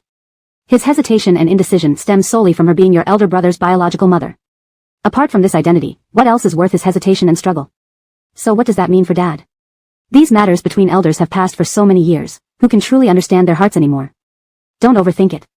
Elena scratched her head, looking helpless. I won't overthink it too much. I'm speaking up for elder brother. You don't know, not long ago in Los Angeles, everything that happened between elder brother and Angie was orchestrated by Faye. Not only did she cause Angie to demand a divorce, but she also almost made elder brother handicapped. And this time, when elder brother was hospitalized, Faye even arranged for someone to poison him in the ICU, trying to kill him. If we hadn't discovered it in time, we'd now be setting up a mourning hall. Elena's words shocked Elena, who stared at her in disbelief. She had always thought Faye merely coveted Govind's inheritance. Never would she have imagined. Is everything you're saying true? Arlen's voice sounded, cold and menacing. Startled, Elena nodded repeatedly. It's true. Seeing something amiss in his expression, Elena felt a growing worry. In all these years she knew Arlen, she had never seen such a ruthless look on this gentleman's face. I believe Jichu knows well enough. Don't be too concerned. Arlen didn't directly answer the question but patted her hand gently. That late summer, the showdown between Govind and his birth mother was just beginning. In the ward, Angie returned with a bowl of spicy hot pot. Isaiah looked at the person lying in the hospital bed, feeling somewhat remorseful. You're going to eat here? Where else? In the corridor? Angie retorted as she sat on the sofa and opened the packaging. That's not right. President Nate is still unconscious. Angie rolled her eyes irritably. He's unconscious, so who cares? Do you want to eat or not? Otherwise, get out. After a busy day, Angie had no mood to eat warm food. Now that she finally got some delicious meal, the last thing she needed was nagging. Lying in the bed, Govind knew Angie was deliberately causing noise. She intentionally made a racket near him. After finishing her spicy hot pot, Angie calmed down considerably. Finally, Isaiah went out to dispose of the trash. The person in the bed slowly opened his eyes, watching the person rinsing her mouth with mineral water. Are you feeling better? Halfway, she replied. Did you arrange for your father to come today? The man found a comfortable position, threw away the needle and the blanket, and peeked under the damp blanket before readjusting the edge to make do. Kind of. What's your plan? He will confront Faye, stirring things up to accelerate the situation. What's your ultimate goal? To let Chevy fall into a trap. People outside often said Govind was deep-minded. Angie used to not think so, but now she felt those four characters were an insult to him. He was like a hunter training dogs in the wilderness, meticulously setting traps step by step until the prey walked in and then capturing them all. If it weren't for Faye's planning and layout, someone like Chevy would easily be destroyed by him. There's an illegal loan organization in the Golden Triangle region, Govind spoke calmly, making it sound like he was doing something legal and beneficial to society. Angie had met this group a few months earlier. They were brutal and extremely skilled at debt collection. During her time with Sadie, she witnessed everything. These people were fearless, unconcerned about consequences, and would push every task to its extreme. A bunch of lawless thugs, they lived on the run, spending money as soon as they got it without any concerns, like leeches in a field, impossible to shake off. Faye might try to save him. How? A self-proclaimed clean family, where would they get billions to rescue him? Even if they somehow managed to raise it, they'd face catastrophic disaster afterward. In this world, some people considered spending large sums criminal. Angie understood. Seeing movement at the door, she knew Isaiah had returned from disposing of the trash. She patted her knees. All right, I won't disturb President Nate's rest. I'll go now. Aren't you staying with me? Staying with you? While you're unconscious? The Liang family thinks we're getting divorced. If I stay here tonight on the sofa beside you, people might think our marital affection is deep. If she liked playing a role, they could play it to the end. Govind was speechless at Angie's words, irritation flaring up inside him. His mind raced. Just as Angie stood up to leave, Govind's hand grabbed the cup on the bedside table with incredible speed. As she opened the door, a loud crack echoed. Startled, Isaiah asked, "What happened?" Angie stiffened. "This damn man." "Nothing, just knocked over my cup. I'll go in and clean up." "No need, I'll do it myself." She wanted to teach this dog a lesson. Cleaning up herself? When had Angie ever done that? Isaiah looked at her suspiciously. Just as he was about to ask, the ward door closed. Being a private VIP suite, it was soundproof, and he couldn't see inside. Angie stormed in, grabbed the sofa cushion, and charged at Govind. "I'll smother you. You take advantage because you think I won't let anyone harm you, right?" Govind held Angie's waist with one hand to keep her from falling off the bed while using the other to protect her head. With a quick maneuver, he flipped her beneath him. Followed by overwhelming kisses and increasingly heavy breathing. Chapter 640, 156 days since the last time. Emotion forms the foundation of marital life. Passion acts as its seasoning. Neither Angie nor Govind were people known for restraint. They might be reserved in front of others, but once they encountered each other, it was like kindling catching fire, a perfect match made in heaven. The sense of profound connection between them brought forth a deep, comforting sigh when they were truly intimate. The feeling after enduring such prolonged longing was something Govind could not help but treasure immensely. He endured the pain from his injuries, half kneeling, with his breathing uneven and his broad back gently touching her. For a long time, until Angie began to show impatience, furrowing her brows and softly urging, "Can you go or not? If not, get off." Govind propped himself up slightly, raised his head, and stared at her intently. With fierce resolve, he sent her soaring to new heights, then quickly came down again. After several rounds, he gradually slowed down amidst Angie's repeated murmurs of, "I can't." Finally, Govind held her waist tightly and growled, "How about me?" Wishing only for relief, Angie nodded continuously, "Okay, okay, okay."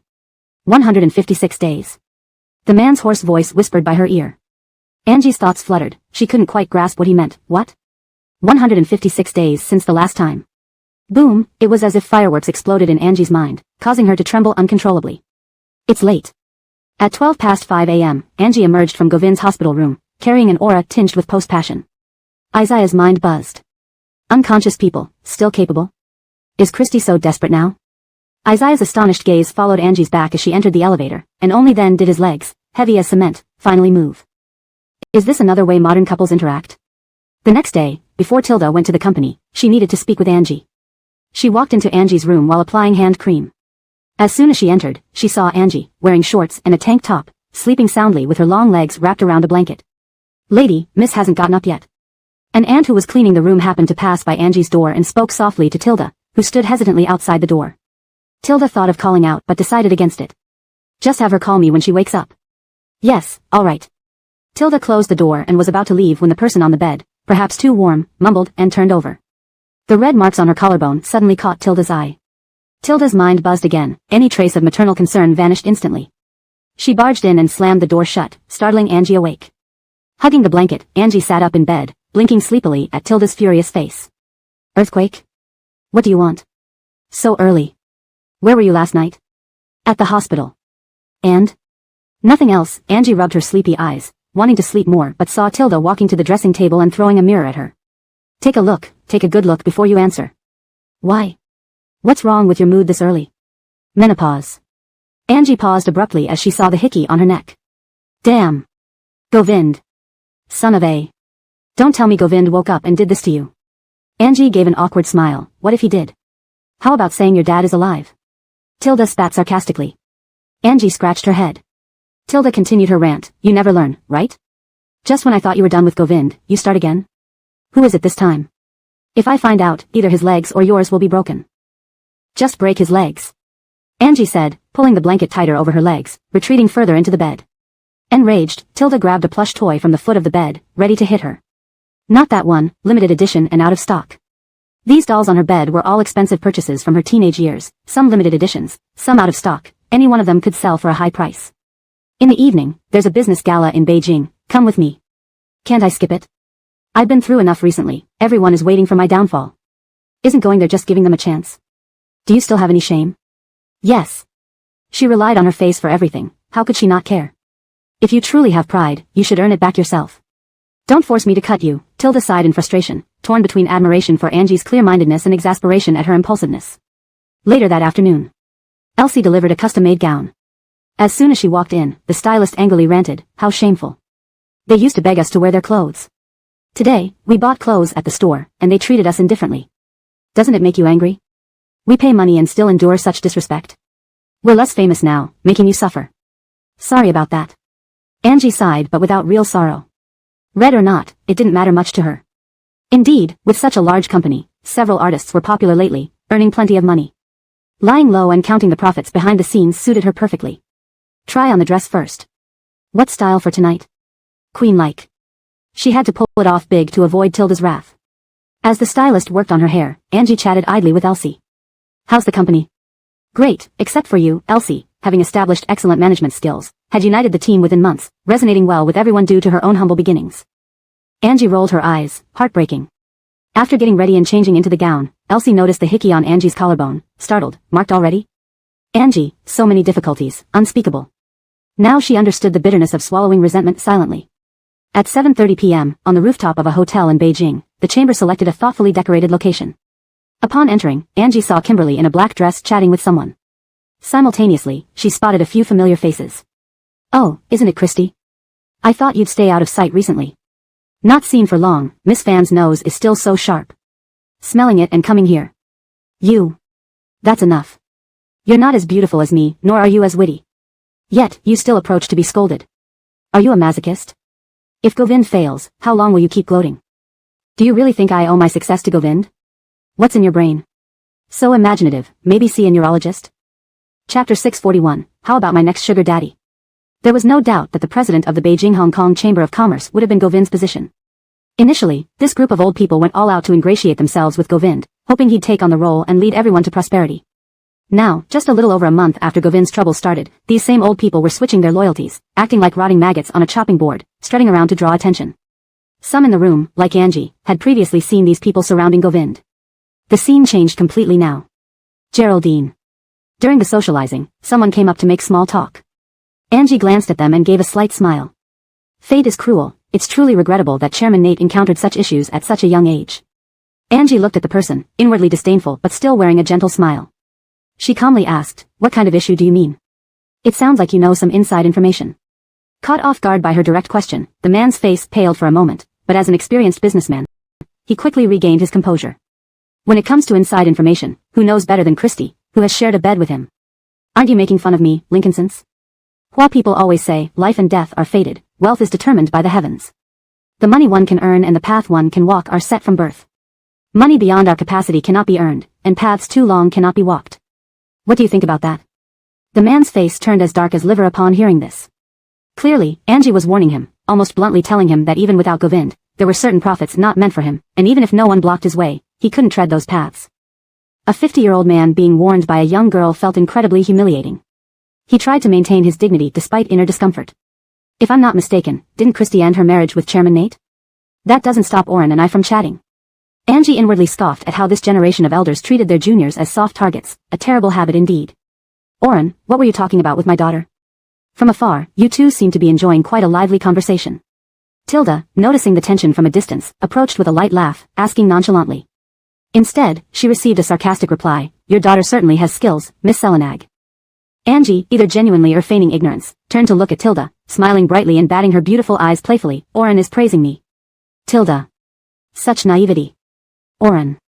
Indeed, nothing beats a shameless person. Angie's reputation was well known. When her father was alive, half of Beijing's import-export businesses bowed to him. Anyone with needs in this field couldn't help but curry favor. Her Lincolnson's title came from these people calling her so respectfully. Now, with Freddie dead and Tilda at the helm, the company might not be as prosperous, but its roots were solid, none dared offend it. This bitter defeat, he'd have to swallow. The party was about to start. Angie found a comfy spot to watch Tilda mingle. Kylie, dragged along by her father to socialize, couldn't come keep her company. Only Callista took delight in finding fault with her. "I heard Chairman Nate isn't doing well. Christy, do you bring bad luck? I know a great fortune teller, want to go see him? Your father passed away, and your once promising husband is now in trouble. Aren't you haunted by something? Go get your fortune told to ward it off. Yeenie, aren't you harmed by your parents giving you this name? Daydreaming constantly, your brain must have stopped working ages ago. Did you miss out on human evolution? In a materialistic society, shouldn't your psychic teacher tell you if you were a pig in your past life? Why else wouldn't you understand?" Callista's face fell at Angie's sarcastic tone. Just as she wanted to retort, Oren, who had just argued with Angie, entered with someone. Seeing the newcomer, Angie nearly laughed aloud. Really freaking dogs. You know him? Angie suddenly had an idea. Why not use this situation to trip up Chevy? My next sugar daddy, what do you think? He's handsome, younger than Govind, and has an impeccable background. Their family in the capital is so influential that politics trembles at their footsteps. If I can win him over, which film project can't I undertake? Angie said with a sigh, imagining already having charmed him, picturing her luxurious future vividly. Callista, gripping her glass tightly, finally responded, I need some air, going to the restroom. As Angie walked past Kylie, she hooked her waist, and they both entered the restroom. Upon exiting, Kylie casually moved close to Callista, seeing her fixed gaze on Chevy. She thought, Angie's clever move did find a target. You know Chevy too. The Liang family in the capital is renowned. His mother, Catherine Nina, is highly respected. Any connection with them means a carefree life. The Liang family in the capital? Callista pondered this. Her mind raced with possibilities. Meanwhile, when Chevy arrived, he saw Angie, only to lose sight of her shortly afterward. She remained absent until the party neared its end. Master, what are you looking for? Have you seen Angie? Maybe she didn't want to meet us and left early? Such behavior matched the spoiled Hua Lincolnson's style. Let's go. Chevy turned and left the venue toward the elevator. As he got into his car, a pink sports car rammed into his vehicle, causing his driver to curse loudly. Go check, since Beijing wasn't their turf, if anything happened to Angie, they'd bear the loss. The driver got out just as the door of the pink sports car opened. Out stepped Callista in a black chiffon gown, repeatedly apologizing, sorry, I dropped my phone and was picking it up, hence the distraction. Note, the translation preserves the original paragraph structure, line breaks, and maintains a natural, fluent English narrative while respecting the tone and style of the original text. Chapter 642, What's so precious about a divorced woman? In case of insurance or self-repair for the car, I will cover the costs. In the car, Louis saw Callista's face and vaguely remembered something. Miss Fan, daughter of Godfrey. Tell the driver to get in the car and leave. Why Tari? Having seen plenty of high society in the capital, they did not react well upon seeing someone like Callista, who was neither exceptionally beautiful nor had outstanding qualities. Godfrey previously had disagreements with Govind. Moreover, this Callista doesn't get along well with Milagros. In my view, whether she is a sharp blade or a dull one, she has her uses. Trevor understood Louis' implication and his eyes darkened. Pushing open the car door and getting out, he hid his impatience, imitating Faye's half-smiling manner as he started talking to Callista. Inside the black Benz, Milagros sat in the passenger seat, sipping on a can of cola intermittently. She sighed, aren't we overusing this tactic? Callista, an imitation, Kimberly scoffed, does Trevor not see that she's trying to get compensation through an accident? Not necessarily. Maybe she has ulterior motives. What could she possibly want from Callista? With no chest, no hips, no looks, no brains, her father's attempts at matchmaking have all failed. The only person who seemed interested was Govind, but unexpectedly he isn't into her type. Spending days hanging out with a group of friends has only dulled her mind. Milagros leaned back. She and I are enemies. Whether it's a sharp knife or a blunt one, while it can't take my life, it can still trip me up, right? Why did you even bring them together? Don't forget, this is Jinggang, not Los Angeles, nor the capital. Confidently, Milagros finished the fizzy sound of her drink while Kimberly snatched the drink irritably. Stop drinking, you don't want Elsie crying when he sees you fat. You lack any sense as a female celebrity. When there's no film to shoot, maintaining your figure seems unnecessary. Once shooting starts, it's too late to slim down. Milagros frowned at Kimberly, noticing her irritation. Who said I don't have any projects? I just need rest. Do you feel unfulfilled? Is John not good enough? If he's not good, wouldn't I switch? That means he's good but something's bugging you. Did you catch him with a male friend? All guns are the same. Even a spatula can serve multiple pans. As long as you're not aiming for marriage, why demand loyalty? Maybe finding a boyfriend helps improve his skills to better serve you. Kimberly, your way of consoling is quite unique. Do you like it? Guess, Kimberly rolled her eyes. Anyway, you're unemployed now. Let's go drink. Heating me up, I'll seduce his girlfriend, making him a single dog. Milagros nodded vigorously. I support you. In a Japanese-style bar, Milagros took off her shoes and sat on the tatami. A large window overlooked the entire bar below. Among Jinggan's luxurious bars, Kimberly preferred this niche spot, claiming it lacked intrigues and dramas common in those places. Selfie time. Our first bar meetup in 6 months. In the hospital room, Elena sat by the bed scrolling through her phone while Govind ate the nutritional meal she brought. While browsing, she saw a post from Kimberly. Looking at Govind, then at her phone. His brows furrowed under her blatant scrutiny. Speak your mind. If you don't wake up soon, your wife might end up with someone else, Elena worried. She feared that if he stayed unconscious, Milagros would eventually move on. With so many temptations, even if Milagros doesn't care for wealth or power, young men always aim for rich older women.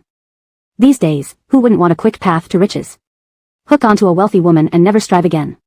Elena handed the phone to Govind, showing a photo of Milagros and Kimberly, next to the large window overlooking bare-shouldered youths drinking. It painted a picture of Milagros's blissful life, starkly contrasting Govind's unconscious state. Call her and say her husband is dying. Make her come here. Indeed. Some people curse even themselves. You know exactly when Milagros will come quickest. Don't worry, when she rushes over, she will be checking if you're truly dying, definitely not because of love. Govind. Is Catherine Tai surprised to see me? In August, the traffic in the capital was busy as students returned. Arlen happened to be in town for academic research during this period. At nightfall, he found Faye. Surprised and panicked, Faye clearly hadn't expected to see Arlen in the capital. Today, she dined with other members of the Liang family, including Graerfi. Meeting in this awkward fashion for the first time, former spouse and current one, brought unease. Faye glanced at Graerfi, who gave a gentle nod. Go ahead. As she walked away, mocking voices emerged behind her. That's her ex-husband, right? Didn't they claim a clean break? How is there still involvement? At their age, do they think they're in a romance novel? Enough. Where's your grace as a prominent family member? Graerfi stopped upon hearing the sneers, his gaze icy. Someone intervened to smooth things over. We're family, let's not give outsiders a show. Graerfi's authority within the Liang family went unchallenged. Wait for Syra Janelle. Seemingly busy, Graerfi left after giving instructions. The whispers resumed, why does he value a divorced woman who's already had a child? The ex-husband came, and he's still protecting her. Are you deaf? Knowing fully well he protects her yet you challenge him? Do you not know who runs the Liang family now? Chapter 643, Faye, he is not your biological son. In a nearby cafe, Faye gazed at Arlen who sat across from her. Compared to their last meeting, this time he exuded an intense chill and aloofness that she had never seen, not even when they had divorced. In her memory, Arlen was always kind and gentle, never raising his voice at anyone, but now, this established impression was shattered. Faye sized him up and noted he was still in a suit. She guessed, are you on a business trip to the capital? Not entirely. The trip is incidental, my main purpose for coming here this time is to find you. Is there something wrong? Since they were already divorced and had become strangers, Arlen, as the gentleman he was, wouldn't just drop by unannounced. If he came, it must be for a reason. Faye felt a strange conviction about her ex-husband, with whom she shared less than 2 years without deep affection, believing firmly that he was a good man, one incapable of harming anyone. Compared to Graerfi's unpredictable temperament, Arlen's gentle, friendly demeanor towards everyone made him the most exceptional existence in the world. Did you orchestrate what happened to Ji Chu? The tip of Faye's finger, painted nude nail polish, tapped gently on the edge of the coffee cup. What did I do? Not only did you incite discord between them, wanting them to divorce, but you also tried to end Ji Chu's life? Arlen knew the kind of person Faye was. Despite their brief 2-year marriage, these 2 years had revealed much about her true nature. She denied it just to maintain her reputation, not out of any sense of guilt. Accusing me? If Nate Ji Chu understood boundaries and knew not to bring up past grievances, I wouldn't have gone to such lengths. If he hadn't continually provoked me and if his existence didn't pose a threat to me, how could I have done such a heartless thing? Bang! Arlen flared with anger, unable to tolerate her pretentious justifications and excuses. He is your son, born after 10 months in your womb, your flesh and blood. Even a tiger doesn't eat its own cubs. What about you? Faye, to achieve your goals, you stop at nothing. Anyone who stands in your way, no matter who, can become a target. Little Martha back then, and Nate Ji Chu now, you've never hesitated to hurt those close to you. You are utterly deranged. Faye recoiled at Arlen's tone. Looking at the angry face opposite her, she smiled coldly. You accuse me because you never saw things from my perspective. You were not the one whose mother was orchestrated into death. You were not the one deprived of everything you should have had. I just want to reclaim what belongs to me. What about Ji Chu? What did he take from you? Arlen's question left Faye speechless. Let me answer for you. He hasn't blocked your path. His very existence shames you. To prevent the truth from surfacing, you want to silence him. His presence is living proof of that dark period in your life. Now, as Syre Ali-Z, renowned and revered in the capital, after all these years of effort, would you let someone who embarrasses you destroy it all? Am I right? Arlen saw through Faye's intentions, exposing her raw, ugly human nature, leaving her nowhere to hide in the confined space. The fierce ideological clash brought her back to those times when the capital couldn't accommodate her, forcing her to flee to Jinggang. Why do you defend him so? After all, he isn't your biological son. Smash. Hearing this, the usually mild-mannered Arlen picked up a cup and hurled it against the wall behind Faye, splattering her nude-colored dress with coffee stains. How can he not be my son? I raised him single-handedly, both as a father and mother. That makes him my son. Faye, you should be thankful. Under my Nate family's influence, Ji Chu grew up differently from your selfish and repugnant Tai family.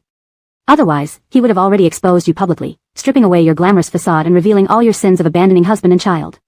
Your esteemed title of Sire Ali Z would be lost beyond redemption. Arlen was livid, his face pale with anger. Faced with Faye, he found it incomprehensible that a mother could try to kill her own child. And this happened 30 years later, after all that time. Who was she to do this? The child you abandoned, I cherished. Faye, it's best you know when to stop. Know when to stop, and I will fulfill my promise, keeping your secret safe. But if you persist in this delusion, I can't guarantee anything.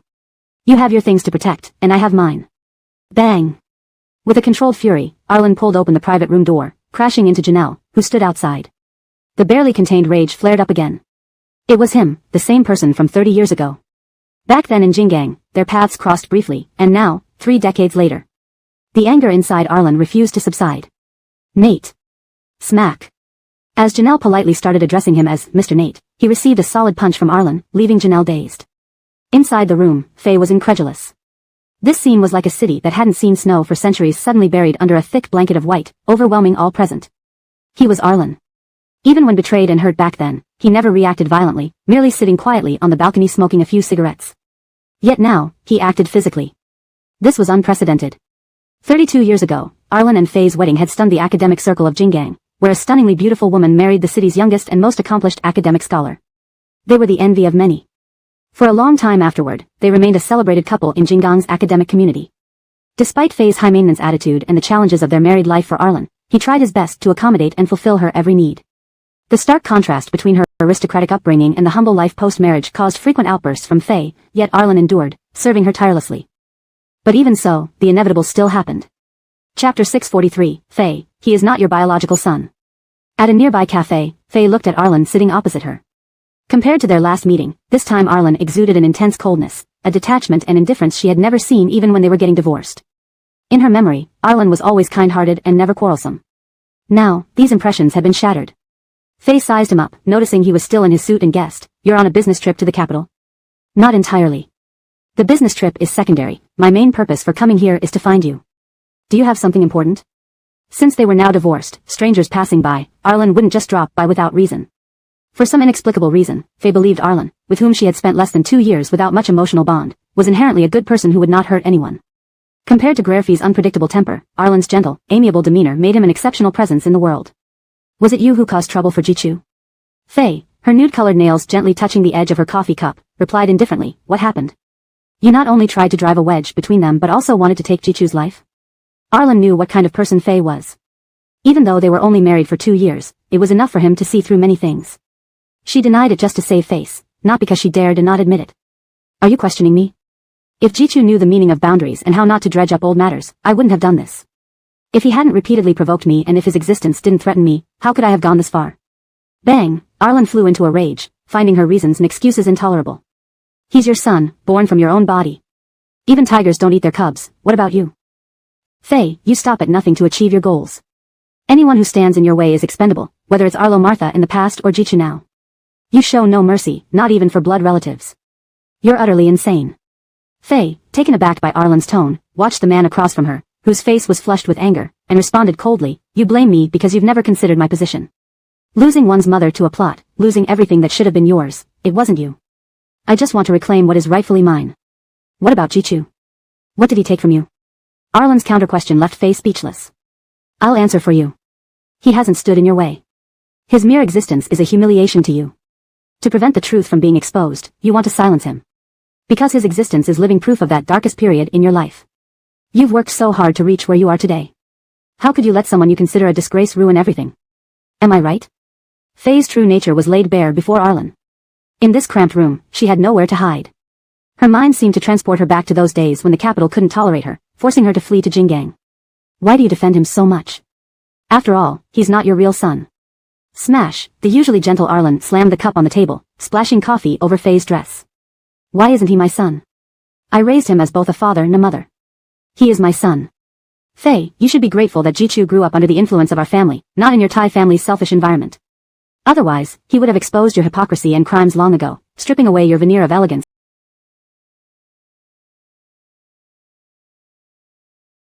and revealing the truth to the world. You wouldn't be able to maintain your title as Lady Ali Z." Arlen, overwhelmed with anger, turned pale. Facing Faye, he found it incomprehensible that a biological mother could try to kill her child. And this happened 30 years later? Why act now after 30 years? What right does she have? The child you abandoned, I cherished. Faye, you better stop now. If you keep pushing, I won't promise to protect your secrets. You have something you want to protect, so do I. Bang! Arlen, suppressing his anger, opened the door, bumping into Janelle. The barely controlled anger surged once more. It was him again, 30 years ago and now. 30 years had passed since their brief encounter in Jingang. Arlen's fury wouldn't subside. Nate. Smash! Janelle's respectful, Mr. Nate, was interrupted by a punch from Arlen, leaving Janelle dazed.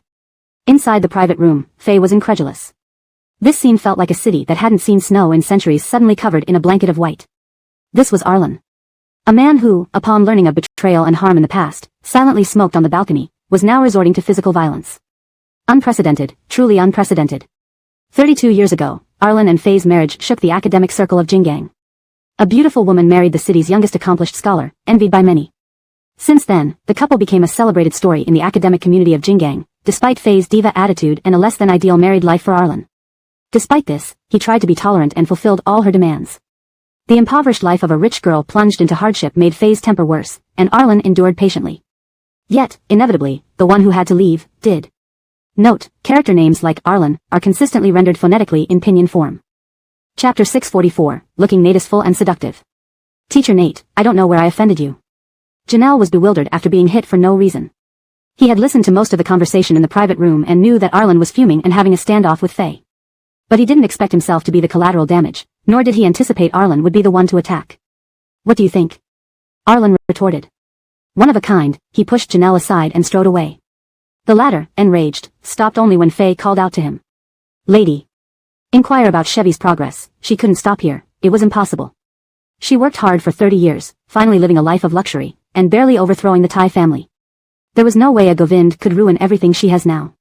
If not for Arlen's threat just now, she might have delayed matters further, but his words made her realize there should be no more hesitation. He was right, Govind was her disgrace, and a disgrace shouldn't exist in this world. Her biggest regret was not killing Govind back then but leaving him behind out of mercy. Teacher Nate? After all, Arlen once indirectly helped her, allowing Faye to leave Jingang. Grateful and holding on to secrets for years, if someone else said those words, it would be interpreted as tough talk, but not from Arlen. Scholars never deceive with their words. Have someone monitor him. Once there's any move, suppress it immediately. Understood. Aren't you supposed to die? In the ward, Angie, reeking of alcohol, stood beside the bed watching Govind who was engrossed in a tablet. Would you have come if I didn't say that? Watching me enjoy myself, it must really annoy you, right?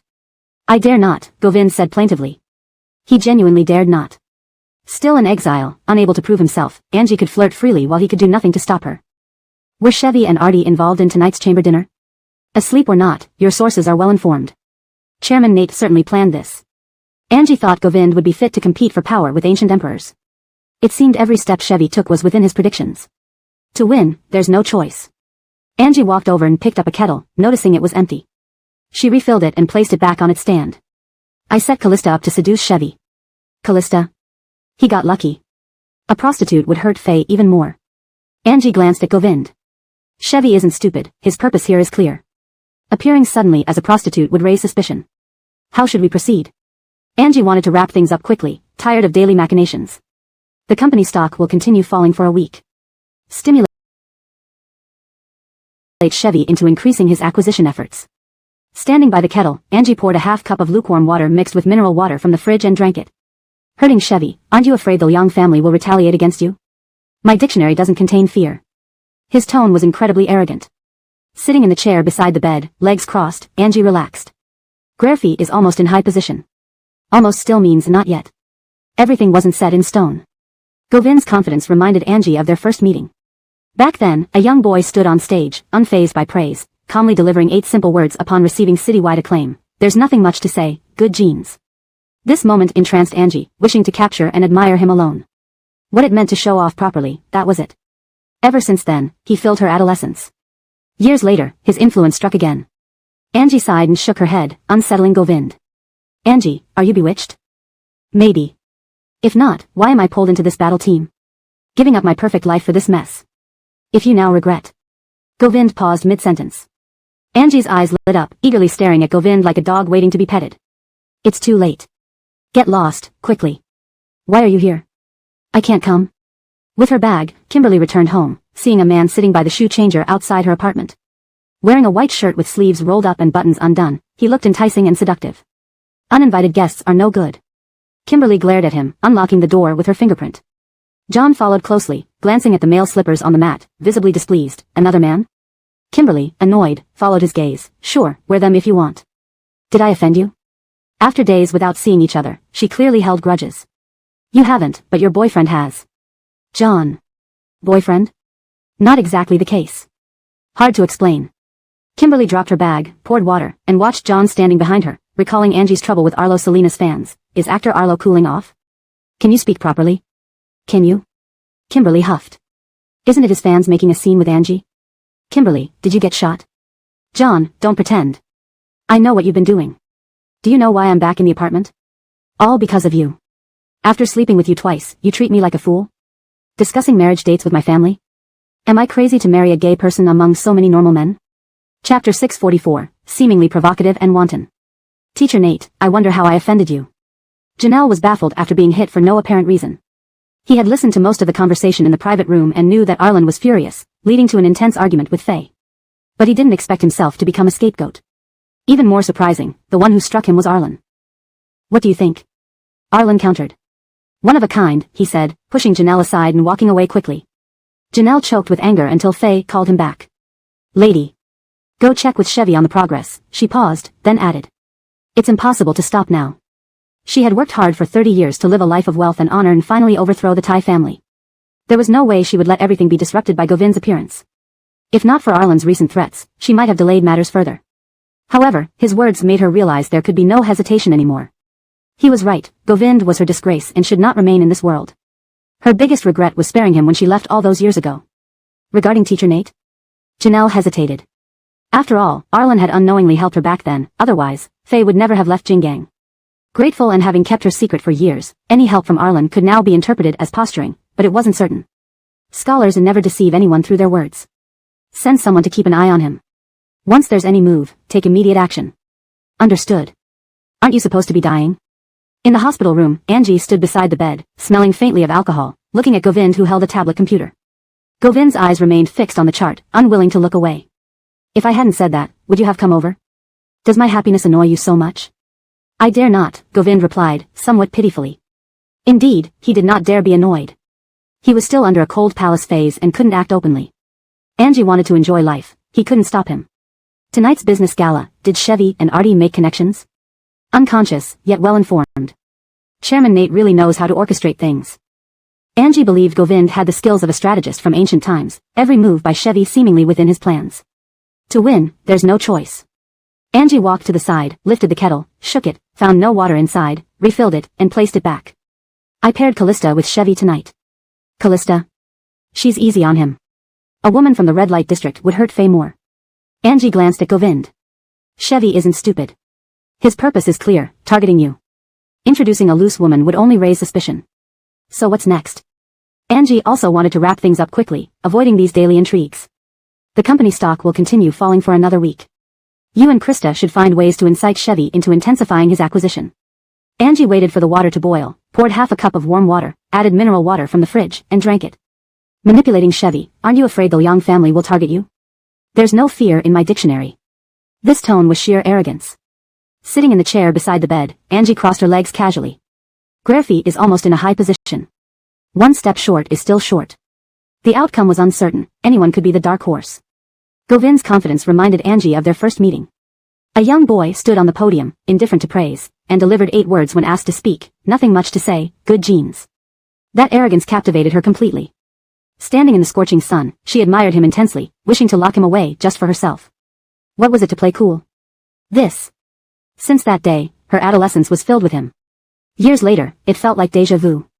Angie watched Govind, sighing and shaking her head, making him uneasy. Angie, are you bewitched? Not just that.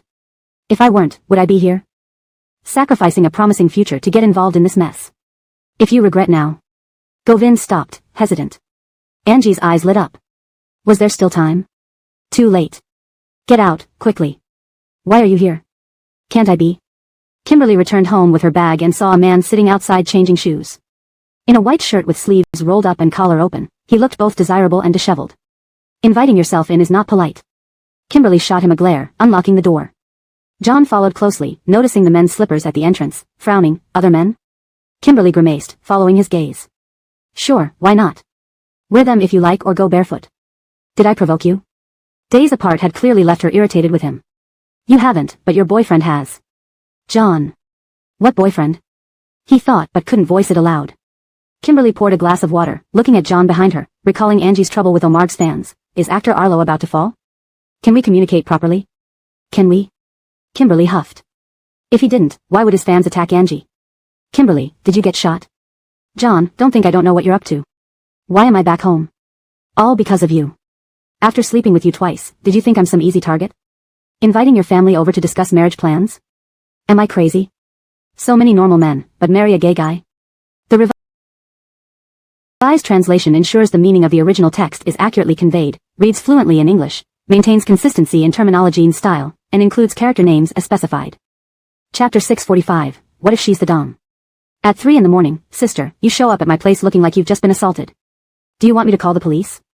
Angie felt like she had just laid down with her dreamy little puppy for some illicit fun that hadn't reached its peak yet when the phone rang, and Kimberly appeared at her doorstep in disheveled clothes. And it was still at the Hua residence. If Tilda saw this, she would strip her skin off again tomorrow. What happened? Did you see injustice on the road and pulled out your sword? Who assaulted whom? Who dares assault me? I'd make sure he can't see his little chicken for the rest of his life. Get me a robe and let me take a shower. Kimberly couldn't contain her anger as she complained about the night's events while taking off her makeup. Had it not been for the excellent soundproofing, the dogs outside would have been stirred by her curses. So, John came to find you. There was a conflict between you two, and he wanted to force himself on you, so you beat him up and ran away? What do you mean, ran away? I left the fight early to prevent myself from losing control and killing someone, okay? That dead homosexual actually sent someone to propose marriage to me? Propose marriage? Is he even qualified? After all the trouble he has gone through, does he think I'm a fool to clean up his mess? If being 1 isn't clean enough, then how can 0 be clean? Angie, what if she's the dom? What do you mean what if? There is no what if. Kimberly spat, followed by the sound of the bathroom door closing, and water running. Angie awkwardly touched her nose and crawled back into bed to continue sleeping. Every family has its own troubles indeed. In the hospital ward, John was applying ice to the wound on his face, looking at Govind who lay on the bed with an expressionless and disdainful look. Can you control your expression a bit? Did Kimberly hit you? All thanks to your wife, John retorted angrily. He had come all the way only to get beaten up without seeing anyone, which wouldn't be easy for anyone to bear. I don't acknowledge it. Angie's temper is something ordinary people can't emulate, and if Kimberly were any good, they wouldn't have been friends for so many years. Admitting one has unique taste isn't shameful. Govind nonchalantly said. To tell the truth, seeing Jack upset made him quite happy. Annoying, John threw the ice pack into the trash and took out his phone to open a document, handing it over to Govind. Take a look.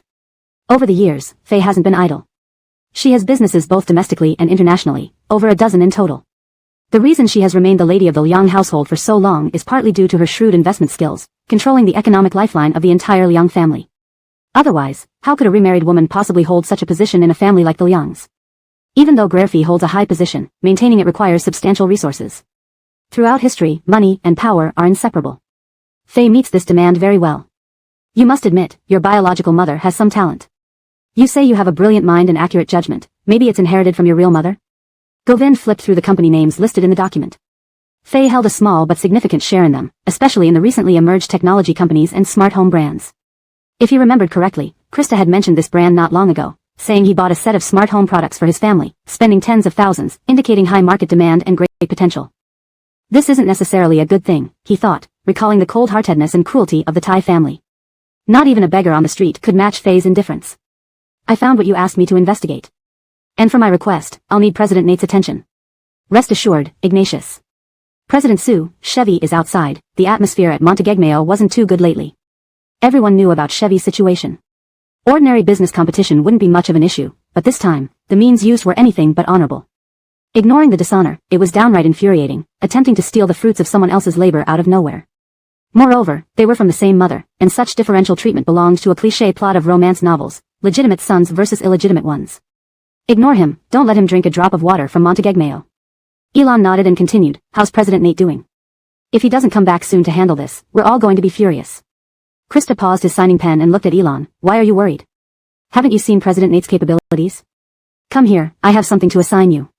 For several days, Chevy kept showing up at Montegegmeo, doing nothing but sitting in the reception room, waiting leisurely. Louis was puzzled, wanting to ask but hesitating. Throughout the journey, Chevy seemed to be making extremely steady moves without any deviation. The company's stock has fallen so dramatically. If this continues, I'll be ruined. Should we run? It shouldn't come to that. Montegegmeo has overcome numerous challenges over the years, this shouldn't be too difficult. Besides, isn't there still President Sue while President Nate is away? Haven't you heard? President Sue herself reduced her shares. It's said that executives from major companies have been talking to her, suggesting she switch jobs. President Sue indeed looked into a few options. I don't believe it. President Sue and President Nate have a life-and-death friendship. What kind of life-and-death friendship? When faced with interests, such friendships are always insignificant. Don't speak so darkly about human hearts. The voices grew fainter, but Chevy, sitting in the reception room, lowered his head thoughtfully. Check if Krista has reduced her shares. That night, Louis informed Chevy, Krista indeed reduced her shares 2 days ago, roughly leaving half. Are you sure? Absolutely certain. Chevy couldn't hide his joy and nodded repeatedly. Very good, book a flight back to the capital immediately. You stay here and monitor everything. Report any changes directly to me. After such a long-term strategy, the net was almost ready to close. He couldn't help but feel excited. Since Govind appeared in the capital, he had heard countless rumors, comparing him unfavorably to Govind, calling him just a sidekick. People talked about Phase 2 sons using terms like world apart. Govind was described as the perfect gentleman, while he was seen as unremarkable and mediocre. Yet, he was the legitimate son of the Liang family, the only son. But everyone only saw Govind, someone who had been abandoned since birth. What right did he have to compete against him? Chapter 646, Can someone in a vegetative state really have children? The more Chevy thought about it, the more he felt this opportunity mustn't be missed. Even Krista had started divesting. If he didn't seize this moment, who knew when such an opportunity would come again? Initially, Chevy had planned to return to the capital to discuss with Faye, but now, he saw no need for that. He was determined to capitalize on this chance to deliver a fatal blow to Govind and then return to claim credit for his success. How much liquid capital do we still have? Not much. How not much? Less than 50 million. Chevy scared, a mere 50 million wasn't even enough to scratch the surface of purchasing Montegegmeo's shares externally. That's too little. Is there any way to quickly obtain more money? Louis noticed Chevy's thoughts and was somewhat panicked. Sam Liang, why don't we consult Syra? Before we came to Beijing Harbor, she told us not to act rashly. You've seen it yourself, even the company leaders are divesting. If we don't take this opportunity now, someone else might exploit the gap, adding one more competitor for us. If we go back now to discuss, do you think it will be timely? Louis still felt uneasy, thinking Chevy was acting too hastily. When things seem abnormal, something fishy must be going on. We should proceed cautiously. If this is President Nate's strategy to lure us into a trap, then we'd be jumping right in if we hesitate now. Enough nagging. Just do as I tell you. Are you going to keep arguing or follow orders? Chevy snapped. Louis initially wanted to gently persuade him, but upon hearing Chevy's rebuke, he stopped speaking altogether. After all, he was just an employee. He needed to know his place. The other person was practically a prince in the capital. Chevy knew Louis was skilled in certain areas. Seeing Louis remain silent, he adopted a kingly demeanor. I'm straightforward, no offense meant, please don't take it personally. Beijing Harbor isn't our territory. Staying too long makes me uneasy. I also want to resolve matters quickly. Since my mother sent you along with me, it shows her trust in your character and abilities. I hope you can help me with the rest. Louis could discern flattery from criticism. At 40-something, squabbling with a young master barely out of his 20s would be undignified. Angie, you're quite at leisure today. Running from the south side to the north for breakfast, have you really hit a dead end in showbiz and are preparing to become a housewife? Don't talk so much while eating. There were several famous breakfast shops in North City and Beijing Harbor, attracting many tourists. Back when Angie studied here, she spent considerable time at this very shop, partly for nostalgia, partly for its delicious food. Many people in the entertainment circle loved coming here too. Sure enough, upon entering, she encountered someone who liked meddling. I'm just trying to catch up, the meddler said. I heard you're recently getting cozy with the Liang family from the capital. Any progress? The Liang family there is renowned and prestigious. Did you check their background? Their father holds a high position. Such a family isn't within your reach. Trying to turn into a phoenix? Don't overestimate yourself, Kimberly sneered. Seeing curious bystanders stretching their necks to watch, she egged them on. Anyone wants to bet? I bet Callista doesn't stand a chance. I'll wager 10 million. What the heck? So confident? The crowd started buzzing. This was 10 million after all, who wouldn't be tempted? They eyed each other hesitantly, weighing whether to place a bet. Seeing everyone hesitant, Angie fanned the flames. Too little. I'll bet 50 million that she won't succeed. Since everyone's doing it, I'll put in 5 million that Callista will succeed. Instantly, the breakfast shop turned into a betting scene. Callista sat stiffly, her expression grim. That Chevy wasn't easy to deal with. She had asked her family, and they confirmed that for them, the Liang family was untouchably prestigious. Graerfe was almost untouchable, and Chevy, being his son, was naturally pampered. Likely, his family had already chosen a match for him. She approached mainly because Angie's words made her feel inadequate. Why should she live in Angie's shadow forever? One should fight not just for a bun but for dignity. She refused to believe Angie would overshadow her for life. Humph, wait until you lose. Callista shot a scornful look at Angie and left. Kimberly rolled her eyes. Quite boastful. Angie decided to facilitate Callista's pursuits. Using a different WeChat account, she joined their gossip group, updating Callista on Chevy's movements, helping her intercept him. She found pleasure in orchestrating others' romantic adventures. Meanwhile, she visited Govind twice, each time glued to her phone, scrutinizing every detail. Ever since Isaiah saw Angie emerge from the ward blushing, he felt like he'd uncovered some monumental secret. This made him restless whenever Angie stayed longer inside, suspecting there might be someone else in the room with the comatose Govind. Was Angie hiding something, engaging with a hidden man? Or did Mr. Nate wake up? Or perhaps, as the gossip magazine suggested, one could carry on with someone in a vegetative state for procreation? Isaiah's mind raced through every scandalous news he had ever read, imagining shocking scenarios. Click, the door opened. Isaiah jolted in shock. Did it end so quickly today? Angie, what nonsense are you talking? Angie took a few steps forward, noticing Isaiah hadn't followed. She looked back. Why are you daydreaming? Come on. They left the VIP ward area. As they entered the elevator, Angie caught sight of a figure in green walking past the closing elevator doors, leaving a faint scent of bamboo in the air. This familiar fragrance triggered a sudden sensory response in her. Watching the elevator descend, she pressed the floor button, put away her phone, and climbed back up via the fire exit. Chapter 647, almost directly calling Faye an unchaste prostitute. Has Catherine Ali Z come all this way just to reconnect with her son? Angie, out of breath from climbing the stairs, saw Faye dressed in a dark green cheapao. Her bodyguards were negotiating with the entrance guards, but what negotiation meant here was bullying. A sarcastic voice echoed through the hospital room as Faye slowly turned around. At the fire exit, Angie's breathing was erratic, her bangs disheveled across her forehead, and her bare feet visible beneath. She had discarded her heels while rushing up the stairs. Now, Isaiah placed them on the ground and called out to her. Angie, leaning on Isaiah's arm, slipped her feet back into her high heels. The grace she exhibited was regal, akin to that of an imperial queen, while Faye opposite her appeared like a latecomer, enduring her disdain. If my memory serves, Christy and Govind have already divorced. A deal is off, but kindness remains. Govind is in trouble, and if I leave him now, wouldn't people think I'm ungrateful, abandoning my husband and child? The pointed words made Faye frown. Janelle, standing beside her, turned and glared at Angie coldly, like sharp knives slicing through the air. Angie feigned innocence, raising an eyebrow. What? Did I say something wrong? Christy, you're well educated, Faye said mockingly. Angie smiled faintly, retorting, compared to Catherine Ali Z, I fall short. After all, we younger generations grew up after reform and opening up, our life paths changing with societal progress. Catherine Ali Z, however, was born in such a strict era, growing up during tumultuous times. Society's whip couldn't even steer you onto the right path. Yellow-haired brat, don't get too presumptuous, Janelle snapped. Angie was almost directly calling Faye an unchaste prostitute. In an era governed by strict rules, doing such things wasn't a matter of character but an inherent flaw passed down from birth. How arrogant. Just as Angie prepared to retaliate, Elena's voice rang out, suppressing her anger. Is she a yellow-haired brat? What about you? Too old to be shameless? Using your age as an excuse? Elena stood protectively in front of Angie, resembling a mother hen defending her chicks. Angie's gaze fell on her back, warmth flooding her heart. She always respected Elena, who unconditionally defended both her biological daughter Elena and her stepson Govind.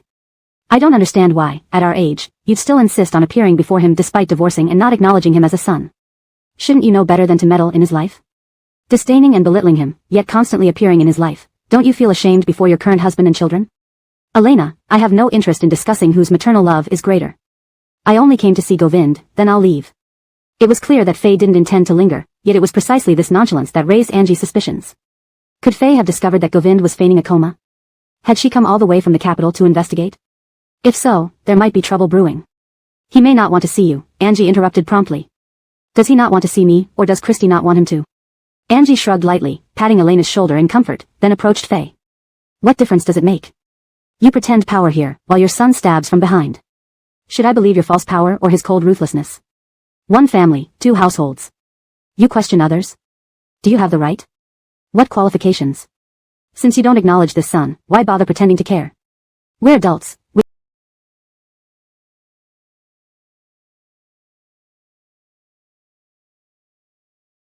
can tell a person apart from a ghost.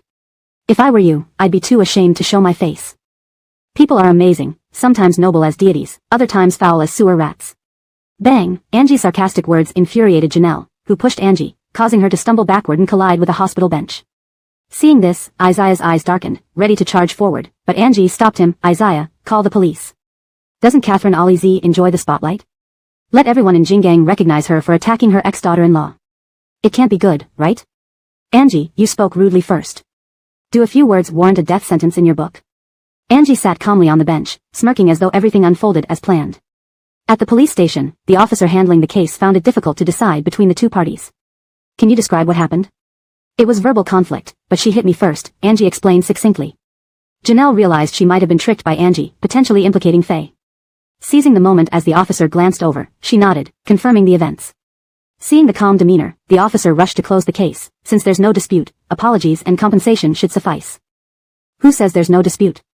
Angie's tone sharpened, her expression worsening. The officer didn't recognize Janelle but certainly knew Angie, notorious in Jingang for being hard to handle. What dissatisfies Geraldine? We can discuss it. Attacking me, a simple apology and compensation would settle it?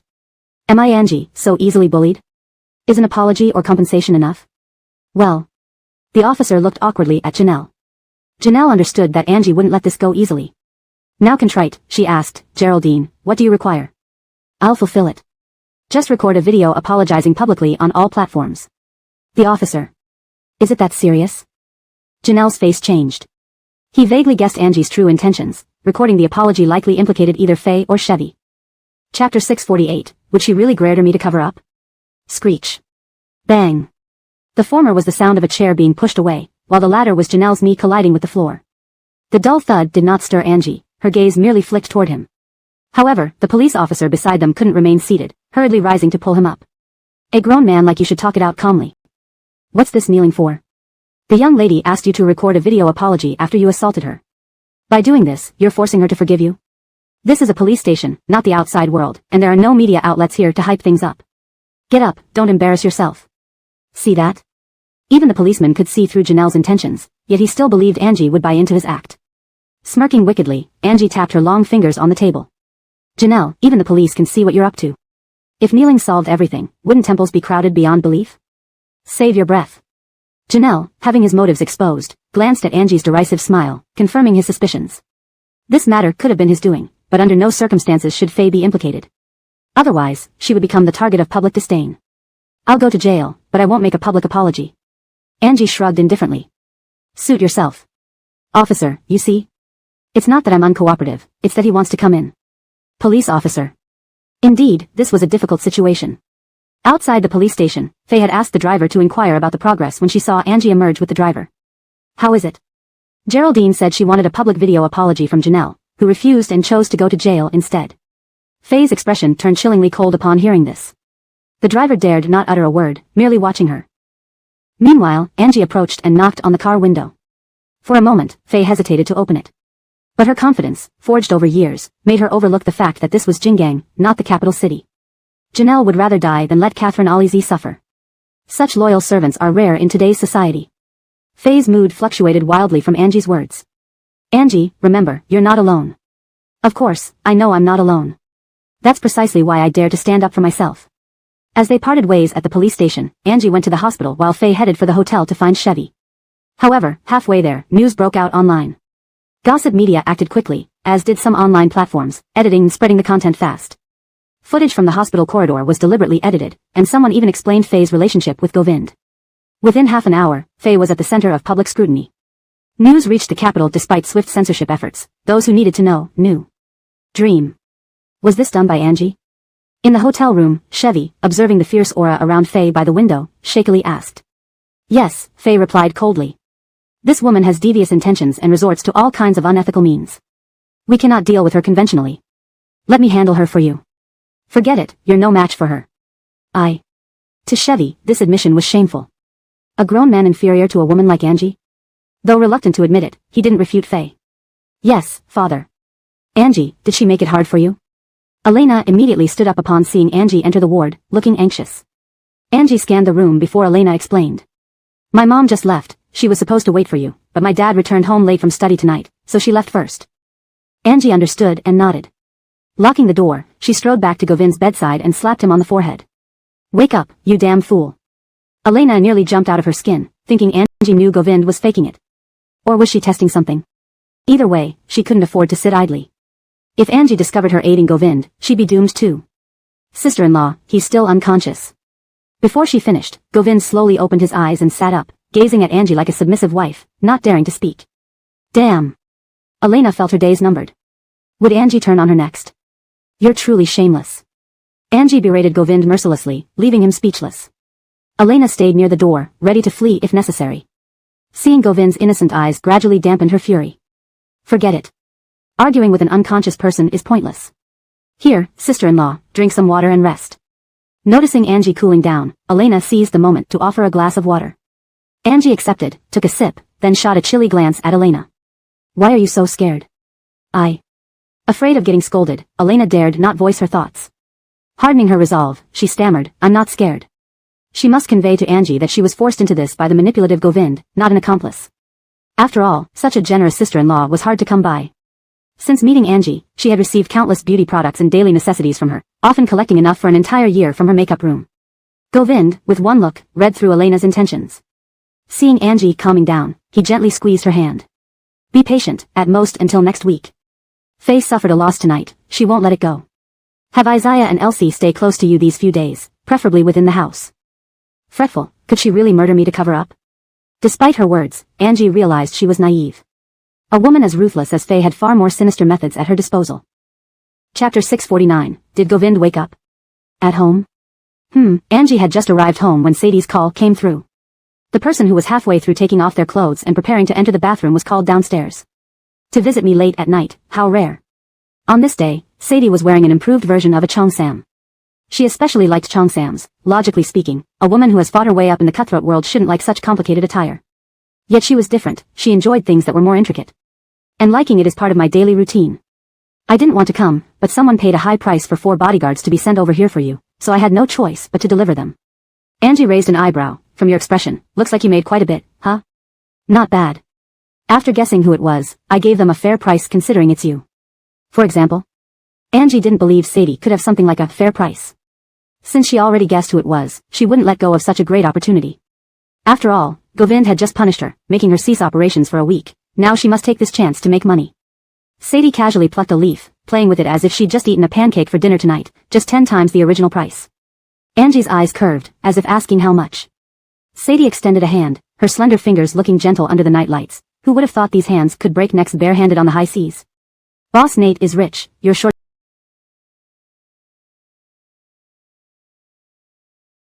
changing him. If not worried about losing your sugar daddy later, I'd rob him.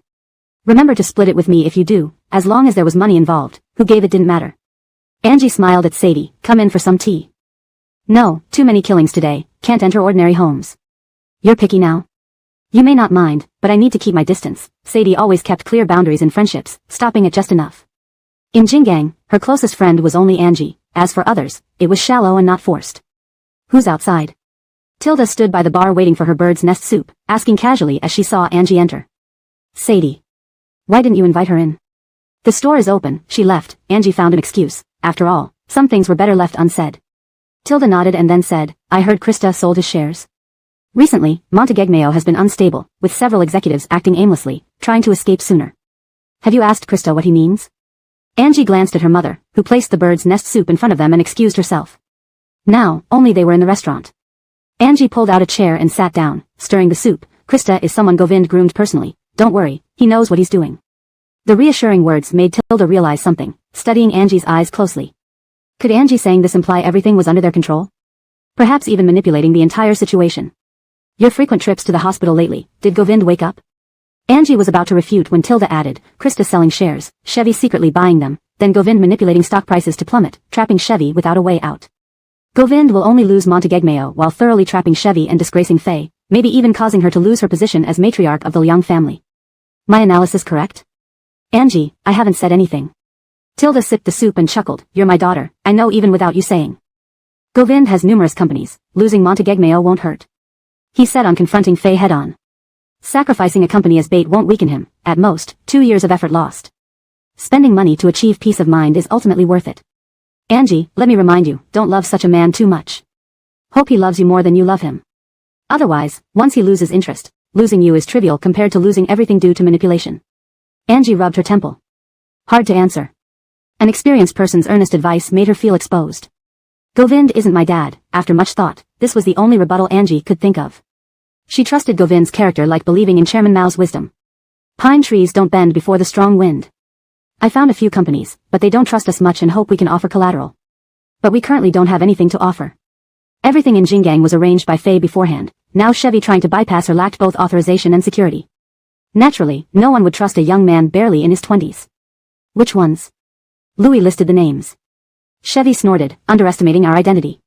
If you want money quickly now, we can only resort to illegal channels. What kind of illegal channels? Foreign underground money lenders. But their interest rates are high, and failing to repay within a set period might cause trouble. What kind of trouble? Being pursued for debt, though I don't recommend this path. If really short on cash, we can discuss with Catherine. What's there to discuss? Chevy interrupted Louis, thinking first of Faye's words about being unable to match Angie. In her eyes, if he couldn't defeat Angie, how could he beat Govind? Ultimately, he was seen as useless. The more he felt useless, the more determined he was to prove himself. Louis pursed his lips silently, not understanding how an official father and a strategic-thinking mother produced such an impatient son. Forget it, as an employee, just thinking was enough. Speaking out would overstep. Go through the underground lenders. How long does it take? Seeing recent hints of Montegegmeo's stock rebounding, missing this chance could mean waiting longer. Fastest in 3 days. What do I need to do? Sign the documents and record a video.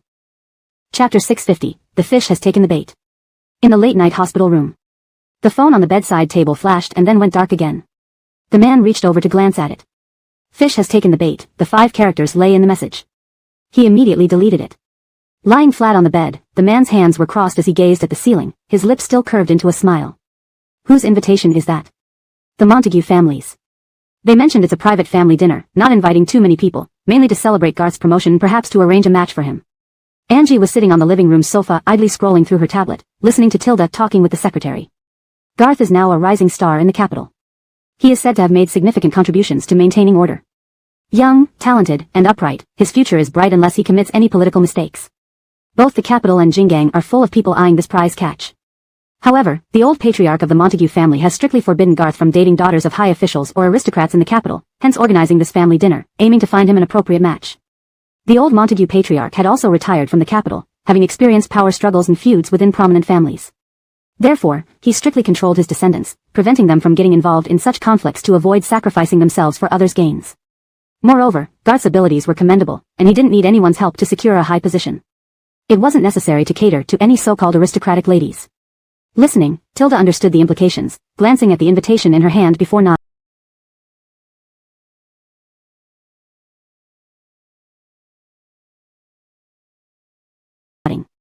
Who's organizing it? It's said to be Ascari. Tilda opened the invitation, noticing that it was organized by Ascari, who had invited her as well as Angie. This could have hidden intentions. Why are you looking at me? Angie felt uncomfortable under Tilda's scrutinizing gaze. Have you been in contact with Garth lately? Does liking posts on social media count? Angie asked uncertainly. Tilda rolled her eyes. If the Montague family is hosting this banquet to find Garth a match, why is your name on the invite list? How would I know? Should I ask them if they're interested in a married woman like me who nearly strayed? Angie's words caused the nearby secretary to burst out laughing. She could say anything without hesitation.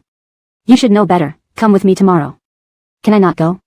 Why should I attend someone else's matchmaking event? To serve as a foil for unmarried women? Since they invited you, you must go. Tilda refused to argue further, ending the conversation. Angie pouted but remained silent despite her displeasure. The next day, the Montague family dinner was held at an estate hotel in the Eastern District. Despite the scorching summer, a heavy rainstorm the previous day and the abundant greenery around the estate near the mountains kept the temperature pleasantly cool, a rarity in Jinggang. As they entered, water droplets dripped from the leaves in the courtyard. Isn't that the Rufuskai family? Yes, Yesenia was also invited by the Montague family. The Selina family is bankrupt. Does the Montague patriarch approve of her? Tilda glanced at Angie. Not everyone is shallow. Every elite lady here has been personally invited by the Montague patriarch. If Yesenia was invited, it means she's valued for her capabilities. Don't look down on her. Okay. Angie responded sheepishly. Later, when she learned that Yesenia liked Govind, her disdain reached new heights. Christy. Just as Angie stepped into the room, a surprised voice called out. She turned to see Darren looking at her with astonishment. Montague Jr. Master, surprised to see me? A little. How have you been recently? After all, the Montague family had gathered him in the living room last night, advising him to keep his distance from the married Angie, emphasizing the importance of staying away from her based solely on her marital status alone. Pretty good. Busy yourself, Montague Jr. Master. We'll go inside. Angie maintained a distant attitude, showing no interest in forming connections, especially with Montague mother watching her warily. Stay away from those talented young men, Tilda whispered to Angie, who rolled her eyes. I said I wouldn't come. If you don't show up, the Montague family might think you're guilty. My daughter shouldn't be underestimated. To underestimate each other, it should be Angie who looked down on Garth, not the reverse. Angie found a comfortable seat, watching Tilda handle social interactions in the hall. She sipped her wine, resting her chin on her hand while gazing lazily at the party. Suddenly, a long-haired tabby cat appeared and sat before her, staring at her. A handsome creature, clearly a pet. What are you looking at? I don't have cat treats. Meow. Angie clicked her tongue. Speak human language. I can't understand meows. Wouldn't it be terrifying if it spoke human? A voice overhead startled her. Standing before her was the talented young man, dressed in a bespoke suit that accentuated his tall, robust build, much like a sturdy pine tree on a high mountain. Fine. She hadn't sought him out, he had come to her. Angie's gaze met the collective eyes of the older Montague family members, causing a headache. In ancient times, this situation might have branded her as promiscuous, leading to public humiliation. Frankly, now, a cat speaking human isn't as scary as you standing beside me. Do I scare you? Garth seemed puzzled. Angie's lips curled into a beautiful smile, enhancing her already striking features. Why don't you look behind you? Following her gaze, Garth turned and saw the Montague family members staring intently, their eyes filled with warning. Terrified, Angie hugged the cat, wishing she could disappear into a corner. Seeing this, Ascari approached, having sensed her mother's disapproving gaze. Sister Jimin. Amy, want to eat something together? Angie thought it seemed less about eating and more about addressing the situation, but she played along. No need, I'm not hungry. Just take Montague Jr. Master away. Standing here, he puts pressure on me. One shouldn't reveal everything openly to live a peaceful life. Angie's words tore open the curtain, making it clear to Ascari that she knew both Garth's and the Montague family's intentions. Chapter 651, The white dress disappears on the second-floor balcony. Ascari's smile turned somewhat forced because of Angie's words. She admired Angie for being genuinely candid when she didn't want to pretend. In front of people and situations, her judgments were always crystal clear. Where did this cat come from? To avoid awkwardness, Ascari started a conversation with Angie. I don't know, it just came here. Angie let go of the cat. The little creature didn't leave but squatted in front of Angie, meowing as if agreeing with their chat. They say animals and children can best distinguish good from evil. It must feel you're kind-hearted, so it's staying with you. Kind-hearted? Wasn't she truly kind? Look at how the Montague family guarded against her like a thief, yet she could still greet them with a smile. Well, I'll take that as a compliment. But I have nothing on me, I can't even offer a false promise to this little one. Angie's words carried a hidden meaning. The fingertips of Garth, who was standing nearby, twitched slightly. He deflected their subtle conflict. Since we last parted in Nanzhou, I mentioned owing Christy a favor. If Christy needs anything, feel free to ask either me or Ascari. Hearing this, Ascari was taken aback. Nanzhou? Owing Angie a favor? When did this happen? With these words from Sam Montague, I'll know what to do. As today's guest of honor, why don't you go tend to the guests? I'll sit for a while, and if I run into Kimberly, I'll tell her I'm here too. With such a clear dismissal, Garth couldn't linger any longer. His originally cheerful mood visibly darkened as he left. Once Garth was gone, Angie spoke frankly to Ascari. Don't worry, Sister Jimin, I have no interest in Sam Montague.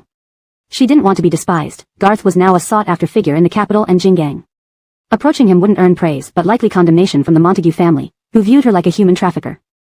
I've made a fool of myself. As the siblings left, Angie felt a sudden sense of relief. Seeing the heightened atmosphere inside, she stepped out into the yard through the glass door. The rear garden of the hotel mimicked a European-style flower bed, its winding paths resembling a maze. Today, Angie wore a relatively understated and modified new Chinese qipao with elements of an evening gown, emphasizing comfort and ease. Her nude heels made muffled sounds as they touched the cobblestone path. Stop it. Someone will come and see us. Don't touch, don't touch. Oh. Voices emerged from the flower beds. Angie raised an eyebrow, her bored eyes suddenly sparkled with anticipation. Gossip. Eating some juicy gossip in this dull environment would perfectly lift her spirits. Standing still, Angie held her breath. Suddenly, she sensed someone approaching behind her. Turning around, she saw two men dressed unlike those at the party standing there, staring at her strangely. Geraldine, please follow us. Angie's guard went up as she sized them up. Sure, but can I at least know who invited me? Judah. Angie inwardly sneered. She wasn't foolish. Judah had no reason to send people after her this way. If he really wanted her, he could have approached her openly at the banquet. With her words already spoken, the Montague family wasn't stupid enough to approach her directly. Oh, but I don't want to go. What then? Why is Geraldine making things difficult for us? Why are you making things difficult for me? We're just following orders. You might be following orders, but whose orders need investigation? Will you go willingly, or shall I call for help? Tired of arguing, Angie didn't wait for a reply. Seeing her stubbornness, the two men exchanged glances, spitting out, "Then Geraldine won't blame us for being rude." They moved closer, trying to overpower her. Before they could touch her, one man was grabbed and his wrist twisted. The other, realizing Angie was trained, shouted, "Don't scream, it's embarrassing. Are you going to make me draw knives? Come at me." One man lunged, Angie grappled with him. The commotion alerted the couple from earlier.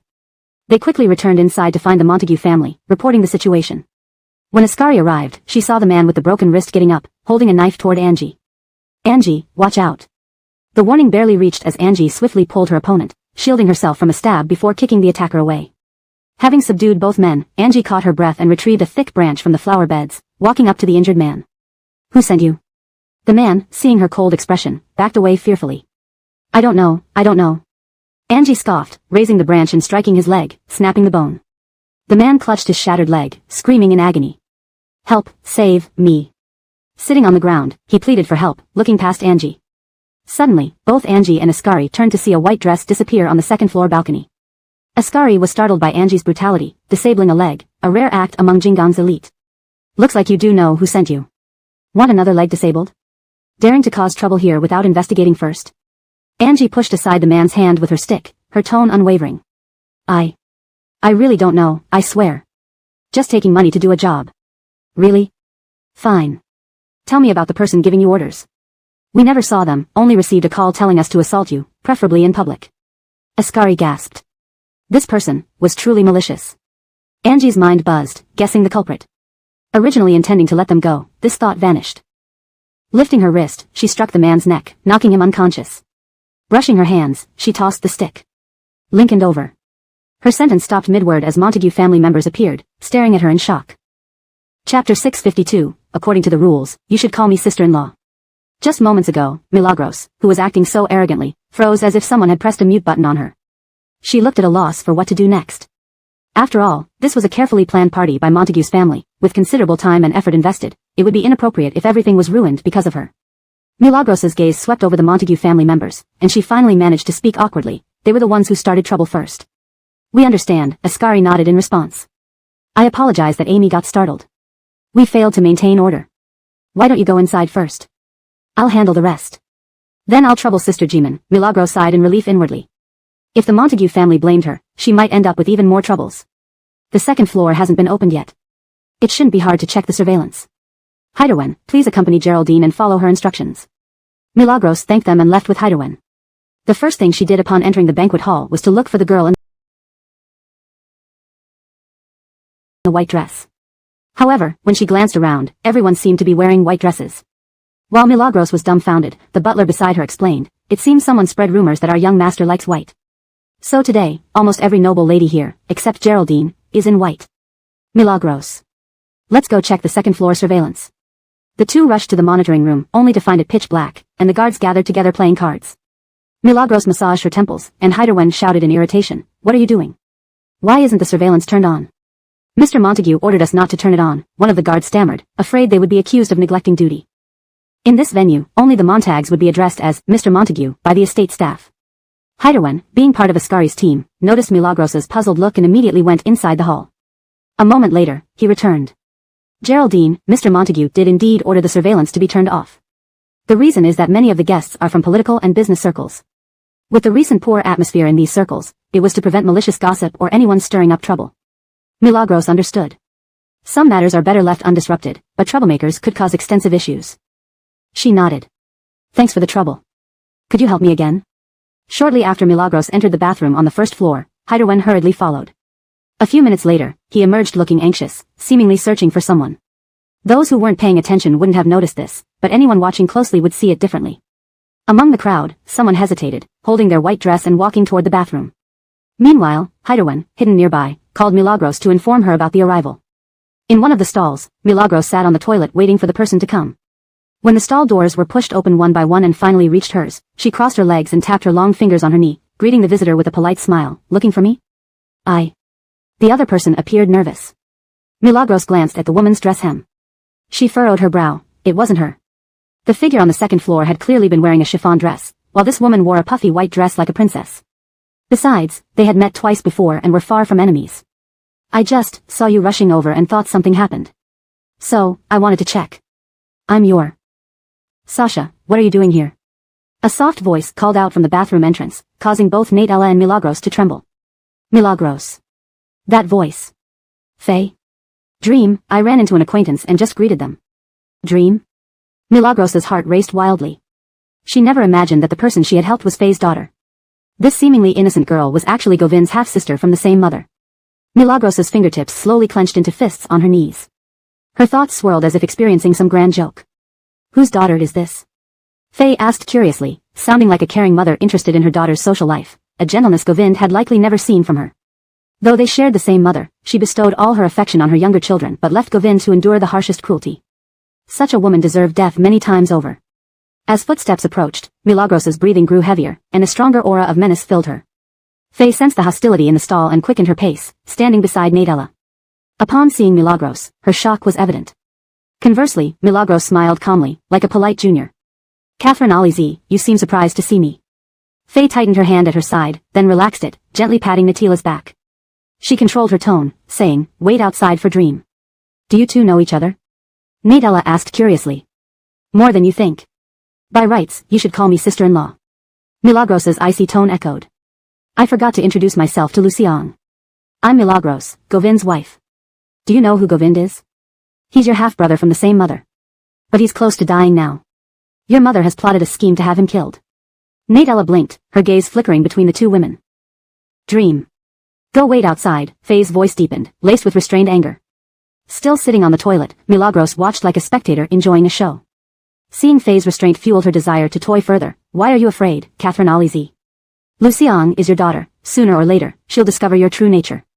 Let her know that while you showered your younger children with love, you left your eldest son to cruel murder. Tigers don't eat their cubs, but you've meticulously plotted and hidden your true self to kill your own son. Are you afraid your gentle mother image will shatter? Or that your disguise will be exposed? Even a female ghost, dressed in human skin, remains a ghost. Have you lost touch with your true nature from pretending too long? As the saying goes, man acts, heaven watches. Catherine Alizi. Milagros's tone was provocative, not sparing any mercy, pushing Faye's taut nerves to the limit. Chapter 653, I am your mother's archenemy. Is there any misunderstanding here? My mother isn't the kind of person you're describing. She might not be that person in front of you, but who knows what she's like in front of Govind, Angie retorted without mercy. Angie couldn't understand why this girl always looked at her like a lovesick fool every time they met. If she wasn't Faye's daughter, it would have been easier to handle, but she was. Angie couldn't summon a pleasant expression whenever she saw her. But... out, Faye's domineering and forceful words instantly shut Nadella up. Not having seen such an aggressive side of Faye before, Nadella was stunned for a moment before hesitantly turning away. Once the people left, Angie naturally couldn't stay still either. What if Faye made her move? Wouldn't she just suffer silently? Were those two tonight your arrangement? Angie, I've given you chances. Grace, do you seek trouble? How do you plan on dealing with me, Catherine Alizi? Angie asked coolly. Her nonchalant tone made Faye wish she could tear Angie apart. Do you believe me when I say that if you mess with me today, by tomorrow, everyone will know about your teenage rape incident? Faye's face changed drastically at Angie's words. Her entire body went rigid as if all the strength had been drained from her bones. If I say you have the heart of a wolf and the liver of a dog, I'd think I'm insulting both creatures. Govind is your son, yet you treat him worse than Mr. Nate, a mere outsider. You call him a disgrace to you, but aren't you also his disgrace? An irresponsible and fickle mother like you is a stain on his life. You should be thankful that Mr. Nate is friendly and has strong moral principles, which have molded Govind into a gentleman. Otherwise, if Govind were like you, do you think you'd still be the head wife of the Liang family? With a resolute look, Angie approached Faye step by step. The sound of her heels echoed loudly against the bathroom tiles. Her angry expression made Faye retreat step by step. She even believed that if Angie had a knife in her hand, she would surely come after her. Do you know, because of people like you, there's now talk of needing an exam to qualify as parents? Do you give birth or let people die at your whim? Who do you think you are? God deciding life and death? A victim of bullying in your youth should try to lead your child out of hell instead of pushing them deeper into it. Are you worthy of being a parent? Slap. Infuriated, Faye raised her hand to slap Angie but was stopped, and received a slap back instead. Remember, between us, it's either we destroy you or you destroy us. Anger surged in Angie's mind, especially after their encounter at the private restaurant in the capital. She thought she had things under control with Chevy, but seeing Nadella unexpectedly today made her feel overwhelmed with rage. It wasn't that she couldn't be good to children, Govind simply didn't deserve it. People you despise can find others to protect them wholeheartedly. Let's see who is more useful, that fool or Govind. Dream. Long after Angie left the bathroom, Faye emerged. Nadella, standing at the door, saw the slap mark on her face and called out tremulously. You told me some time ago that you started following stars, specifically Angie? Nadella saw the tension between them and dared not respond directly. Faye's chest heaved furiously, and then she sighed deeply, as if suppressing anger or frustration. Don't ever mention Angie's name again. Is what she said true? Back then. Slap. The slap echoed sharply in the hallway, striking Nadella hard enough to make her head buzz. Even her back teeth tasted metallic. Forget what you heard today. This was Faye's lifelong shame. To her, it was a fatal wound whenever anyone brought it up. Nadella covered her face, staring at Faye in shock. Was this the gentle and considerate mother she knew? In her memory, Faye never argued or lost her temper with anyone. Even during her father's prime career years, when many women tried to win his favor, and men often pretended to get along for business, one day, months after a calculated plot against her family, a pregnant woman claimed to carry her father's child. Despite this, Faye calmly handled the situation without scolding the intruder or arguing with her father. But today, because of Angie, her usually gentle mother had struck her. That menacing warning felt like facing a stranger. She felt as if the person standing before her was an enemy. Faye angrily left the banquet hall, unable to let anyone see the five-fingered mark on her face. Rather than be considered impolite for leaving early, she couldn't afford to lose face. No sooner had she left when the restroom opposite opened its door. Angie stood leaning against the doorway, hands crossed over her chest, watching the still shocked Nadella. A smirk curled on her lips. You're my fan? Do you want an autograph? Because after today, you won't get another chance. I am your mom's archenemy. Tears streaming down her face, Nadella looked at Angie. All she admired about Angie, that direct and bold personality, felt like a blade cutting into her. Angie had won this battle. Although she hadn't found the culprits from earlier, at least she had dealt with Faye. Where were you? Garth told me you were here, but I couldn't find you anywhere. I went to the restroom. Constipated? You've spent more time in there than childbirth takes. Angie picked up a wine glass from a waiter's tray, intending to drink but paused, suddenly cautious. She placed it aside. It pays to be wary. So familiar? You got experience? Kimberly rolled her eyes. Don't deflect. I thought the Montague family would send someone to keep an eye on you. But here you are, coming and going freely. They'd be watching Garth. Why watch me? Translation completed, adhering to the original style and structure while ensuring fluency and coherence. Chapter 654. Govind turned Angie's palm around and guided her hand downwards inch by inch. Syra. Go to the Nate family residence. Miss. Leave a car for her. Faye came out of the banquet hall, not in a hurry to return to the hotel but rushed anxiously to find Arlen. She could predict nothing good would happen. The driver, not daring to hesitate, started the car and left quickly. Unexpectedly, before the car even entered the neighborhood where the Nate family lived, it encountered Arlen and Elena walking leisurely outside the complex. The couple walked side by side, chatting under the warm yellow streetlights, exuding a sense of peace and happiness. For a moment, Faye felt this scene was particularly piercing. She had strived with all her might for a stable life, yet Arlen achieved everything effortlessly. Why him? Why should he enjoy peace and contentment? Why must she be the victim throughout? Why could he casually disclose secrets that she had kept for decades? Even someone like Angie, a naive young girl, could come and threaten her. Hit them. The driver froze, unsure if he heard correctly. What? I told you to hit them. Syra, Arlen is a renowned professor at Jinggang University, highly respected. If we collide with him recklessly and the media finds out, it will be widely publicized. Moreover, even if we wish to do something, it can't be done directly by us. Has she gone mad? Arlen's reputation in academia matched Graerfie's influence in politics. Besides, the Nate family was well known for its charitable works, and due to Arlen and Elena's relationship, Govind made countless donations to Jinggang University annually. The students of Jinggang virtually worshipped the Nate family. Any scandal would certainly ruin Syra Al-Aziz's reputation. To take action just for a bit of vengeance? Isn't that pushing herself into a fiery pit? The car stopped under a lamppost on the roadside. Through the rearview mirror, the driver saw Faye, whose five-finger marks were distinctly visible on her face when she got into the car. Someone had assaulted her. Was there really someone so audacious in Jinggang to dare harm her? Driven by rage, Faye couldn't let go of this grudge. Arlen promised to keep her secrets, yet in the end, he revealed everything to others. Bang! The loud slamming of the door drew both Arlen and Elena's attention.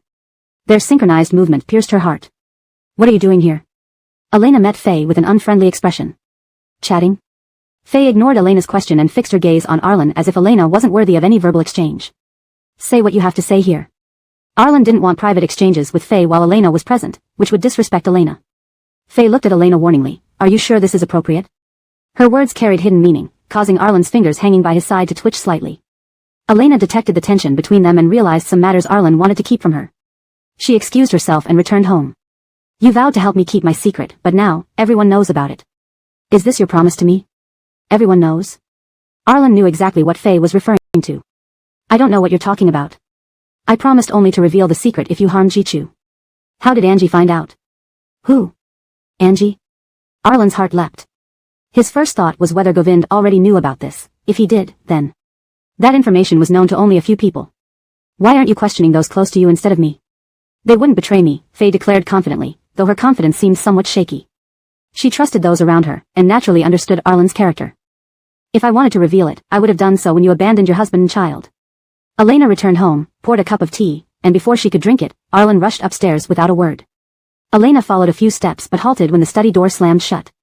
In the study, Arlen opened the safe behind the desk and found 2 old documents among a stack of papers. One was his marriage certificate with Faye, handwritten from that era. The other was Govind's birth certificate, clearly noting Govind's blood type. How did Angie find out about these documents? Drink your tea. What happened to make you look so distraught? We chatted about some old matters. How was your visit to Jichu a few days ago? The usual. No bad news is good news. Adults each have their own hidden affairs. Arlen didn't wish to talk about it, and not asking was her basic respect and boundary. Angie didn't return home with Tilda after leaving the banquet but went straight to the hospital. Pushing open the door, she found the bed empty, tightening her grip. She was about to ask when a wet, large hand dragged her into the bathroom. Don't shout. Are you crazy? Bathing in the dark? His damp, hot body pressed against hers through the silk fabric, creating an unusual intimacy. Govind had only rinsed off the top half of his body, water still dripping down, with a towel wrapped around his lower half. The environment, combined with the steam, seemed to heighten their passion. They had shared many intimate moments, but today, rationality overpowered desire. Isaiah had noticed hints last time, repeating this would definitely expose them. Holding Govind's hand, she whispered, "We'll be caught if we continue." Burying his head into her shoulder, he sighed deeply, making her shiver. Then help me, Arlen guided Angie's hand downwards inch by inch. Outside the window, reflections danced on the glass. The hospital's night was eerily quiet. She always felt Govind was most charming in such moments. Chapter 655, Who's Got Such a Fragrant Puppy? The sound of running water from the bathroom continued as Milagros stood in front of the sink, frantically rubbing her hands with hand soap. Behind her, in the shower stall, the man resumed his unfinished task. Steam clouded the mirror, obscuring the view inside, but through the vague fog, Milagros's imagination ran wild. A man with 8-pack abs was showering right behind her, yet she couldn't bring herself to look or touch. This frustration was hard to believe. A man like Govind was like an aphrodisiac at midnight, always poised to make a move or retreat strategically. Warm water traced the contours of his muscles down to the floor, and countless little yellow figures danced around wildly in Milagros's mind. It was simply about whether to look or not. Not looking? She felt unwilling. Looking? If Govind was still listed on her household register, it wouldn't count as indecent behavior. Milagros reached out and wiped away the steam on the mirror, revealing the tanned body of the man. Can you see clearly? Come closer. Govind's playful tone made Milagros blush deeply. Gritting her teeth, she retorted, My eyesight is fine. The water stopped, and Govind grabbed a clean towel to wrap around himself. Seeing Milagros about to turn on the light, he called out, Don't turn on the light. Milagros's hand froze mid-air, just a centimeter from the switch. The hotel exterior is under surveillance. If we turn on the light, they can still see shadows through the bathroom window. Not turning it on is the safest option. Faye wouldn't let him off easily. If he couldn't get in directly, he'd find other ways. Faye's people? Yeah. Leaning against the wall, Milagros watched Govind, contemplating what to say next. What do you want to say? I hit Faye today. Govind paused while drying his hair, barely able to make out Milagros's face in the dim light. Thinking of the fact that Faye was her biological mother, Milagros couldn't help feeling conflicted despite her mother's less-than-stellar character. But before she could fully process this, Govind took her hand and left the bathroom, his tone gentle and blame-free, hit and done. Why hesitate? Hesitate? Those words struck a nerve in Milagros, who pulled her hand back forcefully. Hesitate. When have I ever hesitated? Govind couldn't hold back a smile, petulantly saying, Okay. You're fearless and unruly. Come on, help me dry my hair. Do it yourself. I just got my nails done, very expensive. Expensive? Govind raised an eyebrow. Which salon? I'll buy it for you and have them live on Puyin Mountain just to serve you, displaying typical nouveau riche extravagance. Govind had never shown any reluctance in spending money on Milagros, freely giving company shares, mansions, and even luxury goods when traveling for business. Even with all this, Milagros found it rather commonplace. Raised in affluence, she had seen it all. Mr. Nate sure knows how to splurge. To get intimate moments with my wife, I've really put in effort. Talk about it, Milagros grumbled, grabbing the towel from Govind and began drying his wet hair. Though the room had a hairdryer, they couldn't use it. The noise might alert those outside. It would only cause trouble. Recently, I found out that the fan who gave me an apartment each time I appeared on TV turned out to be Natella. Imagine Faye's fury tonight. She plotted against us, while her daughter went to great lengths to earn my affection with money. What a twist. Milagros kept rubbing the towel over Govind's head while marveling at the situation. Govind remained passive, letting Milagros do as she pleased, occasionally chiming in with comments to please her. Was Faye's face colorful? That's an understatement. Alright, Milagros stopped, tousling Govind's hair. A faint fragrance wafted by, drawing her closer until her fingertips lifted his chin. Leaning in, she whispered, "Who's got such a fragrant puppy? Give your sister a kiss." Before she finished, Govind smiled uncontrollably, pulling Milagros into his arms, adjusting to a more comfortable position, and inviting her to sit on his lap. Just one kiss, sis. Is one kiss worth it? Milagros. If anyone finds out, leading to exposure, don't say I didn't warn you. Milagros's slender finger tapped his Adam's apple, the atmosphere growing ambiguous yet filled with tender yearning, making Govind's gaze deepen with restraint and resignation. Govind thought, nearly 2 months had passed, these few days shouldn't matter. When he re-emerged, he'd make Milagros beg for mercy before considering calling it quits. Tomorrow night, go to this place and argue with Krista. Govind hugged Milagros like a child, handing her a note with an address. Glancing at the address, Milagros asked, "The fiercer, the better?" "Yes. With Chevy close to breaking point, some stirring up will push him over the edge. Mr. Nate has accumulated too many debts towards me. A lifetime is long enough to settle everything." Milagros pocketed the address, sliding off Govind's lap, teasingly saying, "I don't want to be entangled with you forever." The next day, Krista was entertaining several business partners at a social event. Rather than mere formalities, this meeting aimed to pacify everyone's nerves, given Govind's current situation which halted various projects, costing significant funds. None wanted their money wasted without reason, leading to widespread unease.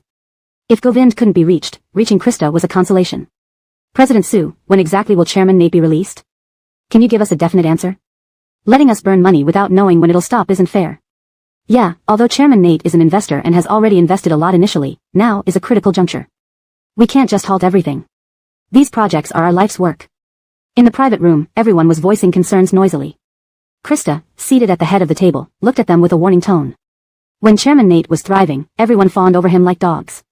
Now that he's in trouble, you're all pressing him relentlessly. Mentioning burning money, did Chairman Nate ever say such things when investing in your projects? Chapter 656, Isn't it enough that I'm the owner now? President Sue, aren't you being too harsh? Initially, Chairman Nate invested in us only after a thorough selection process and evaluation. He confirmed our projects could make him money before approving the funding. Why has this changed when you speak?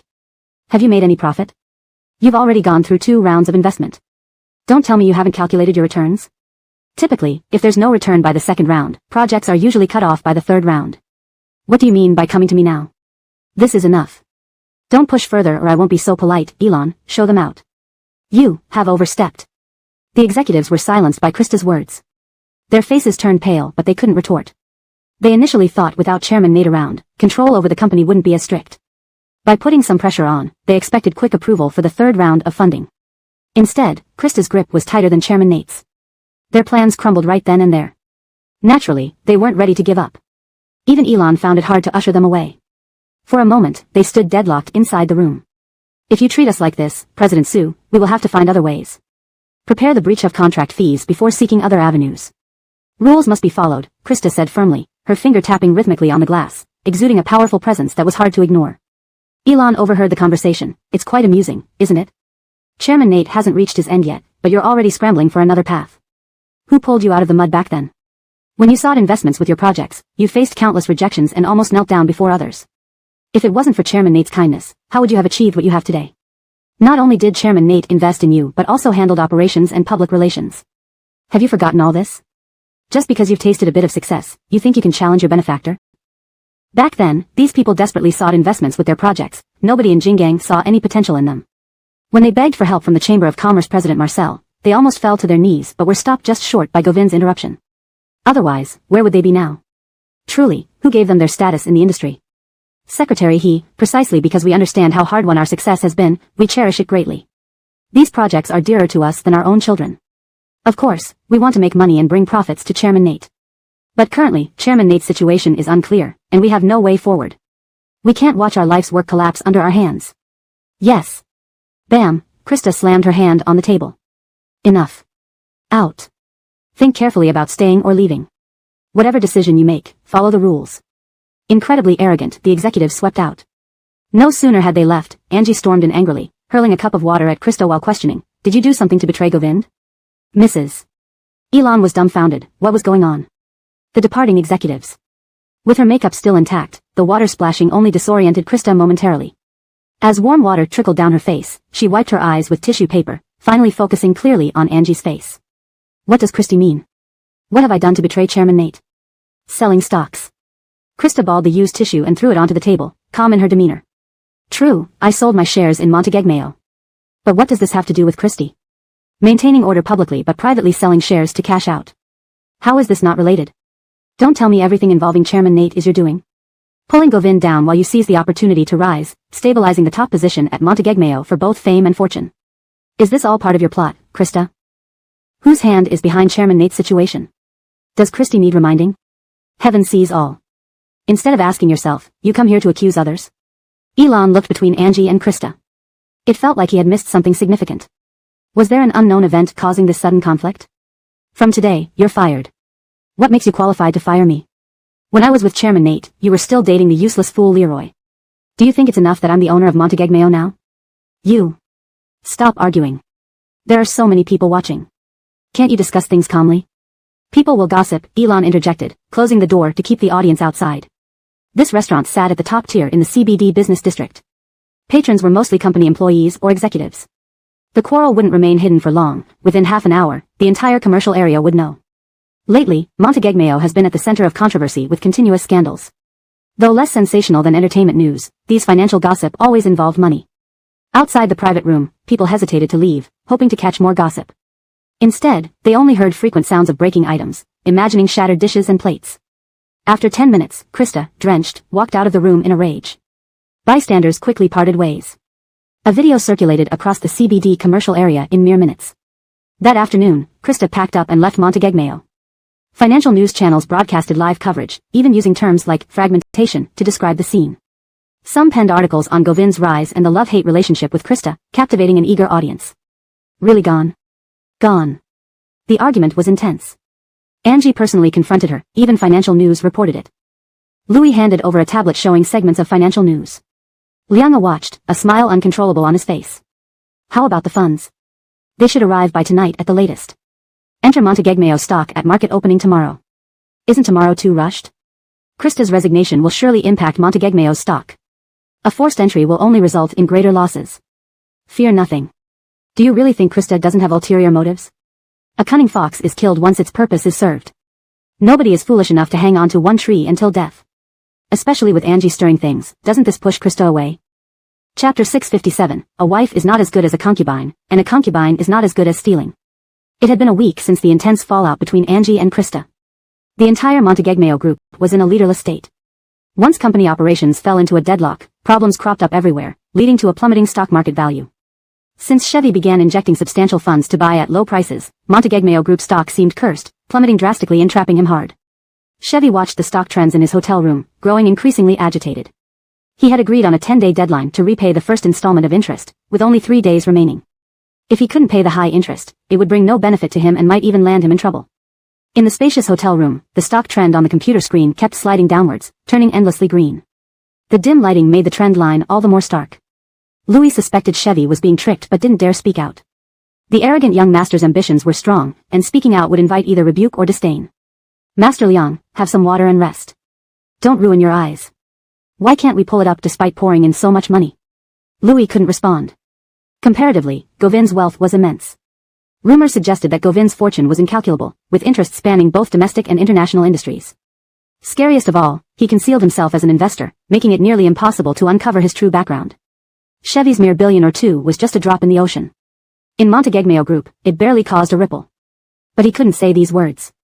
A child raised in the luxury of privilege could not handle such harsh truths. In ancient times, this prince-like figure would have likely had him executed long ago. Everything has its process, Chevy said, sipping from his cup. The warm water passed through his hands, but it did little to calm his tumultuous heart. At the Hua family villa, Angie sat on the sofa painting her nails, eyeing the scruffy dog before her with doubt. She wasn't sure how Tilda picked it up and brought it home, giving it an exquisite name like Man-Man. Man-Man? As in satisfaction? If you want a dog, I can buy you an exquisite rare breed. What is this thing? It looks dirty and ragged, like it was just pulled out of a cesspool. Tilda replied, don't look down on it. At least it knows how to guard the house, better than you who only causes trouble and asks for money, making me worry. I can also make you proud. Do I need you to make me proud? Angie pouted, I'm not completely useless, right? Look, my studio's financial reports exceeded those of several companies under your management this year. Is that because of your efforts?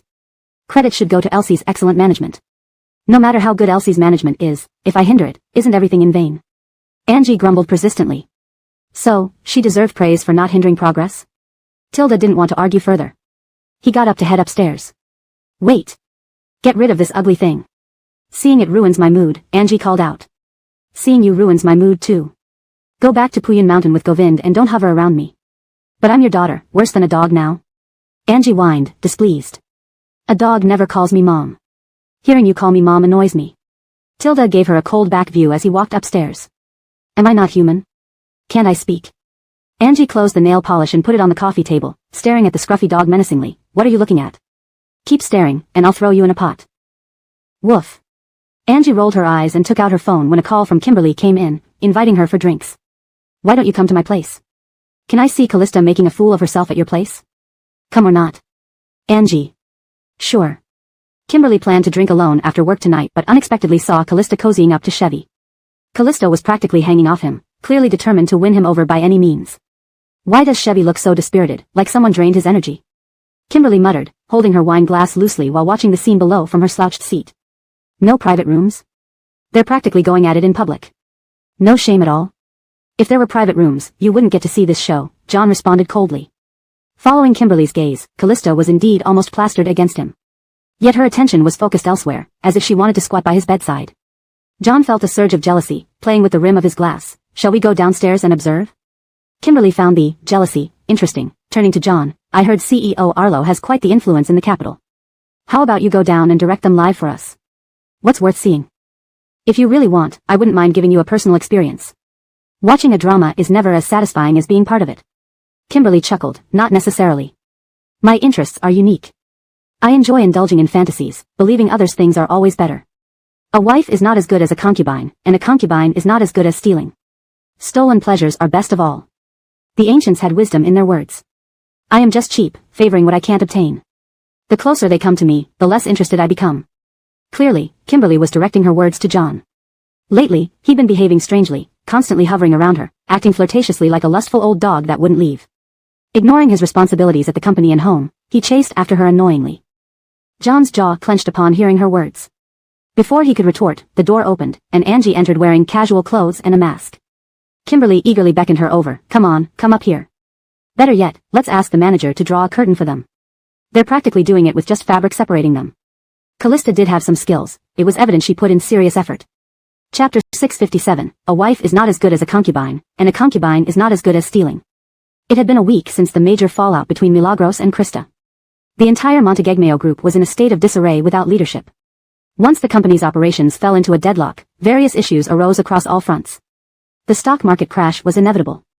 Ever since Chevy had poured in substantial funds to buy low, it seemed as if Montegegmeo group stocks were under a curse, plummeting continuously and trapping him. Chevy watched the stock trends in his hotel room, gradually becoming increasingly irritable. He had agreed to repay the first interest payment within 10 days. With only 3 days left, failing to pay the high interest would be detrimental to him and could even get him into trouble. In the large hotel room, the stock trends on the computer screen kept sliding down, showing no signs of recovery against the dim lighting. This made the trend line even more apparent on the screen. Louis suspected that Chevy was being set up, but this second-generation scion with lofty ambitions couldn't take any well-intentioned advice. Whenever Louis tried to voice his concerns, he was either rebuked or belittled. Mr. Liang, drink some water and rest. Don't strain your eyes.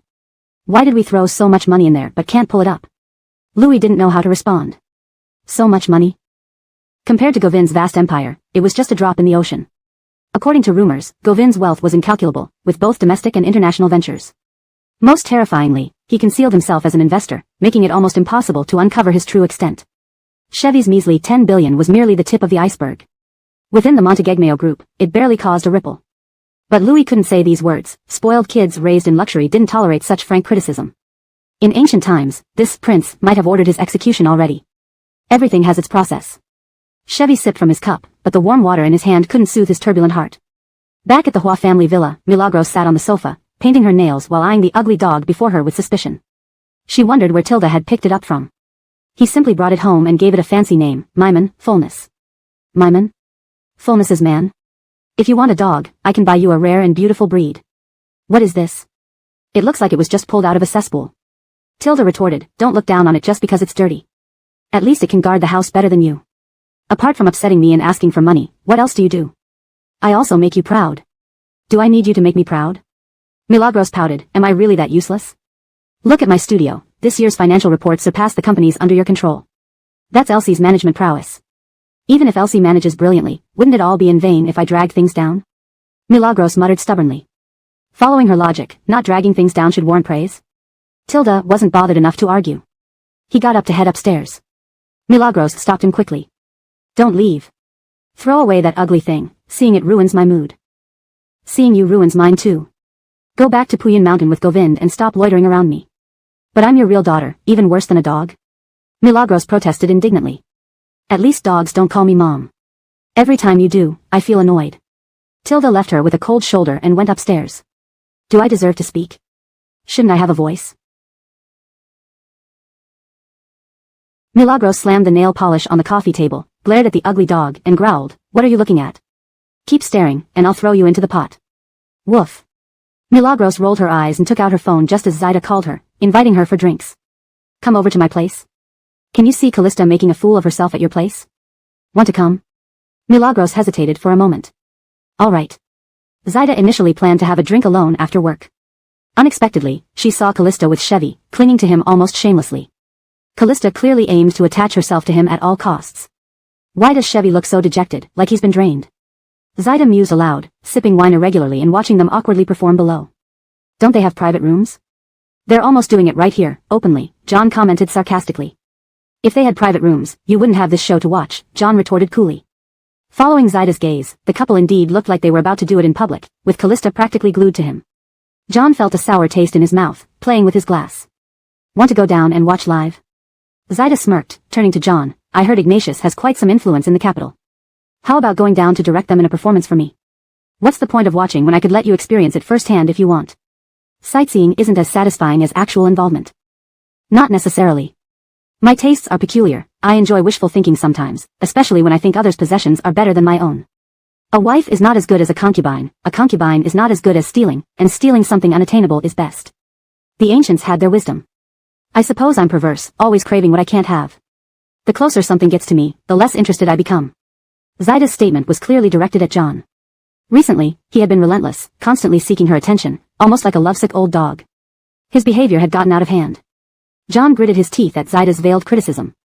Before he could retort, the door opened, and Milagros entered in casual attire, mask on. Zaida eagerly invited her to join. Come on over. Maybe we should ask the manager to draw a curtain for them, they're almost inseparable now. Callista had some skills after all, clearly putting in genuine effort. Chapter 658. Chevy had been feeling irritable over the recent turmoil in the stock market. Unable to stay in the hotel any longer, he decided to go out for a drink to unwind. But unexpectedly, he encountered Callista, a woman he found rather foolish. Given his disdain, there was naturally little interaction between them, but this woman showered him with flattery that erased much of his frustration from the past few days spent in the stock market. Pride being what it is for men, Callista's advances significantly eased his discontent and boosted his sense of male achievement. The setback at Monteegmeo Group seemed like a distant memory. Is there a new themed hotel nearby you might be interested in, Sam Leong? Callista tried every trick in the book to hook him. Her proximity made her lips brush against Chevy's earlobe during their conversation, a blatant act of seduction that even drew remarks from the two women upstairs. How many adult films must she have watched to learn that? It seems Callista really did her homework, Angie commented as she and Kimberly observed her actions. Even porn stars can't match that level of expertise. Leaving already? So soon. It seems Chevy can't be choosy when hungry. Should we follow? Why not? Angie, turning her gaze from the duo downstairs, walked out of the room while calling Elsie to spread the news among entertainment reporters. After all, someone needed to help Callista. Rarely had this earnest girl shown such dedication, and Angie felt she couldn't let these efforts go to waste. John, a prominent businessman, initially intended to enhance his presence around Kimberly but ended up watching a real-life adult scene unfold. Not only at the bar but also in the hotel, they practically wanted live-streamed footage from within the hotel rooms. No wonder Govind advised keeping Kimberly away from Angie. This was no surprise. What taste? Coming to a place like this? Angie complained in the hotel room. Kimberly fiddled with her phone. This hotel opened this year. The facilities look new. I bet there are more cameras here than on a driving test. Looking at me for what? As Kimberly spoke, her eyes fell on John, who sensed an ominous vibe rising. I and Angie are both influential figures in Jingang. It's not appropriate for us to be involved in these dirty deeds. How about you, Ignatius? So just because you think it's dirty, I should do it? John understood that Kimberly wanted him to communicate with the hotel surveillance staff for a live feed. Are you girls not afraid of getting eye sores? Kimberly's gaze dropped from his face to a lower region. If I were going to get one, I would have by now. Didn't you say, even touching won't rot your hands? Why fear eye sores? Do you own it or is it public property? Just front-to-back rides, will you go? John's face turned cold, radiating an icy aura, imagining himself, a successful businessman, being called a public vehicle by a woman in front of others. If it weren't Kimberly. Remember what you said today. The warning was cut off by the sound of a door closing. Angie touched her nose awkwardly, looking at Kimberly. Aren't you worried John will come after you? Of course I am. But isn't this for sisterhood? Angie whimpered, moved. Next door, the intense action continued for hours. Angie and Kimberly sat on chairs in the room, covering their ears due to the poor soundproofing. Callista's shrill cries made it unbearable. Like listening to a live-action adult film. Kimberly shook her head, still covering her ears. By 11 o'clock, the neighboring battle ended. Both women exchanged glances, visibly relieved. Around midnight, the next-door door opened, followed by camera shutters clicking in the hallway. John's video call came in right then, showing him in the surveillance room pointing a phone at a screen, offering a live view. Isn't this the son of the Liang family in the capital? Reportedly, the half-brother of Chairman Nate from Montegegmeo Group. Who's in the room? Is it Callista? Are they becoming a couple? Mr. Liang, are you and Miss Fan from the Fan family becoming a couple? The gossip media frenzy ensued, even broadcasting live. Angie didn't hesitate to boost the hashtag trend for maximum visibility. Within hours, Capital Liang family topped the headlines. Faye realized the damage was done. The Liang family's reputation was tarnished. Chevy had truly disgraced his parents this time. Seeing the news, Griffey slammed his bowl in anger. Faye knew how much he valued his image. Their marriage had remained harmonious because she met all his expectations. Now, Chevy's scandal undoubtedly ground his pride into the dirt. Father, maybe brother and the lady are just dating normally? This could all be media sensationalism. Normal dating in a hotel? Griffey retorted angrily. His fury that morning intimidated Nadella into silence. Faye alone remained calm, instructing Janelle, bring him back. Yes. Later that afternoon, Chevy returned to the capital from Jingang. Upon entering the courtyard, he saw Nadella pacing anxiously. Brother, are you alright? Chevy shook his head, slightly pale but otherwise unharmed. Father is furious. Don't argue with him later, apologize. Chevy patted her head, feeling protective of his younger sister. I understand. Dream. Kneel. Entering the house, Chevy saw Faye seated elegantly on the sofa in a black cheapao, sipping tea. Dream. Kneel. The first part was somewhat gentle, but the second carried intense anger. Chevy dared not resist, bending and kneeling down. He stayed in that position for hours. Chapter 659. Are you even worse than a woman, and you still have the guts to crawl back? At 7 o'clock in the evening, Griffey returned home. The courtyard was brightly lit, with the warm summer breeze rustling through the leaves and insect chirps filling the air. On a good day, these sounds would be perfect for savoring a cup of tea, but on a bad day, they only aggravated his already irritated mood. Upon entering the house, he saw Chevy kneeling crookedly in the living room, which made the simmering anger within him boil over instantly. The heat from a sweltering June day couldn't compare to the burning fury caused by the events surrounding Chevy today. The news had spread too widely. Many people in the capital were scrutinizing him, hoping he would make a mistake. Yesterday's incident undoubtedly gave his opponents an opportunity to attack the Liang family viciously.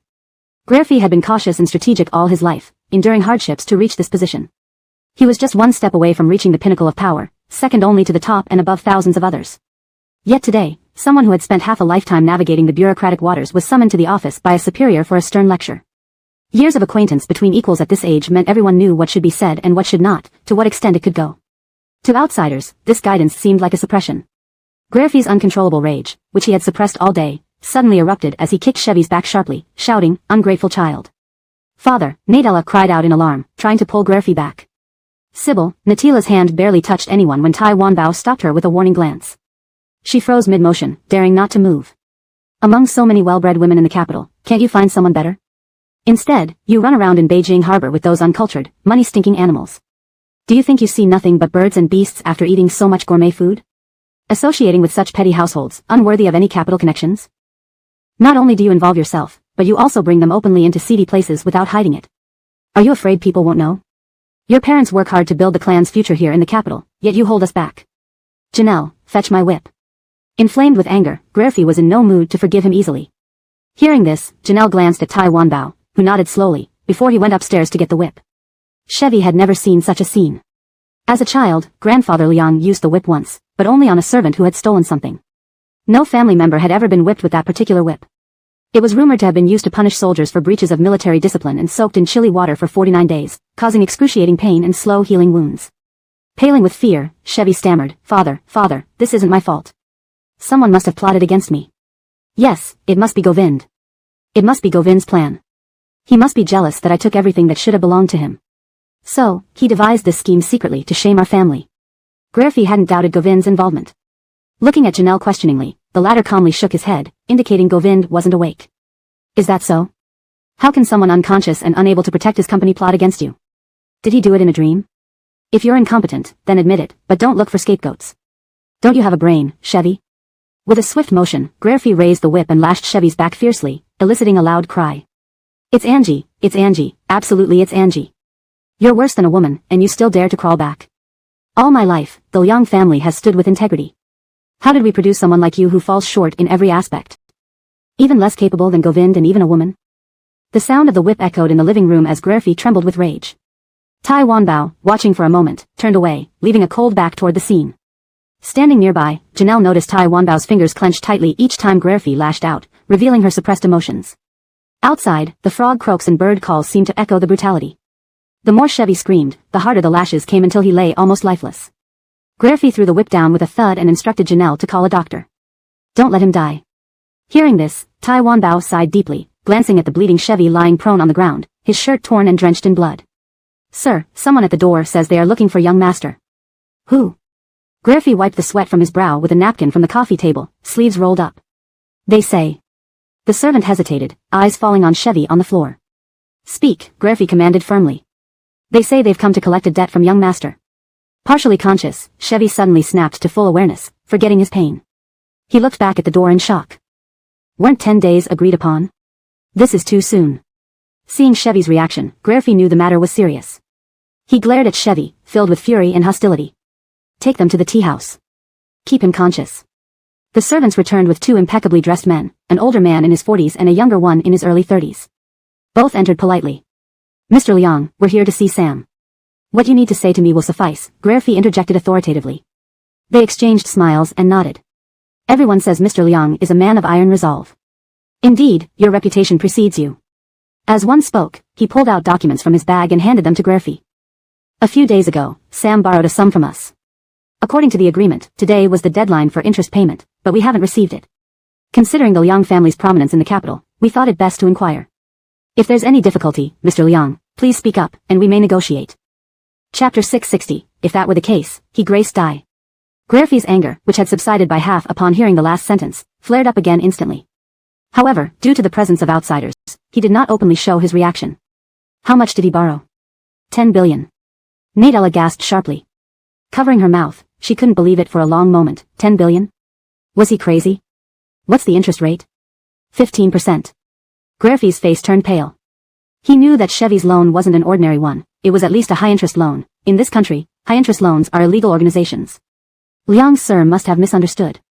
We aren't domestic mortgage companies, here's our business card. The man handed over the business card and explained further to ensure Gracie understood. Have you heard of offshore lending boats? We don't do anything illegal, nor do we actively seek out anyone. We certainly don't meddle in other people's family affairs. To be frank, when Sam Liang approached us, we didn't want to lend him money because of the Liang family status, which might bring us trouble. Every industry has its own rules, and I'm sure Liang Sir understands ours clearly. Of course, Gracie understood their rules, operating outside any country's jurisdiction, not interfering with international relations, only providing help to those in need while profiting from it. A group of desperados operating in a gray area. If possible, it was best to avoid entangling with them or offending them. But now, Chevy had messed up, pushing the Liang family into a precarious position. If they repaid this 10 billion, there would inevitably be an investigation. If they didn't repay it, the Liang family wouldn't escape either. He'd heard of their methods even if he hadn't seen them firsthand. They were polite today only because of the Liang family standing in the capital. Graffy's fists tightened slightly as the edges of the business card cut into his palm. Suppressing his anger and maintaining some rationality, he said, I need a few days to understand the situation. The man nodded agreeably, of course, given Liang Sir's consideration. So, 3 days. We'll meet again after 3 days. If we extend the time, then the interest. It will be calculated based on the extended period. You won't lose out. Graffy felt his heart bleed. Liang Sir is a reasonable person. I hope no one else knows about this matter. Our rule is simple. If the money is paid, this matter will only be known to you and me, and to heaven and earth. But if the money isn't paid, that's a different story. Graffy knew this even if the other party didn't say it.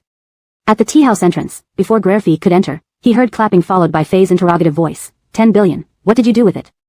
I told you to stabilize things in Beijing Harbor, not to take out high-interest loans. Fei thought she had set up everything perfectly. Chevy just needed to hold steady while Govind would eventually wear out. But unexpectedly, even her carefully laid plans were backstabbed by Chevy. How could someone so stupid be her son? They shared the same mother, yet how could Chevy be this foolish? Where did you spend these 10 billion? The stock market. Chevy's voice trembled, not daring to look Fei in the eye. Beside them, Janelle drew a sharp breath. Was it Montegegmeo Group? Montegegmeo Group? Yes. Fei asked and received her answer, nearly driven to despair. When did you get involved? A week ago. Fei had been observing the trend of Montegegmeo shares. For a whole week, they had been consistently plummeting. Many people were stuck, yet he went against the flow. Why go in when everyone else is jumping out? Do you think you're more capable than others? No, I saw many executives of Montegegmeo starting to sell their shares and thought about buying at the bottom. Dream, believe me, it will recover. Once it does, we'll be the largest shareholders of Montegegmeo. Sam, you're too naive, Janelle couldn't resist interjecting. After being scolded multiple times today, Chevy lost his temper, glaring at Janelle with fiery eyes. This is none of your business. Fei saw his attitude and realized that having Louis supervise him was futile. He acted like a kitten in front of his parents but like a wild horse in front of others. Do you think Govind is a fool? He would rather see his company collapse than let you become the largest shareholder. You skipped business classes, read few business classics.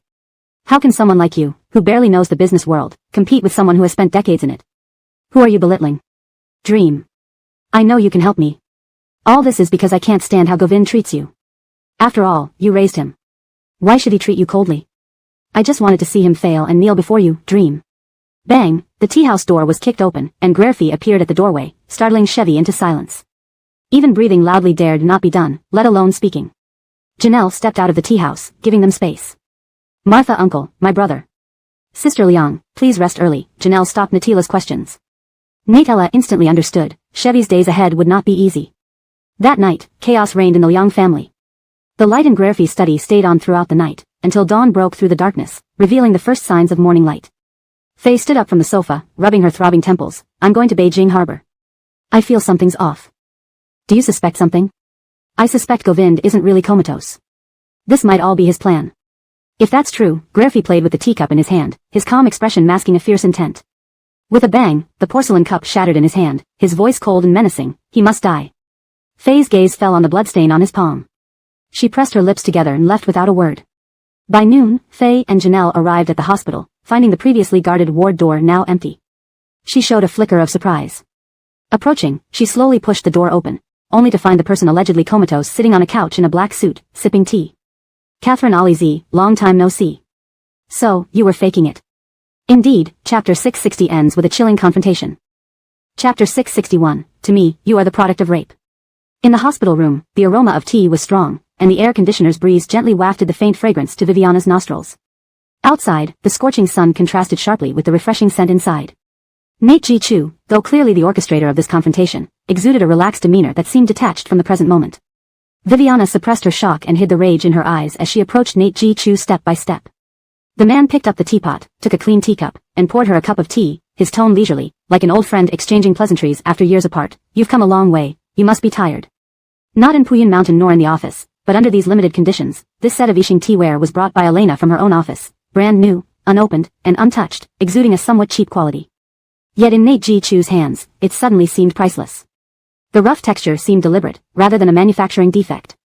Sitting opposite him, Viviana sized up Nate Ji Chu's calmness, feeling the gap between them widen instantly. Chevy and Nate Ji Chu, one impulsive, the other strategic. Both were born of her body, yet so different. She had even thought on her way here, if only Chevy could be half as capable as Nate G. Chu. You've been planning for this day for a long time, haven't you? Nate G. Chu blew on the hot tea, trying to disperse the steam to see the tea leaves clearly. Thanks to Lady Viviana, not too long actually. If it weren't for the Los Angeles incident, I wouldn't have detected your plans so early. You've used so many people to forge so many weapons just to kill me quickly. If you had been more patient, I might not have realized it was all you're doing. Sacrificing Montegegmeo to drag Chevy into the mess, was it worth it? Nate G. Chu raised his eyes slightly, smiling faintly. That fool wasn't worth it, but how else could I get Lady Viviana to come find me at such great trouble? It didn't matter whether it was 1 or 10 Chevys, he didn't fear them. His real target was Viviana. He wanted to strike indirectly. Viviana sat upright, her demeanor never wavering despite years of hardship. But today, facing Nate G. Chu's machinations, the haughty matriarch's back showed rare signs of tension. You can command loan sharks on the high seas? Nate G. Chu, you underestimate me. Your Highness misunderstands. I don't have that power. Everything has come about because Sam Liang is foolish. I merely dug the trap and waited for someone to fall in. A young nobleman mistakenly thinks reading a few books and having some connections elevates him above others. In reality, every inch of land has its price. A goldfinch should stay in its cage, and cattle should graze on the plains. If a goldfinch strays into an eagle's territory, death is inevitable. He paused, pouring himself a cup of tea leisurely. It's inevitable. These words felt familiar. Years ago, when Graerfie returned home from abroad, he gave her an address to resolve the pregnant woman in the apartment and the child conceived through casual relations. She asked if they should keep or dispose of them. Graerfie replied coldly from the wardrobe as he undressed, dispose. Knowing it was a setup, allowing the child to be born would have created leverage. When she found the woman, the latter begged on her knees for mercy. Viviana used the same phrase then, if a goldfinch enters an eagle's domain, death is certain. Years later, those words came from Nate G. Chu. Shock was unavoidable. Nate G. Chu, the Liang family is centuries old and cannot be challenged by you. You're overreaching yourself. Nate G. Chu's long fingers rubbed the cup slowly, exuding a sense of inevitability. A gnat shaking a tree, who knows what might happen. Don't say I didn't warn you, Lady Viviana. Those loan sharks on the high seas are reckless. If Chevy doesn't pay by the deadline, the debt will balloon far beyond 10 billion. If they can't get money from him, they'll go after the Liang family. And if they can't get it from the Liang family, they'll find ways to make the Liang family pay. If I were you, I'd start raising funds now. Viviana's pupils constricted, her murderous intent clear. Nate G. Chu, you'll understand who you can and can't provoke. She rose to leave but stopped at the door as Nate G. Chu's icy voice echoed behind her. A few days ago, I received a paternity test result. Aren't you curious who raped you 31 years ago? Nate G. Chu. The word rape hit Viviana like being stripped of her scales. Her sharp and piercing shout made it seem like a madwoman stood in the room, not the renowned Lady Viviana. This was Viviana's pain, a stain on her life. And now, this stain was being brought up before her without hesitation. Her mind flashed back to that rainy night 31 years ago. Her father threw her into a hotel room and listened outside as she screamed in agony and desperation, showing no mercy. He heard her being raped all night, her voice breaking and tears drying up. Those beasts destroyed her life and devoured her soul, leaving her a wandering spirit. Turning back, she glared fiercely at Nate G. Chu, her gaze full of hatred. Whoever raped me 31 years ago, whoever your biological father is, to me, you are the product of rape, unwanted and unloved. You will never have those things in this life. Do you know why I wish you dead? Because every time I see you, I'm reminded of that rainy night 31 years ago. The Thai family stood outside listening as I was raped, unmoved by my cries. 30 years have passed, and every time it rains, I think of that night and the despair. Before you appeared, sunny days were my solace. But now, whether it's sunny or rainy, your presence reminds me of that nightmare. Unless you die, I will live in the shadows forever. Only with your death will I see the rare light in my life. Chapter 662, lately, the trend is all about stories of heiresses and rough men. Govind, go to hell. Clang. Faye threw her handbag on the ground and whipped out a fruit knife from who knows where. Her anger surged like an uncontrollable flood, ready to explode at any moment, akin to a volcano on the brink of eruption. Faye moved swiftly, charging toward Govind without hesitation as if the one standing before her was not the child she nearly died giving birth to, but an enemy from many lifetimes ago. She had come here for vengeance today. Her knife stopped just centimeters away from Govind when Angie grabbed her arm from behind and forcefully pushed her aside. Angie's delicate wrist snatched the knife from Faye's hand without regard for whether it would cut into her own palm. Clang. The knife fell into a corner of the hospital room, clanging against the metal frame of the bed. Crazy woman, your rape had nothing to do with Govind.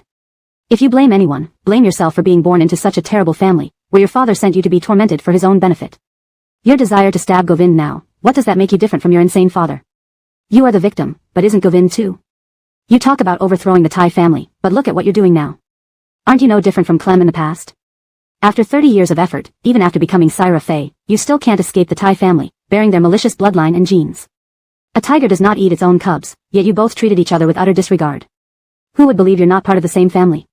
You'll never escape them, even after they die. Each word spoken by Angie pierced through Fei's heart, especially the statement that she could never truly escape them even if they were dead. All her life's efforts, overturned by this young girl's words. How could she endure it? How dare you speak? Until you've walked in my shoes, you have no right to judge. Do you think I wanted to?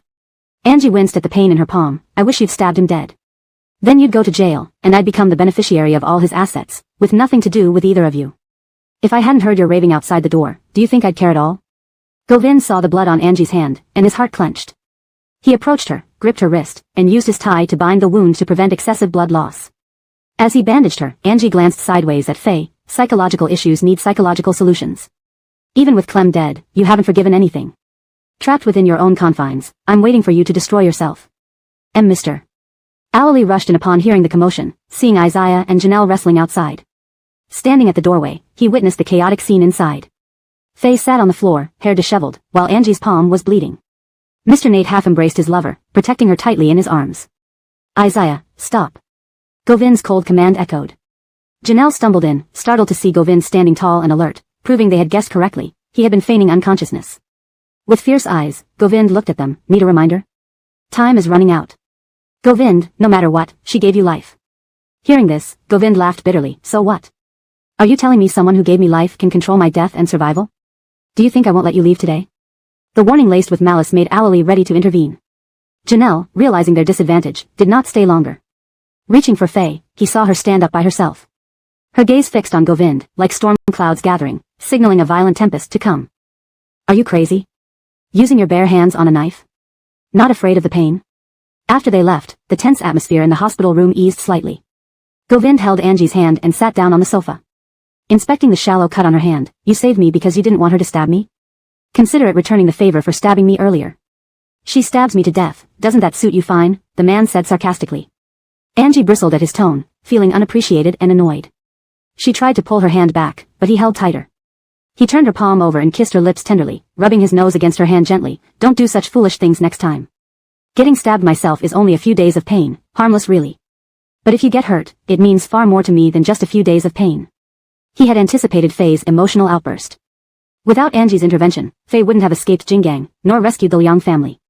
Because of Angie's actions, he needed to adjust his plans. Mr. Nate was comatose these past few weeks. Did he attend love school? Such sweet words, Angie teased, lightening the mood. Not coincidentally, I found your private Weibo account recently and read all the colorful anecdotes. Govind emphasized the words, colorful anecdotes. Angie blushed. Was she completely exposed? This devil. Tell me which style you prefer, and I can act it out for you. Angie, roleplay? Govind chuckled. Why not? Lately, the trend is all about stories of heiresses and rough men. Translation provided aims to maintain the original narrative structure and emotional depth of the passage while ensuring readability and accuracy in English. Chapter 663. Can I come in? At the door, Elena hesitated to enter with the doctor. The couple was so affectionate that even a fly would feel like an intruder. Angie, hearing the noise, withdrew her hand. Govind didn't chase after her and nodded to allow Elena inside. How is it? The man's anxious voice rang out. Elena carefully treated Angie's wound, replying indifferently due to her concentration. Compared to before, this is a minor injury. Hiss. A minor injury? Angie gasped from the pain, while Govind's questioning voice immediately followed. If you truly care for her, resolve those messy affairs beside you quickly, and give her a peaceful life. Stop all the schemes and manipulations. It's like acting in a drama or writing a romance novel. Elena snapped back, dissatisfied with Govind. Isaiah stood aside, admiring Elena's bravery, almost voicing agreement. Sir. Alalie entered with a phone call, handing it to Govind without understanding what had happened. He took the phone and went into the hallway. Whatever he said on that side, when Angie left the room, she only heard him sternly saying, ensure they stay in Jinggang. What happened? Have someone stop Fei, Govind said, putting away his phone. He turned to Angie, who had just bandaged her palm, lifting it up to inspect. Does it hurt? Not too bad, Angie replied softly. The man grunted in acknowledgement, handing the phone to Alalie, instructing him to prepare the car, back to Puyin Mountain. They hadn't returned home for nearly 2 months. Although Greyhamed was worried, with Alalie's reassurance, there wasn't much chaos in the house. The servants kept everything as it was when they left, maintaining the daily routine of the entire estate. To outsiders, Greyhamed only mentioned that the master and mistress were on vacation, without specifying when they would return. The car stopped in the courtyard, and Greyhammed, along with the servants, came out to welcome them. A dozen people lined up neatly, bowing deeply and chanting welcoming words for Mr. and Catherine Nate. The scene resembled a luxurious mansion from an American drama. If not for Angie's experience as an actress, witnessing such scenarios both on and off screen, she might have been startled. Greyhammed. Catherine Nate. Prepare some mugwort water for Mr. Nate to bathe. Govind looked puzzled but noticed Angie's serious demeanor. Beside him, Ali whispered, to cleanse away misfortune. The man remained silent, wanting to argue but refrained. All right, he finally agreed. After a long absence, returning home meant cleansing away misfortune, a big gesture, yet Greyhammed couldn't ask too much due to the taboo of prying into the master's privacy.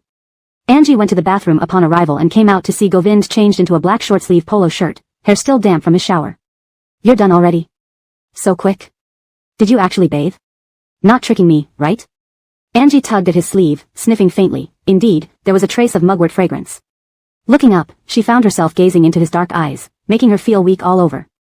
Summer sunlight filtered through the sheer curtains, casting a faint golden glow on him, giving him a semblance of compassion. Yet, who would have thought that this compassionate figure in Angie's eyes was about to go out and confront his own mother? Govind pressed Angie against the wall, leaning in to kiss her, but she dodged. I just came out of the bathroom. He chuckled warmly, the sound emanating from his chest like a seductive charm, rough fingertips brushing against her soft lips as he spoke gently and indulgently. I don't mind. Before Angie could react, his lips touched hers. Expecting a long, passionate kiss, surprisingly, he pulled back shortly. This made Angie breathe heavily, her eyes misty with unspoken emotion. In a hurry to serve the next one? Don't talk nonsense, Govind scolded softly. He held her hand, rubbing it gently. Her softness reminded him of a newborn baby's skin, feeling extremely good. I'm going out, wait for me at home. Where are you going? To deal with Faye. She must be confined in Jingang, unable to return to the capital and disrupt things. Upon hearing this, Angie suddenly realized something. Her delicate eyebrows furrowed slightly, doubt filling her eyes. Did I mess up your plan today? She realized that perhaps when Faye stabbed him in the hospital, he had plenty of opportunities to dodge but chose not to, suggesting this was all part of his plan, and her interference may have disrupted it. Govind leaned down and kissed her lightly, reassuring her softly, don't overthink it, I have other plans. What did you originally intend? Let her stab me once, then get arrested, buy time until the Young family runs out of money. After that, someone will naturally help us finish the job. Indeed, this was a more efficient and simpler solution. But unfortunately, her interference made things more complicated. Keeping Faye in Jingang wouldn't be easy now. Govind anticipated Faye coming to Jingang to accuse him, so he arranged everything accordingly. So what do you plan to do now? Angie asked curiously. Govind's narrow eyes softened slightly, coaxing her gently. I'll tell you when I return, okay? Having been away from Puyin Mountain for too long, the house had been leaderless, and certain individuals might have developed second thoughts. Greyhammed had just told him about a few issues earlier. With limited time today, he couldn't solve everything right away. Suddenly, Govind's phone rang. He glanced at it, catching John's name on the screen. Angie instantly understood why John had stayed in Jingang recently despite Kimberly's attempts to drive him away. It was for Govind, not for Kimberly. If you have nothing to do this afternoon, clean the house. What do you mean? Angie asked, confused. Greyhammed, Govind called out. Greyhammed, carrying a fruit platter, respectfully responded. Linkendall the matters I mentioned to Catherine Nate. I need to leave, wait for me to return. Govind seemed very urgent, and John's call showed no intention of ending soon. Concern filled Angie's eyes as she chased after him for a few steps. Be careful. Her concern stirred ripples in his otherwise calm heart. Turning around halfway down the stairs, he strode toward Angie, pulling her into a tight embrace and kissing her fiercely, pouring all his love into the kiss. Trust me. Please let me know if you need any adjustments or further assistance. Chapter 664, Lady Tai was in a car accident in Jingang. Lady, please relax. Right now, we need to focus on resolving Sam's issues. Govind's matters can be set aside for now. If Shevigan's matter isn't resolved, the group of people at sea would likely take serious action against them. These ruthless rogues had their own set of rules and controlled their territory, appearing calm and reasonable on the surface, but any deviation from their demands would result in severe consequences. Grerfi and Faye spent so much effort climbing to their positions, it was unimaginable that all could be ruined by Shevigan's actions. 10 billion wasn't a small amount, and liquidating assets took time. Even though they said interest collection yesterday, 10 billion with compounded interest could bring endless troubles. To find peace of mind, the money needed to be repaid as soon as possible. Not just for Faye, but also for Grerfi who was in his career's ascending phase. If his connection with the criminal organization at sea were exposed, his political future might end there. Grerfi had offended many people over the years trying to rise. If he fell, the entire Liang family would be hard-pressed to recover. Govind had calculated everything, targeting Shevigan as the breakthrough point to dismantle the Liang family. As a wealthy young man with only superficial abilities, Shevigan was easily manipulated by someone like Govind, who had decades of experience in business. Faye must be in a terrible headache now.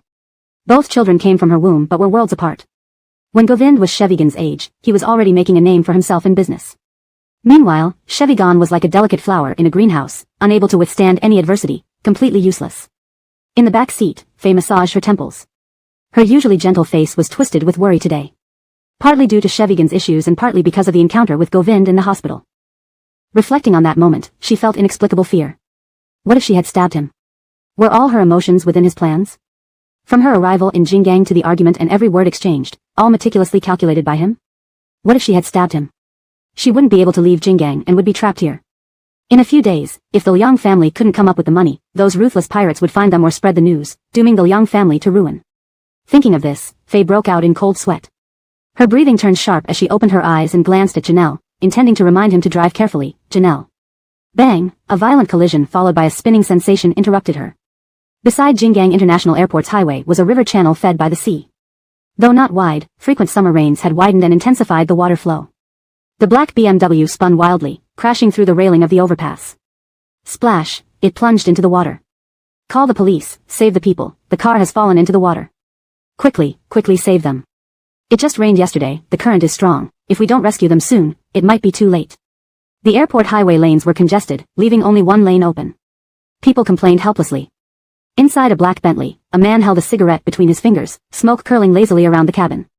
The man beside him leaned against the door, watching the crowd by the railing shouting for help. Congratulations, Chairman Nate, you've removed your worries. The man flicked ash into the ashtray by the doorframe, his long fingers dancing gracefully like over piano keys. Indeed, same to you. What did you say? Lady Tai was in a car accident in Jinggang. Both the person and the car plunged into the river, and they haven't been rescued yet. Guerfi learned of the news at midnight. Faye was supposed to return home by 8 tonight, but when she didn't, he tried contacting Janelle. Instead, he received a call from Jinggang police informing him about the accident. The maid rushed upstairs to inform Guerfi. When did this happen? They say it was at 3 in the afternoon in Jinggang. Because the car was rented from the airport, it took some time to track down the information. Nonsense, why couldn't they find the renter via the license plate? Guerfi immediately sensed something amiss. This was surely another plot by Govind. Ambition, pure ambition. With control over the Liang family's finances, if anything happened to Faye, Shevigan's debt couldn't be repaid, leading others to finish them off. This move would be advantageous for Govind. Prepare the car, I'm going to the airport. Dad. As Natella hurried upstairs, she heard the news about Faye's accident. What happened to Dream? She was in a car accident, nothing serious. I'll check on her. Stay home and look after your brother these few days. Guerfi patted her shoulder, reassuring her. Immediately after, Natella went upstairs to find Shevigan. Brother, Dad said Dream was in an accident in Jinggang. What? Beaten nearly to death by Guerfi, Shevigan lay shirtless on the bed, barely able to move. Hearing this, he struggled to turn his head. Wasn't Govind unconscious? I don't know. How could this happen? Was he faking it to deceive us? What do we do? If Dream doesn't make it, how will we pay back the money tomorrow night? Natila's words woke Shevigan up to the reality that this was probably Govind's plan, to have the seafaring gang kill them. At Wangjin Terrace, John rotated a wine glass, lounging on the sofa, checking his phone. Guerfi is en route to the airport, hoping he actually boards the flight. If this person changed his mind, there would still be a fight ahead. Chapter 665, Did she hesitate when she made her move against me? The inevitable cannot be avoided, Govind said calmly, leaning back on the sofa, his gaze landing on the wine glass in John's hand. Recalling something, he asked almost casually, have you captured Kimberly? Is it that easy? She managed to sleep with you and then run away, proving she has some skill. Shut up before someone thinks you're mute. John shot him a glare, finding this man's timing impeccable for annoying him. Govind chuckled lightly, stubbed out his cigarette, and slowly got up. Seeing this, John asked in confusion, where are you going? Home. Aren't you waiting for Guerfi? He won't come. To someone like him, power is far more important than his wife. Leaving the capital means stepping out of his familiar territory and placing all bets on Faye. But in the capital, he holds the reins in his hands. Only in a familiar environment can a wolf fight its battle. Without it, there's nowhere to strike. So, you've already set everything up in the capital? John looked intently at Govind, realizing this made his heart tighten. Govind's foresight and planning were the most far-reaching he had ever seen, every move calculated meticulously. Like a modern-day Zhuge Liang, his strategies left no room for error. Almost perfect. At Guanyin Mountain, Mina was directing servants in sweeping the courtyard, using hoses to wash away bloodstains on the ground. Buckets of soapy water were poured over them to mask the bloody smell. Although unclear about what methods Angie used, it seemed quite intense. Noticing Govind's return, Mina paused her work and greeted him. Govind nodded. Where is Saira? In the tea room. Entering the tea room, the fragrance of tea enveloped him. A plump ragdoll cat sat on the table watching Angie pour tea into her cup. The spotlight above cast a soft glow on her cold face. At the doorway, Govind paused and spoke calmly. Having tea late at night, can't sleep? Godfather tea, Angie replied. I thought you wouldn't return tonight. What happened in the courtyard? A servant secretly brought in a lover, exposed, and now they're being thrown out. Guanyin Mountain mostly employed younger servants, with only a couple older ones. Govind always believed youth was the primary source of labor, offering handsome wages to attract several workers. However, there were both advantages and disadvantages. Young people have unsettled minds, seeking money but also romance. Such attachments in a closed environment could be deadly, leading them to find ways to escape. Reluctant to give up love or money, Guanyin Mountain became their hidden paradise for trysts. Angie initially thought it was a simple matter of misbehavior, not realizing the bigger scandal behind it. If it weren't her home, she might indulge in gossip. How did they get in? Govind's voice was impatient. Guanyin Mountain had cameras everywhere. How did they manage?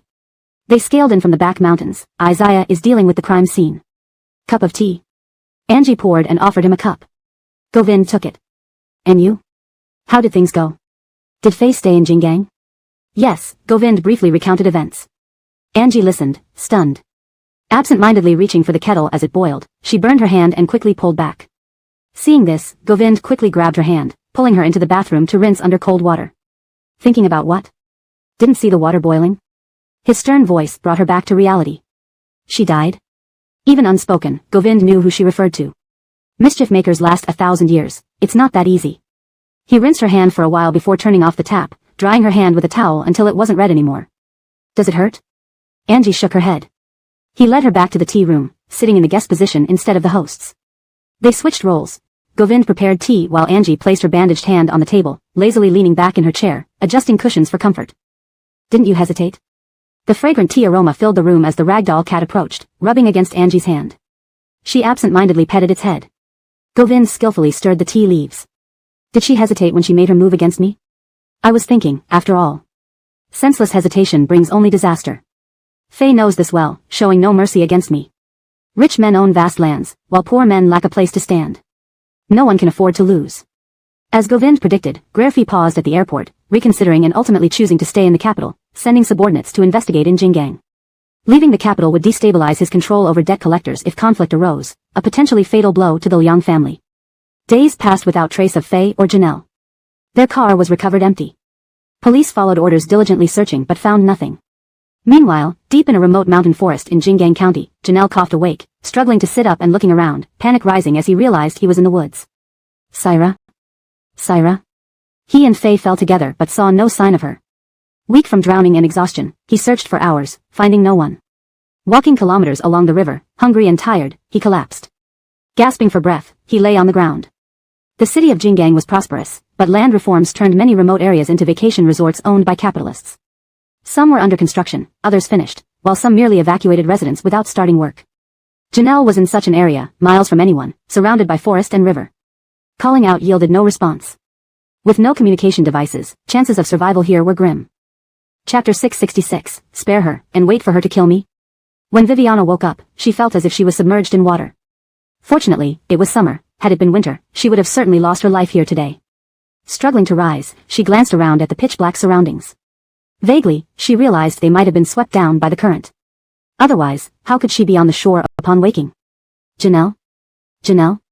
Several calls went unanswered, so Viviana finally managed to stand with the support of a tree branch. She followed the river downstream, searching for people. On the third day, with still no news from Viviana, Chevy lay in bed like he was being pierced by needles. The deadline they gave him had arrived, and what would happen if he couldn't pay the money? Sean, has your mother returned yet? Not yet. People we sent out have been searching but haven't found her. Nadella hadn't slept all night due to worry over Viviana. Her eyes were red from crying, and she was too anxious to eat or drink anything. In contrast, Chevy was preoccupied with thoughts of whether he would die for failing to repay the debt. He always believed his family was his backup, just like many of the rich second-generation heirs in the capital city, who flaunted their fathers' names when causing trouble outside and sought help from their mothers when problems arose. Why haven't they found her? Did you tell your father that maybe Govind used some trick to hide them intentionally so we wouldn't find them? It must be him. Govind has wicked intentions. He even plotted against his own mother, disregarding her labor of giving birth to him. Since he dares to do such a thing, it's truly beyond forgiveness. One day, heaven will punish him. Chevy seethed with hatred whenever he thought about Govind's scheming and leading him into this mess. If not for Govind, he would already have obtained Montegegmeo Company. Dad. Nadella sobbed while wiping away her tears. Suddenly, an intense glare interrupted her, causing her to tremble and look toward the door where Graffy stood menacingly. His usual military green shirt, which should have brought comfort, now only inspired fear. Because of Chevy's actions, the Liang family seemed cursed, beginning to unravel from within. Sybil, go outside. Graffy spoke coldly. Hearing this, Chevy's heart clenched, and he pleaded with Nadella using a sorrowful gaze, begging her to stay. It was as if once she left, Graffy would take his life. Dad, I want to stay with brother. Before Nadella finished speaking, Graffy's glare fell on her, filled with murderous intent. Scared stiff, Nadella left the room without uttering another word. Once Nadella left, Chevy stuttered, trembling. Dad. I know I was wrong. From now on, I'll consult you in dream before doing anything. I won't act rashly anymore. Dad. Chevy hoped his apology would soften Graffy's stance, but to no avail. Chevy, if anything happens to your mother because of you, I will find a way to kill you, even though you are my son. The icy warning made Chevy unable to breathe. In Graffy's mind, Chevy was far less important than Viviana. Compared to Viviana, who had the investment insight and foresight to steer the Liang family in the right direction, Chevy was nothing, just a useless burden. His decision to marry Viviana despite objections stemmed from recognizing her capabilities and ambition, which matched his own. But now, everything was about to be ruined by Chevy. Graffy's words caused cold sweat to break out on Chevy's back. He knew Graffy could and would follow through on his threat. In the evening, the expected visitor arrived. After receiving the payment, they tried to make small talk. We heard Catherine Liang faced an unexpected incident. We received the interest, but the principal in 10 days. Their hesitation made it clear they knew the financial power in the Liang family rested with Viviana. They suspected Graffy resorted to questionable means to procure this money. For those aiming for higher positions, getting tainted with the stench of money was hard to wash off. Is the amount insufficient? Graffy cut them off brusquely. Of course not. That's settled. Bring the guest out. For Graffy, idle conversation was a waste of time. The visitor was taken aback and was about to protest but was stopped by someone tugging at his sleeve. Who does he think he is? So full of himself? So what if he's important? With a wasteful son? Just wait a few more days. The news has spread, and they confirmed receipt of the interest. What's the next step? Just wait after the news spreads, said Govind early in the morning while changing clothes in the walk-in closet. To avoid waking Angie, he closed the glass door between the bedroom and the closet. Putting on a white shirt, he fastened each button meticulously. What about Catherine Nina? Really not going to save her? Jonathan hesitated, thinking Govind might regret this years later, but ultimately asked, considering she was his mother. Govind's resolve had been made, leaving no room for second thoughts. Not saving her, but closely monitoring. He put on a tie casually. Spare her and wait for her to come and kill me? I understand, Jonathan didn't argue further. This mother and son both aimed to end each other's lives. Meanwhile, in a remote mountainous area near Jinggang City, Jonathan sat in the forest, eating dry steamed buns washed down with hot water from a thermos, watching a woman struggling along the river below. Who would have thought a high society lady would be reduced to scavenging for food and water in mere days? Within dozens of kilometers downstream, there were no villages. Escape was impossible unless Govind showed mercy. Otherwise, she faced certain death. Viviana walked alongside the river, searching for Janelle, but found nothing. The deeper she went, the stronger the sense of being watched, like a predator stalking its prey. Chapter 667, Ask where Govind is, and take me to find him. In wealthy circles, gossip is never in short supply, especially in the capital where there's no lack of people wanting to undermine the Liang family, with countless methods at their disposal. On this day, Bear returned from the training ground. Walking under the tree's shade, he fished out a cigarette, preparing to light one. Before he could ignite it, he overheard some gossip from a nearby corner. Did you hear? Commander Liang's spouse was involved in a car accident in Jinggang and fell into the river along with the car. They haven't salvaged anything yet, it's been 4 or 5 days. The rescue team and police have been mobilized but found nothing. Have military personnel been deployed? Would they deploy the military for just one person? If the other side catches wind of this, wouldn't it be disastrous? I heard this incident caused quite a stir in Jinggang. I heard that Commander Liang's son borrowed money from the black market overseas to invest in stocks and lost everything. No way. Who told you that? With their wealth, why would they need to borrow money for stocks? What can't these rich heirs do? Apparently, he borrowed. The person held up 2 fingers, one horizontally and one vertically. 10 what? 10 billion. My God. Even Bear, overhearing the gossip, couldn't help but feel incredulous. 10 billion? And from the black market? With compounded interest, it could easily grow to over a dozen billion in a month. Had the Liang family gone mad? They would be bankrupt if this kept up. They might not even be able to pay off this debt, even after going bankrupt. A pity. I think Commander Liang has had some bad luck. His biological son is a nobody, while his ex-wife's son became the richest man in Jinggang and a philanthropist. By comparison, it's like keeping an ornament around the house. No comparison, no hurt. Commander, just as Bear was listening intently, a soldier passing by greeted him loudly, startling those gossiping who fled in fright.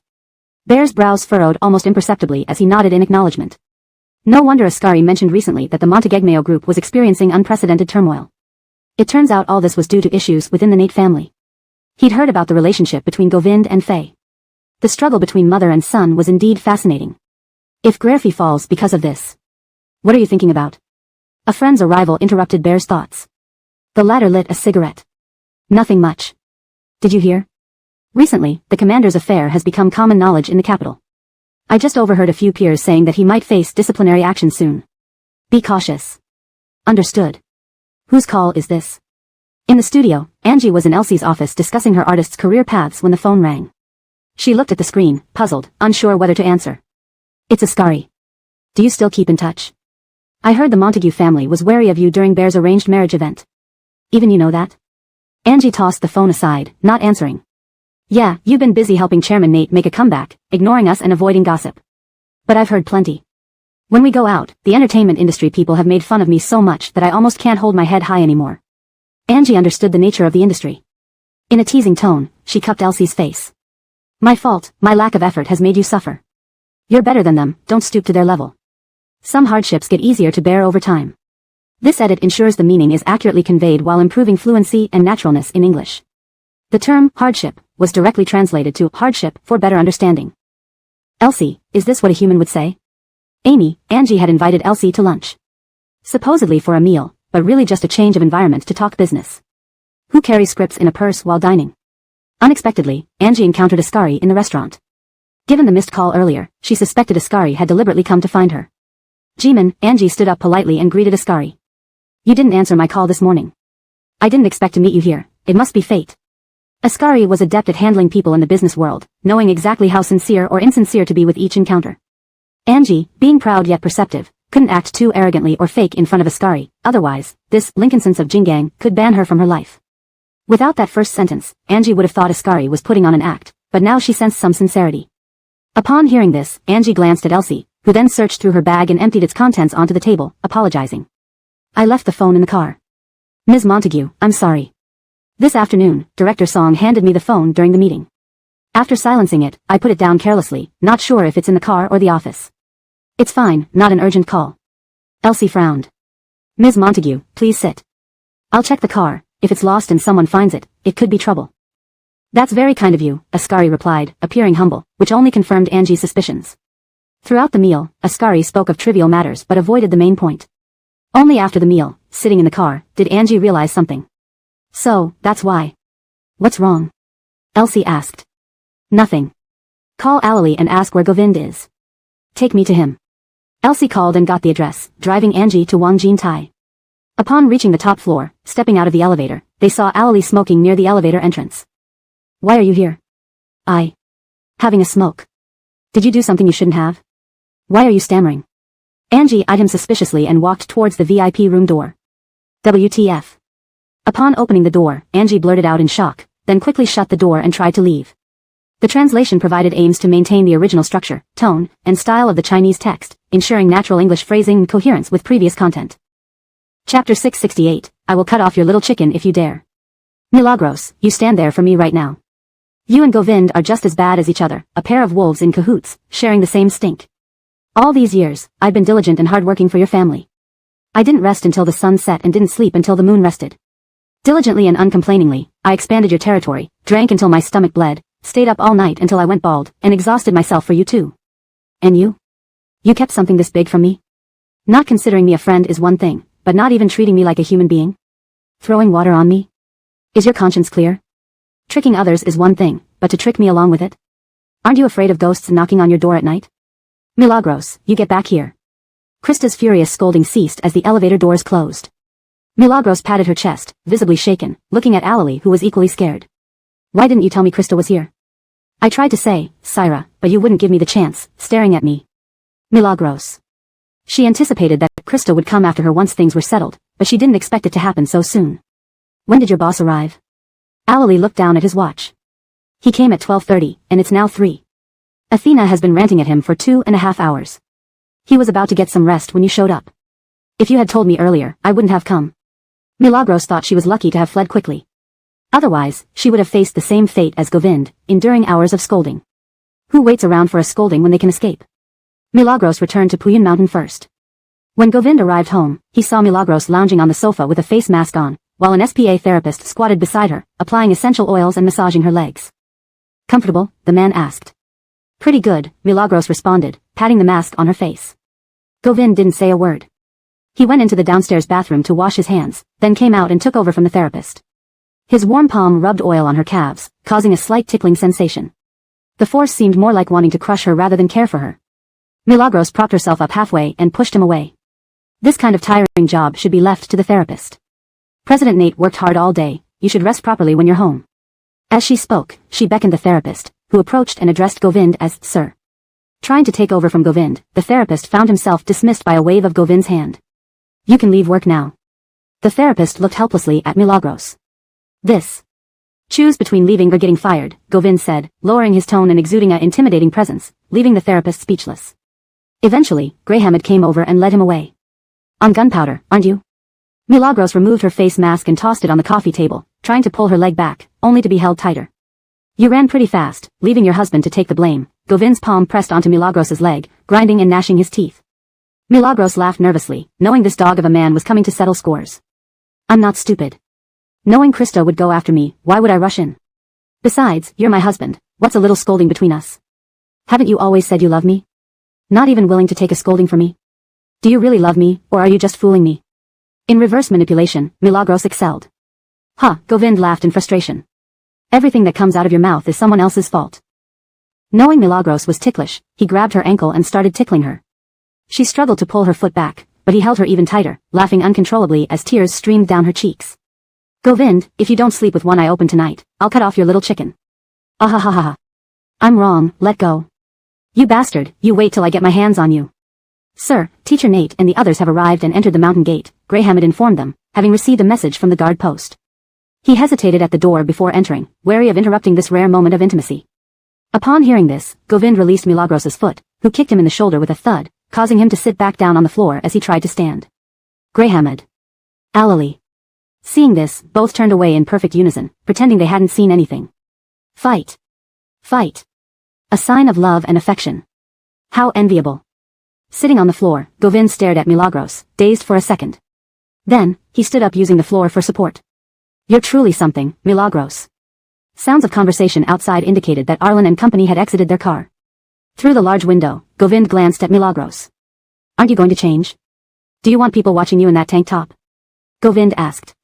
Realizing the implications, Milagros quickly slipped on slippers and rushed upstairs. Did Milagros run upstairs just now? What happened?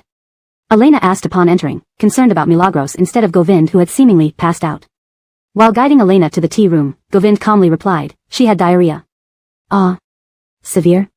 Should we have Union check on her? Everyone has their specialty. Elena isn't a gastroenterologist, it's nothing serious.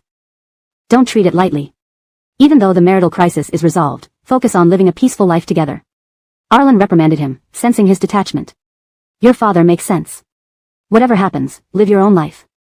Knowing this father-son duo needed time alone, Elena used checking on Milagros as an excuse to leave the tea room. Govind boiled water for tea, steam rising from the pot as Arlen pondered. I hear rumors that Faye is in your hands? Govind used a bamboo skewer to transfer tea leaves into the gaiwan without pausing. They're just rumors. Why believe them? Arlen scrutinized him, trying to read him, but alas, he could never fully understand Govind. Humble on the surface, but resolute inside, not easily swayed. You've always been principled and measured. I only hope that whatever you do, you won't regret it later. In this world, only 3 kinds of people can make me regret, those who've done me favors, those who've helped me, and those who've given me love. Everyone else doesn't deserve it. Certainly not someone like Faye, who constantly seeks his demise. Chapter 669. Govind had known what he wanted in this life since childhood. Whether it was studying or starting a business, his goals were so clear that he seemed more like someone who had lived through hardships in a past life and had come back to do things right. Arlen knew his nature well. Plus, knowing they shared no blood relation, there were times when Arlen would sometimes think of whose blood ran through Govind's veins while reflecting on his tactics at midnight. The Thai family was cruel and unfeeling. Govind didn't quite resemble them.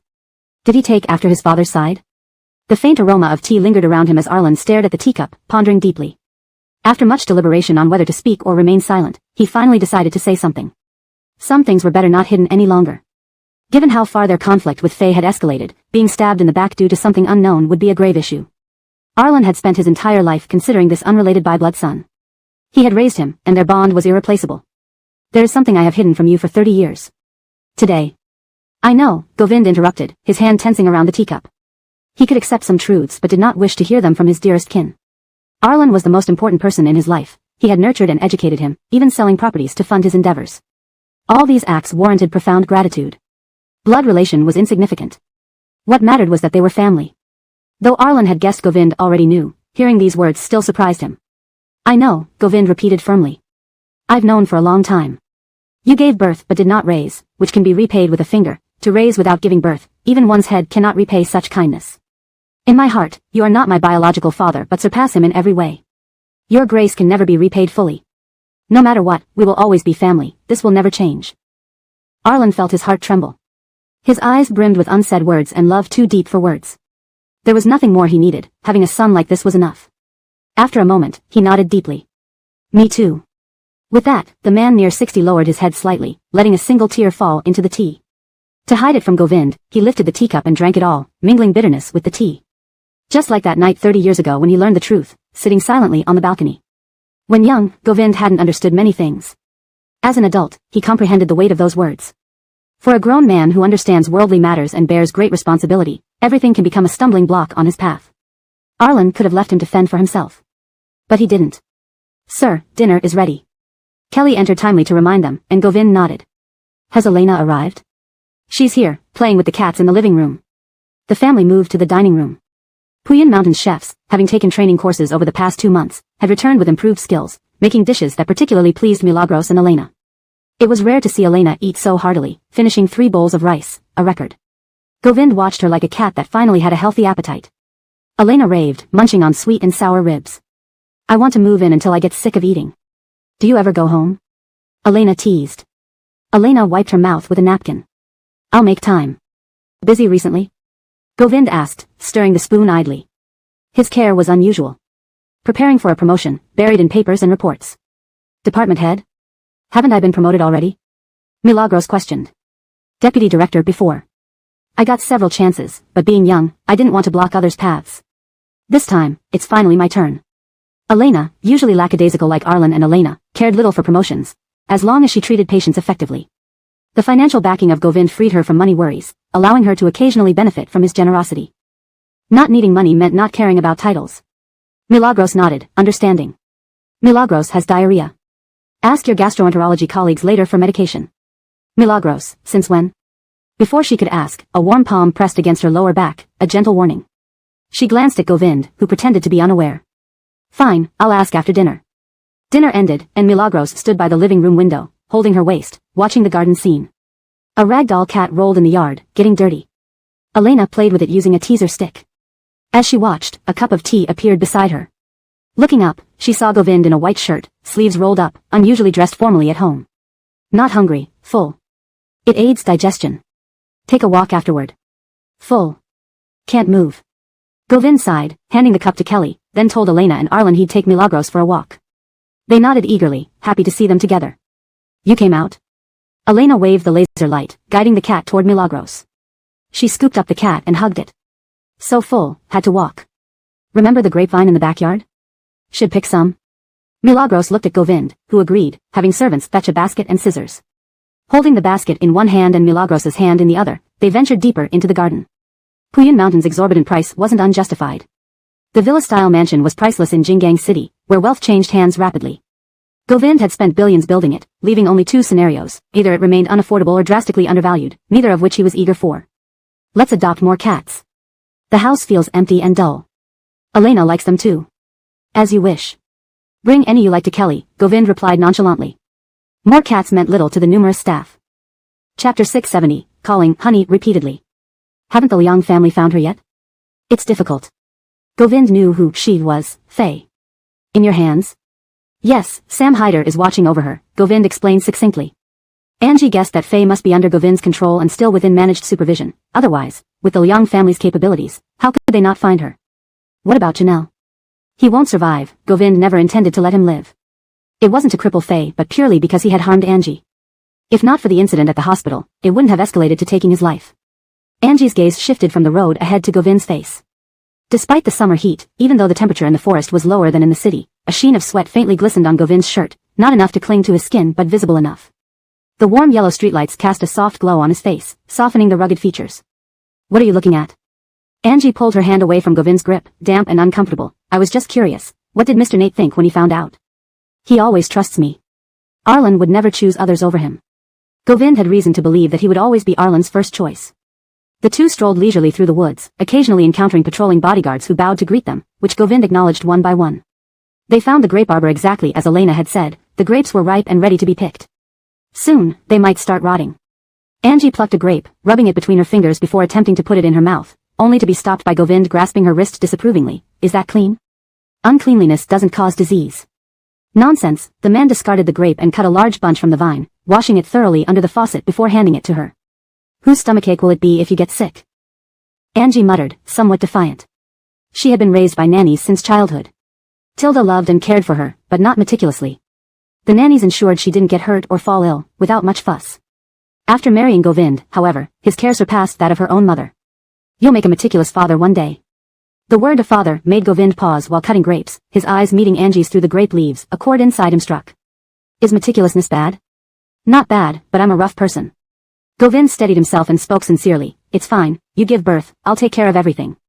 Angie froze mid-grape, realizing they might have ventured into a sensitive topic, momentarily lost for words. The wind blew past, stirring her hair. She opened her mouth to say something but decided against it, knowing anything she said now felt like too much explanation. Do you have your phone? I do. Turn on the flashlight, can't see. Oh. Where did all these grapes come from? Govind handed the basket to Greyhammed, gesturing for her to wash some. There's a grape arbor in the backyard. There are still many left. Let Greyhammed pick them all tomorrow and send them over. Angie added, they should be picked soon, or they'll go bad. Elena smiled, pleased with their cooperation. Seeing you both gets us very happy. Angie blushed, unsure of what to say. Govind held her hand, nodding and squeezing gently. We'll stay this way forever. That's good. 7 days after Faye fell into the river, the search team found Janelle's body in the mountains. The forensic doctor concluded that he died from being mauled by wild animals, suffering numerous non-fatal injuries sufficient to kill a starved individual. Just him? Search nearby for any other females. This place is over 100 miles from Jingang. Drifting here took several days and nights without food or water, plus the threat of nocturnal predators. Finding anyone is unlikely, the on-site investigator concluded. Still, we must try. We need proof, alive or dead. You don't know whose wife this is, a high-ranking official's spouse. Orders from above are insurmountable. Finding no one means many heads will roll. Beyond normal rescue time, but because of her status, they couldn't give up. Proof of life or death was necessary. Understood. Despite complaints, the officers understood there was no choice. How strong is this woman? It's been half a month, and she's still alive. Is she determined to survive? Indeed, her perseverance is terrifying. Many men lack such resolve. Jonathan and his team had followed Faye for half a month. Under normal circumstances, even if she survived, psychological breakdowns should have occurred. Alone in the wild, drinking when thirsty, eating whatever available when hungry, sleeping by the river, fearing no wild beasts. Half a month, what does that mean? Military survival training has partners, she did it alone. No wonder Govind said she was patient, waiting 30 years for vengeance. This woman was almost insane. Their group, having followed her for half a month, appeared haggard and disheveled, worn out mentally. Compared to her, they were like dwarfs before giants. Should we continue, Sam Hyder? Let me check. In the dead of night, as Govind was busy, Angie panted and nudged him. The phone is ringing, answer it. Later. But what if it's important? Not resting for long, she felt exhausted by his relentless efforts, trying to compensate for his absence 6 months. Despite her cries for mercy, pleading repeatedly that she couldn't handle it, he continued. But the call went unanswered as intense pleasure clouded Govind's mind. As they climaxed, Angie gripped his back, calling out, honey, repeatedly, from slow and gentle to quick and fervent, then hoarse, followed by comfortable sighs and slight whimpers. Translation adjusted for content sensitivity. Chapter 671, You Only Cared About Yourself. How are you crying now? In the dimly lit room, Govind pulled away and gently held her in his arms, softly consoling her as he wiped away her tears with his rough thumb. Angie sobbed softly, her cries gradually growing louder. She buried her head into the man's chest, trembling slightly, feeling weak as if standing on cotton. I told you I couldn't handle it, Angie accused. Govind bent down to kiss her forehead, his gentle voice laced with coaxing, blame me for not holding back. Does it hurt? Let me apply some medicine. You only cared about yourself, she pouted. Her crying made Govind's heart ache. He hugged her tightly, stroking her back as he continued to soothe her until the second phone call came in. The man reached over and glanced at the screen. Jonathan is calling, can I answer? Angie was irritated, her mind still swirling with the explosions of fireworks and the warm sensations from before. She angrily turned over. Govind leaned against the bedhead, stroking her hair soothingly. What's wrong? Half a month already, are we still watching? Govind frowned. Jonathan's words meant Faye was still alive. Still alive? Really terrifying. A woman in her 50s, surviving in the wilderness for half a month, drinking river water when thirsty, eating whatever she catches when hungry, sleeping on trees at night. Her willpower makes even this tough guy ashamed. Govind had always known Faye was an extremely resilient person, but he hadn't expected her to survive half a month in the wild. Keep following her. There's going to be a heavy rainstorm tonight. Make sure you're well protected and watch her closely, be careful of any counterattacks. She could counterattack? I find that hard to believe. They exchanged a few more words before hanging up. Govind turned to see Angie had fallen asleep. He sighed, covered her properly with the blanket, then got up to go to the study to shower, mindful not to wake her. Downstairs, Elena felt thirsty after having eaten too much spicy Sichuan cuisine. As she stood in front of the fridge drinking water, she heard footsteps behind her and turned around to see Govind coming down. Getting a drink? Uh-huh. Elena took out a cup and poured him some water. As Govind walked past her and sat at the bar opposite, even in the dim light, Elena noticed fresh scratch marks on his neck and arms. TSK, TSK, TSK. Real passion. When a lustful woman meets a vigorous man, a whole different story unfolds. Govind felt Elena's fiery gaze and looked down, seeing the marks on his arm. Tisk, TSK, TSK, if teasing singles was illegal, you'd probably get the death penalty. Teasing singles would only be illegal if being single was already illegal. Rest assured, you'd definitely be in trouble before me. Boom. As they bantered, a thunderclap lit up half the sky, startling Elena. In the blink of an eye, Govind was gone. Damn. Why did you run so fast? I'm not scared of ghosts. Inconsiderate. Back upstairs, Angie woke up to the thunder, sitting up dazedly in bed, still groggy. The second thunderclap finally brought her fully awake. Govind? Govind? After calling several times with no response, Angie was about to get up when she saw Govind enter through the living room door. I'm here.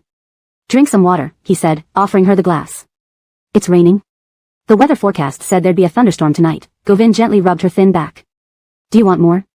Angie shook her head. Do you want to keep sleeping or take a shower? Without responding, Angie leaned back, using her actions to speak. Amazing, it really started raining. Modern-day Zhuge Liang, isn't he? Weird, the weather forecast didn't mention rain. The first comment was Jonathan's mumbling, the second from someone nearby. A few people pulled out raincoats from their backpacks and found an open space. Having been in the mountains for so long, life had become coarse, dealing with basic needs in the forest, but they still maintained some standards. For instance, Jonathan needed to attend to personal matters. He called out, visibility is bad due to the rain, keep a close watch while I go. Be careful, Jonathan, snakes bite butts. Go away. As Jonathan waved and left, the remaining three sat on stones, each holding an umbrella like mushrooms in the pitch-black stormy night. Who knows when this will end? I thought that woman wouldn't last long. Who knew she'd be so tough? Right? Half a month without home, miserable, my body is covered in mosquito bites. Forget it. Why complain? Who pays you 10,000 per day elsewhere? More days mean more money. Isn't that good? In just half a month, 1.5 million is earned. True, I'll endure it for the sake of Chairman Mao. While chatting, a rustling sound came from behind them, like footsteps on dry leaves. What's that? Did you hear it? What? Sounds like branches breaking. These are desolate mountains. Who could be here, especially in the rain? It's probably the rain breaking branches. You, who are you? One of them suddenly felt a knife pressing against his lower back, scaring him speechless. Are you human or ghost? Lincolned over your phone, the woman grabbed the man's neck with one hand and pressed a sharp object into his back with the other, scaring the others into retreating. Damn. Wasn't she supposed to be below? They hadn't seen her move at all. How did she get here? Faye had spent the past half-month looking neither human nor ghost, devoid of the elegance of a noblewoman. She resembled a ragged spirit lost in these barren mountains. One more time, Lincoln over the phone, or I kill him. She had sensed someone trailing her for days, which kept her sane amidst the hardship. Knowing Govind had sent men meant he didn't intend to kill her, and she'd eventually get a chance to retaliate. Isn't now the moment? Don't be hasty, don't be hasty. It's just a phone, I'll give it to you. But it has no signal anyway. Shut up, she didn't believe they wouldn't contact the outside world. Chapter 672, Faye nearly escaped. The man took out his phone and handed it to her. Faye freed one hand to take it, lit the screen, and saw that there was indeed no signal. No signal here, but there had to be somewhere. She followed the river downstream and saw several signal towers. Both of you, turn around, she instructed them. She dragged the man deeper into the forest, estimating the time was right. She hit him on the head with a stone, knocking him unconscious. Faye grabbed the phone and turned to run, but didn't get far before someone yanked her hair and slammed her against a tree, causing her to black out. Jonathan hadn't finished his business and heard the commotion, rushing over. He saw Faye about to escape with their hostage. Close call, lucky I arrived in time. Wasn't it effective? You two couldn't even keep an eye on one person? Jonathan said coldly. If this woman escaped, Govind would definitely flay their skin off and leave them without a place to bury their bones? The two men looked down guiltily. It's raining, vision is obscured, we are at fault, but this woman has strong anti-tracking awareness and could still climb up from the mountain despite her age. She is truly formidable. What should we do now? When they first saw her, they thought they saw a ghost in the deep mountains. It really scared the wits out of them. Jonathan's eyes turned cold as he considered the situation. I'll consult the boss. The rain grew heavier, with rolling thunder, and summer storms never ended so easily. Every year during the rainy season in Jingang, lightning split the sky, revealing 4 men surrounding a woman in the woods. The woman's long hair clung to her face, her clothes torn, looking like a vagrant who had been wandering for a long time. Haven't found her yet? What are you eating? Did you send several search teams? In the Liang family tea room, Graffy roared furiously at the people standing before him, his fierce gaze as if ready to devour anyone at any moment. If anything happened to Faye, the Liang family would also be in danger. Even though he was the first in line for inheritance, the issues caused by Chevy required immediate financial action. If not handled promptly, the people on the high seas would retaliate, and once the news spread, the Liang family would be ruined. Jingang reported that Janelle's body was found. They're expanding the search area to find the madam, the informant spoke cautiously. These powerful figures held such authority that a slight change in expression could impact the entire military circle. Such encounters with power were rare, especially outside Jingang, where they rarely crossed paths with such authorities unless something major happened involving Faye. Fear was inevitable. What about Janelle? Body. The person replied carefully. How did he die? The forensic report says he died from hunger-induced coma and was then mauled by wild animals in the forest.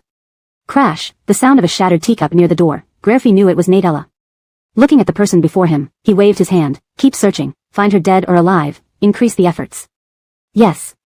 Sasha, come in. Daddy. Nadella sobbed, her eyes red and tearful, like a frightened rabbit. Uncle Martha really died? Graffy sighed, patting Natila's head. Possibly, Sasha. Your mother may not have survived this. Before things get worse, I will send you abroad for a while. I don't want to go. You must go. If nothing happens at home, it's fine, but if something does happen, staying in the capital will only distract your parents. Follow my advice, go abroad for a while, and return if everything is fine. Graffy's unease intensified. Faye wanted Govind dead, but now that he had awakened, how could he let her live? With Janelle's death, Faye wouldn't fare much better. But I'm worried about Dream.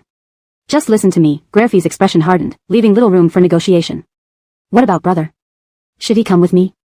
Gossip in the capital is intense, saying brother borrowed money for stock trading and lost everything. Debt collectors have started showing up. If brother stays, it will affect him. What are they saying? Graffy almost couldn't believe what he heard. In his position of power, no one dared speak ill openly, and rumors rarely reached him. They say brother borrowed from the black market for stock trading, lost everything, and Dream was harmed by debt collectors. Nonsense. Graffy's face turned pale with rage, fists clenched on the table. Rainy weather in Jingang lasted a week. When Faye was finally found, she was barely breathing. On the deck, the storm raged, huge raindrops blurring her vision. Despite this, she could see clearly under the dim light of the ship's lamp who stood before her. Govind wore a black thin coat, holding a large black umbrella not far from her. Raindrops slid from the edge of the umbrella onto her. He looked down at her, like a god surveying a pitiful struggling mortal. To him, she must have seemed insignificant, easily crushed. He was like a god, a Buddha, or a demon, indistinguishable. Bring Syra Ali Z a mirror so she can see her true appearance. A guard retrieved a mirror from the cabin and placed it before her. The reflection showed a disheveled, gaunt woman, looking like someone who had begged for decades.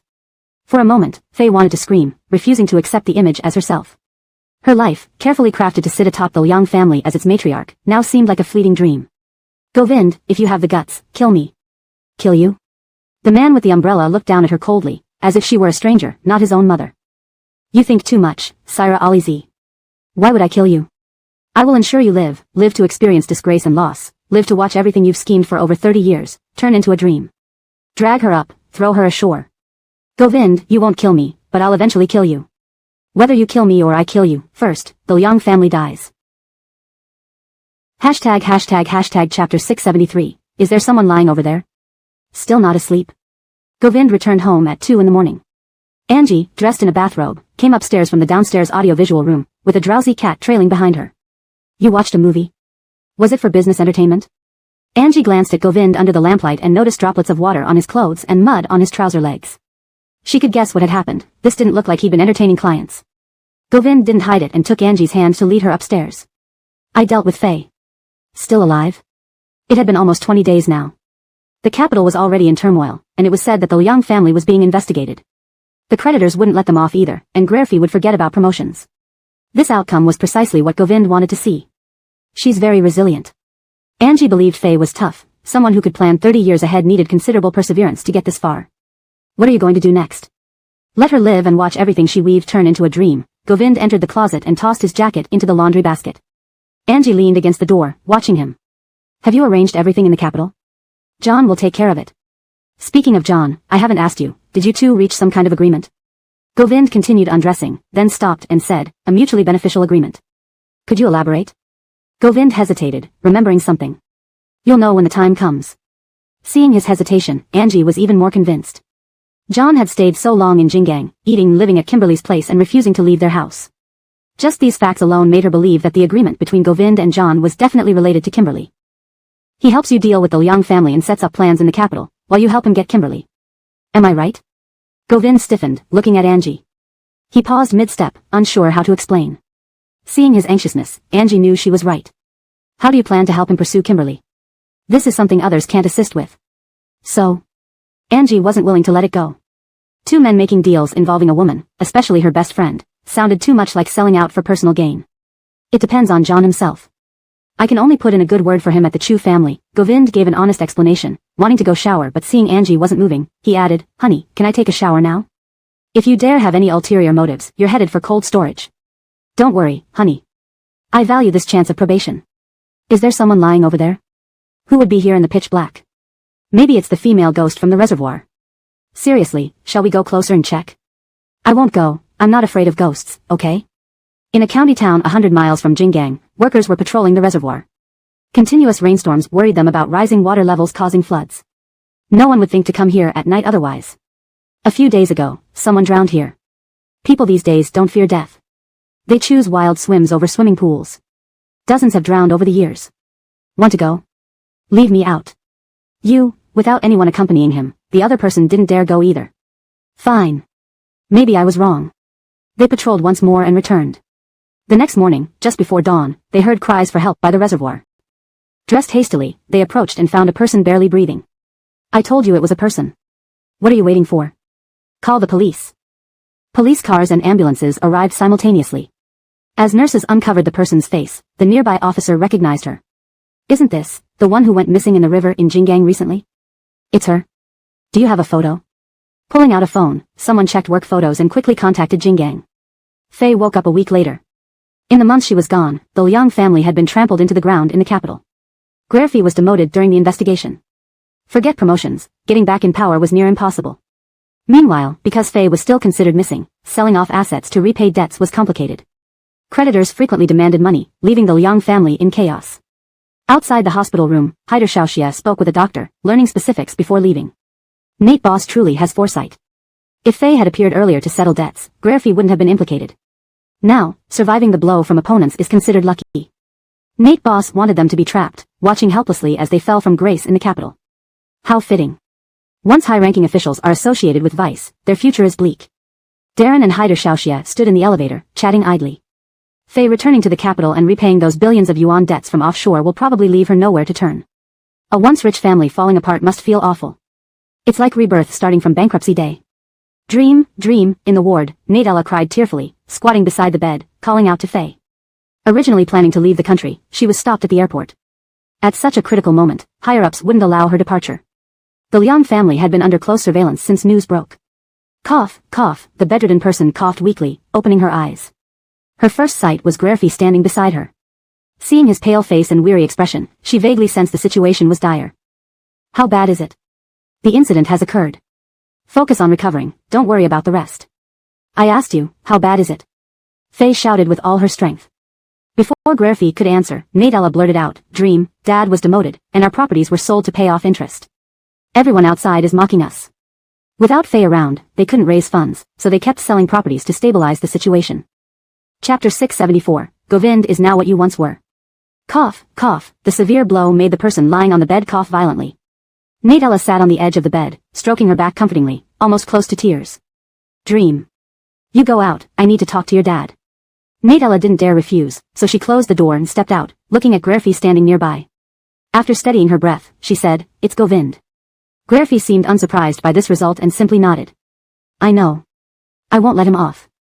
The Arlo family has been secretly assisting Govind. There are others involved too, but we haven't uncovered them yet. You rest and recuperate for now. When you're better, we'll come back stronger. We can rise again if we fell once before. Gracie tried to console her, but Faye couldn't accept it easily. What about Chevy? He's confined at home, Gracie replied, clearly reluctant to discuss their son who had disgraced the family. It's a good thing to teach him a lesson. Send him to a remote military unit to toughen up. Gracie hesitated upon hearing this. That's not a good idea. People are watching our family closely these days. Over the years, we've offended many people. If we send him to a remote area, he could be dead within days. They should have kept him close and never sent him to Jingang. If only they hadn't sent him there, none of this would have happened. But it was too late now. Not just Gracie, even Faye deeply regretted allowing Chevy to get involved in all this. I can't bear it, I really can't. If I had known this would happen, would never have left him behind. Blame my momentary soft-heartedness. We fled for a better life, but now, we've ended up right where we started. I can't bear it. Faye wailed, her sobs echoing through the room. Her mind was filled with regrets from the past. Had she not been merciful that day, none of this would have happened. If she had persisted, things wouldn't have gotten this bad. Knowing he was the product of rape, knowing he would become a living reminder of her disgrace, yet she had hesitated, sparing the infant because of a fleeting mercy. She shouldn't have, she really shouldn't have. All her efforts had been ruined by her own flesh and blood. Gracie didn't know how to console her, only hugging her and listening to her bitter cries. On the third day of Faye's hospitalization in Jingang, Gracie returned to the capital, leaving Nadella to care for her. They had thought she would be discharged soon, but unexpectedly, someone who should not have come arrived that evening. Nadella had once asked Faye about her ex-husband. After a long silence, Faye nodded and said, He's very good, an extraordinary gentleman. At the time, a rare trace of gentleness and nostalgia appeared on her face. Faye never reminisced about the past because it brought her shame, except when talking about Arlen. That was the first time Nadella saw something different in her mother's expression. This was Natila's first encounter with Arlen. Near 60 years old, dressed in a black suit, he stood tall and upright, his hair streaked with gray, wearing rimless glasses, giving off an air of elegance and refinement as if he stepped out of a classical painting. Just by looking at him, one could tell he was an incredibly gentle man. Why did you come? To visit you, Arlen put down the fruit basket in his hand. Faye's face was grim, her tone hostile. Are you satisfied seeing me like this? Ali Z, I have never envied you for your high status, nor have I despised you for your fall. Just like before, I have never changed. Back then, after being expelled by the Thai family, Faye's reputation was in ruins. In those times, a woman bearing such a scandal would be forever shunned, and marrying her would tarnish any promising young man's reputation. But Arlen never cared about that. He treated Faye well despite all the gossip and rumors, never showing her any coldness or blame. As a husband, he protected her and sheltered her from harm. Yes, you never changed. I'm the one who did. I was greedy, ungrateful. If I hadn't yearned for a better life, none of this would have happened. And I wouldn't have become enemies with Govind. Arlen didn't sit down, staring calmly at Faye. But I never regretted it. If I hadn't left, how would I have known that I was destined for more? How would I have known that I didn't belong trapped in the Thai family? Enough. Continuing the feud will only end in mutual destruction. Govind is now what you once were. You hurt the person he cares about most, destroyed his marriage. He won't stop. You should believe that the son you bore is no saint. Get out, I don't need your reminders. Faye glared at Arlen, grabbed a water glass from the bedside table, and hurled it at him. The glass hit his thigh, wetting his pants before falling to the ground, shattered. Arlen sighed lightly, lips pressed together, and looked at her with an unreadable expression before turning to leave. Did she do it? Elena noticed the wet patch on his pants, her tone disapproving. She threw the glass, let's go. Arlen replied without concern, holding Elena's hand as they left the hospital. Unseen by them, Faye had followed barefoot to the door. Has she ever regretted it? Yes, many times. On countless sleepless nights, exhausted from scheming and plotting, she often wondered if it would have been better to stay and live normally. But it was a fleeting regret. By morning, she was still Faye. Do you really want to give up Montague? Yes, Govind answered resolutely. These moves were part of his plan to trap Chevy. I think, if the stock market picks up slightly, Faye will definitely sell her shares to cover the losses. After all, several billion is a huge hit. Why not wait a bit longer? After all, Montegegmeo is your hard work, Krista offered a balanced perspective, trying to persuade Govind to observe further. If you say so, you decide. Govind had lost interest in work recently. His slow-paced life in Pyeongchang had drained his fighting spirit, except for dealing with Faye. Krista followed his gaze. Hashtag chapter 675, not going out to make money, what will your wife use to support a young lover? In the courtyard, Angie wore a white dress with her long hair casually tied back with a bow. She held a dogwood grass in her hand, teasing a few small kittens. She looked like a gentle fairy who had just stepped out of a painting. There was an undeniable sense of peace and stability that made it all feel so perfect. Krista had followed Govind for many years and naturally understood why he had worked so hard over these years. His journey had been lonely and solitary, but he pushed through for one purpose, to stand by Angie's side with honor and dignity. Now, he finally had everything he had yearned for all these years. At just over 30, could life be any more complete? Krista thought to herself, how on earth could anyone think he's infatuated? Govind, when it came to love, didn't even have a mind. He wanted to give Angie everything. In the evening, Angie entered the house carrying a few fluffy kittens in her hands. As she passed under the eaves, Govind, dressed in a white short-sleeved shirt, sat under a sunshade sipping tea. Wipe your sweat, Greyhamid took the kittens from her, while Govind handed her a towel. When did you come out? Where is Krista? She left a while ago, Govind replied, pouring her some tea. So soon. With Faye's issue temporarily resolved, shouldn't you be discussing company matters? Drink your tea, Govind handed her the teacup filled with chilled tea, which made Angie feel refreshed. What do you want for dinner? Seafood. I haven't had it in a long time. Angie sat cross-legged in the rattan chair, adjusting her dress to cover her feet. Govind glanced at Greyhamid, who nodded and went to arrange for the meal. What wind brings you here? Boss Nate doesn't want to work lately. Should you not seize this opportunity to go out?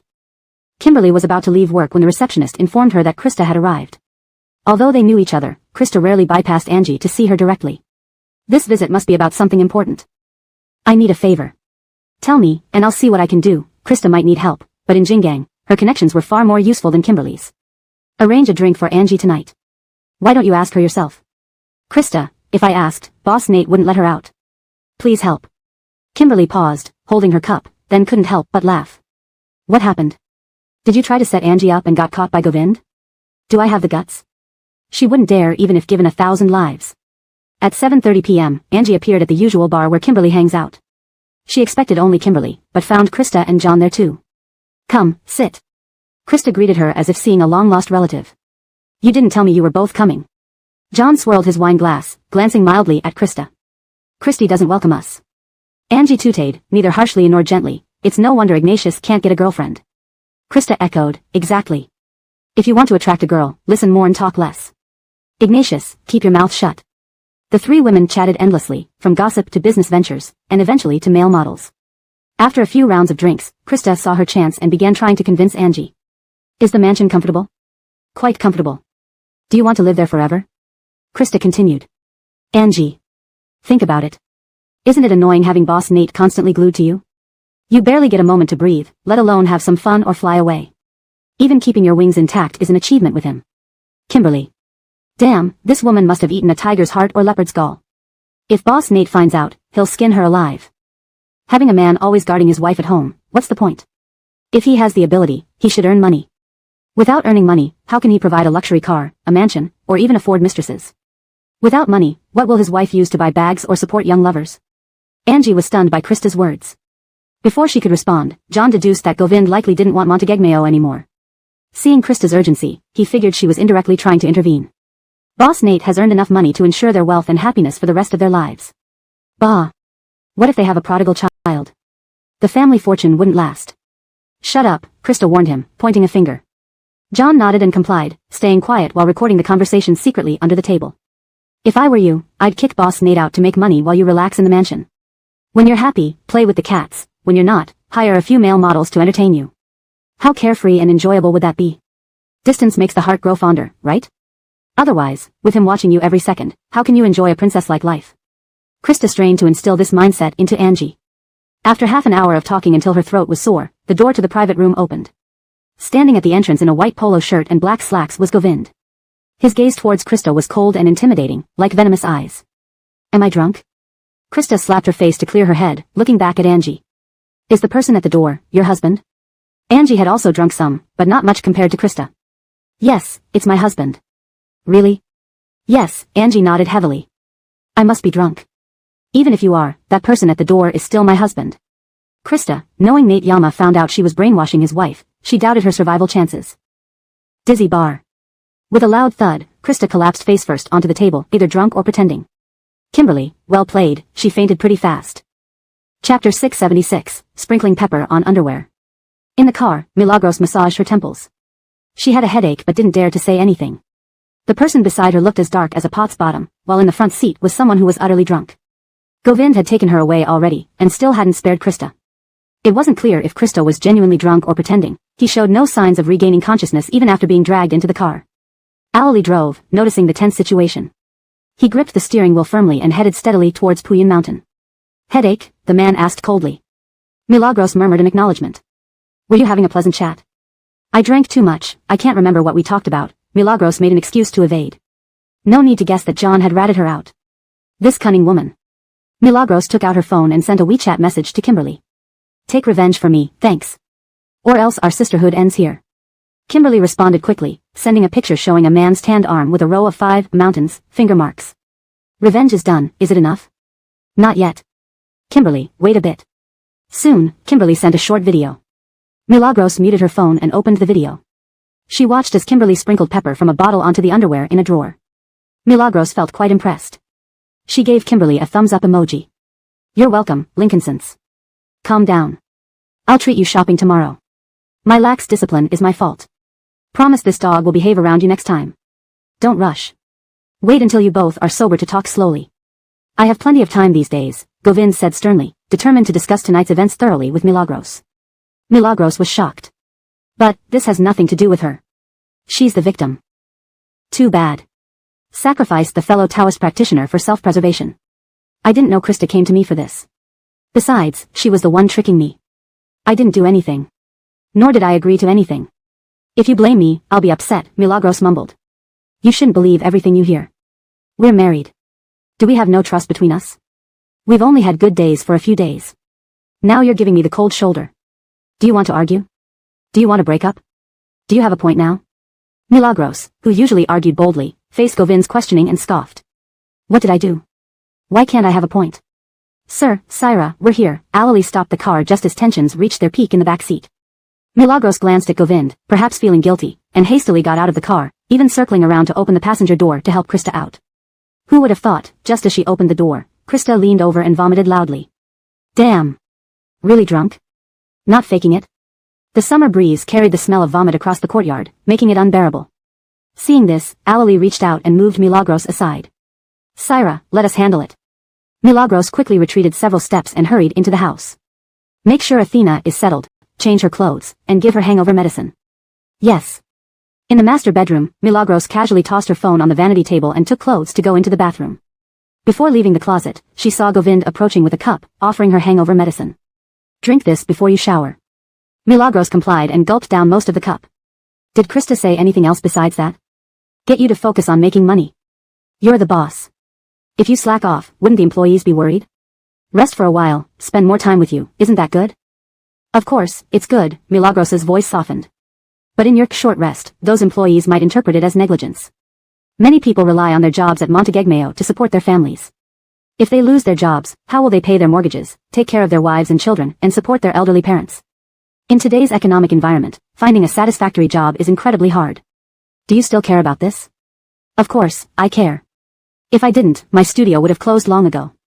The annual earnings aren't enough for a few bags. The studio could continue operating because of those employees.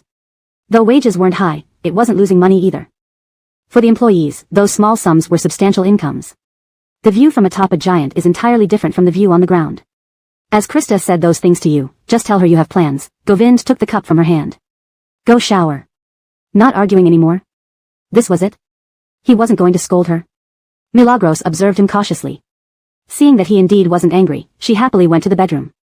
As she put on her white strapless dress and crawled into bed, Govind set aside his book, turned off the bedside lamp, gently turned toward her, and pulled her close. Not possible, resting today. Even work has weekends. You're draining me, Milagros pushed him away, trying to keep him at a distance. When did marriage get linked to work hours? Govind frowned. I don't care. I'm tired. It's not happening. Krista was right, this guy should go make money instead of wearing her out day in and day out. How could anyone endure such treatment? Work year-round without a break? From New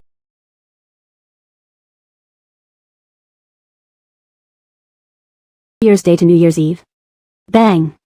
Govind stood by the bedroom door, holding the pillow Milagros had thrown at him, looking gloomy, unable to contain his anger.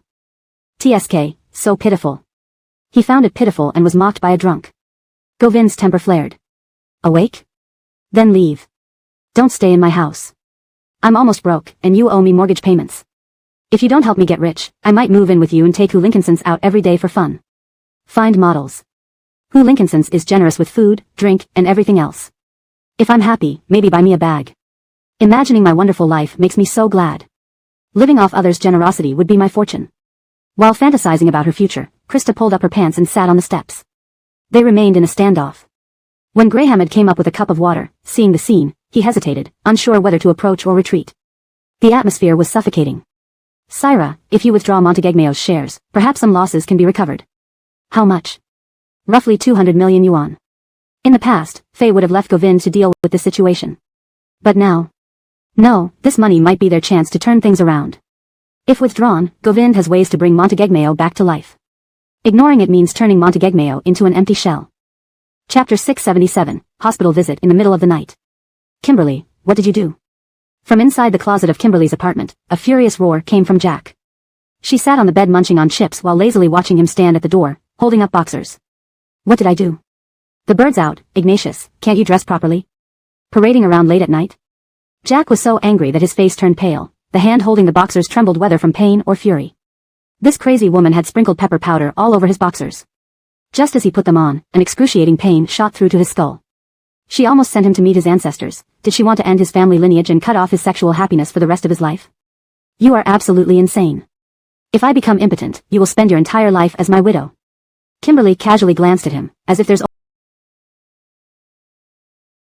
only you holding up the sky in this world. Can't I find someone else? Someone else? I'll haunt you even after death. What makes you think you can find someone else? Bitch, after one sleep with you, you've been chasing me from America to China, from Beijing to Jinggang, never letting me go. Why are you like a water ghost, needing to drag others into trouble for your own satisfaction? You're right, I'm a water ghost. Jack threw the boxers away, walked over to Kimberly, took the chips from her hands and tossed it aside, then pinned her wrists down on the bed. Like the taste of pepper, aren't you? You get to experience it firsthand. Hearing this, Kimberly felt her mind buzz. Even after reading countless erotica since high school, none could compare to Jack's twisted nature. This devil actually. If you dare make me sick, I'll take the doctor's report to Dream and tell her you have a disease and you were just using me. You want to enter our family? See if my mom will let you step in half a foot, surviving would be your blessing. Jack. Who is more ruthless, indeed. Angie might not even measure up to her. Get up, Jack pulled her up, making her accompany him to the hospital's mail department in the middle of the night. When Kimberly saw the sign for the mail clinic, she felt a chill run down her spine. Why are we here? Aren't you the one who said I'm sick? Let's get treatment. Die? A place like this, can she come? Kimberly shook off his hand. I'm not going. Go yourself. Jack grabbed the back of her neck. You weren't afraid when you poured the pepper, why now? In. Registering, finding a doctor, smooth sailing. When they stood before the doctor's office, Kimberly wanted to die. Her face flushed red. What happened? The doctor asked calmly. Usually, patients coming in for emergency at night had some story, just a matter of how intense it was. Boxers got peppered powder on them. Wore them? The doctor asked. Wore them. Doctor, quite inventive. Young folks. Following the doctor's words, Jack cast a look at Kimberly. She growled at him, why are you looking at me? The doctor said you played it pretty wild. You shut up, lady heard that. Kimberly was both timid and fierce. Jack couldn't help but laugh. The elder doctor adjusted his glasses. Do you want me to prescribe medication and clean up yourself or should I help? Jack pinched Kimberly's hand, smiling kindly, what do you think? In her heart, Kimberly had cursed every generation of Jack's ancestors. Through clenched teeth, she spat out 2 words, home. The doctor glanced at the scene and guessed what was happening, looking at Kimberly and sincerely advised, sometimes what seems trivial can cause irreversible damage. Don't play too recklessly. Be restrained. For partners, longevity is key. Fleeting pleasure fades quickly. Such subtle speech. Indeed, well experienced. Did you commit burglary last night? These black circles are about to fall off. Angie looked at Kimberly, seeing her unadorned face supporting her head, staring at the computer with no intent to work. When had she ever been like this? If burglary, it would be good. Her night was way more eventful, being dragged by Jack to humiliate her at the hospital, and then he wouldn't let her off even at home. Never had she given medicine to a man in her life. Especially in such a sensitive area. No worries, wait until I finish this file, and we can go for a spa. Unexplainable, she didn't want to say. Too painful. What do you want to drink? Whatever, they had lunch and headed to a spa. Instead of lying down right away, they decided to have tea first. High-end spas always have lounges. Angie sipped on tea while a staff member kneeled and introduced their services. Have you heard? Callista seems pregnant. Really? Are you joking? One try and she's in. Why would I lie? Someone spotted her at the OB/GYN, and she looked serious upon leaving. 9 times out of 10, she's pregnant. Time-wise, isn't it fitting? Behind the screen, the gossip reached Angie and Kimberly. They exchanged glances, leisurely eating snacks. The Fan family must be furious. Rumor has it the Liang family in Beijing is under investigation, and nobody knows the situation. Will they reach out or not? Even a lean camel is bigger than a horse. I believe Callista will approach them. After all, the father is Chevy from the capital. Why? Haven't you heard recent rumors? They say the Liang family is bankrupt, angering many, becoming a target in Beijing. The Fan family won't be that foolish. Poor Callista. Initially set her eyes on CEO Nate, snatched by Angie, and just when Chevy came along, this happens. Let's talk about who snatch or not. Without Angie, CEO Nate wouldn't have noticed her anyway. That's true. Kimberly, sensing the pause, whispered to Angie, really pregnant? How would I know? Beside them, the staff member, aware of their importance, chimed in to please, it seems true. Many guests mentioned it recently. My goodness. Translation done maintaining paragraph structure, line breaks, tone, and style. No grammatical errors. Chapter 678, Rosa is pregnant. What do you think Chevy will do if he finds out about this? He'll beat Rosa to death. Without a doubt, Chevy would definitely think that what happened that night was part of their scheme, including Rosa. So, if she were to show up with a pregnancy test now, it wouldn't end well for her. Isn't that perfect? Killing 2 birds with 1 stone. Dealing with Chevy and ridding themselves of the annoying Rosa all at once. Have we reached such a point where we can't stand each other? Angie was perplexed. Although she didn't like Rosa, it hadn't reached the level of wanting to kill her. After all, despite being foolish, Rosa hadn't done anything to harm them, so it wasn't necessary to go that far. Why not let her live? Let her live. While Angie was eating melon seeds, on the other side, Rosa had already arrived in the capital city along with members of the Fan family. The Liang family's prestige had plummeted, their once bustling household now felt desolate. Especially since Fei had just been discharged from the hospital and was still recovering.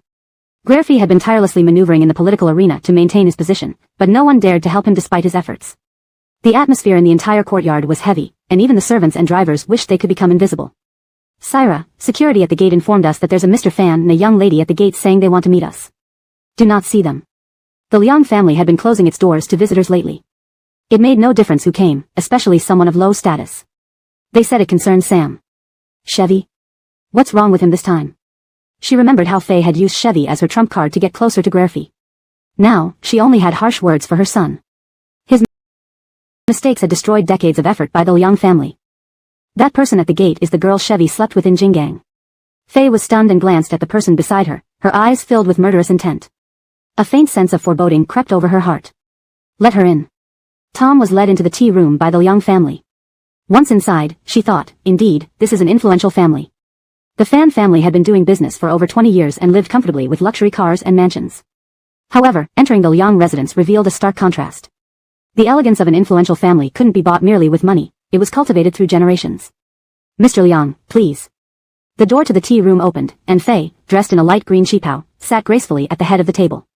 Though thin from her recent brush with death, her noble demeanor remained undiminished. Catherine Ali-Z. Mr. Fan has traveled all the way from Jinggang. To what do I owe this visit? There's something, but I find it difficult to speak about. Please, speak freely. Fei poured tea for both of them, and as the steam rose from the cups, Tom seemed almost unable to see the woman clearly. Rumor suggested Fei was cunning and hard to read, yet this didn't quite match the rumor she'd heard. After a moment's silence, Tom took a piece of paper from his suit pocket and slid it across the table to Fei. Without touching it, she glanced down. It was a medical report from the top hospital in Jinggang. As she scanned the document, name, age, and gynecological details, her gaze settled on the last line, intrauterine pregnancy 5+ weeks. Her suspicions were confirmed. Fei gripped the teacup tighter without showing any emotion. What she feared most was happening. What is your intention, Mr. Fan? While intimate relations are consensual, involving an innocent life merits discussion, does it not? Faye steadied herself and nodded. Of course. But as you can see, my family isn't stable at the moment. Would Mr. Fan really subject your daughter to such suffering? Naturally, I would not, Tom responded smoothly. Relief washed over Faye. If they weren't seeking entry into the Liang family, then it must be money. Unfortunately, the Liang family had spent their remaining funds paying off loans. They had no extra money to give. So, what is Mr. Fan's proposal? We can keep the child or not, but given what has transpired, shouldn't the Liang family show some sincerity? Please name your terms, and we'll do our best to comply. Tom was surprised by her calm demeanor. Was this the same Faye everyone talked about? He dipped his finger in the tea and wrote 2 characters on the table, 2Y, 2 billion. Seeing this, Faye's temper flared.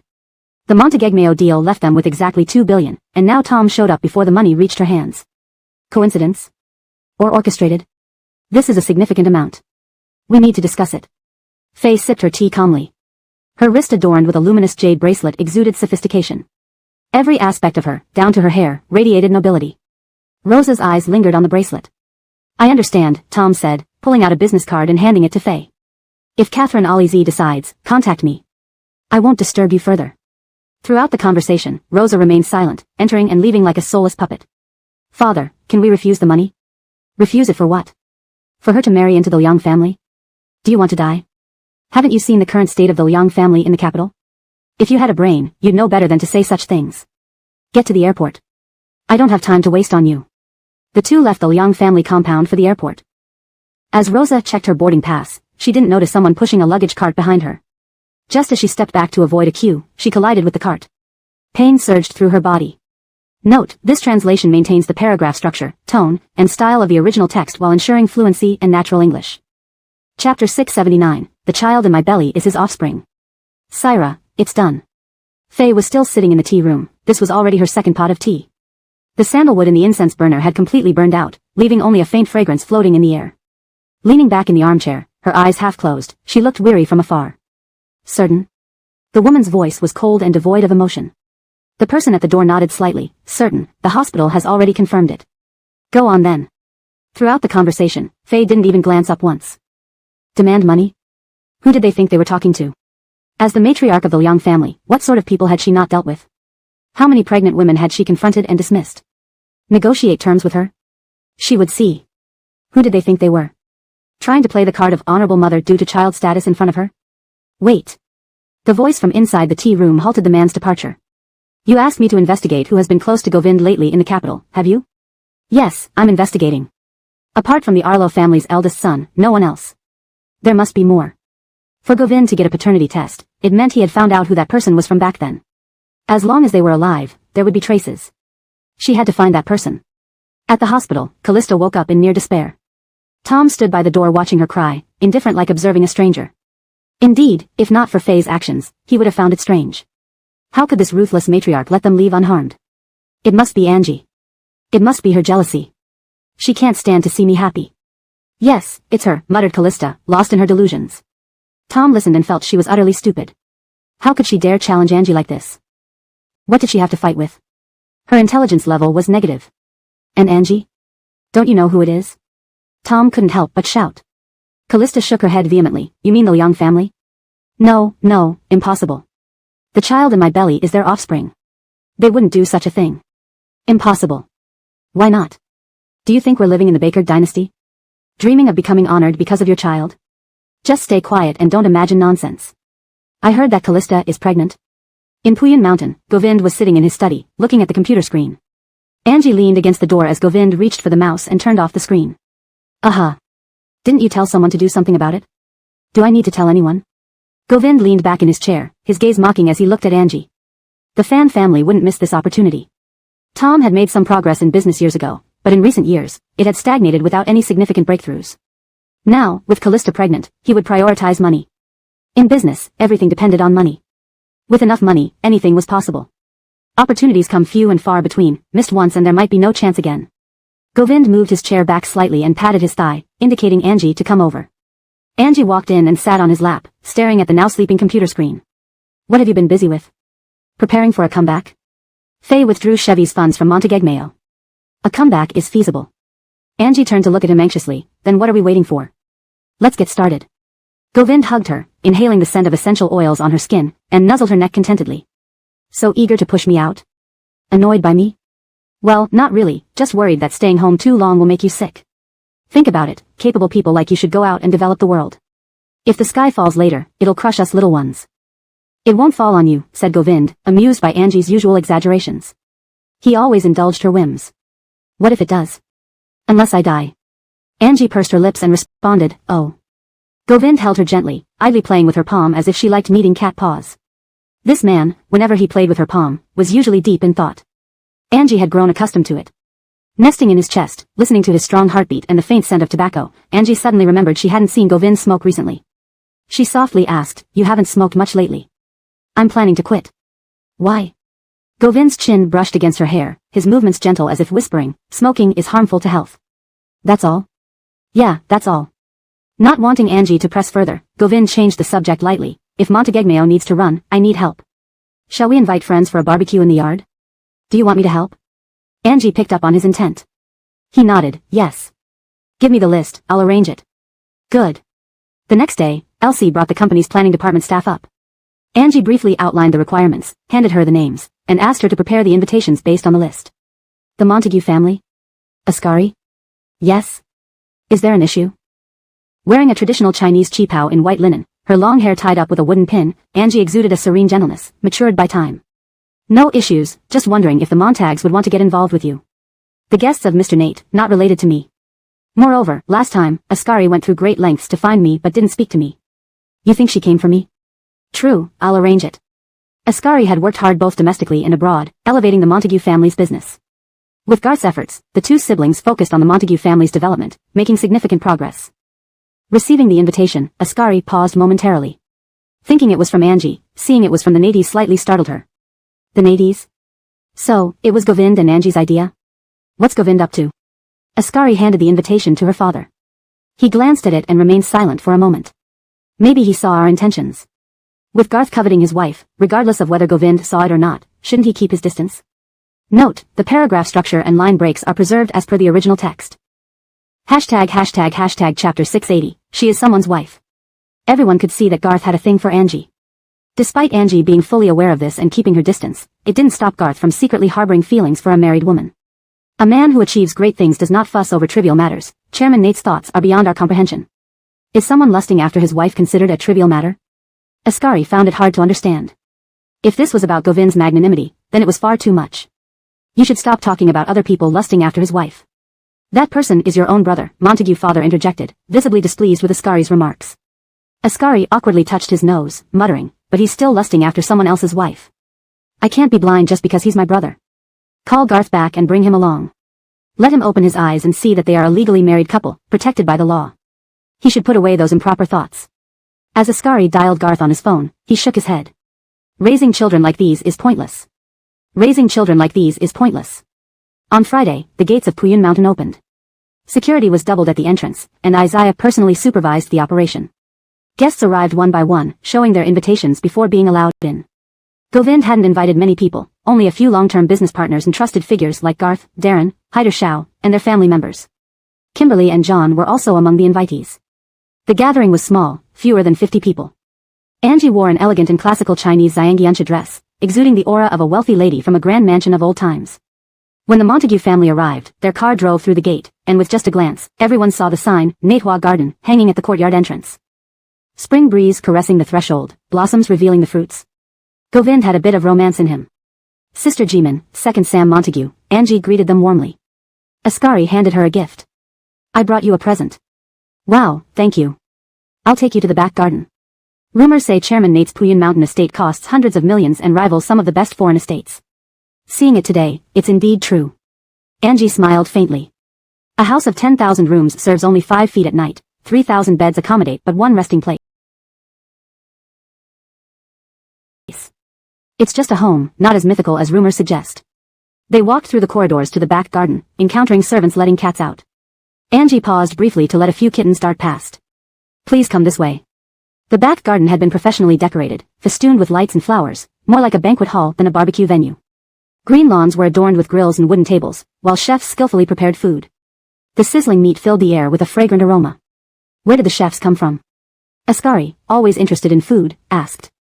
Perhaps having lived abroad for too long, his palate had grown accustomed to Western cuisine and now craved good Chinese food. They're from our household.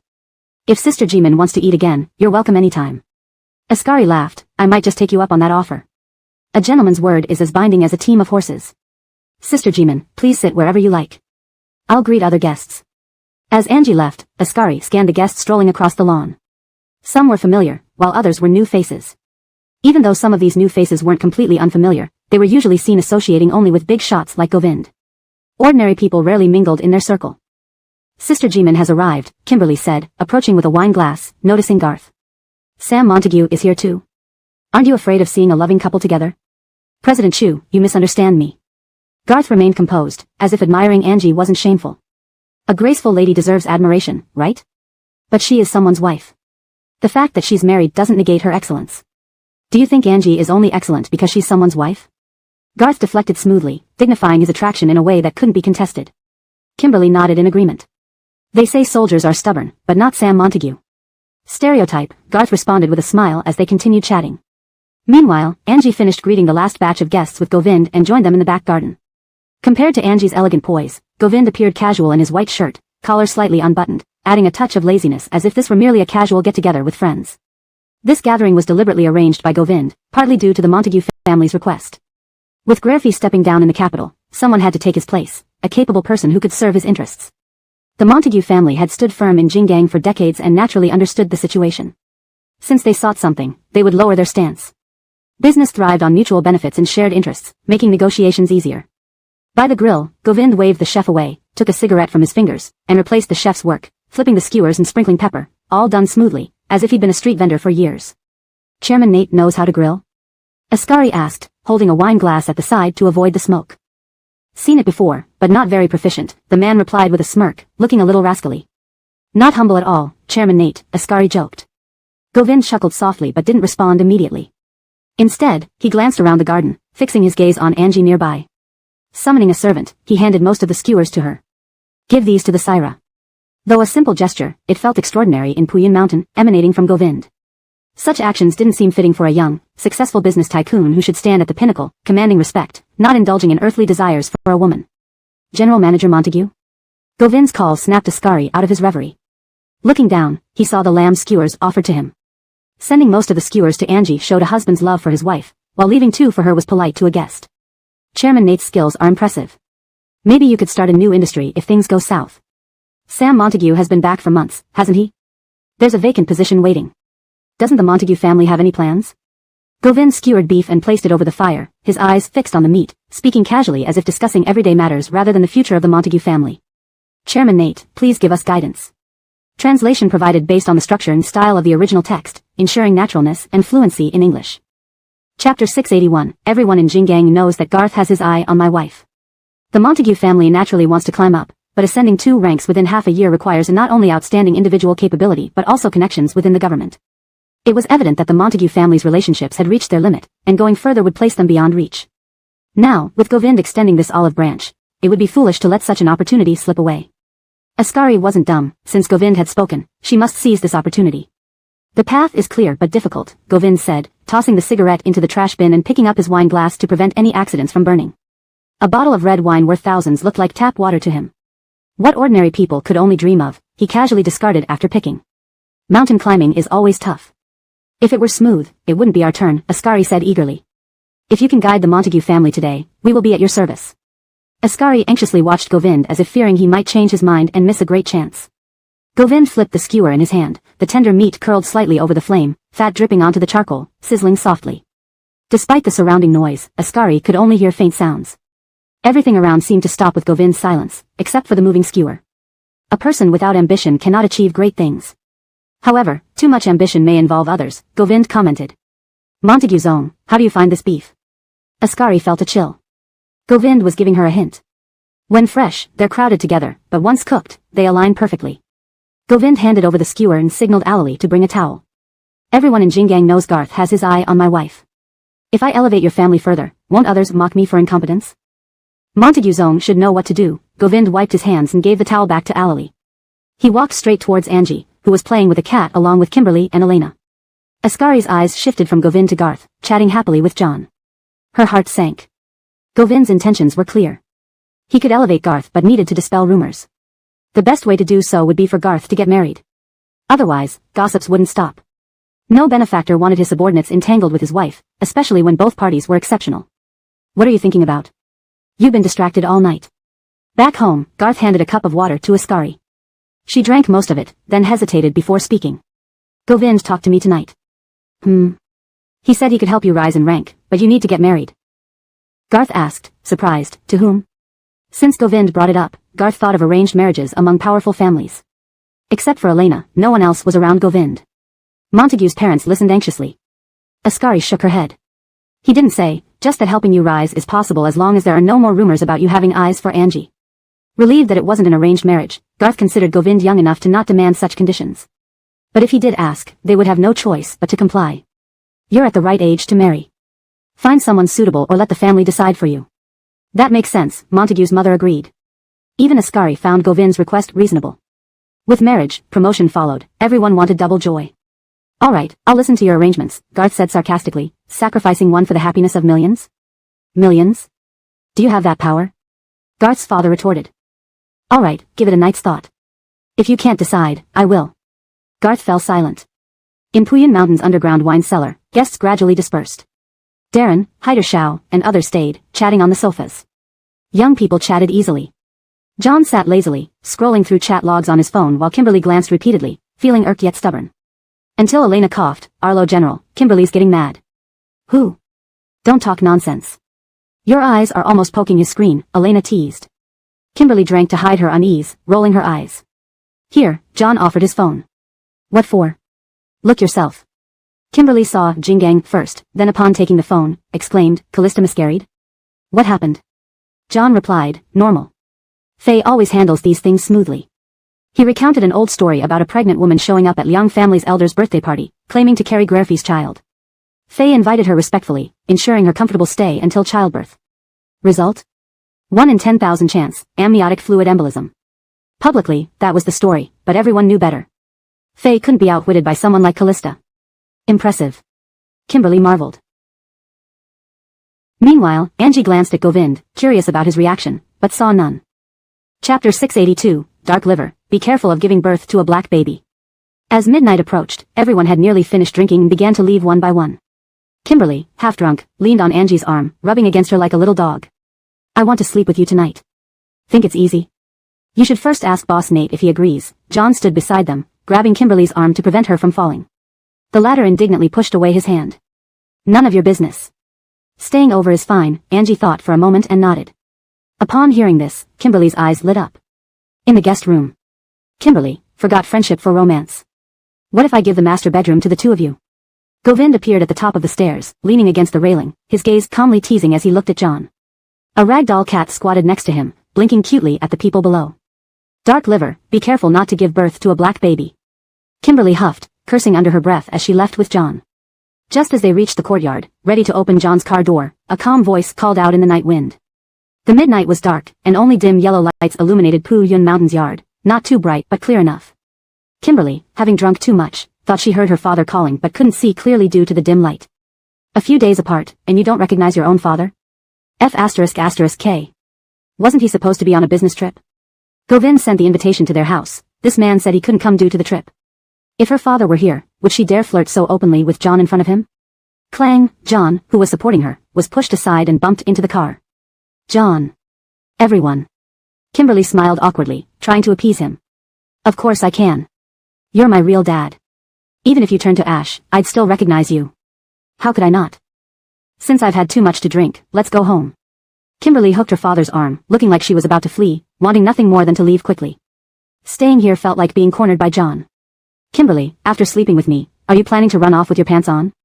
The warm summer night breeze stirred the trees and bushes in the yard as John's sudden shout echoed through the air, startling the birds resting in the trees and waking the half-drunk guests inside. F***K. Hell. In front of her father, this must be John's way of getting revenge on him? Angie, about to step down, tripped and almost fell when she heard the shout. Natekali, Govind was nearby and caught her quickly. Do you hurt anywhere? Angie waved her hand, unsure whether to say no or signal Govind to stay silent. Her eyes were fixed ahead, unwilling to look away. Missing this drama would be too costly. You're talking nonsense, Kimberly retorted fiercely, nearly jumping up to curse his ancestors. When did I ever sleep with you? Your lies are baseless. Who knows who slept with you? Can't find someone so you came to me? You pervert, loving men is one thing, but pulling an innocent girl into this like a demon?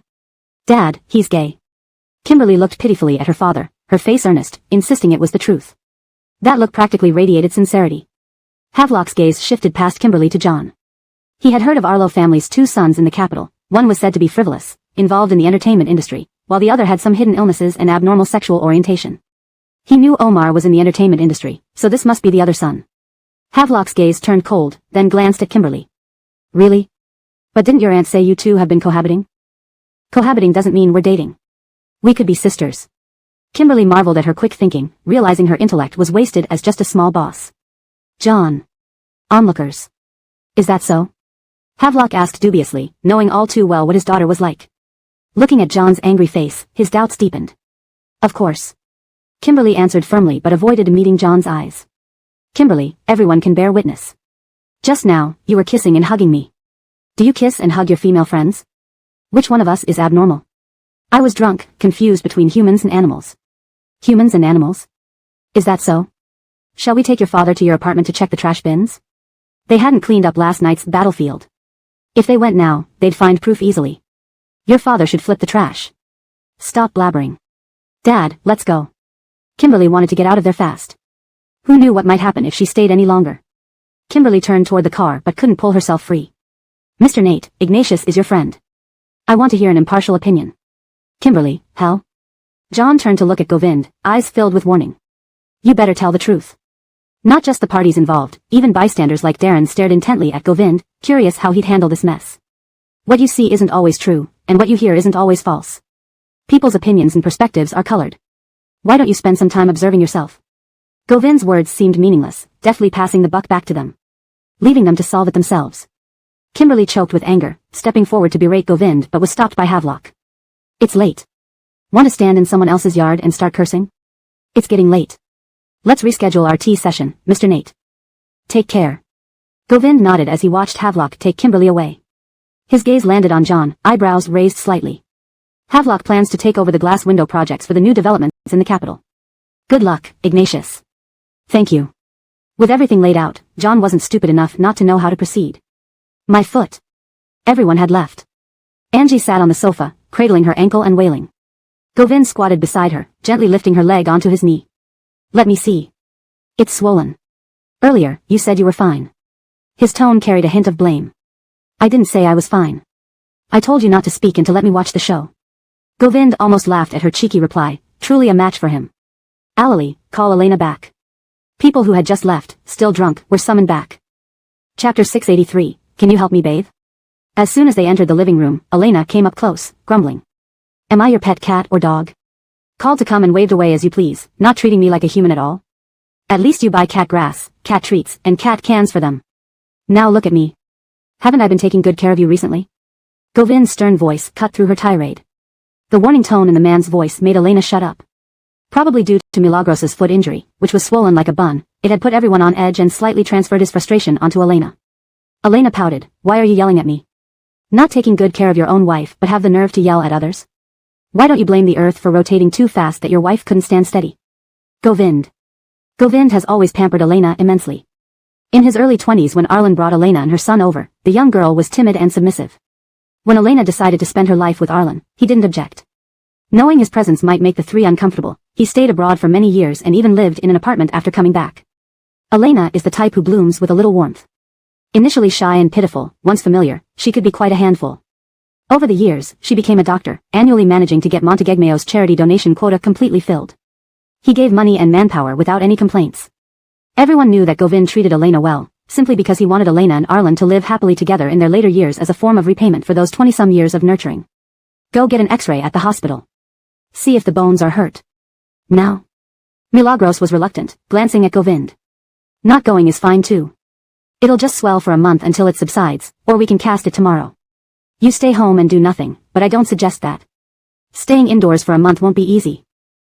The last 3 words weren't spoken, but the look on Govind's face said enough. Walk, walk, walk, can't go out for a month? What kind of joke is this? The 3 of them went to the hospital immediately.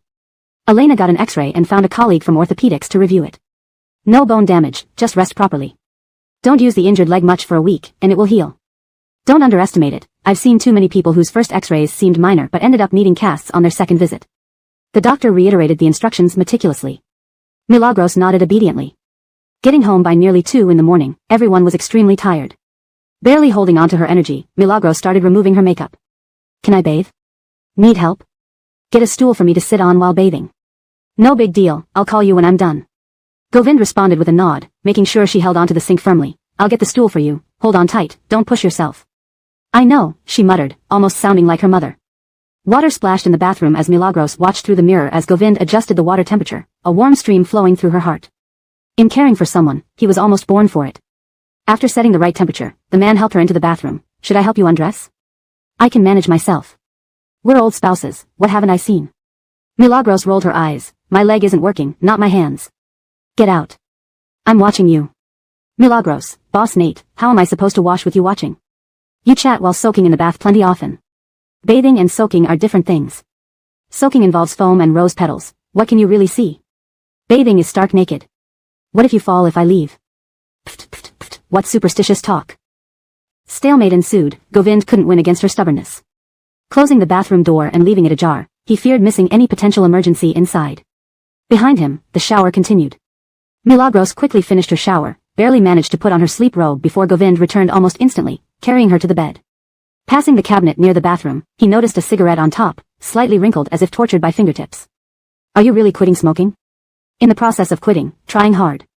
So, drinking tea frequently lately because quitting smoking is tough? Ever since solving Taiwan's issue, Govind spent more time in the tea room than in the study, always holding a cup of tea no matter what he did. Partly. If it's difficult, why continue? Milagros never forced anyone, just as she never pushed herself. Not difficult, Govind adjusted her pillow, and Milagros slid under the covers. Sleep, I need to handle some things in the study. Didn't you make a deal with John? Tonight Kimberly's father clearly wanted to hear your thoughts. Why not speak favorably about John? People who grow up with love aren't swayed by a few nice words. Many things need verification themselves. Sleep early, eye cream won't cover dark circles. You're quite knowledgeable, Milagros mumbled. Listening to your daily laments, how could I not know? After the dinner, Garth rested for 2 days. While in Jingang, he spent every day on blind dates with no other matters. Blind dating aside, his father even assigned 2 people to watch over him, fearing he'd run away. At the cafe, he had a reserved spot, and servers kept changing his coffee, not stopping throughout the sessions. Did you see? That guy in the corner, looking upright and dignified, saw 9 girls this morning, each one leaving with sour expressions. What does he do? A talent scout? Auditioning female artists? Doesn't seem so. Feels like blind dates. Crazy? Same place, 9 in the morning? Is this blind dating? This is selecting consorts. He's rich, time is money, plenty line up eagerly. Seen blind date shows? Even seeing 100 in a day is possible, this guy doesn't lack money. Enough, the boss is here. Voices ceased as a woman in a black cheapao entered, glancing at the 2 front desk girls. What's wrong? Nothing. Just chatting about gossip. What gossip? Translation ends here as per provided original text. Chapter 684, Does Miss Wu have a boyfriend? As they talked, their gazes shifted towards Terrence's direction, and they murmured, it's him. He's been on nearly 10 dates this morning without moving from his spot. Sadie looked in that direction and paused. Isn't this? The 10th one is here, just as she spoke, the 10th girl arrived in a white dress. Wow, all white dresses.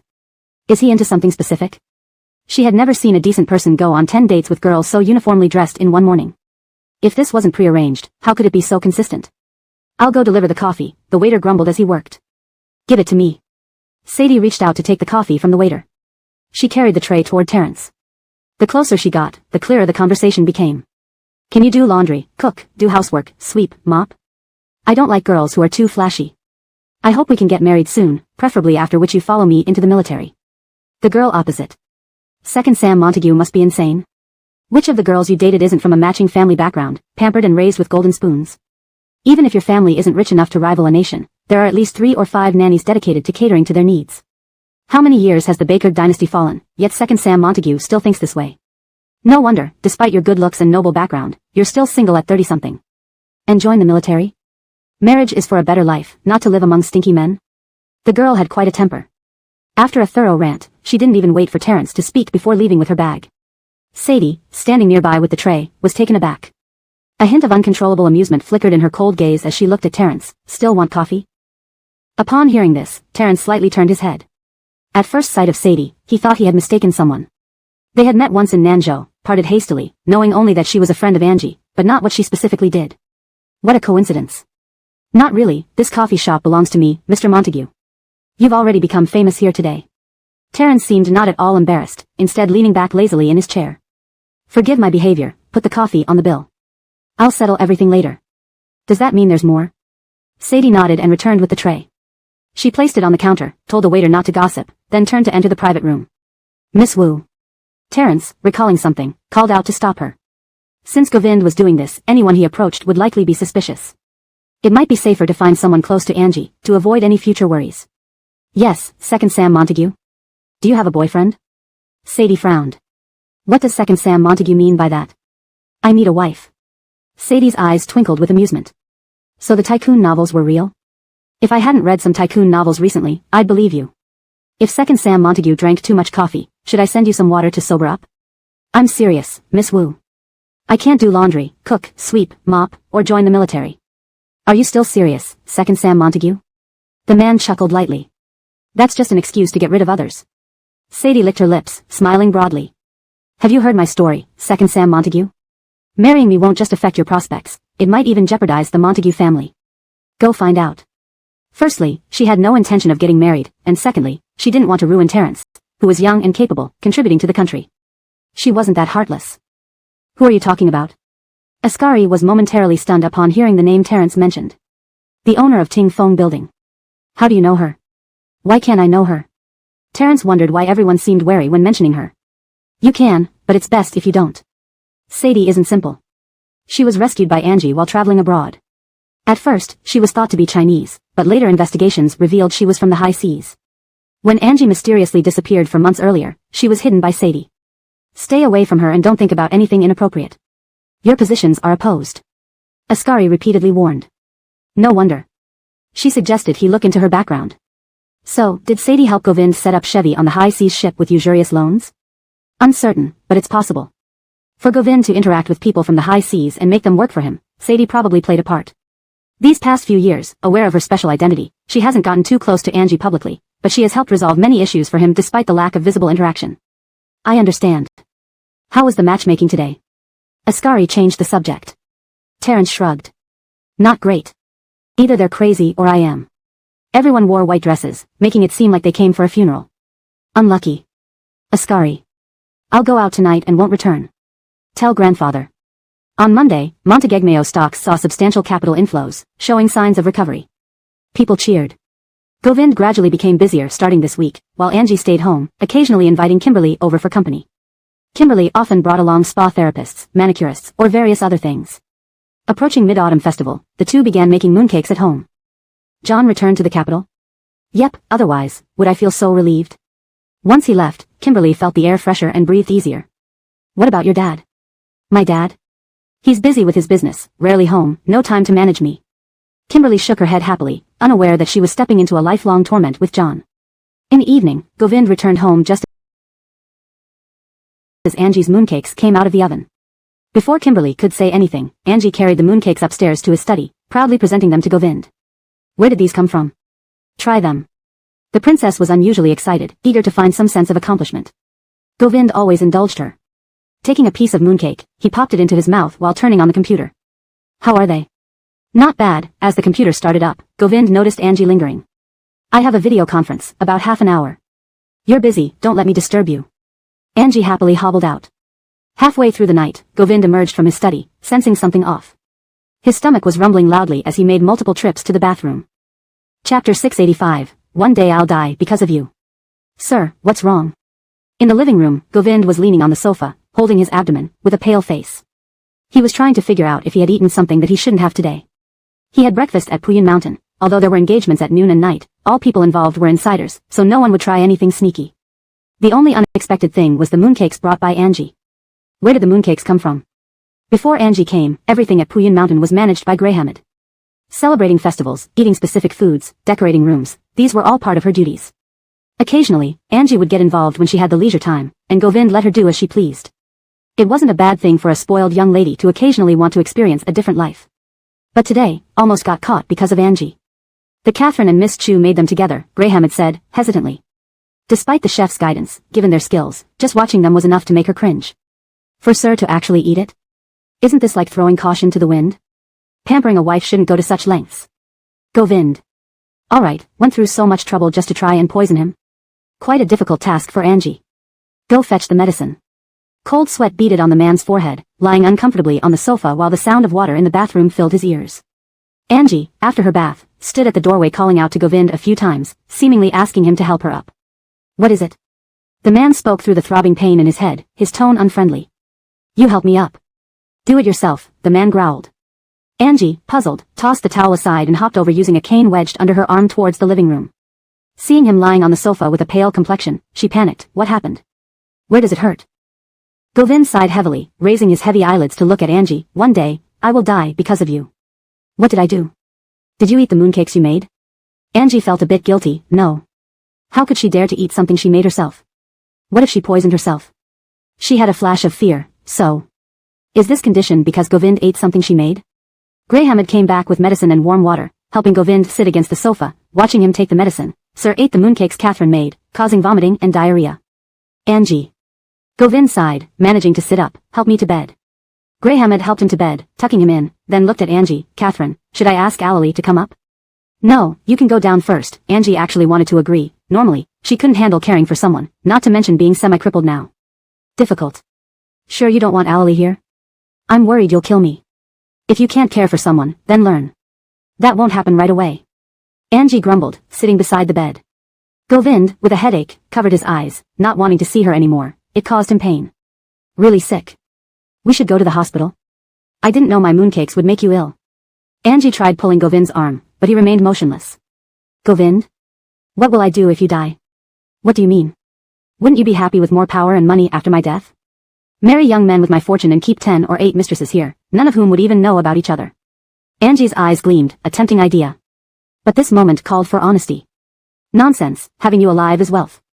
I'm just talking nonsense, how could I really want you dead? She tugged at his wrist, and Govind lowered his arm, looking at Angie deeply.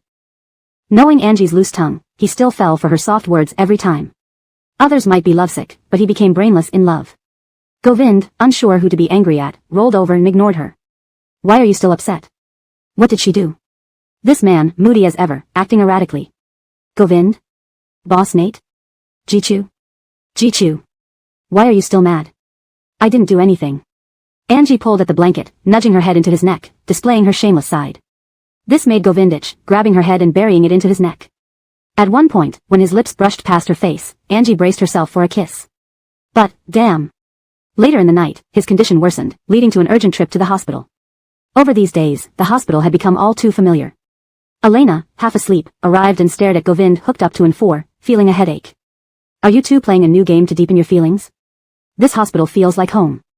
Hua Lincolnson nearly poisoned you, Alalie said admiringly. Elena. Angie felt guilty. So talented.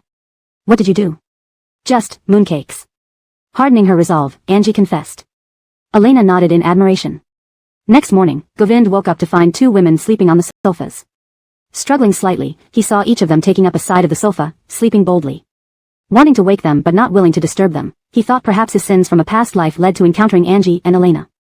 Boss. Help me to the bathroom. Alalie entered with breakfast and nearly laughed out loud at the scene. Just getting breakfast took forever. Indeed, relying on them to care for someone wouldn't work.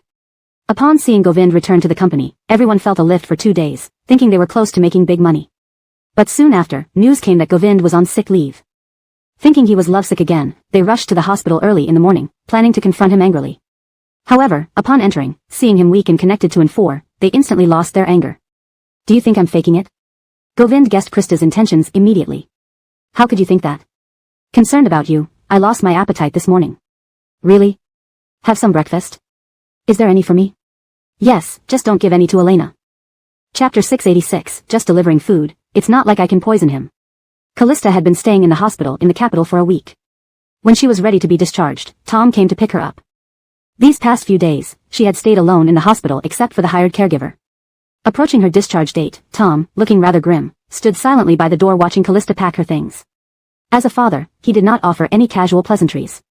This is your flight ticket. Britain? What do you mean?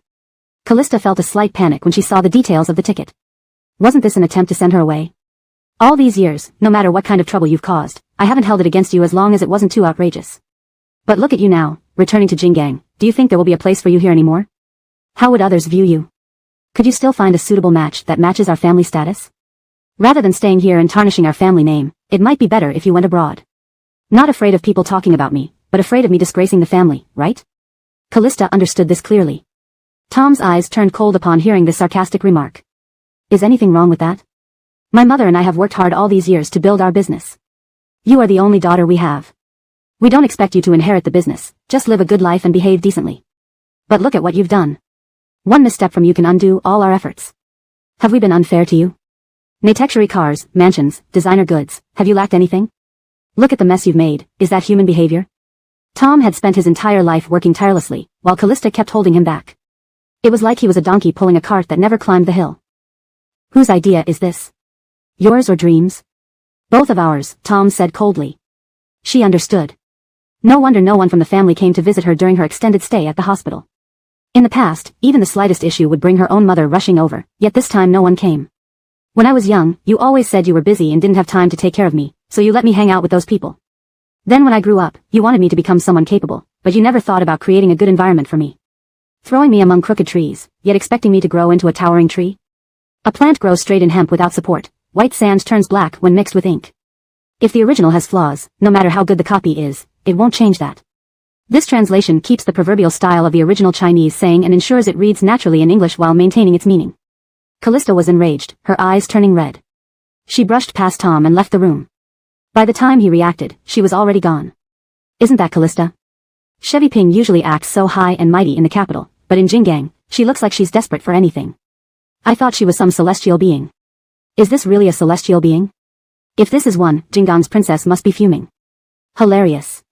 In the private hospital where everything from medical departments to cosmetic surgeries was available, Callista had just run downstairs and hadn't even made it to the elevator when a group of women waiting for their facials jeered at her with condescending tones typical of city people looking down on country folk. Her temper flared, but she knew reacting wouldn't help her situation, so she restrained herself. Miss Fan. Just as Callista was about to hail a taxi outside the hospital, someone stopped her. A Mercedes-Benz emblem car pulled up, and the rear window slowly lowered, revealing Faye's poised face. The last time she saw her a week ago, Faye looked somewhat haggard after a series of events. Now, she appeared like her old affluent self again. Alongside her, a woman's hand with nude pink nail polish extended a yellow envelope towards Callista. Without reaching for the envelope, Callista asked coldly, "Did you do this?"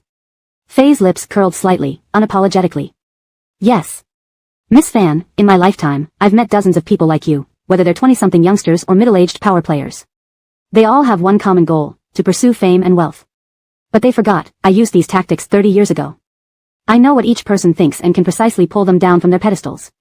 The smart ones take the money and leave, the foolish ones dream irrationally. And among them, Miss Fan is the most daring. Others go after my husband, but you went after my son." Seeing Callista unmoved, Faye waved her hand. "Take the envelope. Don't you want to know who orchestrated everything to make you crawl into Sheviping's bed?" Callista, already infuriated, snatched the yellow envelope from Faye's fingers and pulled out several photos. The pictures showed Angie and Kimberly standing outside a hotel room door, with no doubt it was she and Chevy Ping inside. Miss Fan suffered undeserved harm, used as a pawn by someone else. "Lao Zhang, let's go." The black Mercedes disappeared from the hospital entrance, leaving Callista in shock. Clutching her phone and looking at the photos, her whole body trembled with anger. Memories flooded her mind, of Angie's incendiary remarks lately. "Look at him, my next sugar daddy. I'm going to see Chevy Ping. Chevy Ping is at Wang Jintai. If anyone can latch onto Chevy Ping, they can secure the position of First Lady of Jinggang." She knew Angie deliberately set her up, wanting to compete and provoke her. Setting a trap and waiting for her to fall right in. Filthy woman. She would not let Angie off the hook. "Can you be discharged?" Early in the morning, Krista, holding documents, walked from home to the hospital and saw Mina packing her things as soon as he entered. "Yes. Discharge is fine. Christy really gave you quite a blow, forcing you to lie down for 5 days." Govind glanced at Angie following Krista's words, and Angie awkwardly scratched her nose. "I didn't mean to. Even if you did, Boss Nate would happily accept it. He loves you so much that he wouldn't blame you a bit." Leaving the hospital, Govind returned to the company directly, while Angie went back to Puyan Mountain. With no filming schedule recently, she was idle and spent her days lounging around with her cats. By evening, Mina came out with an exquisite lunchbox, ready to deliver food to Govind. You're delivering food to your husband? Yes, Saira. Let me do it. Mina hesitated, clearly not trusting Angie. Just delivering food, it's not like I can poison him. Mina thought about it and took a step back. Saira and I will go together then. Chapter 687. The man took a step back, one hand wrapping around Milagros's slender waist. Govind had just spread the news of the crisis, and people at Montegegmeo were leaving or dispersing in droves, countless people stabbing him in the back overnight. The board members were all shrewd, besides Krista who remained loyal after rising with Govind, the rest acted out of self-interest. Govind had long wanted to replace these people but was lazy about making big changes internally while Montegegmeo was stable. Now Viviana's scheme gave him an opportunity to address both internal and external troubles at once, sparing him further distress. Wearing sunglasses, Milagros walked into the lobby from the first floor and heard the bustling noise from afar. Glancing over, she saw security guards blocking several familiar CEOs from going upstairs or entering the elevator. Catherine, Greyhammed, seeing the unrest and Milagros's curiosity, gently urged her, worried that any chaos might harm her. Hua Lincolnsons. These CEOs originally sought forgiveness, intending to betray Govind and switch allegiances for higher support, only to find none available. Meanwhile, Montegegmeo recovered quickly, threatening their prospects within the industry, leaving them without options. These middle-aged men, supporting elderly parents and children, possibly even mistresses, found themselves on a chopping block, awaiting execution metaphorically. Hua Lincolnsons, please, speak on our behalf to Chairman Nate. We have families to support, we can't afford to lose this job. We've seen the company's difficulties, but if we stayed, just monthly mortgage and car loans could crush us. We had no choice, it was all to earn money for our families. Yes, Hua Lincolnsons. What are you doing? What a scandal in broad daylight, let go. Security, what are you doing? Several men clung to Milagros's legs, wailing. Greyhammed, startled, quickly pulled them away.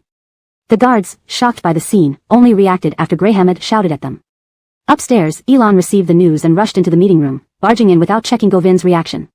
He hurriedly informed him about the commotion downstairs. Instantly standing up, the man accidentally knocked over a cold coffee cup, spilling it all over himself without noticing. The previously somber meeting room exploded into activity, everyone exchanged looks, curious yet afraid to get involved.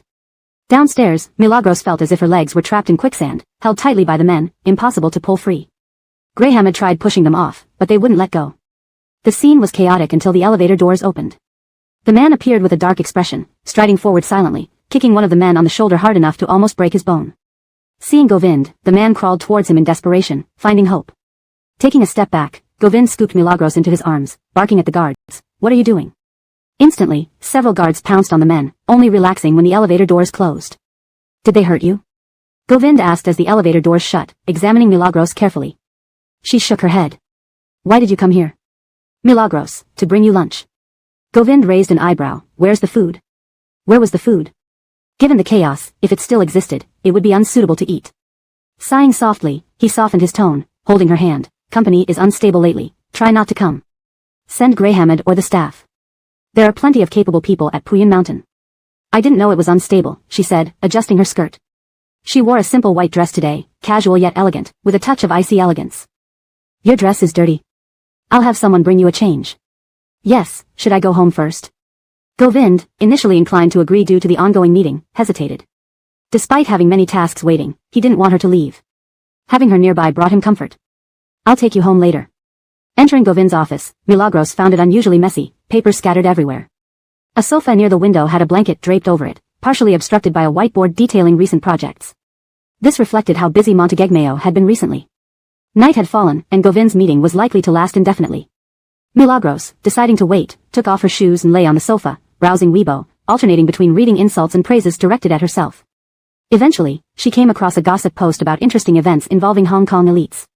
Though using pseudonyms, she identified A as herself, B as Kimberly, C as Callista, and D as Chevy. The events described were detailed, as if written by someone who experienced them firsthand. Whose perspective was this? After that night, there were only a few of us. Who else could be so clear? Kimberly, looking at her phone, expressed confusion. The post was so detailed, it seemed like an insider account. Uncertain. Only we knew what happened that night. I suspect someone exposed themselves. It hasn't gained much attention yet. I forwarded it to Elsie to monitor. If it becomes popular, inform me. Sure, if it's Callista exposing herself, what does she gain? To humiliate me or tarnish my reputation. If it's her, she must have evidence. Does Callista have the smarts? Maybe she has someone behind her. Who knows? Her parents have given up on her, reportedly trying for a second child at an advanced age now. Milagros. Note, names like Milagros, Govind, Montegegmeo, etc., are transliterated directly as provided. Adjustments made to ensure natural English flow. Chapter 688, My Amy, Nothing is Dirty. Govind was juggling multiple tasks during the meeting. After a grueling 5-hour meeting, everyone's minds were working at full speed, not daring to relax for a moment, for fear of being unable to keep up with the boss's thinking and being kicked out. Shall I arrange some late-night snacks and bring them over? Krista followed Govind out of the meeting room and asked. Govind merely grunted in affirmation. He didn't stop walking, showing a hint of impatience. Why is Chairman Nate in such a hurry? His wife's here. Krista didn't need to guess, it had to be Angie, otherwise this man wouldn't be so eager to leave. Pushing open the office door, there was no sound inside. The man instinctively walked softly. Closing the door quietly, he saw his beloved sleeping peacefully on the sofa. The room was dim, without any lights on, illuminated only by the neon lights from skyscrapers outside the floor-to-ceiling windows. Govind approached the sofa and took away the phone she held against her face, gazing at his sleeping love. In that instant, he felt life had become complete. What once seemed unattainable now shone brightly in his life like warm sunlight. In his darkest days, there was still hope. Beijing, Hong Kong was both his origin and his destination. Angie slept deeply. In a daze, she felt someone nudging her nose, making her itch uncomfortably. After several failed attempts to avoid it, she groaned, opening her eyes impatiently. Her vision was filled with Govind's handsome face and intensely passionate eyes. Just one look nearly drowned her. What, That night, Angie experienced wave after wave of intense passion, reaching climax after climax. She wished she could die right there, moaning, trying to push him off her body. Her efforts only earned her more fervent kisses moving downward. Angie's mind exploded as if hit by a bomb, leaving her dizzy. Though they usually indulged in their desires without restraint, they had never been so wild before. She suddenly woke up, pushing the man's shoulders. Stop, it's dirty. The man's breathing paused, his tone firm and restrained. Nonsense, my Amy, nothing about you is dirty. That night, Angie floated like seaweed in the turbulent waves, repeatedly slammed back onto the shore until dawn, her pleas echoing in the office lounge as Govind stopped, hearing her cries of inability. When Angie woke up, it was already mid-morning the next day. Sunlight seeped through the curtains, gradually clearing her foggy brain. Her mind was clear, but her body felt as if it had been torn apart, lying in bed for a long time without the courage to get up. From the half-open door came the sound of Govind talking, seemingly in a meeting. She deliberated, reached for her phone on the nightstand, dialed a number, and hung up immediately upon hearing it ring outside. Let's end here for now. Dismissed. The man's voice echoed from the outer room. Angie knew he would come in, so she casually placed her phone back on the nightstand. Footsteps approached, and Govind pushed the door open. Awake? Did you sleep well? Are you hungry? Should I have someone bring food up? Angie remembered last night and felt utterly overwhelmed. I need to use the restroom, Angie said, her voice hoarse. I'll carry you. Put me down, I can do it myself. In the bathroom, Govind's pose of holding her as if she were a child was embarrassingly undignified. Can you manage? The man asked worriedly. I can. Angie, though spoiled, usually handled herself with pride. Govind's serious adoration made her feel somewhat powerless. The scent of luxury lingered in the lounge. Lying back in bed, Angie felt weak all over. Looking at Govind, who stood beside the bed without any sign of exhaustion, she felt an imbalance creeping in. She beckoned him with a finger. The man hummed in acknowledgement, sounding pleased. What is it? SSS. Angie wrapped her arms around his neck and bit down hard, feeling satisfied by his intake of breath. You can't stand seeing me happy? I can't. Eat something and then sleep. It's almost noon, are you hungry? Starving. Right below Montegegmeo was a large shopping mall with various dining options. Whatever Angie wanted was just a word away, especially given Govind's prominent reputation in the CBD business district. It took mere moments for the food to be delivered. Yet this princess, accustomed to gourmet meals, craved the nearby spicy hot pot. After a quick shower, they walked to the restaurant. News of the business tycoon and the Beijing Hong Kong princess strolling together spread quickly throughout the CBD, with photos flying across various WeChat gossip groups. No wonder I saw Chairman Nate buying spicy hot pot here last time, turns out it's Christie's favorite. What a perfect man. With a billion-dollar fortune, he still brings spicy hot pot home for his wife after work. Life's fate is set at birth, Christie's life is beyond ordinary people's dreams. Christie's good fortune isn't enough without Govind's willingness to pamper her. Inside the restaurant, Angie chose her items and handed the basket to the owner, who glanced at her curiously. Used to such scrutiny from years of celebrity, she sat down. Given the prime location in the CBD, the store only had 2 extra tables aside from the kitchen. Govind stood beside Angie, shielding her from other customers. Sit. Please sit, the man said gently. Angie didn't insist, resting her cheek on her hand, turning her gaze and noticing Yesenia standing at the door. Rufusfa had been busy with Buddhism and Taoism studies lately, traveling nationwide with his wife. Although the Selena family had fallen from grace, Govind showed mercy, providing them with substantial wealth, enough for 2 or 3 generations to live comfortably, albeit less than before. Unexpectedly, she encountered Yesenia, dressed in Fengding investment attire. They had met a few times, not hostile but civil towards each other. Cameron. Do you work nearby, Miss Selena? Yes, Yesenia replied briefly, exchanging polite words. Angie smiled and nodded, not wishing to prolong the conversation. Yesenia understood and turned to pay, glancing briefly at Govind, a controlled, restrained, almost trembling glance.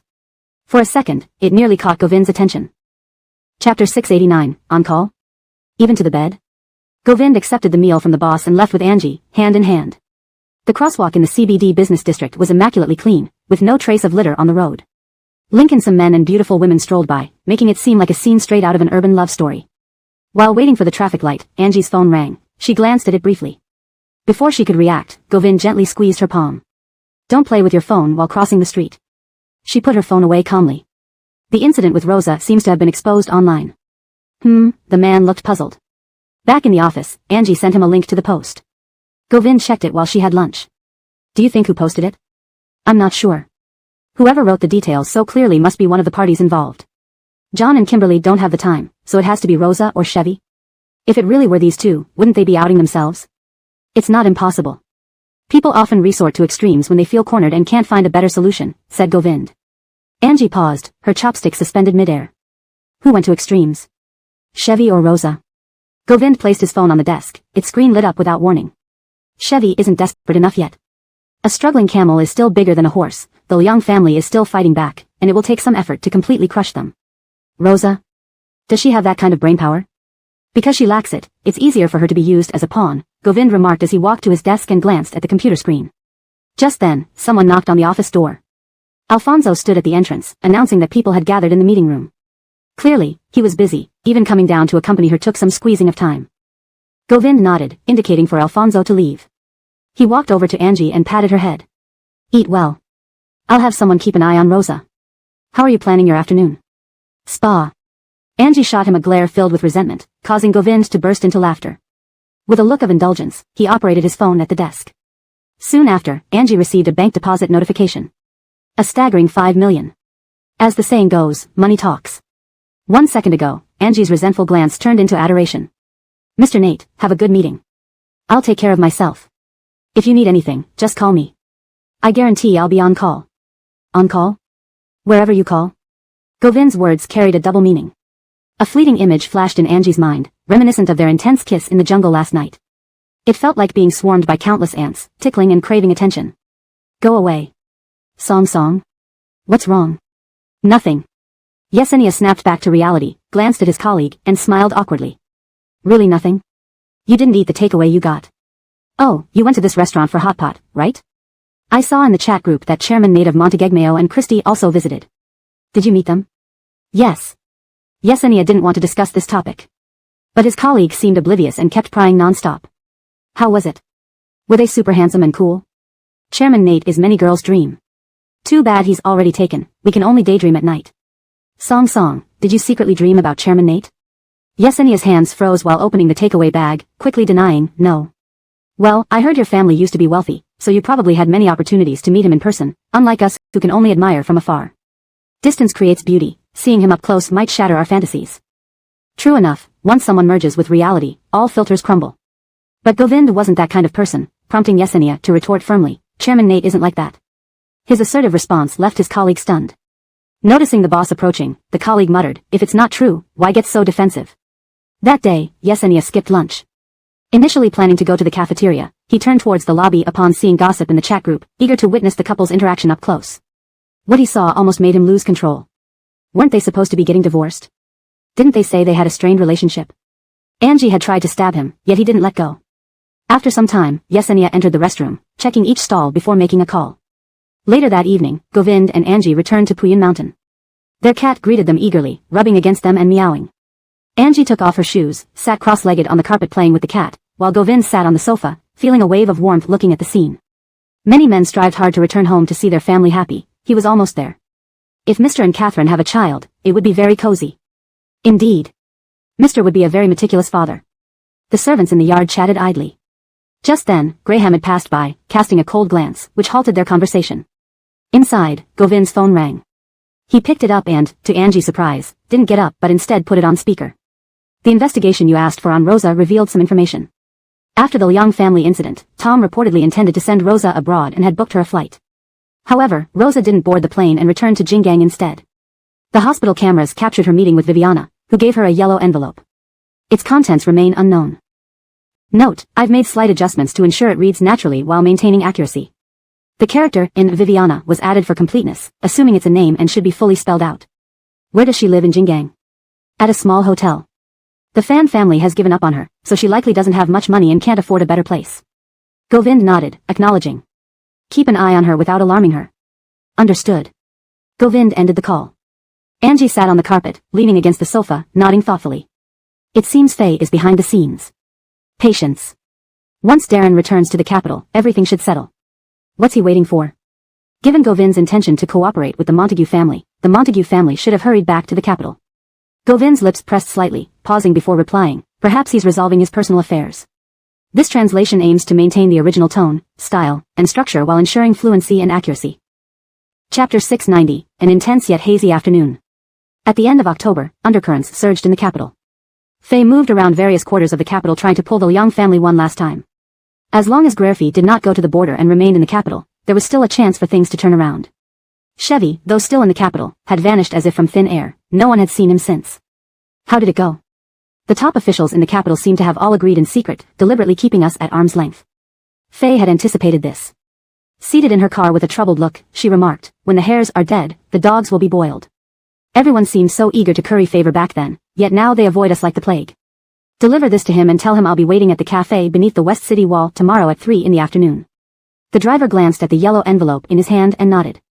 The next day, the capital drizzled gently. By late October, the weather had turned slightly cold.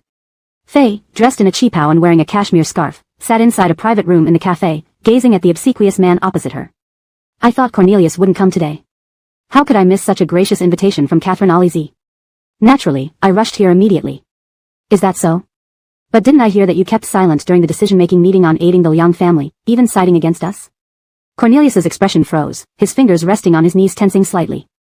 Catherine Alizi jests. In the current state of the Liang family, who dares speak up on their behalf?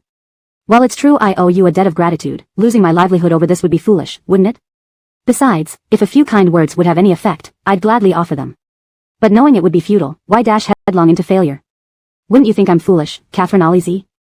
Or perhaps Catherine Alizi, seeing the decline of the Liang family, wants to drag all of us who once had connections down with you? He pulled out an envelope from his bag, placed photos on the table, and tapped the exposed figures. Being in high positions means sometimes being in compromising situations. This should be something Commander Liang has experienced more than me. You shouldn't be surprised, and using these photos to ruin someone's reputation seems far-fetched, doesn't it? Cornelius jokes. Meeting you was too difficult, so I had no choice but to resort to this. Faye retrieved another photo from her bag and slowly slid it toward him. The photo revealed the man sitting across from her and the wife of a high-ranking official in the capital. If word got out about this adulterous affair, it would rock the entire upper echelons of the capital. Seeing the photo, the man lost his composure. His face turned pale. They knew well in their circle that many people weren't exactly clean. To say he had nothing on his hands would be unbelievable, especially since blending into this circle required becoming one of them. Is Catherine Liang threatening me? Faye calmly lifted her cup for a sip of coffee, her expression unchanged. Not a threat, just seeking a way out. Rest assured, Cornelius, I understand our rules. Once I get what I need, I won't trouble you further. The man looked at her, sparks of defiance in his eyes. He had heard early on that Faye wasn't ordinary. He had always dismissed it, thinking she was merely a woman. But now, he realized he had underestimated her. I've known Jingming for years as classmates and friends, and I don't want to see him fail. But, higher-ups have the power to crush those below. There are some matters we can't speak openly about. Perhaps, Catherine Alizi should consider if you've offended anyone in the think tank. The sun set behind the glass window, casting a gentle glow on her, giving her a radiant appearance that made passers-by glance back admiringly. Faye's wandering thoughts returned as she sipped her bitter coffee, her expression cool and aloof. Among the think tank members, only the Arlo family could wield such influence over everyone else. She had once considered marrying into the Arlo family. Surrounded by exclusive venues like cafes, tea houses, and private dining rooms, Faye unexpectedly met John shortly after pondering the Arlo family. They both paused in their steps. Looking at each other, each deep in thought. President Arlo. John held a cigarette between his fingers, his posture rigid and demeanor icy, nodding politely. Catherine Ali Z, how have you been? Thanks to the grace of the Arlo family, not bad, Faye observed him, scrutinizing closely. That's good. I've heard about the troubles of the Liang family. My father often laments this at home. All's well if the Liang family is safe. Polite small talk filled the air. Kimberly stood nearby with a limited edition white BK bag whose diamond embellishments sparkled in the sunset. Faye shifted her gaze to Kimberly, who was Milagros's close friend.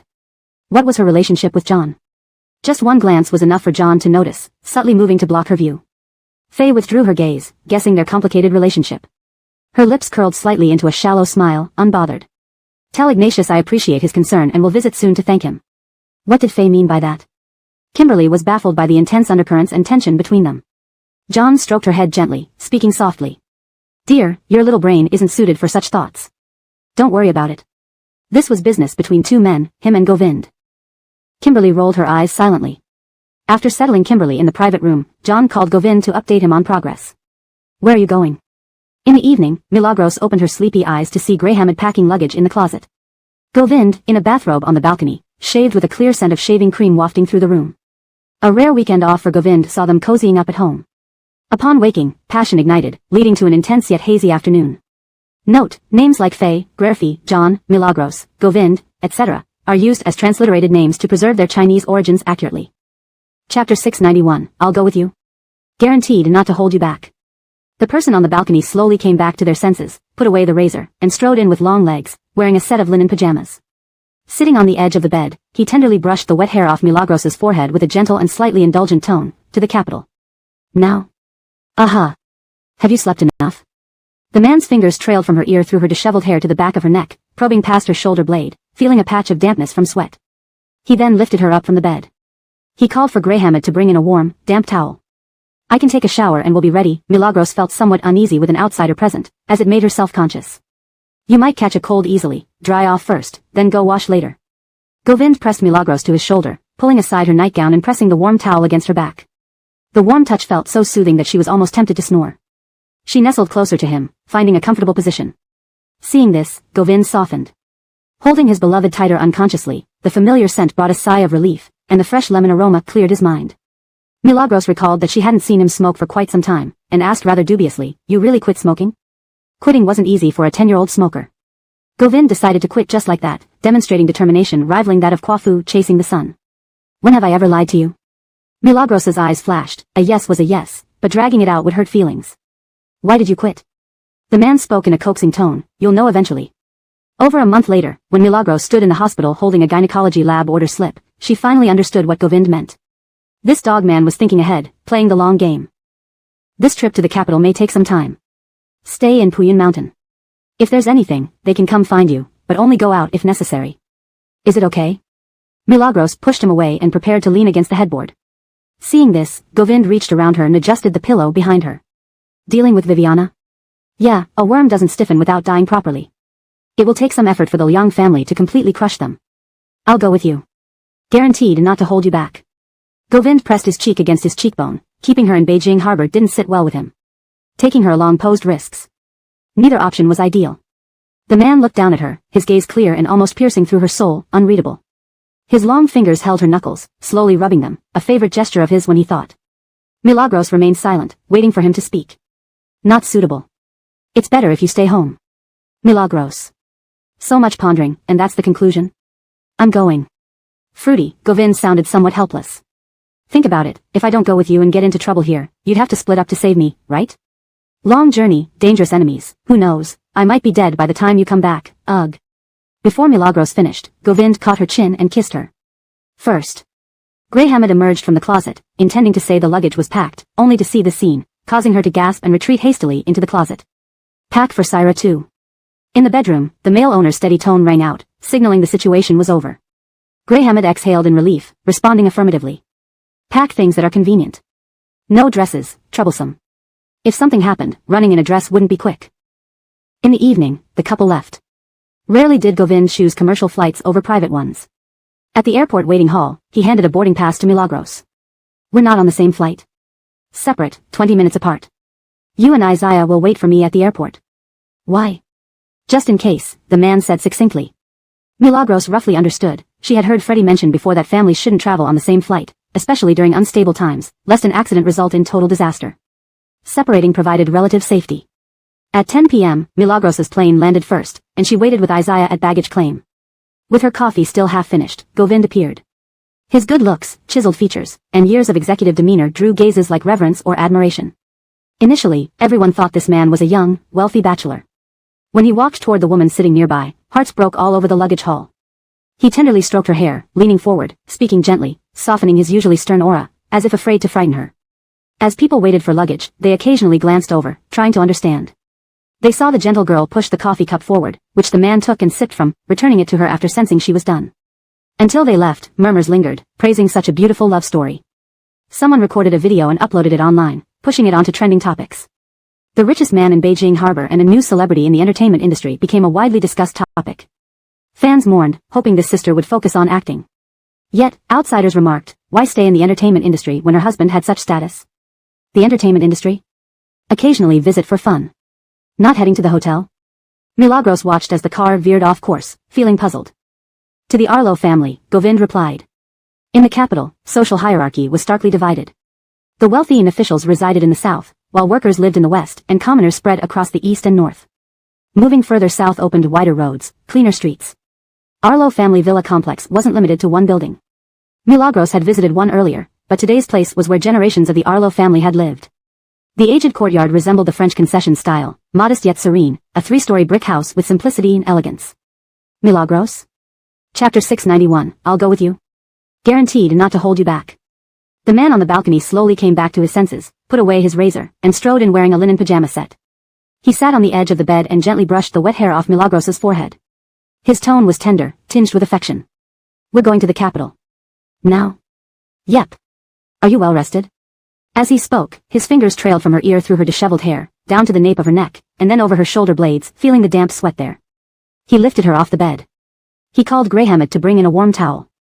I'll be fine after a shower. Milagros felt somewhat uncomfortable with someone else around. It made her uneasy. You might catch a chill. Wipe off first, then take a shower later. Govind pressed Milagros's head against his shoulder, pulled open her nightgown, and placed the warm towel on her back. The gentle warmth made her almost want to snore. She nestled closer into him, finding a comfortable position. This action softened Govind's heart, and he instinctively held her tighter. The familiar scent brought a sense of security and comfort. The fresh lemon smell cleared her mind. Milagros, recalling that she hadn't seen him smoke in a long time, looked up and asked incredulously, have you really quit smoking? For someone who had been smoking for over a decade, quitting wasn't easy, but Govind did it effortlessly, showing ironclad willpower. When have I ever lied to you? Milagros's eyes sparkled. Indeed, he had lied before, but mentioning it now would hurt their relationship. Why quit? With a gentle tone, the man said, you'll know in time. A month later, when Milagros stood at the hospital holding a gynecological lab report, she understood what Govind meant. This sneaky man was playing the long game. This trip to the capital might take some time. Stay here in Puyan Mountain, and if anything happens, let them come up to find you. Only go out if necessary. Okay? Milagros pushed him away and prepared to lean against the headboard. Seeing this, Govind adjusted the pillow behind her. To clean up Viviana? Yeah, a dying worm still wriggles. It will take considerable effort for the young family to thoroughly crush them. I'll go with you. I promise not to be a burden. Govind pressed his cheek with his tongue, torn between keeping her safe in Jinggang or taking her with him, despite the dangers. Neither option seemed ideal. Looking down at her, his clear gaze penetrated her soul, making her hard to read. His long fingers gently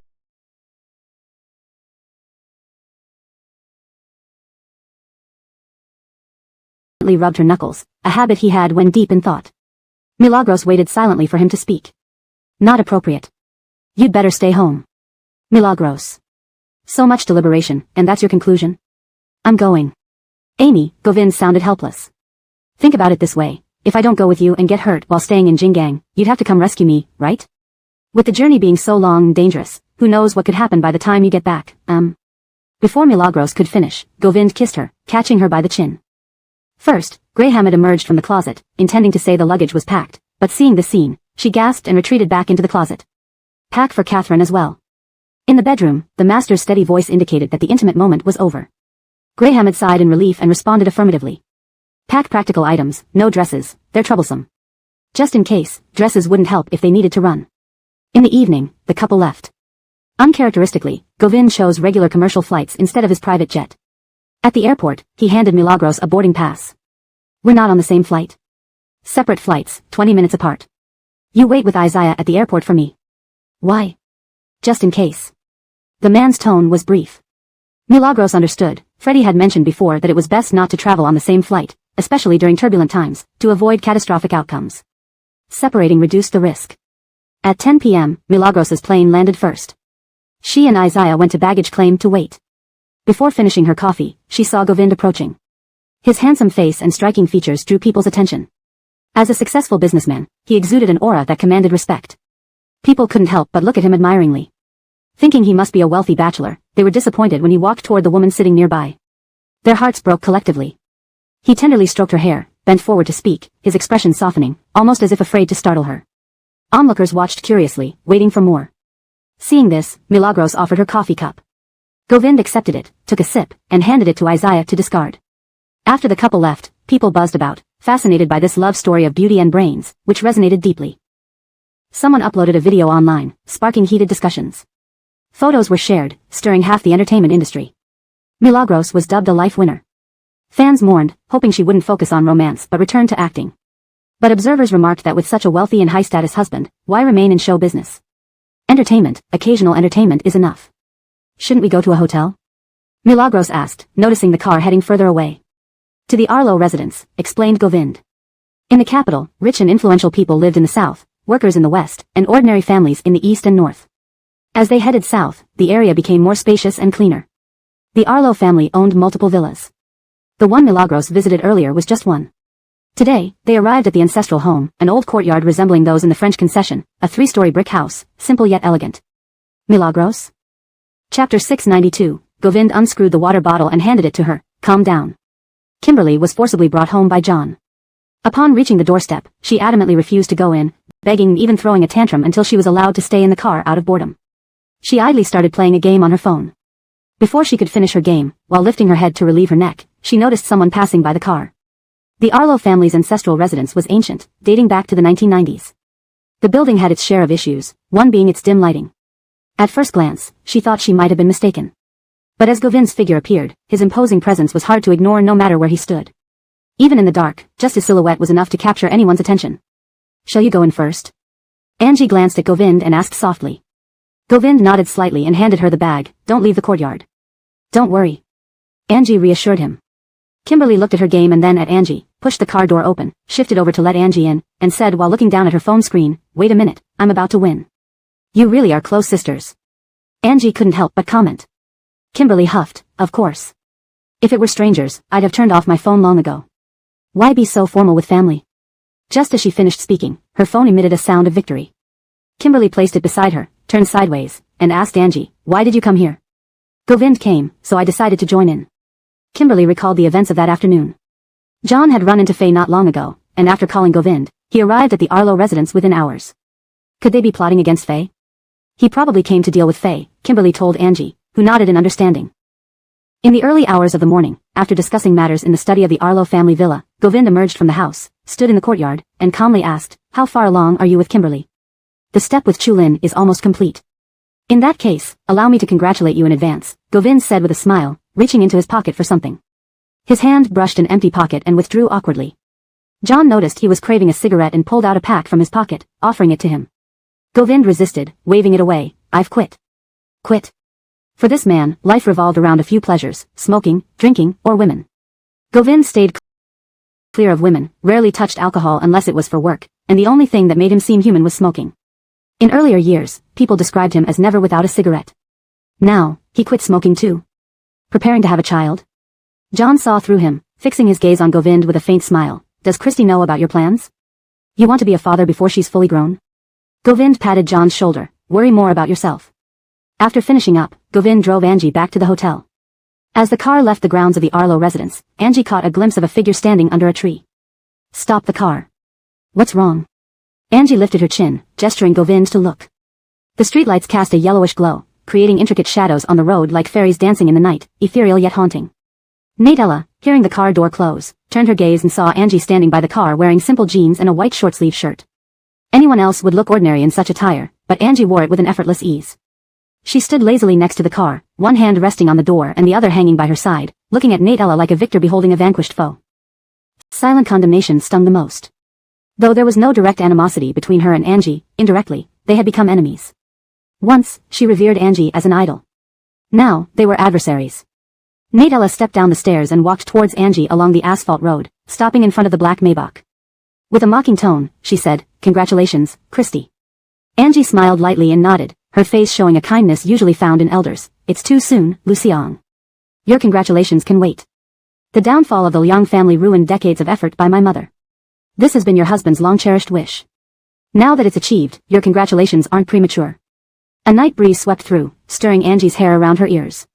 She reached up and tucked it behind her ear. Destroyed decades of effort? Those who sit back and enjoy the fruits of others' labor always view those who toiled from scratch unfavorably. A mother, meticulously planning and scheming, willing to do anything to harm her own child, and ultimately blaming others. How different are you from those accustomed to luxury who ask why others don't feast on meat? You enjoyed all the maternal love Catherine Tai had to offer, while my husband got none, had to guard against his own mother's schemes, and now faces questioning from someone like you. Don't you find it absurd, Luciang? Natella was speechless at Angie's cutting words. Her defiance was evident on her face. So what? Are you saying Govind had no fault in this matter? Of course he was at fault. Angie's voice was resolute, locking eyes with Natella as she spoke each word clearly. He was born into the wrong family. To have someone like that as a biological mother. Natila's face turned pale, her fists clenching tightly at her sides. Govind's gaze slowly shifted, looking through the windshield at Govind sitting in the back seat, her words like knives. "In your eyes, my mother is a scoundrel, but to me, she's the best mother in the world. Instead of blaming others, perhaps you should ask if your husband deserves it. Whether his fate is to be unloved by his mother forever." Outrageous. All of Angie's anger surged to her head, unable to be suppressed. Just as she was about to step forward, the rear window of the car rolled down, and a calm, authoritative voice cut through the tension. "Amy. Get in the car." Angie complied, leaning against the window and rubbing her temples. Govind unscrewed the water bottle and handed it to her. "Calm down. Not many people can upset you like that. Why waste your energy on her?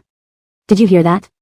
Angie glanced sideways at Govind, a lingering concern about his worthiness gnawing at her mind. In this world, how could anyone deserve or not deserve love? All notions of deserving were imposed by others.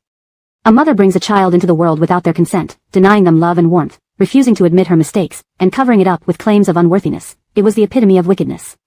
If Govind hadn't heard, it would be better. But if he did, how heartbreaking it must be. Chapter 693. Not far from holding a great-grandson.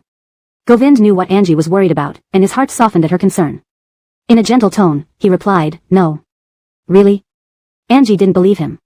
The man nodded slowly. "Really?" Only then did Angie feel reassured. She took the water cup and drank some water to soothe her throat. As soon as Govind left, silence returned to the Arlo family villa. John was about to leave when the butler came out of the house, blocking his way. "Sam, the old master wants you inside." "Something happened?" the man asked in a deep voice. The butler shook his head. "I don't know." Ordinarily, the elderly gentleman would have been resting at this hour. Today, he had been waiting for Govind and hadn't slept. Now that the guest was gone, instead of resting, he wanted to see John. Something unusual must be going on. John felt an uneasy premonition. The new Chinese-style study wasn't large, surrounded by various expensive books. The 4 treasures of the study were neatly placed on the old master's desk, and the whole room exuded the simplicity and tidiness of the older generation. Inside, the tea aroma lingered, with a small red clay stove boiling water by the window, the smoke dissipating through the open window. John had repeatedly reminded the Chavez to move the stove outside to prevent carbon monoxide poisoning, but the old man stubbornly clung to traditional habits, deeply rooted in old-fashioned thinking. "The person is already at the door, won't you bring them in for me to see?" The old man leaned back in his armchair, hands resting on the armrests. At nearly 80 years old, he still looked spirited, showing no signs of fatigue from staying up all night. "Now isn't the right time," John tried to smooth things over. "Not now, when? Give me a specific date, and let's see if I can live until then." The old man had retired long ago, living quietly in this little mansion, detached from worldly affairs. If it weren't for the agreement made with Govind today, he wouldn't be here. Being someone who once held high office, the major decisions of the Arlo family still depended on his final say. "You shouldn't talk like that, of course, you'll live that long." The old man's eyes were deep and bright, reflecting decades of life's vicissitudes. It seemed he could see straight into one's bones. "I don't care if you like men or sleep with minors, but now that the person has come to my territory, not letting me meet them." He picked up the teacup and sipped half a cup of tea. "Isn't that inappropriate?" John knew the old man was serious. He lifted himself slightly from the chair, refilled the tea with respect, speaking humbly. "You want to see them, but they need preparation too." Today's main event involves Govind. Bringing someone in to meet you now would make the girl feel neglected and might also make others think we lack etiquette in matters of marriage. I hope every step is taken with respect and care. The old man looked at John, seeing the seriousness in his tone. His stern face softened slightly. It's good that you think this way, but with your temperament, can you ensure that she won't grow tired of you? The old man knew what kind of person his grandson was. Tyrannical, domineering, and willing to do anything to achieve his goals. Otherwise, he wouldn't be in this situation. If you don't take advantage of her confusion and bring her home now, once she regains clarity, it will be harder to deceive her again. Do you really think the girl is that easy to trick? Every word from the old man stung John's heart, leaving him speechless for a moment. Finally, he gritted his teeth. I know what I'm doing. Learn more from Mr. Nate. He's steady and doesn't show his emotions. Once he sets his sights on something, he never gives others a chance to react. You, on the other hand, are indecisive. Though the old man had only met Govind a few times, he often praised him, always wishing his own grandson could be like him. I understand. John spoke respectfully, keeping a low profile. The old man glanced at the time, sensing John's mind elsewhere, and waved him off. Inside, his steps were steady. Outside, urgency couldn't be hidden. Walking to the car, he found Kimberly sleeping against the door with a pillow. Seeing this, John breathed lightly, opening the car door gently and closing it softly. At the study window, the old man, dressed in beige Zhongshan attire, stood with folded arms. The butler beside him watched everything happening in the courtyard. Sam is truly in love this time. An inch taller than the Tao, an inch higher the demon. There will always be someone who can subdue him. Call his mother tomorrow and prepare the betrothal gifts. Yes, considering how precious Sam is, it wouldn't be surprising if they start preparing daily items for the baby too. You won't be far from holding a great-grandson. The butler laughed, having spent many years with the Arlo family. He had seen John grow up and return to the right path after straying. Naturally, he was happy. With Beijing settled, Yuanjin remains an issue, the old man sighed, unsure what to say upon hearing about Omar's troubles in Nanzhou. He had served in the military for so long, being a notable figure in his youth. Comparing his descendants now, homosexual relationships, acting careers, it was embarrassing. As a descendant of military officers, being terrified by a mutilated body scene just shows weakness. It's shameful. Second master is gradually improving. Today's kids are different from our era. Is this really different from our era? Even Govind's girlfriend accepted it. Why can't a grown man like him?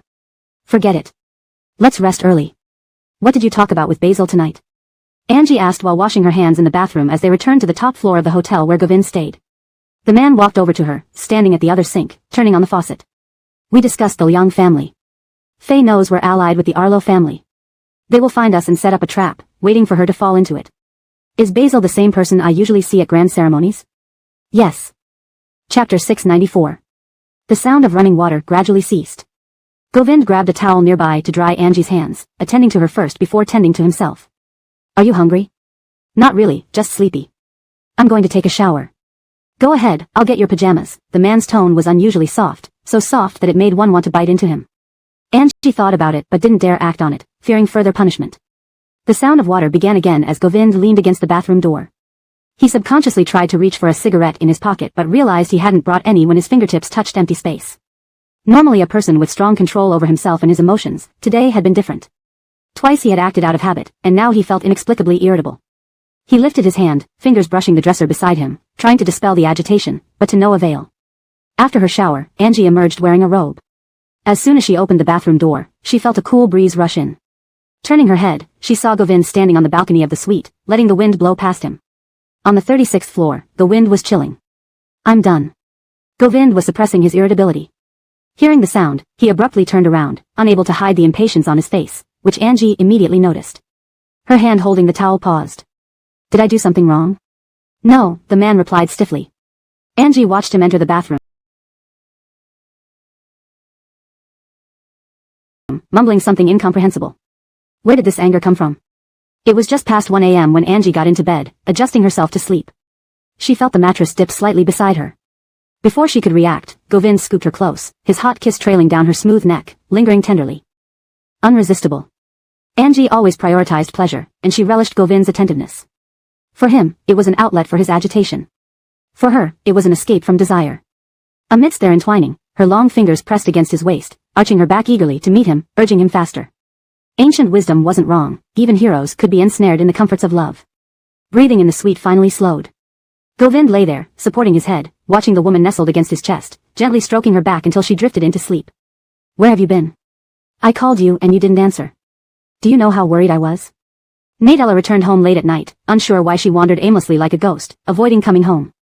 Lately, the atmosphere at home had been heavy and oppressive, filled with arguments about her brother and endless considerations for future benefits. Family members no longer seemed to care about feelings, everything was cold calculations. I was having dinner with classmates. What classmates? From where? Arlo, these are special times, you need to be cautious, Faye advised earnestly, thinking only of the family's interests without a hint of concern for her. Was this still the gentle mother they knew? Natila's eyes reddened, lowering her head. I understand. I'll go upstairs now. Good night. Mistress. The maid looked on pityingly, wanting to chase after her, but was stopped by Faye's glare. She has always lived under her parents' protection. Now facing this situation, she may not cope well. Please don't be too harsh on her. Faye finally conceded with a wave of her hand, allowing the maid to leave. How are the preparations for our visit to old Master Arlo? Graffy came in reeking of tobacco and alcohol, clearly returning from some entertainment venue. In such times, visiting influential people was necessary. They're in the study. Shall we check them out together? Yes. They went to the study where numerous gifts were laid out, ranging from stationery to antiques, all valuable items, including an original painting by a famous artist, which usually sold for millions at auctions. Faye asked, how is it? Nodding, Graffy replied, your work is always dependable. It's getting late. Get some rest. As long as the position remains open and the Arlo family doesn't interfere, there should be no problem. We've already identified who is behind it. If the Arlo family insists on trouble, I won't hesitate to silence them permanently. The next day. As dawn broke, Angie half asleep heard the rustling of clothes beside her. Struggling to wake up, she glanced over to see Govind fastening his buttons. What time is it? 8:30. To the Arlo family? Yes. Angie, hearing his confirmation, sat up, rubbing her face, trying to clear her mind. Govind came to the bedside, patting her head gently, his voice soft yet coaxing. Be good and go back to sleep. This will be resolved quickly. I think it's safer if I come with you. Just in case Faye tries anything, I can intervene. Forcing Govind to strike his own mother in public was something he couldn't do. Her presence would be essential in such moments. Govind couldn't help but laugh at her serious response, cupping her face and kissing her passionately. Do you think I'm useless? This isn't about usefulness, it's about saving face. Angie pushed him away and went into the closet to find something to wear. Within 10 minutes, she was ready. Govind sat on the couch, watching Angie emerge from the bathroom without makeup, nodding approvingly. True to my Govind's wife, beautiful even without makeup. Angie thought he had quite a nerve. In late October, the weather was unpredictable. The moment she stepped out of the car, she felt a chill. Govind retrieved a blanket from the car, draping it over her shoulders and leading her toward the Arlo family residence. Meanwhile, in the living room of the Arlo family, Faye had arrived early but hadn't seen the old master yet. Syra, Govind has arrived. Who? Faye felt a foreboding sense. Govind. Repeated someone beside her. Chapter 695, Faye's car accident. In the Arlo family study, sandalwood incense mingled with the smell of ink, evoking a sense of peace that had stood the test of time. The elderly butler stood by, watching as the old patriarch penned the character, Ning, on rice paper.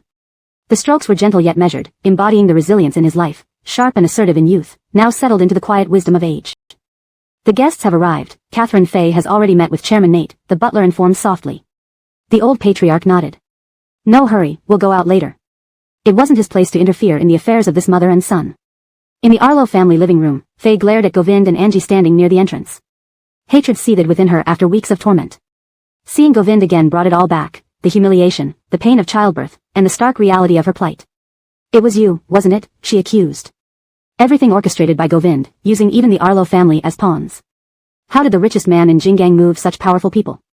Govind entered calmly, seating Angie on the sofa while he stood protectively behind her. I assumed, Catherine Faye, you would have figured out by now that I planned all this.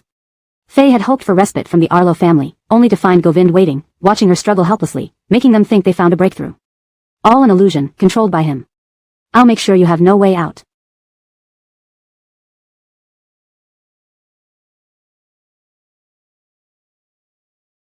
Rage surged through her, eyes glaring at Govind, wishing to tear him apart. Too late. Graffy has been in power for too long. Do you really think you can just step in? Many want his position. I, Govind, may not be able to rise, but I can certainly bring you down. You devil. Before she could act, Angie rose defensively. At that moment, the study door opened, and the elderly patriarch stood there, cane in hand, looking stern. Barred. Faye trembled upon hearing, send them away. I understand your grievances, Catherine Tai, but I retired long ago. I seek only tranquility and do not wish to meddle in your personal matters. Keep your family business private. What kind of reputation would you leave otherwise? Send them away. Enough noise. Barred. Faye realized what Govind's presence meant. Whether or not he truly partnered with the Arlo family, today, she returned empty-handed. Govind left with Angie, driving toward their hotel, while Faye abruptly pushed the driver aside, taking the wheel herself, chasing after them. Syra, please stop, the driver shouted, worried about the repercussions. Ahead, Govind held Angie close. Afraid? Terrified. You're leading me to my death. No one wants to die, knowing Faye is crazy enough to crash into us. Govind chuckled. Stay in the hotel, and you wouldn't be here. Though harsh words, his protective stance never faltered. Stay put. Protect my face. I need it to survive. If anything happens, I won't starve either. Before Angie could respond, Govind covered her mouth. The chauffeur, Alali, seeing the situation, slowed down. Slow down, wait for her. Understood. Alali watched as Faye's black Mercedes sped towards them. Just as they braced for impact, she swerved into a tree. Crash. Screech. Two deafening sounds followed, accompanied by cries from onlookers. Someone, help. The car is on fire. Is anyone inside? Pull them out. Call the fire department, quick. Noticing the commotion, Govind gently told Angie, get in the driver's seat.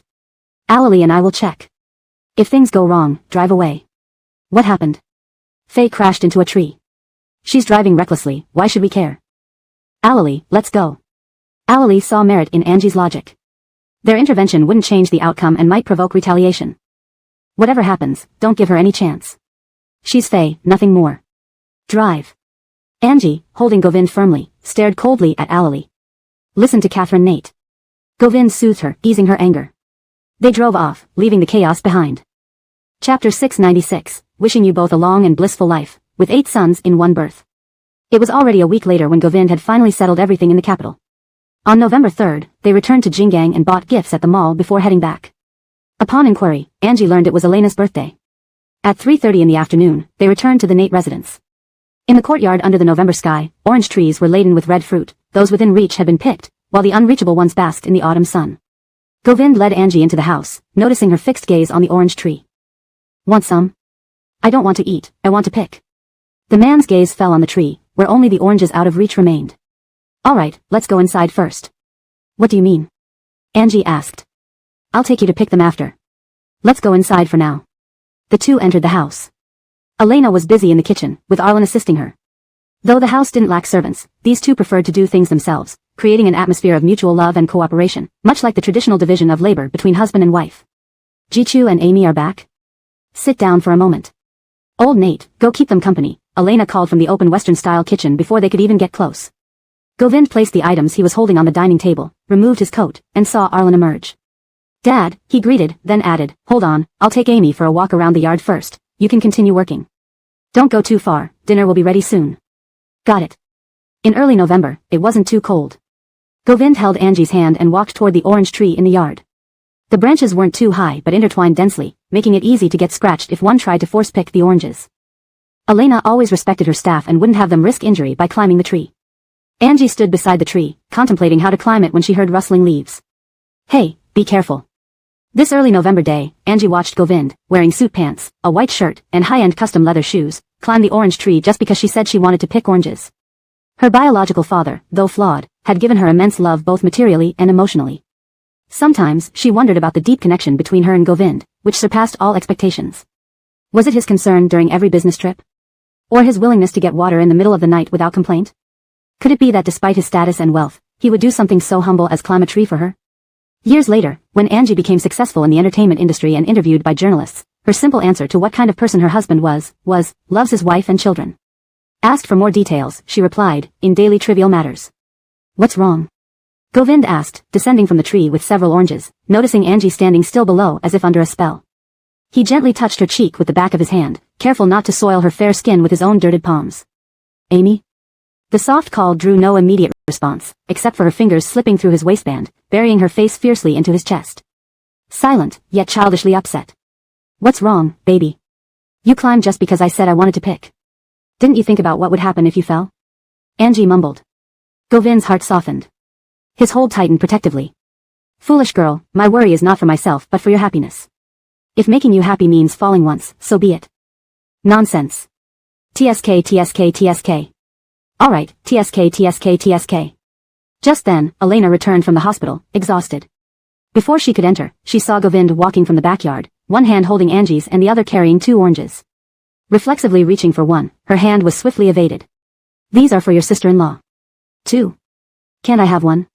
Giving you one would leave Amy with less. What would you say to that? 100% love, giving any portion away meant less for Angie. Elena struggled to accept this, thinking it was truly overkill. Standing right at the doorstep, why must she endure such unnecessary romantic displays? Fine. Wishing you both a long and blissful life, with 8 sons in one birth. No, 18. Pure torment. Some people really didn't know showing off affection was against the law. Entering the living room, Govind placed the oranges on the coffee table, took Angie to wash their hands, and was about to sit down to peel an orange when his phone rang. Answering, his expression turned somber upon hearing the news. What's wrong? Faye was in a car accident and lost her memory. It said she forgot the last 30 years and her memory stopped before she left Jingang. News of Faye's accident spread rapidly in the capital, followed by her memory loss. She not only forgot everyone from the Liang family but also kept muttering Arlen's and Govind's names as if the past 30 years had vanished entirely. When Govind heard the news, he frowned, full of doubt. Elena sat nearby, clearly conflicted. Only Angie observed everyone's emotions objectively. What if it's an act? Doesn't soap opera drama use amnesia as a trope when there's no other way to move the plot forward? Pretend to lose memory to gain sympathy and strike when the other side lowers its guard. Elena gave Angie an approving nod. Angie continued, you're already divorced, she doesn't want you anymore. Her previous actions towards you were brutal, and the mother-son bond was weak like a dying heartbeat in ICU. Just because she forgets everything, does it mean you, who experienced all that, should also forget the pain she caused you? I advise you not to change your initial thoughts. Your kindness means nothing to Faye's plans. Listening to Angie's speech, Govind didn't respond directly, seemingly wanting to change the subject by asking, slice or peel? Seeing he wasn't taking her seriously, Angie sighed, taking the orange from him and rubbing it lightly. No need for Chairman Nate to trouble himself. I'll do it. Govind. Note, this translation maintains the original narrative structure and character dynamics, ensuring coherence and fluidity while preserving the style and tone. Chapter 697, treating her like a daughter, giving her enough love. Angie peeled an orange and even shared it with the maid who was tidying up the coffee table, but not with Govind. Angie sprawled on the sofa, eating her orange, looking at the man whose face was ashen like pork liver, and shook her head. Someone's going to lose their wife, going to lose their wife. Splash.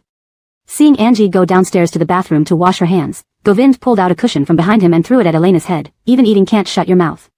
When you don't listen to your wife, trouble will come your way. It's your fault. Splash. Another pillow flew over. Jichu, Yunyun is a girl, Arlen, emerging from the kitchen with dishes, scolded in a stern voice. The latter replied irritably, you only call for Jaylene when needed, and Benita when not. When you need money, you call me dear brother, wonderful brother, because I have money in my pocket. But when you don't need money anymore, you fan the flames and hope I lose my wife. Blame me? You don't listen to your wife, so blame me? Haven't you heard the saying that loss in wealth follows ignoring your wife? Govind took a breath, unwilling to argue further, and headed towards the bathroom downstairs. Angie was about to grab some paper towels to dry her hands when Govind took them from her, his tone gentle and patient, as if soothing a child. Let me. I can do it myself, Angie said, slightly displeased. Why would you do it yourself? You're rushing to accuse me of something I didn't even say. If we were in ancient times, you'd be an incompetent judge who can't distinguish right from wrong. You felt sorry when Faye had a car accident, and pitied her when she lost her memory. It serves you right to be played with. Angie avoided Govind's hand, throwing the paper towel into the basin herself, refusing his help. Seeing this, the man's eyes darkened, but remembering Angie's nature, he restrained himself and sighed, Faye is cunning and sly. I just wanted to investigate what she's up to. As for being soft-hearted, that doesn't exist. Talking about her amnesia isn't enough to make me feel compassionate. I'm worried Mr. Nate might sympathize with her. From now on, don't mention anything related to Faye in our family. To me, she's just an emotionless stranger. But to Mr. Nate, they once lived together. Although it wasn't long, Mr. Nate has always been kind-hearted. Even when Faye abandoned him and her child, he never bad-mouthed her. Emotions are one thing, but they were once married. You can't expect a purely good person to suddenly become as cold and indifferent as us overnight, right? While speaking, Govind pulled out some more paper towels, drying the water off her hands gently, softly comforting her. Not angry anymore? Humph. Unable to show weakness, Angie's fingers touched the doorknob, ready to open the door, but someone grabbed her wrist from behind. She turned her gaze to see the man smiling, his face gradually coming closer. Before she could react, his thin lips captured hers, robbing her of precious air. Some people are like poison. Govind was the poison for Angie. Once exposed, there was no turning back. His kisses left her gradually sinking, like a drowning person clinging to the last piece of driftwood, making her gasp for breath. Pushed against the door, her legs nearly gave way, sliding down. Govind saw this, quickly supporting her waist and lifting her onto the sink, causing her to shudder from the remaining water droplets on the marble countertop. He grabbed a nearby towel, lifting her slightly before placing it under her. The warm kisses continued downward, landing on her collarbone, gently biting and nibbling, eliciting continuous moans from Angie. As she panted softly, tension filled the bathroom. Just as his hand began to move up under her blouse. A knock sounded at the door. In an instant, Angie froze like a frightened cat, her entire body tense as she pushed away Govind. Suppressing his desire, his voice hoarse, "What is it?" The servant outside hesitated at the sharp question, trembling. "Sam, Miss Tai asked me to remind you for dinner." Govind frowned slightly, eyes gleaming with intensity, voice cold, "Understood." The servant, relieved by the answer, fled as if escaping danger. That evening, after dinner, Govind and Arlen went into the study, emerging around 11 o'clock. Angie was dozing on the sofa, Elena on the couch watching documents on a laptop.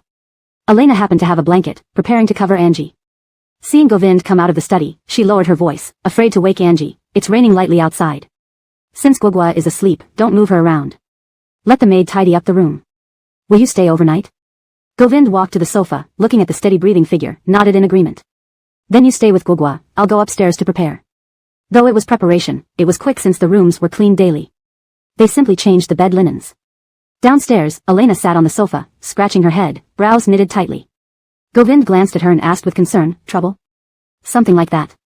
Choosing between a painless death and a painful life. Have you found an answer?" Govind asked. Elena shook her head, "Not that easy." Footsteps came from upstairs, signaling the bedroom was ready. Govind gently picked up Angie from the sofa. She stirred, humming impatiently, and Govind's frown softened, careful not to disturb her. Instead, he sat back down on the sofa, holding her, letting her cheek rest on his shoulder, tenderly caressing her back. Treating her like a daughter, giving her all the care and affection she needed. "Jichu. Sho." Elena's call was halted by the man's raised finger. For a moment, Elena felt as though Govind was holding his daughter, not his wife. Even Elena was momentarily stunned. How did that saying go? Excellent people excel in every aspect, whether with their family or their spouse. Conversely, the same. Seeing Angie asleep, Govind finally carried her upstairs. Before leaving, he looked at Elena and said, "You are just a doctor. Saving lives is your professional instinct, but decisions about life and death must be made by the individual. Not meddling in others' fates is the basic respect for life." Chapter 698, This lamp is the Nirvana lamp, personally offered by Mr. Nate. On the second floor in the master bedroom. Elena followed and saw Govind preparing to place Milagros on the bed. She quickly walked over, pulled back the blanket, and watched as Govind gently placed Milagros down like a rare treasure, his actions as careful as when she had just become a mother. "Rest well, sir." Govind finished settling Milagros and turned to softly look at Elena. She nodded in agreement, urging him to rest early. Downstairs, Elena saw Elena coming down, closed her computer, and propped her chin up to look at her. "Don't you think it won't be long before you have a grandchild?" "I have a feeling," Elena replied. The recent good relations between them hinted that they would soon start a family. Late at night, Milagros woke up thirsty. In her drowsiness, she tried to kick Govind awake to get water for her. But one kick found empty space, leaving only coolness behind. Half struggling to sit up, she realized she hadn't even changed out of her clothes. Instantly half awake, she stumbled downstairs to get water. Outside, Govind in his pajamas spoke to Alali standing beside him. "Checked, the hospital confirmed that Faye has amnesia. It could be short-term or long-term." Reportedly, when Graerfi took Faye to the hospital, Ty was muttering your name and Mr. Nate, making everyone uneasy, not like it was an act. Fearing embarrassment, they transferred him to a private hospital overnight. Govind nodded, saying, "Continue to monitor. Inform Garth to keep acting. If Faye thinks he can escape consequences by feigning amnesia, he's delusional." Alali understood and left. A few dim lamps lit the courtyard. The small night light in the living room flickered as someone moved through it. Govind returned upstairs, puzzled to find the bedroom door slightly ajar. He vaguely remembered closing it. Unintentionally, he quickened his pace. Pushing open the door, he saw the large bed empty and felt a pang in his heart. Amy? Milagros? He checked the bathroom and wardrobe. Finding no one, he went downstairs. He wanted to call out but feared waking Arlen and Elena. Thus, he searched from the second to the first floor until he found her behind the water bar in the dining room. His heart finally relaxed. Thirsty? Midnight, the surroundings were eerily silent. Govind's sudden appearance startled the drowsy Milagros leaning against the door. Seeing Milagros draw a sharp breath, Govind hurried forward and embraced her. Were you scared? Do you walk silently like a ghost? Milagros complained. My fault, Govind sighed, noticing her bare feet. Why aren't you wearing shoes? Removing his slippers, he used his toes to guide Milagros's feet into them, leaving himself barefoot instead. Feeling warmth, Milagros put down her cup and looked at him in the dim light. Where did you go?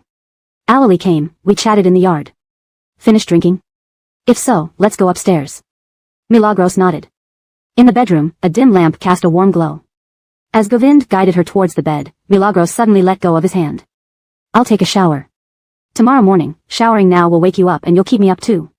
Milagros was speechless. Don't you know what it means for a female star to sleep with makeup on without bathing? What does it mean? It means her career is doomed. Though I'm doing poorly now, I don't want my career to be doomed. November 4th, Elena, unusually resting, was still groggy when Elena dragged her out of bed, saying they were going to pray at the temple.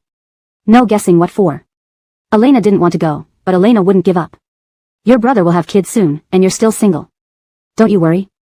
Why should I? Is marriage all there is in life? Who's expecting? Milagros, descending the stairs early, asked, puzzled. Elena and Elena were about to reply but were silenced by Govind's cold stare behind Milagros. His presence commanded respect. The son of a colleague, Elena smoothly said, tapping Elena's head. Get ready to leave. Where? To the temple for prayers. Today is the 15th of the lunar month. I'm not going. No choice. Elena struggled futilely. Over the years, Elena had worried over her marriage prospects. With Govind's rising influence, many prominent families extended offers, but Elena disliked their mercenary interests and rejected them, searching anew. Govind was a VIP at Lishan Temple, donating enough incense money annually to cover all temple activities. They seemed prepared for his arrival. At the gate, a monk recognized them. Catherine Nate, nice to see you. Nice to see you too, Milagros nodded politely. Mr. Nate always starts with prayers at the main hall. Would you prefer the main hall first or go to the meditation room? Milagros was puzzled. Govind often visited, enough for monks to remember his routine. Mr. Nate visits often? The monk nodded slowly. Frequently, every 1st and 15th of the month, unless he's traveling. Every 1st and 15th? How had she not known? Let's go to the main hall first. In the main hall of Lishan Temple, a special offering platform stood apart. As Milagros followed Elena inside and received the incense from the monk, she noticed a yellow slip under the lotus lamp next to the Buddha statue. Bright letters read, Milagros, offered by Govind. Little monk, what is this lamp? This is the Nirvana lamp, personally offered by Mr. Nate. Even with limited knowledge, Milagros knew what a Nirvana lamp signified. It guided the dead peacefully through the bardo, helping them transcend suffering and enter Nirvana. Who else would need such a lamp besides their unborn child? Chapter 699. When did you start worshipping? All love, hate, affection, and enmity in this world have their own principles. From the moment she and Govind met to when they grew close, and then finally decided to spend the rest of their lives together, every single detail has been inseparable from one person who has always stood by through time, unwavering despite trials and hardships. Angie clearly knew that person was not her. If Govind were even half like her, their marriage would have long crumbled. She only indulged in her temper because of Govind's tolerance. When she had a miscarriage, he grieved, but after the grief, it seemed as if they both silently agreed not to mention the child, and even his family appeared indifferent. Angie thought everyone felt no deep connection since they hadn't gone through early pregnancy struggles or heart-wrenching pain. It turned out that this was due to Govind's extreme restraint, giving her a false sense of detachment. He had hidden his wounds, creating an illusion of indifference, while behind that facade, he suffered alone. When did you start worshipping? February 19th. Thunder rolled overhead, making her hand holding the incense tremble. She remembered that day vividly. She returned from the hospital to Puyun Mountain while Govind stayed up all night, leaving at midnight and returning with morning dew on him. So, he came here to Martha Shan Temple. Suddenly, emotions surged in Angie's mind. Hastily sticking the incense into the brazier, she turned and rushed toward the parking lot. Angie. Elena was worried and wanted to chase after her but was held back by Elena. Dream, what if something happens? With Isaiah and Allali outside, nothing will happen. She is probably looking for your brother. If you follow now, you'll only be an obstacle to them. Elena. Elena was right, Angie went to find Govind. Stopping the car at Montegegmeo Group's parking lot, without waiting for Isaiah and Allali to get out, she hurried into the elevator first. What happened? An argument? Is this rush about getting Mr. Nate's life? Allali's heart pounded, knowing that any delay could be fatal if she really came to harm Govind.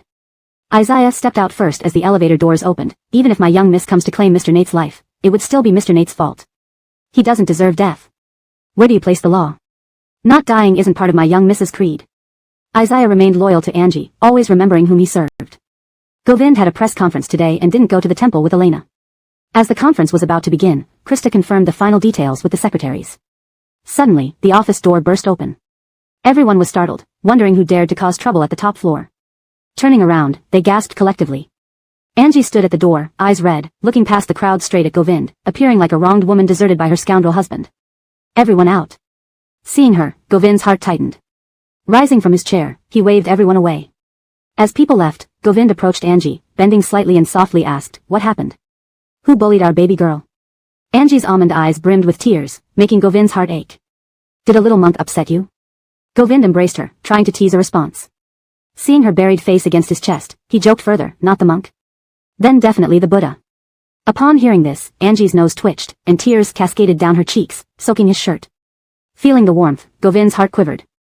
Gently lifting her onto the sofa, he let her bury her face against his shoulder, soothing her back with his broad palm. "What happened?" Angie remained silent. It wasn't until Elena's WeChat message arrived that Govind understood what happened at the temple. The latent sorrow between them surfaced through Angie's silent sobs. Govind sighed, rubbing her hair gently, unsure how to comfort her. After some time, steadying his emotions, he whispered tenderly into her ear, "I'm sorry, I should have told you earlier. Don't cry anymore, okay?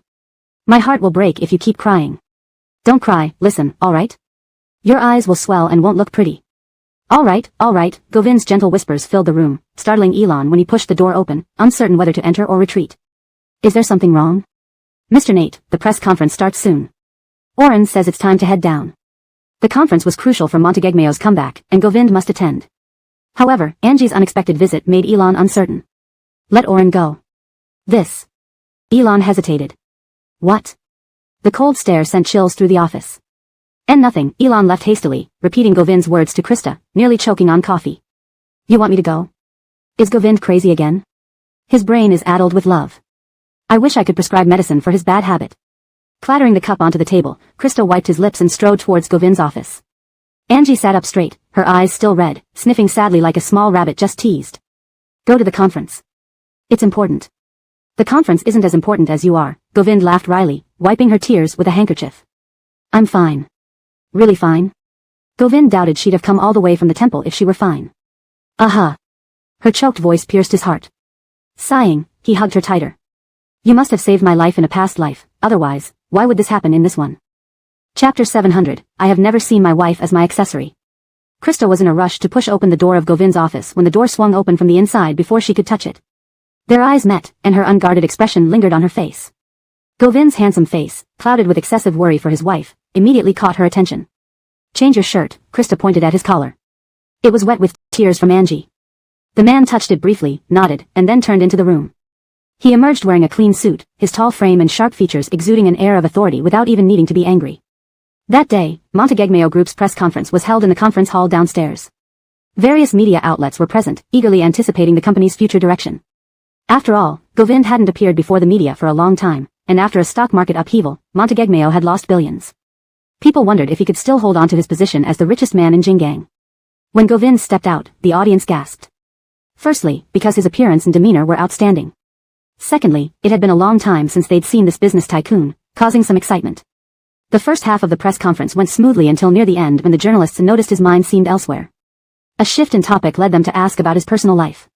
"Chairman Nate, it's rumored that Geraldine is preparing to return to family life and exit the entertainment industry. Is this true?" Such personal questions didn't require an answer, but when the PR head prepared to refuse, Govind raised a hand to stop him.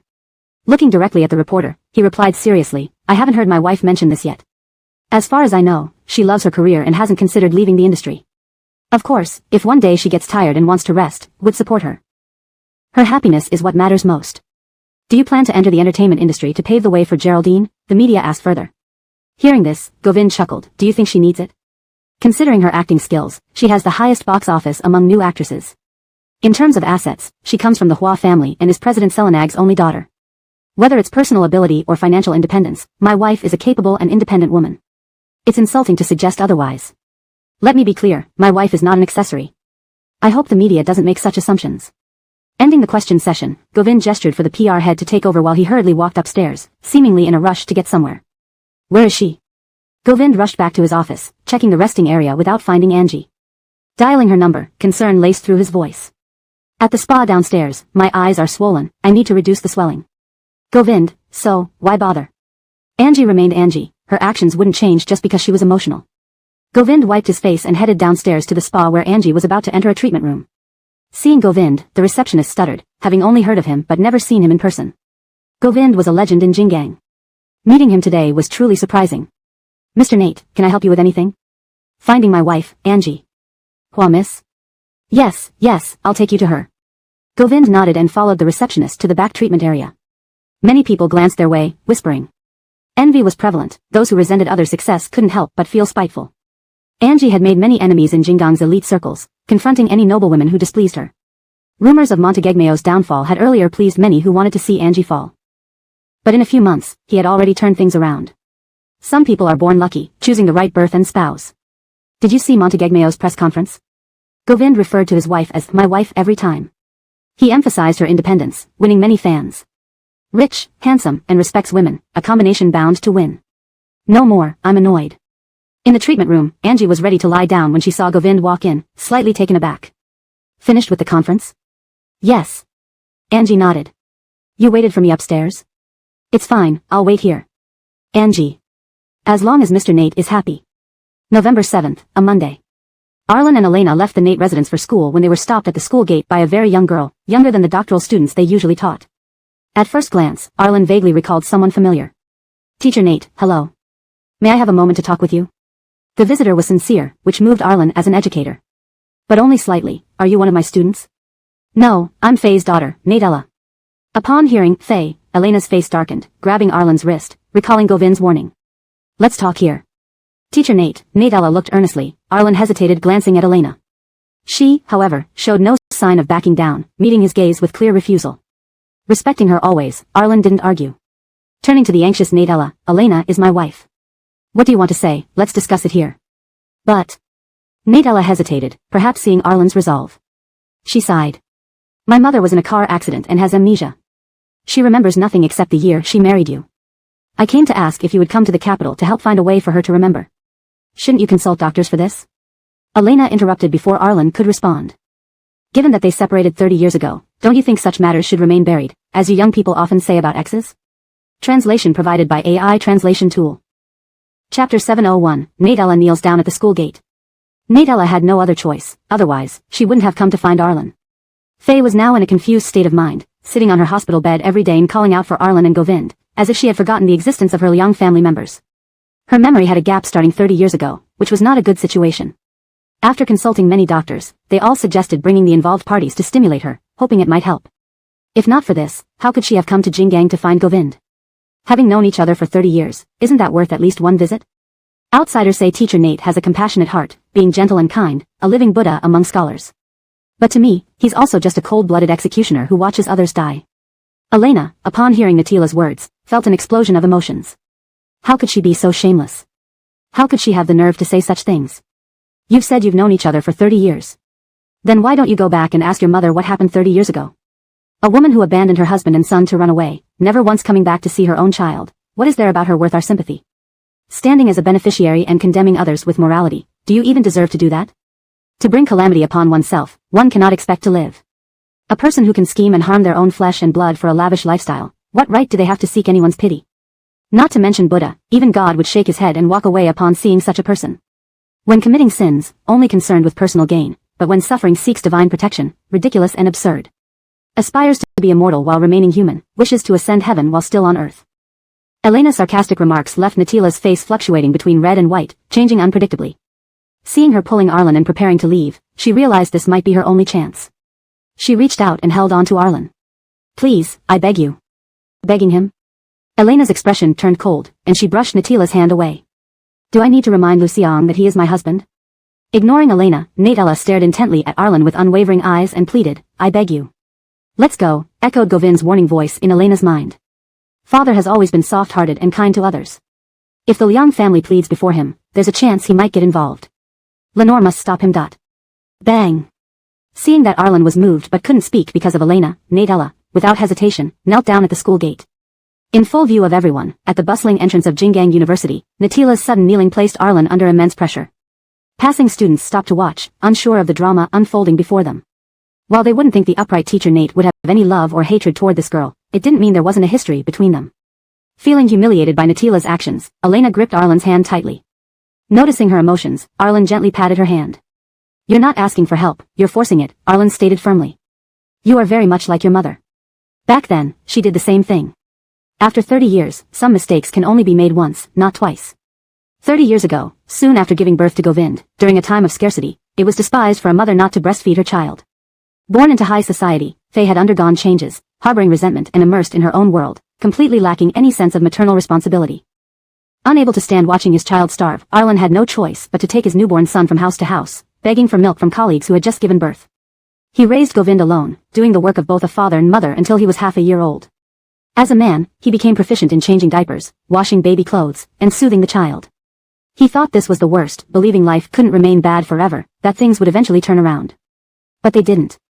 When Govind was 7 months old, Faye proposed divorce, and he refused. She knelt before him in public, silently tearing up, pushing him to a breaking point, making him feel as though he were burning alive in front of everyone. Ultimately, he had to agree to her demands and let her go. Now, at the same place, the same scenario unfolded, and Arlen felt those 30 years replaying vividly before him. Encountering a scoundrel woman again, leaving him and Govind to fend for themselves, the culprit of all these consequences was Faye. The repetition of events, now forced upon him by her daughter, was laughable. Arlen, holding Elena's hand, turned and walked away. Can you bear to stand by and watch someone die? Natila's accusation cut through the silence, yet all she received was Arlen's resolute back. For a week following, Natila didn't give up. She appeared daily before Arlen, even camping outside his office door, silently trying to make him agree to go to the capital with her, silently coercing him. By mid-November, the temperature in Jingang plummeted, accompanied by fierce storms. Leaves scattered, and people clung tightly to their coats, longing to escape the cold indoors. At the Pyeongchon villa, Angie lay on the couch, gazing at the rain outside. Raindrops slid down the clean glass, and a ragdoll cat perched by the window, reaching out vainly to catch droplets on the glass, only to end up empty-handed. Medicine, Govind brought her warm water. Frowning, Angie turned away. If you insisted on going out carelessly, now you suffer for it. Angie had fallen ill recently.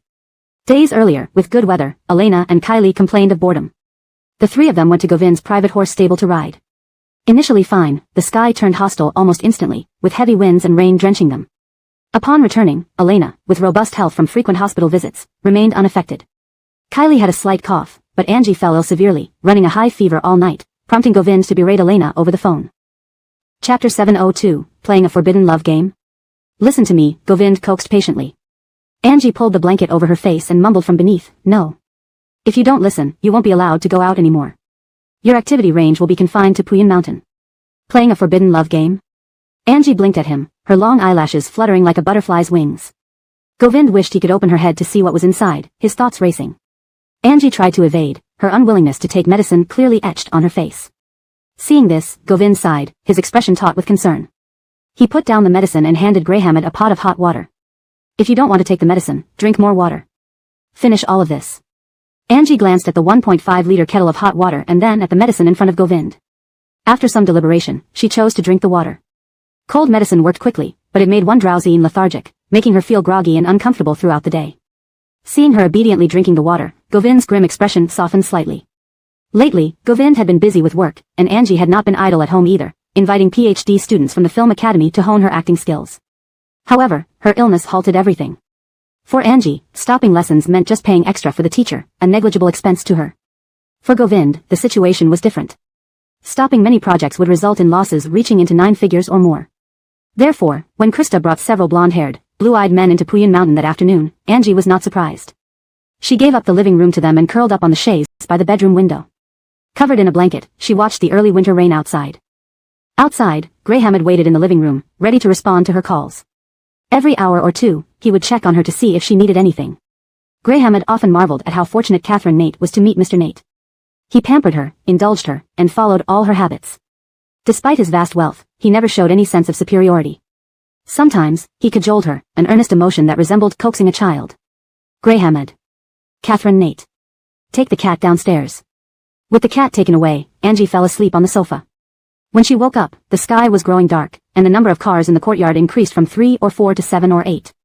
Downstairs in the conference room, voices continued to discuss business.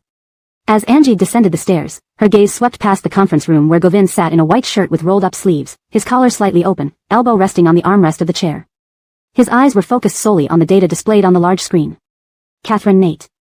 Greyhammed was somewhat surprised to see her come down. Is there any food? I'm hungry. She hadn't eaten much at lunch due to her illness, and after sleeping, her stomach started rumbling. Yes, Catherine Nate, what would you like? I'll arrange it in the kitchen. Porridge. Light fare and a few small dishes. In the kitchen, chefs were busily preparing dinner. Since many executives from Montegegmeo were staying for dinner, Govind had instructed Greyhammed earlier to prepare meals for 20 people. With everyone busy, no one was free to prepare porridge. The head chef hesitated. Mr. Lon, we're fully occupied right now. Perhaps we should wait? Graham chuckled wryly at the lack of common sense. Do you think Mr. Nate cares more about the guests' dinner or Catherine Nate? The chef paused, realizing his mistake, and nodded. I'll arrange it immediately. Before long, dinner was ready. As Graham was about to take the tray upstairs, Govind emerged from the meeting room. Servants replaced the teacups as the executives, who had been in meetings for hours, stood up to stretch their legs. Graham. Mr. Nate. Where are you going? To deliver dinner to Catherine Nate. Dinner? Govind checked his watch, thinking he might have misremembered the time. It was only 5 minutes past 4, calling it dinner seemed too early. Walking over, he lifted the lid off the tray and saw light porridge and a few small dishes, which eased his concern. Give it to me. Without a word, Graham handed the tray to the master. Upon entering the bedroom, Govind caught a faint scent of sweet orange. Angie loved scented candles and often lit them while bathing, reading scripts, or during gloomy weather. Govind found Angie standing by the window, holding her phone and listening intently. Noticing his arrival, she had set it on speaker. Elena's angry voice filled the room, expressing Milagros's fury and grievances. These two can really hold out. They'd been silent for a week at home. If I hadn't been invited by the professor to give a lecture at the medical building today, I wouldn't know about this. Elena had missed the morning spectacle at the school gates because she arrived late. Later, while packing up after class, she heard students whispering about Arlen and Elena. Along with the mention of her daughter and the students' expressions, she knew something was wrong. After asking the professor, she learned that Nate Ella had been coming to the school daily, kneeling silently to force Arlen to go to the capital with her. Gossip spread rapidly, especially since Natila's actions would have driven anyone to despair had it not been for Arlen and Elena's generally good reputation. Students discussed the matter extensively online, uncovering Arlen's first marriage to Tai Wanho and mapping out relationships between ex-spouses and current spouses. Media in Jingang were eager to report but hesitated, likely due to the formidable presence of Govind behind the scenes. Nate Ella has been blocking Dad every day for a week. Whenever she sees him, she kneels silently, pressuring him to go to the capital with her. The school has been full of rumors. Originally, Dad was supposed to lead the doctoral students to a competition, but to minimize the impact, the school assigned another teacher instead. When did this happen? Govind took the phone from Angie, his voice cold and filled with barely contained anger. It's been a week. Elena's tone softened when she heard Govind's voice, restraining herself. The man's lips were tightly pressed together, and the tension in his jaw was evident. I'll send the driver to pick you up and bring them here to Puyin Mountain. Note, some names have been left as is or adjusted to fit English conventions, like Govind, Angie, Elena, etc. Chapter 703 Catherine Nate, please give your advice. Govind had been exceptionally busy lately. If not for Milagros's illness today, he wouldn't have stayed at Puyin Mountain. Montegegmeo was recently undergoing detailed restructuring and preparing to expand into the new energy sector besides its existing industries. In recent years, the new energy sector seemed to be gaining momentum, but being a novel industry meant it came with many potential risks despite the substantial profits. High operating costs were true, as were the numerous criticisms that could spell their downfall. Thus, they couldn't afford not to be cautious. Milagros took the phone and seeing his serious face, asked, "Are you done?" "Taking a break, came over to see you." Milagros nodded and went towards the food. She lifted the lid and saw several dishes which increased her appetite. Without waiting for Govind's prompting, she started eating. Warm porridge in her belly made her stomach, which had been growling, feel much better. She also felt relieved. "Teacher Nate and the others are coming over, do you have time today?" Downstairs, 20 to 30 people were waiting for the meeting that night, with no end in sight. Graham had even instructed the kitchen to prepare midnight snacks, indicating a long battle ahead. "Don't worry, business isn't more important than family matters." "Where are you going?" The man turned to leave after speaking, leaving Milagros puzzled as she watched him. "To get Nate Ella invited over. A young girl who hasn't faced much of the world, if you invite her here, she won't appreciate it, perhaps using another method would be better." Seeming to have an idea, Govind put the phone back in his pocket. He sat on the sofa opposite Milagros, smiling at her. Seeing the oil stain on her lips, he gently wiped it away with his thumb, saying affectionately, "Catherine Nate, please give your advice. A girl in her 20s in public is most conscious of her dignity. It would be better to make her retreat gracefully instead of inviting her over for a scolding." At Jingang University, Nate Ella rented a hotel nearby and followed Arlen's work schedule daily, creating a scene outside the university that gradually made her somewhat famous around campus. She even believed success was near. However, before her happiness fully set in, it was extinguished like cold water poured over her. That evening, holding an umbrella, she went out to eat at a snack alley near Jingang University. As soon as she sat down in a restaurant, someone pulled the chair opposite her. A girl stared fiercely at her and said, "So you're the one who kneels to Teacher Nate?" People without proper upbringing often lack manners. But how can you, who has a mother, act this way? The abruptness of the words caused Natila's face to pale. "Who are you?" "I don't recall knowing you." "Who I am isn't important, what's important is how shameless you are." "I heard you're here to plead for your mother." Don't you know your mother abandoned her husband and child 30 years ago without looking back? How dare you come back and ask anyone to help you? Aren't you embarrassed? Do you think no one knows about what happened back then? Why don't you check our school forum? Full of gossip about you. Natila's face stiffened, her hands tightening slightly beside her. Before she could respond, the girl continued, do you really think everyone is interested in the drama? They're just mocking you. Teacher Nate's character is well known among everyone here. Do you seriously think kneeling will surpass what Teacher Nate means to everyone? Just delusional hopes. The girl left, and students around her watched her, whispering and smirking. A rather unpleasant scene. Natella checked the Jinggang University forum on her phone. Entering was bad enough, but inside were floods of mockery and photos. Each photo of her kneeling had thousands of derisive comments. Allegedly, her mother did the same thing years ago, kneeling at the school gate asking Teacher Nate for a divorce. Like mother, like daughter. From the capital? Thought she was some noble blood. Even worse, people made memes from her photos, which was hard for the well-bred girl to accept. Instantly, the whispers around her became louder, like demons attacking her. Panic overwhelmed her. Natella ran out of the shop, so urgently that she left her umbrella behind. Cold rain landed on her face, causing chills all over her body. Looking pitiful, like a homeless dog. When Arlen arrived, it was dinner time. Downstairs, executives were dining. Graham had led them up to the study on the second floor. Govind watched Arlen across from him, occasionally turning the teacup in his hand as if trying to suppress his anger. Time passed, until Elena couldn't bear the suffocating atmosphere. Just as she was about to stand up, Milagros walked in wearing home clothes, looked at them briefly, and showed Govind her phone screen. His grim face lightened up immediately as he controlled his emotions and asked, have you had dinner yet? Instead of a long-awaited reprimand, there was a caring inquiry. Not yet, Elena stammered. Govind glanced at Milagros and said, take Lenore and Elena to have dinner. I need a few words with Dad.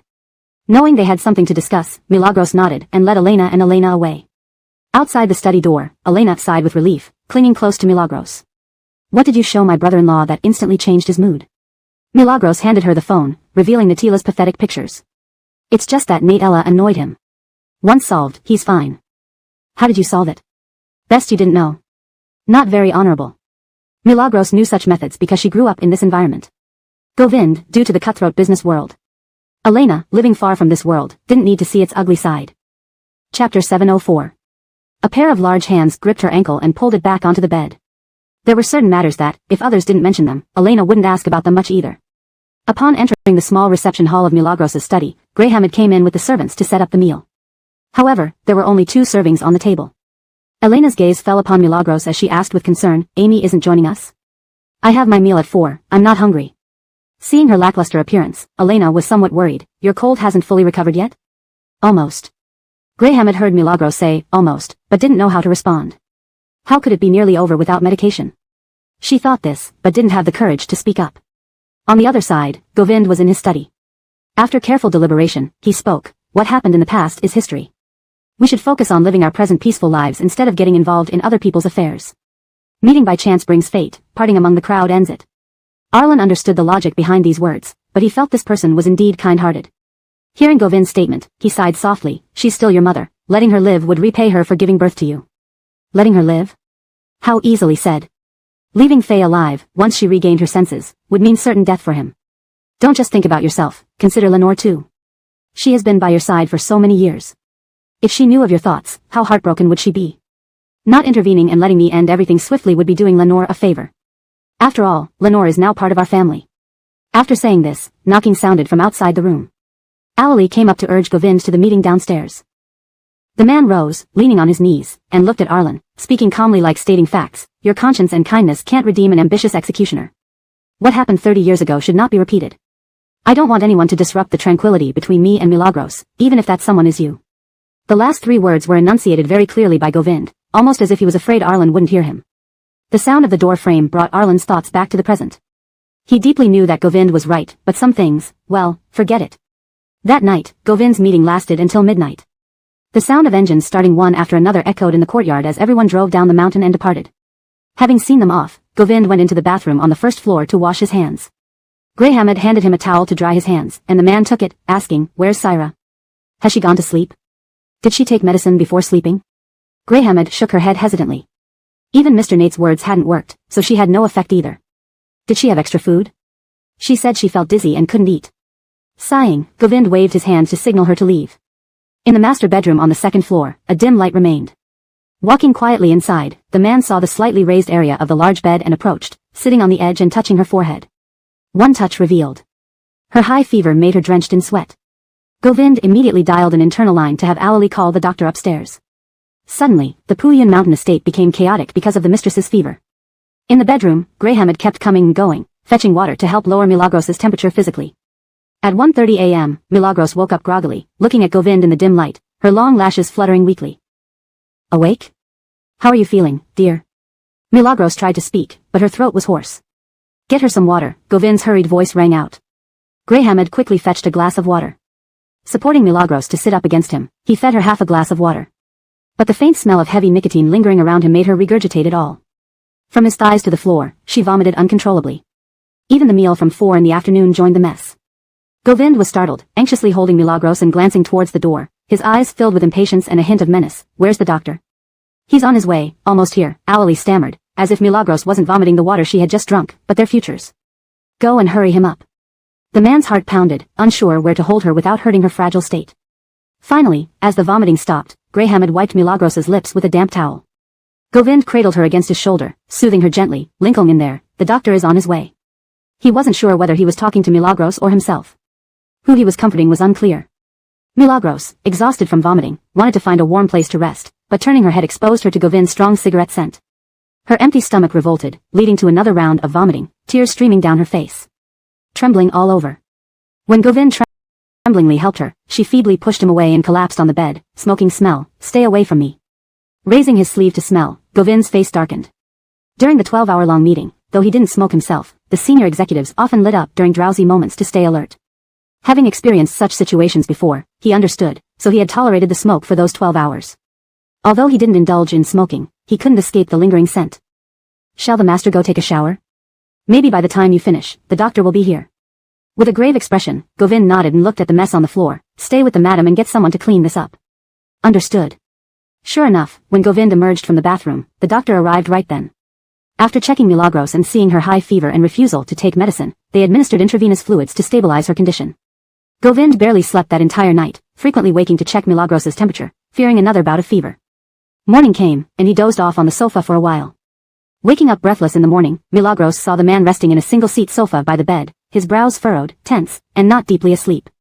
Trying to get out of bed silently, her foot hadn't touched the floor when a pair of large hands grabbed her ankle and pulled it back onto the bed. Where are you going? The man's voice was raspy, having been awake all night, stubble appearing on his chin. Bathroom. I'll carry you. Do you still feel unwell? With one hand supporting Milagros's bottom and the other free to check her forehead, he inquired. A lot better, Milagros wrapped her arms around his neck, snuggling into his neck tenderly. But you weren't obedient. If you had taken the medicine yesterday, you wouldn't have suffered so much tonight. Chapter 705, After all, there were rumors between you two in university. After Milagros fell ill, she stayed at home for a solid 3 to 5 days. In early December, the temperature in Jingang plummeted overnight, and a cold wind blew most of the leaves off the trees on Puyan Mountain. Winter made even the cats lazy, preferring to lounge around all day, making them perfect companions for the sluggish Milagros. Milagros had been lying at home for several days, her bones aching from inactivity. She was just looking for something to pass the time when Kimberly called.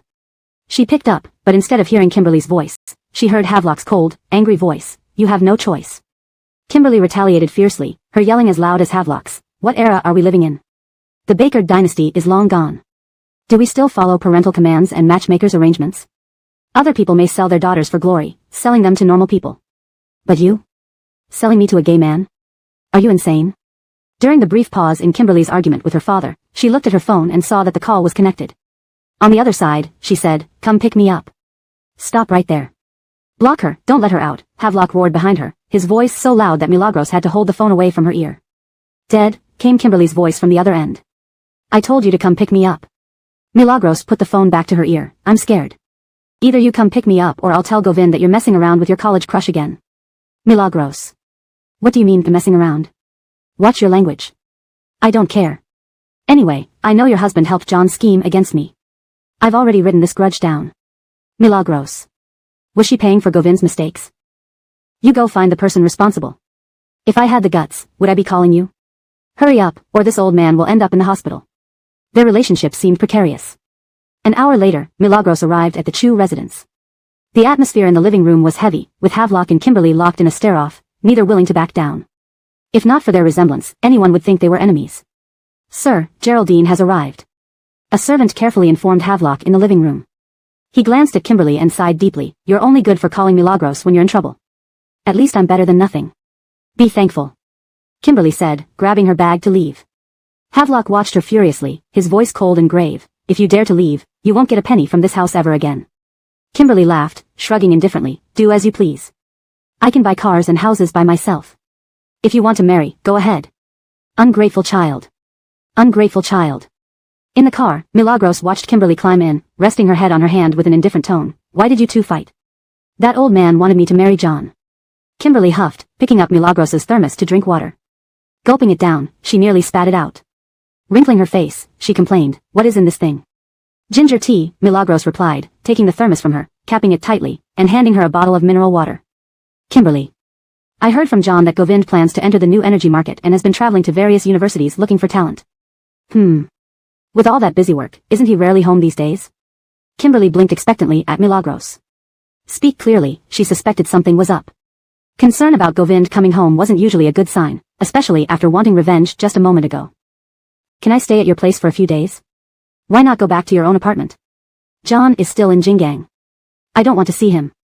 Milagros studied Kimberly, trying to detect any different emotion in her eyes. Do you really have no feelings for John? Feelings mean marriage? Kimberly's question hit too close to the truth, leaving Milagros momentarily speechless.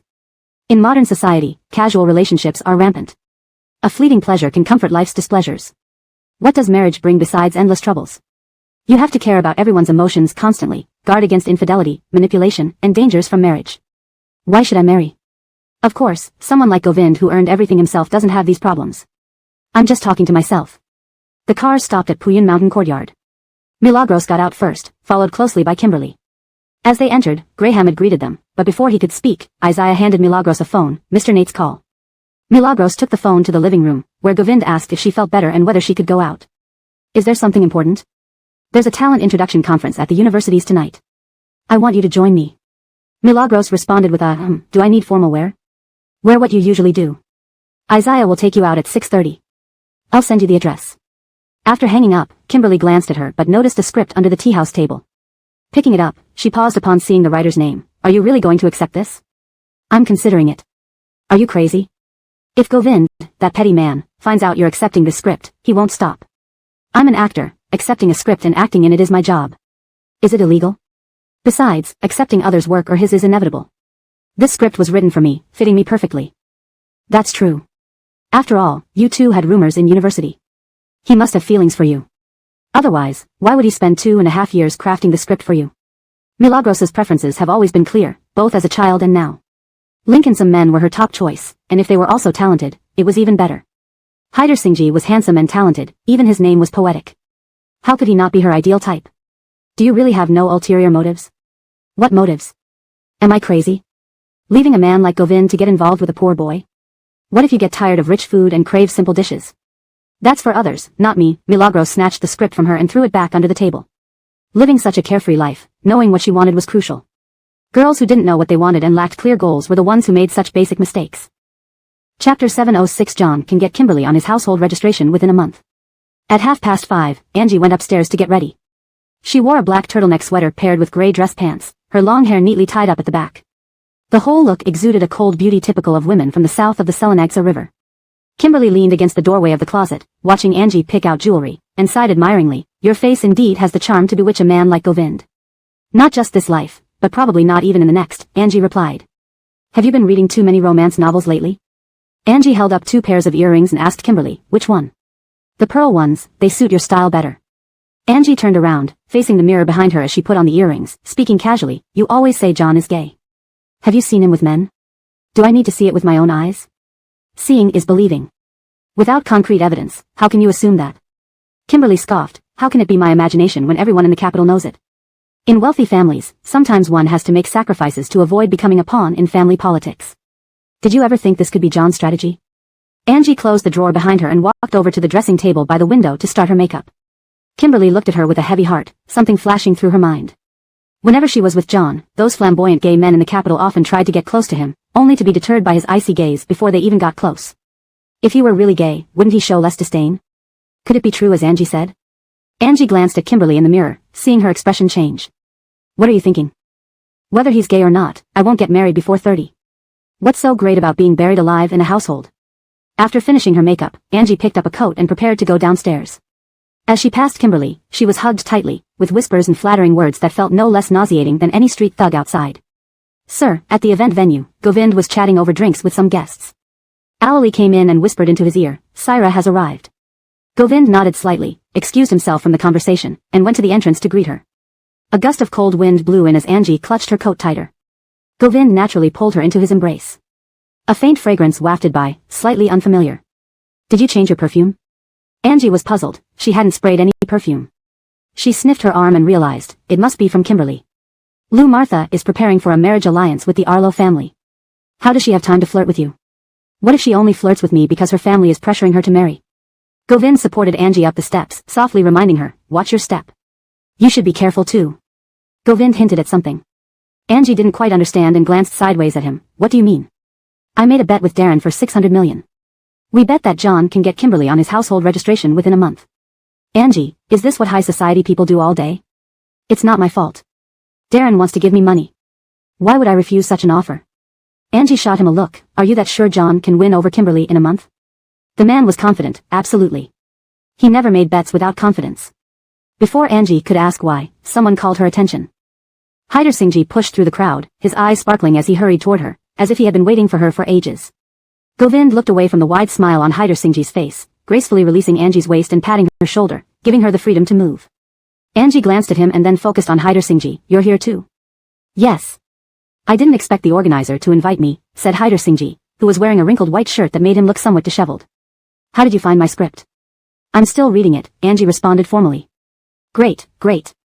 When you have time, can we discuss my plans for the script? Just as Angie was about to respond, someone noticed Govind and came over. Chairman Nate, Catherine Nate. Chairman Zhao. Haider Singhji watched helplessly as the dignified man beside him led Angie away, standing there in a daze. His hand clenched tightly at his side as he stared at Govind's back.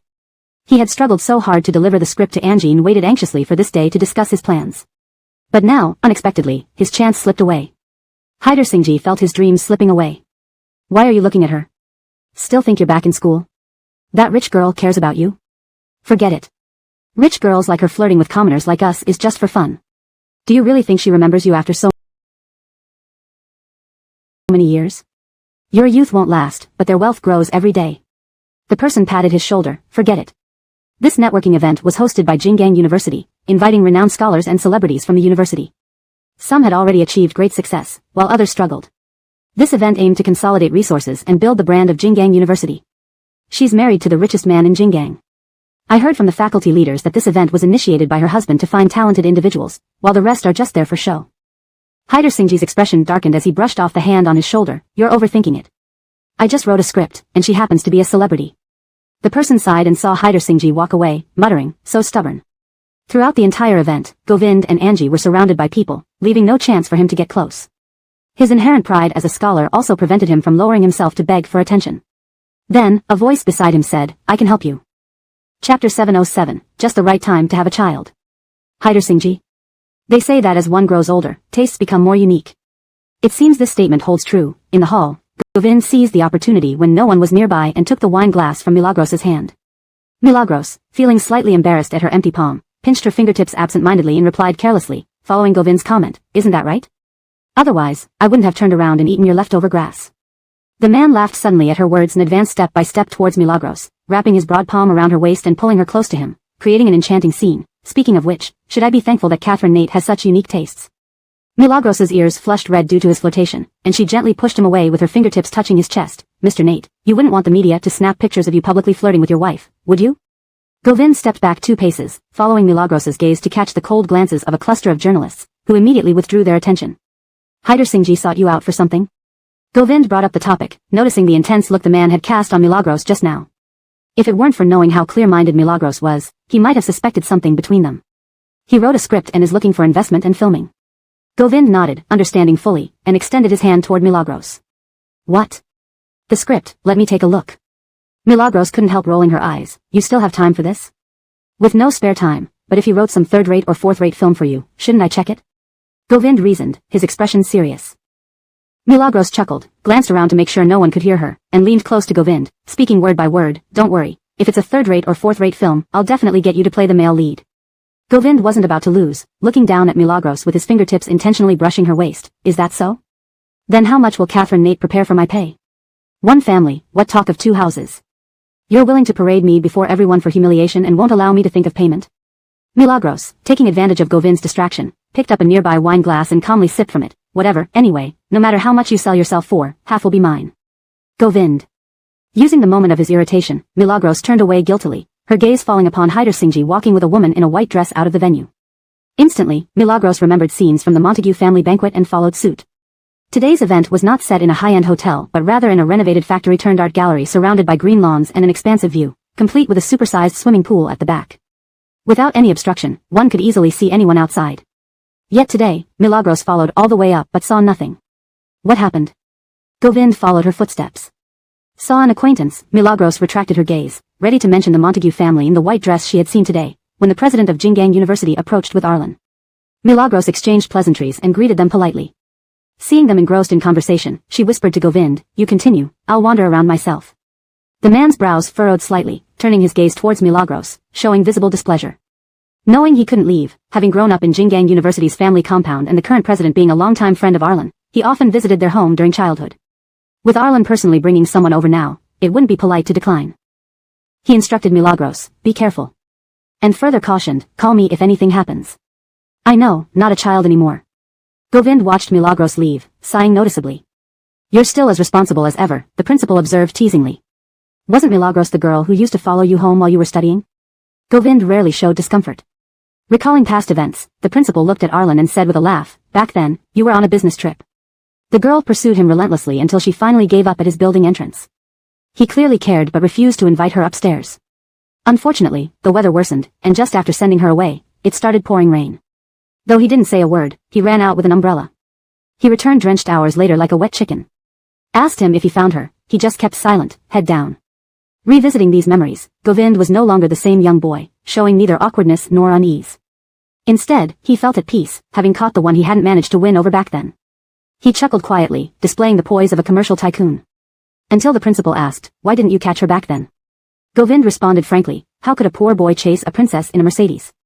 That day, stepping out of the residential area, he saw Milagros under a bus stop sheltering from the rain. Just as he was about to approach her heroically with an umbrella, a black Mercedes stopped beside her, and a formally dressed bodyguard escorted her into the car respectfully. In that moment, Govind realized the economic gap. Feelings couldn't last long without financial stability. An umbrella in the rain was the cheapest solution. But people like Milagros were born princesses. Her affection was like a sudden storm, fading once it passed. No matter how hard he tried, he couldn't turn clear skies into clouds. For years, he worked diligently, reaching his current position, partly due to Milagros's influence, teaching him an invaluable lesson that would guide him through life. Hearing this, the principal's eyes widened, surprised at Govind's insight. Patience pays off, which is a good thing. You're no longer young. With your father retiring soon, it's time to have a child. Times change quickly, you spend most of your time in Jinggang now. Having a child is perfect. Don't wait until your business grows larger, leaving you 20 days out of the month away from home like your father. That makes childbirth a solitary struggle for a woman, damaging marital relations. This question had also been on Govind's mind lately. Faye's actions disrupted Montegegmeo's core industry, forcing him to start anew. But starting afresh meant being extremely busy, and he worried about putting Milagros through hardship.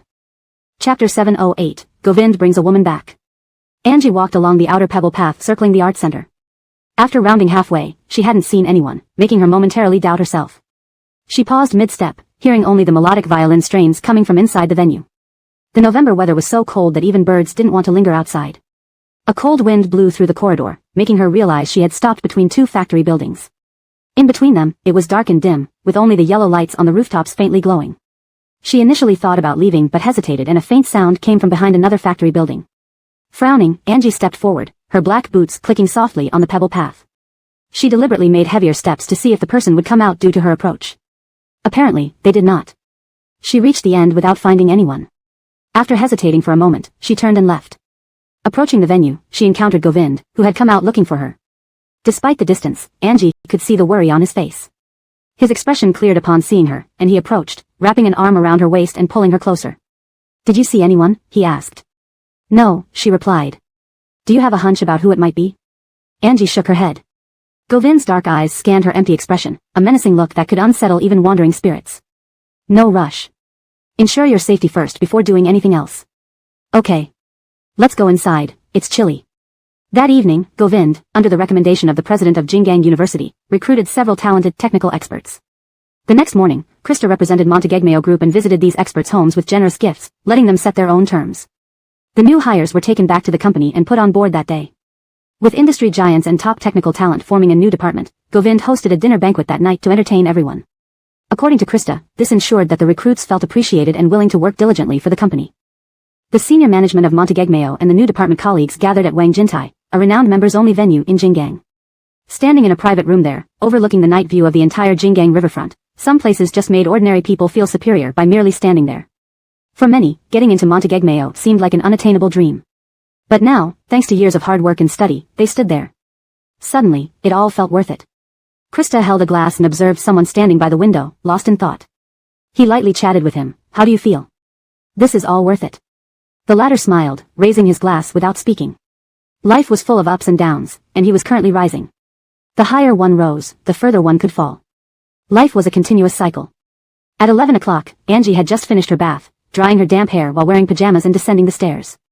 Kimberly was in the audiovisual room downstairs, watching a movie with her cat. The floor heating kept the sofa warm and cozy. Talking about love during war times? Isn't it more important to stay alive? Kimberly crunched on chips loudly, turning to vent about the movie plot to Angie as she came down. Love can strike unexpectedly, deeply. If they knew they would die later, they wouldn't have confessed their feelings. Love is restraint, liking is indulgence. Want some? Kimberly offered the chips to Angie. Angie took a chip. Hasn't Mr. Nate come back yet? He's entertaining clients. Angie lazily leaned on the sofa, pulling part of Kimberly's blanket over her legs. PFFF. They're saying that Mr. Nate is expanding his business empire again. He's no longer satisfied being the richest man in Jinggang, Kimberly said, showing Angie her phone. Gossip groups online were discussing Govind's recent big moves. Some admired it, others didn't. Amidst the comments, there were mentions that Angie had good luck. Stopping short isn't what a man in his 30s would do, Angie said, about to scroll down on her phone. Suddenly, the door to the audiovisual room burst open. A servant rushed in, breathless as if they had sprinted 800 meters. Sir has returned. With that expression, did Govind bring a woman home?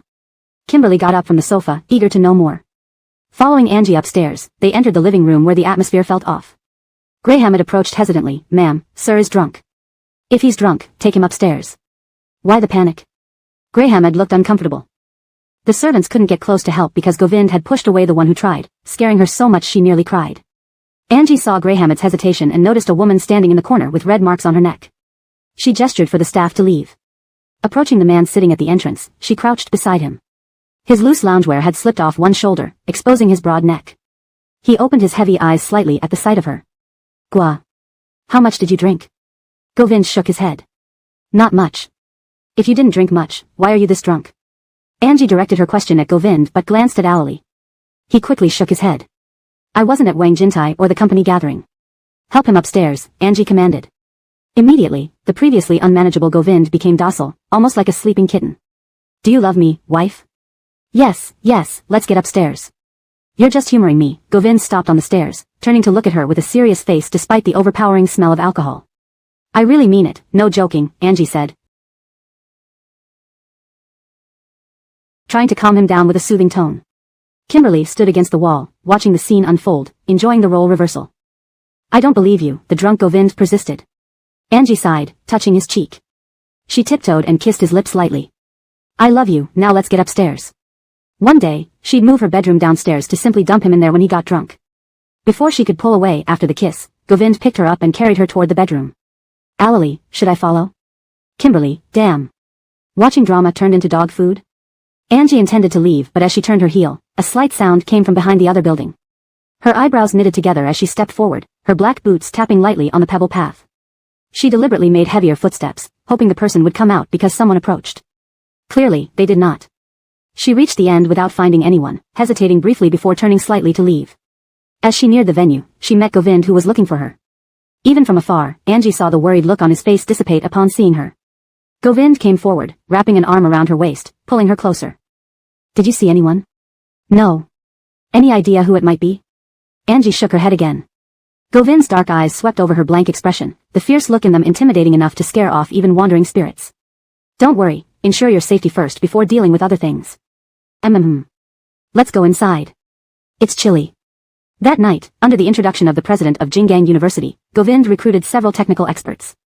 The next morning, Krista visited their homes on behalf of Montegegmeo Group, offering rich gifts and inviting them to join the company immediately.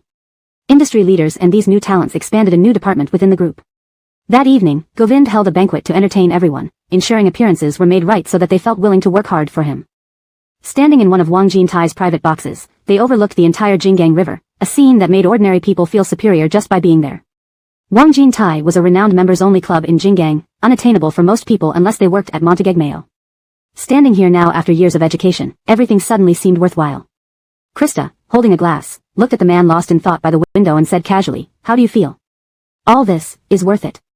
The man smiled, lifting his glass without speaking. Life's ups and downs, he reflected, are a cycle, where higher you rise, the harder you can fall. Right now, he was rising. At 11 o'clock, having just finished her shower and drying her wet hair, Angie descended the stairs in her pajamas. Kimberly was nestled in the downstairs media room, watching a movie while hugging a cat. With underfloor heating, it was cozy on the sofa. Wartime romance? Isn't survival more important? Kimberly crunched on chips, voicing her complaints about the movie plot as soon as she saw Angie. Love knows no beginning, once kindled, it's deep. If they knew they'd die later, they surely wouldn't have confessed. Love is restraint, liking is indulgence. Want some? Kimberly offered the bag of chips to Angie. Angie took a chip and popped it into her mouth. Hasn't Boss Nate returned yet? Out on business.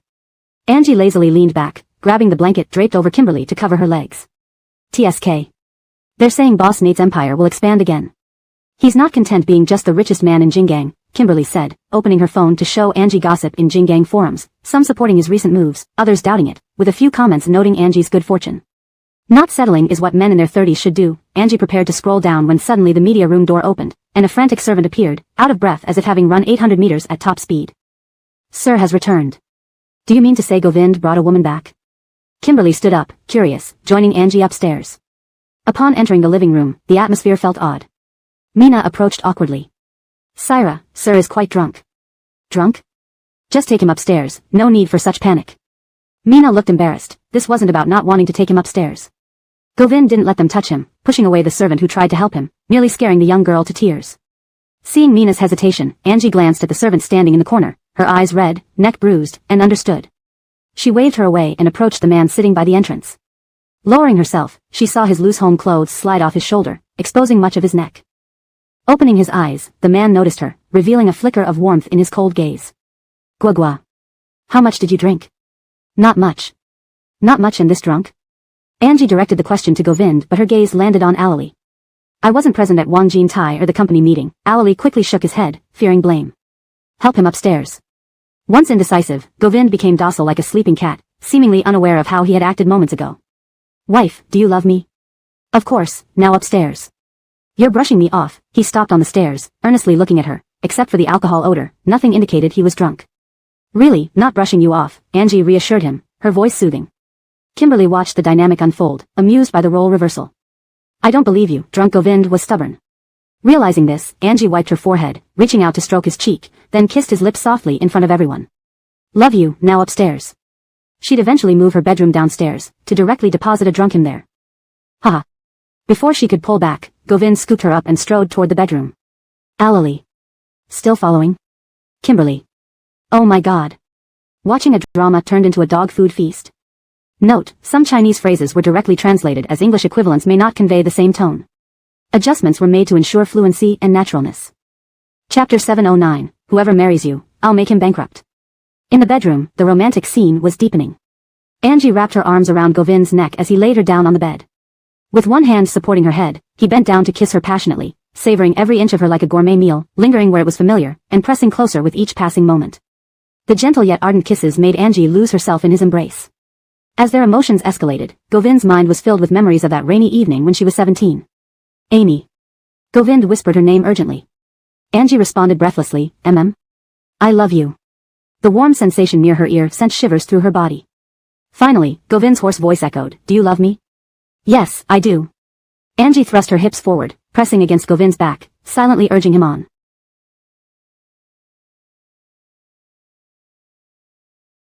Encouraged, Govind intensified his conquest, claiming her completely, making her feel like a leaf tossed by stormy winds, adrift and uncertain.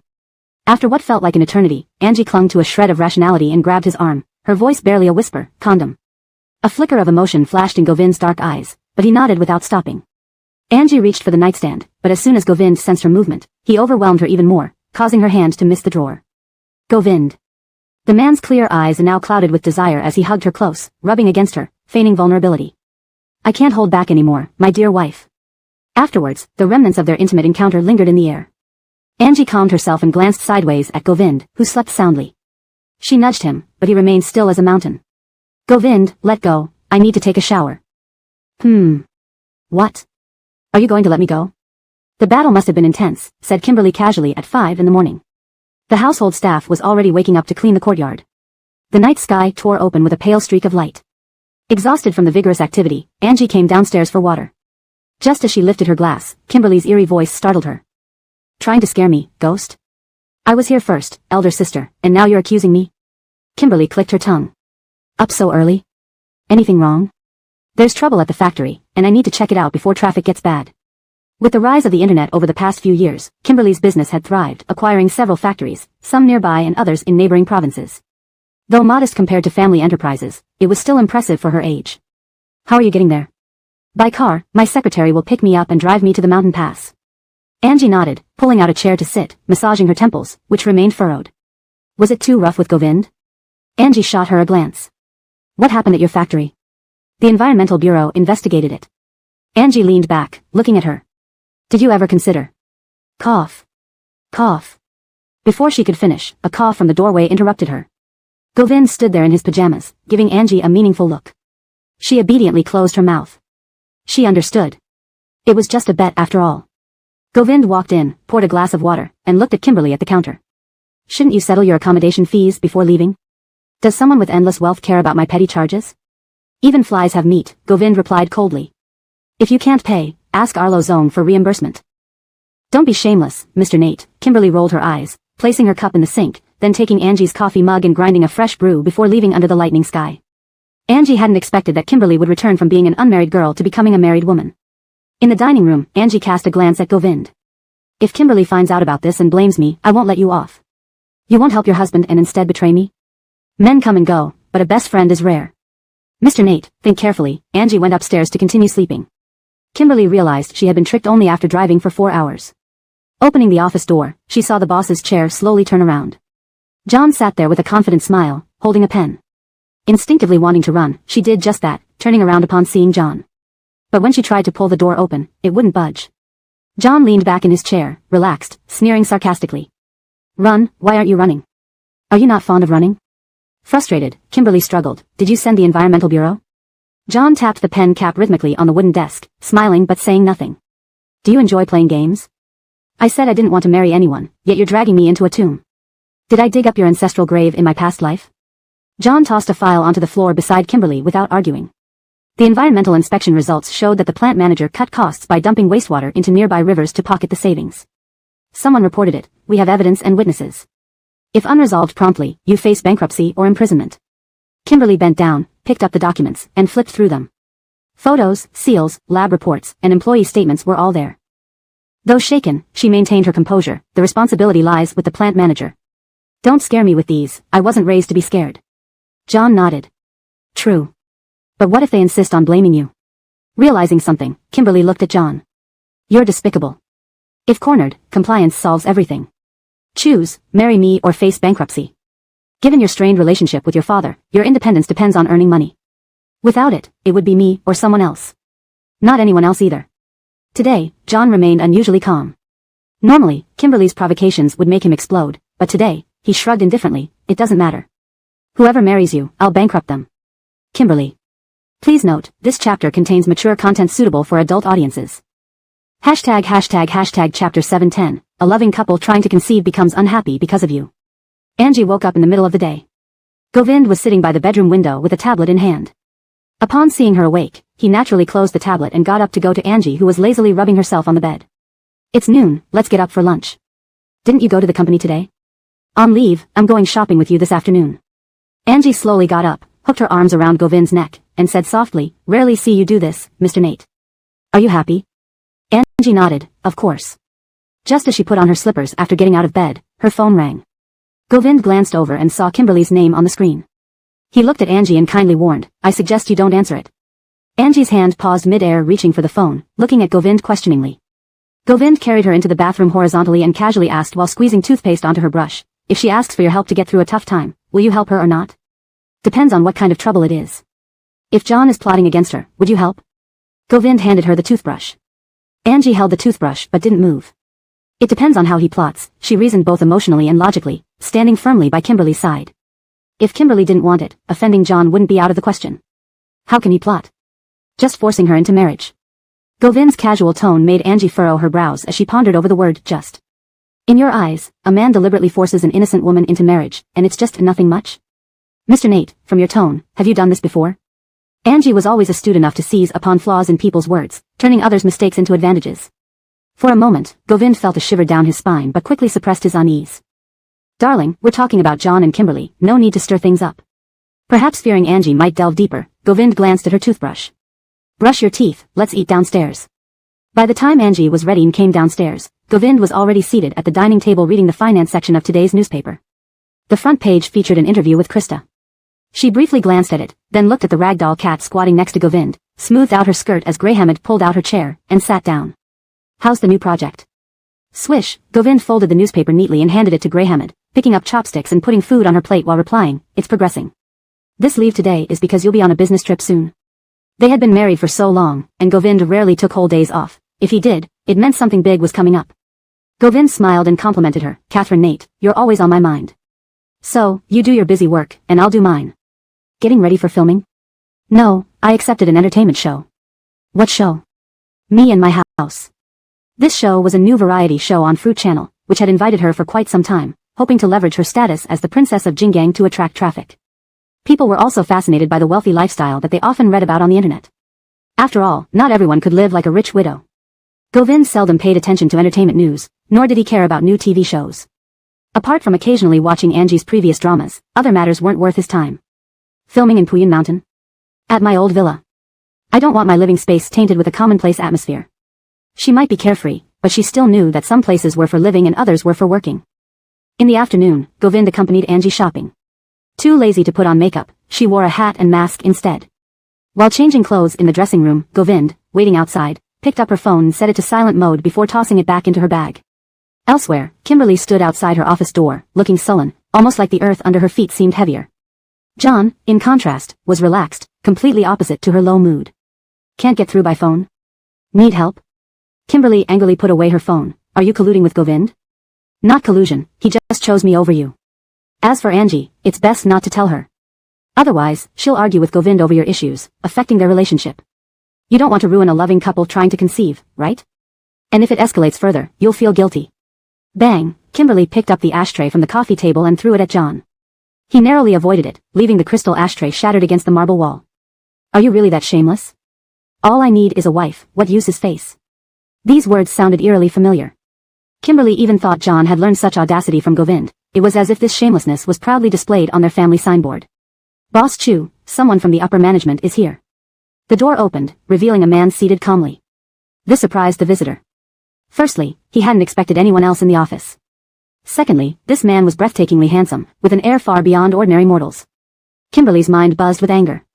When she had taken over this factory, she had borrowed money from Angie. Just as production officially began, John struck, causing her endless troubles without even allowing her to recoup costs. "Don't think you can pressure me. I respond better to gentle persuasion, John. Have the guts to lock me up if you dare." Pitiful, isn't it? To finally fall for a man only to find he refuses you. "If I were you, I'd be too ashamed." Kimberly's rebellious nature was well known to John. Expecting her to back down, he was surprised she fought even harder. At Wangjin Terrace's rooftop, Darren was rudely woken up, now in pajamas and leaning on the sofa, massaging his face expressionlessly, looking irritably at John. "This is a nightclub, brother. Dragging me out of bed at 2 in the afternoon for drinks, are you trying to watch me die of exhaustion?" Chapter 711, every lash seemed to tempt Milagros into sin. Among the myriad characters in the world, none wound as deeply as the word love. Love, that thing which hurts everyone who dares to touch it. Just look at Govind and John. Their life paths aren't exactly the same, but they're eerily similar. Love is a double-edged sword. Used well, it can be a cure. Used poorly, it's poison. And you never know when it might take your life. Darren walked over to his desk, pulled out a box of cigarettes from a drawer, and took one out. After only a few hours of sleep, he needed this cigarette to stay alive after being abruptly woken up. He fiddled with the packaging as he walked toward John. I say, you and Govind both have masochistic tendencies. Kimberly and Milagros together could outweigh 800 pounds of rebellion. You two insist on approaching them, getting yourselves tormented. Look around Beijing and Hong Kong, 90% of our generation's kids are living off their parents. Yet, these two go against the norm, trying to carve out something for themselves. Milagros has it easier. She can still come home and act cute when she faces problems. She has old Nate if her father doesn't work out. But who is Kimberly? These past years, her relationship with her father has been lukewarm at best. She always believed that once she had money, she could escape from her parents' clutches. Why did you choose to emulate Mr. Nate's approach? Medicine needs to treat symptoms specifically, but here you are, copying someone else's prescription. If I were Kimberly, I'd confront you for this. Snap, Darren lit his cigarette with a lighter, drawing in a deep breath, releasing tendrils of smoke into the air. John seemed to find some truth in his words and turned to face him. So what do you think I should do? Don't know. John, if you don't know, then why are you rambling? I'm saying I don't know because I haven't pondered these things much. I'm rambling because I've known Kimberly for many years and understand her nature. These two rebellious souls would either hurt each other or get hurt. Well, let them do as they wish. Why does she have to pick someone like Kimberly to provoke instead of any other gentle soul? Darren, holding his cigarette, walked to the window and pressed the button to open the curtains. The thick curtains parted, allowing the brilliant sunlight to stream in through the floor-to-ceiling windows. It was a rare fine day in winter. This weather is beautiful. How about a game of golf? Not in the mood, John refused. Darren couldn't resist adding a sarcastic remark, standing here like a stone hoping for Kimberly won't bring her. At least Milagros managed to catch Govind's eye back in the day. As for you, difficult. At the parking lot, before Milagros even stepped out of the car, Elsie's silhouette appeared by the car window, knocking on the glass. Govind slowly rolled down the window. President Nate. Elsie knew that Milagros and Govind were going shopping, so she arranged for photographers to follow them. In nicer terms, it was photo-taking. More accurately, it was buying media coverage to boost their public image. Milagros had been resting for months, and while she wasn't completely forgotten, less visibility meant others could overshadow her. Elsie, who was always polite to Govind, now asked humbly, there will be photos taken later. Could President Nate give instructions to the security team? Hua Ji needs to market herself with some photos. We also need President Nate to inform Montegegmeo PR. Govind glanced at Milagros, seeing her apply lipstick, realized she was aware of this plan, and nodded. After they got out of the car, Milagros purposely lowered her cap. Compared to Govind's black overcoat, her casual attire stood out. This couldn't be blamed on her. Anyone standing next to him would be overshadowed by his impeccable appearance. When Elsie received the photos, she carefully selected those where Govind's face wasn't visible, posting them online. Within moments, the news trended. That night, the official Weibo account of the variety show, Me and My House, extended an invitation to Milagros. Milagros commented under the post expressing interest, which immediately sent the news trending again. While it seemed spontaneous, it was all part of a pre-planned strategy. Elsie worked swiftly. Within hours, press releases were everywhere. Back home, Milagros emerged from the shower, towel drying her hair and holding a bottle of shampoo. She called Greyhammed upstairs to pass her the empty bottle for replenishment. Coincidentally, Govind exited the study, speaking in a calm yet stern tone, remember to restock essentials without waiting for Syra to remind you. Greyhammed, startled by his voice, trembled and nervously agreed. Don't blame her. I change my preferences frequently and might not want to use this brand again. I'll tell you if I need more, Milagros explained, waving Greyhammed away. Greyhammed breathed a sigh of relief, gratefully thanking Milagros. Though most high society mistresses wouldn't intervene on behalf of servants, Milagros's gesture was deeply appreciated. In the bedroom, Milagros lay sprawled on the bed as Govind dried her hair with a hairdryer. The tablet on the table displayed documents sent by the production team. Are you not planning to venture into films anymore? I am. But there's no good opportunity right now. Mr. Nate, should you consider entering the entertainment industry? Govind nodded seriously. If you listen to me, I'll consider it. Milagros pushed Govind's hand holding the hairdryer away, sitting cross-legged and gazing into his eyes. What does listening entail? Govind's eyes softened, almost hypnotizing, each lash tempting Milagros. His deep voice resonated like a cello. You tell me. Milagros sked, lifting Govind's chin. Beauty can indeed mislead people. Their faces were inches apart, almost touching. Thoughts aside, actions were another matter. Milagros was always quick to act. Wrapping her arms around Govind's neck, she lost herself in his embrace. He unplugged the hairdryer, gently laying her down on the bed, feeling her warmth through the thin fabric. Intimacy filled the air. You're here, his low voice whispered in her ear, causing her to shiver and cling to him. Govind, usually restrained in matters of passion, prioritized Milagros's comfort. She murmured in agreement. In such moments, love intertwined with desire, creating a bond neither could easily break. Chapter 7:12, Cover Your Bird, Annoyed Me. Angie had received material wealth in her youth that many people couldn't acquire their entire lives. As for the spiritual level, she always held on to the domineering belief of never compromising herself at the cost of others while dominating Jingang. Govind's compatibility brought her immense physical satisfaction. The triple fulfillment of spirit, matter, and body allowed Angie to be extremely indulgent in these matters. Her fluctuating mental world led her through mountains and valleys, ending with fierce storms sweeping over Govind, leaving evidence on his back with her slender fingertips. I can't do it anymore, no more. What about me? The man restrained his desire, having just satisfied Angie, now it was time to satisfy himself. But coincidentally, the phone on Angie's bedside table rang. She patted the person on top of her, harboring a thought to shirk responsibility. Govind understood her. If he didn't put an end to her mischief, she wouldn't cooperate properly. Reaching out with his long arm, Angie grabbed the phone from the bedside table. The number seemed familiar, but she couldn't recall whose it was. Just as she picked up, an urgent voice came through, tinged with a sob. Christy, this is Secretary of President Chu. President Chu has been taken away. With a whoosh, Angie pushed Govind off her. His desire unsatisfied, Govind was pushed aside by Angie out of nowhere. His face darkened like a liver, incredibly ugly.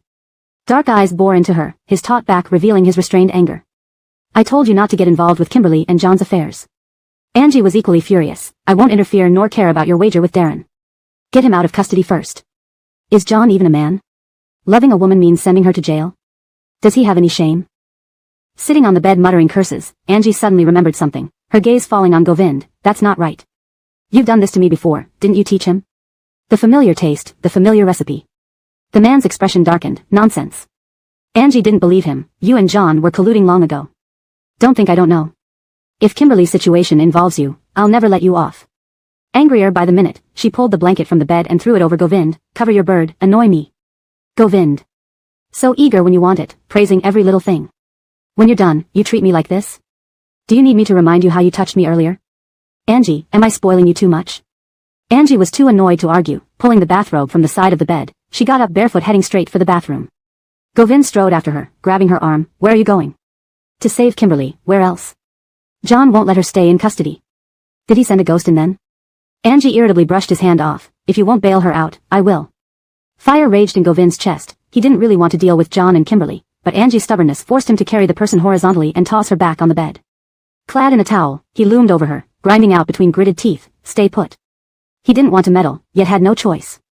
Picking up his phone, Govind called Krista to handle it. She was stunned for a moment. Didn't you say you wouldn't get involved? Just do it. What's all this fuss about? The man snapped irritable, venting his frustration on Krista rather than Angie. Are you unsatisfied? Bellowing at me in the middle of the night? I'm your high-paid CEO, not your secretary. Keep that in mind. Half an hour, or you'll switch places with Elon. Krista stood by the window, cursing under her breath after the call ended. This unpredictable dogman. Let John handle his own mess. Dialing John, Krista relayed the message, causing him to nearly leap in shock. Are you kidding? Govind cares so much about my family business with Kimberly? Krista scoffed. He has no time for your family drama. If you don't release her, wait for Christy to pay you a visit and greet your whole family. When that happens, even Govind won't be able to stand by. John. Damn. They flirt and bicker, and I get hurt? Krista scoffed, unwilling to argue further. Boss exploits employees, employees exploit allies, survival of the fittest. Back in the bedroom of Puyun Mountain, Angie sat on the bed in a standoff with Govind, both seething internally. Angie glanced at her phone, coldly stating, Mr. Nate, 5 minutes short of half an hour. So what? Will you castrate me if she isn't out within half an hour? His tone harsh, he hadn't imagined his wife would push him aside because of another man, especially one considered foolish. Govind approached the bedside, knowing his anger. Angie shrank back against the headboard cautiously watching him.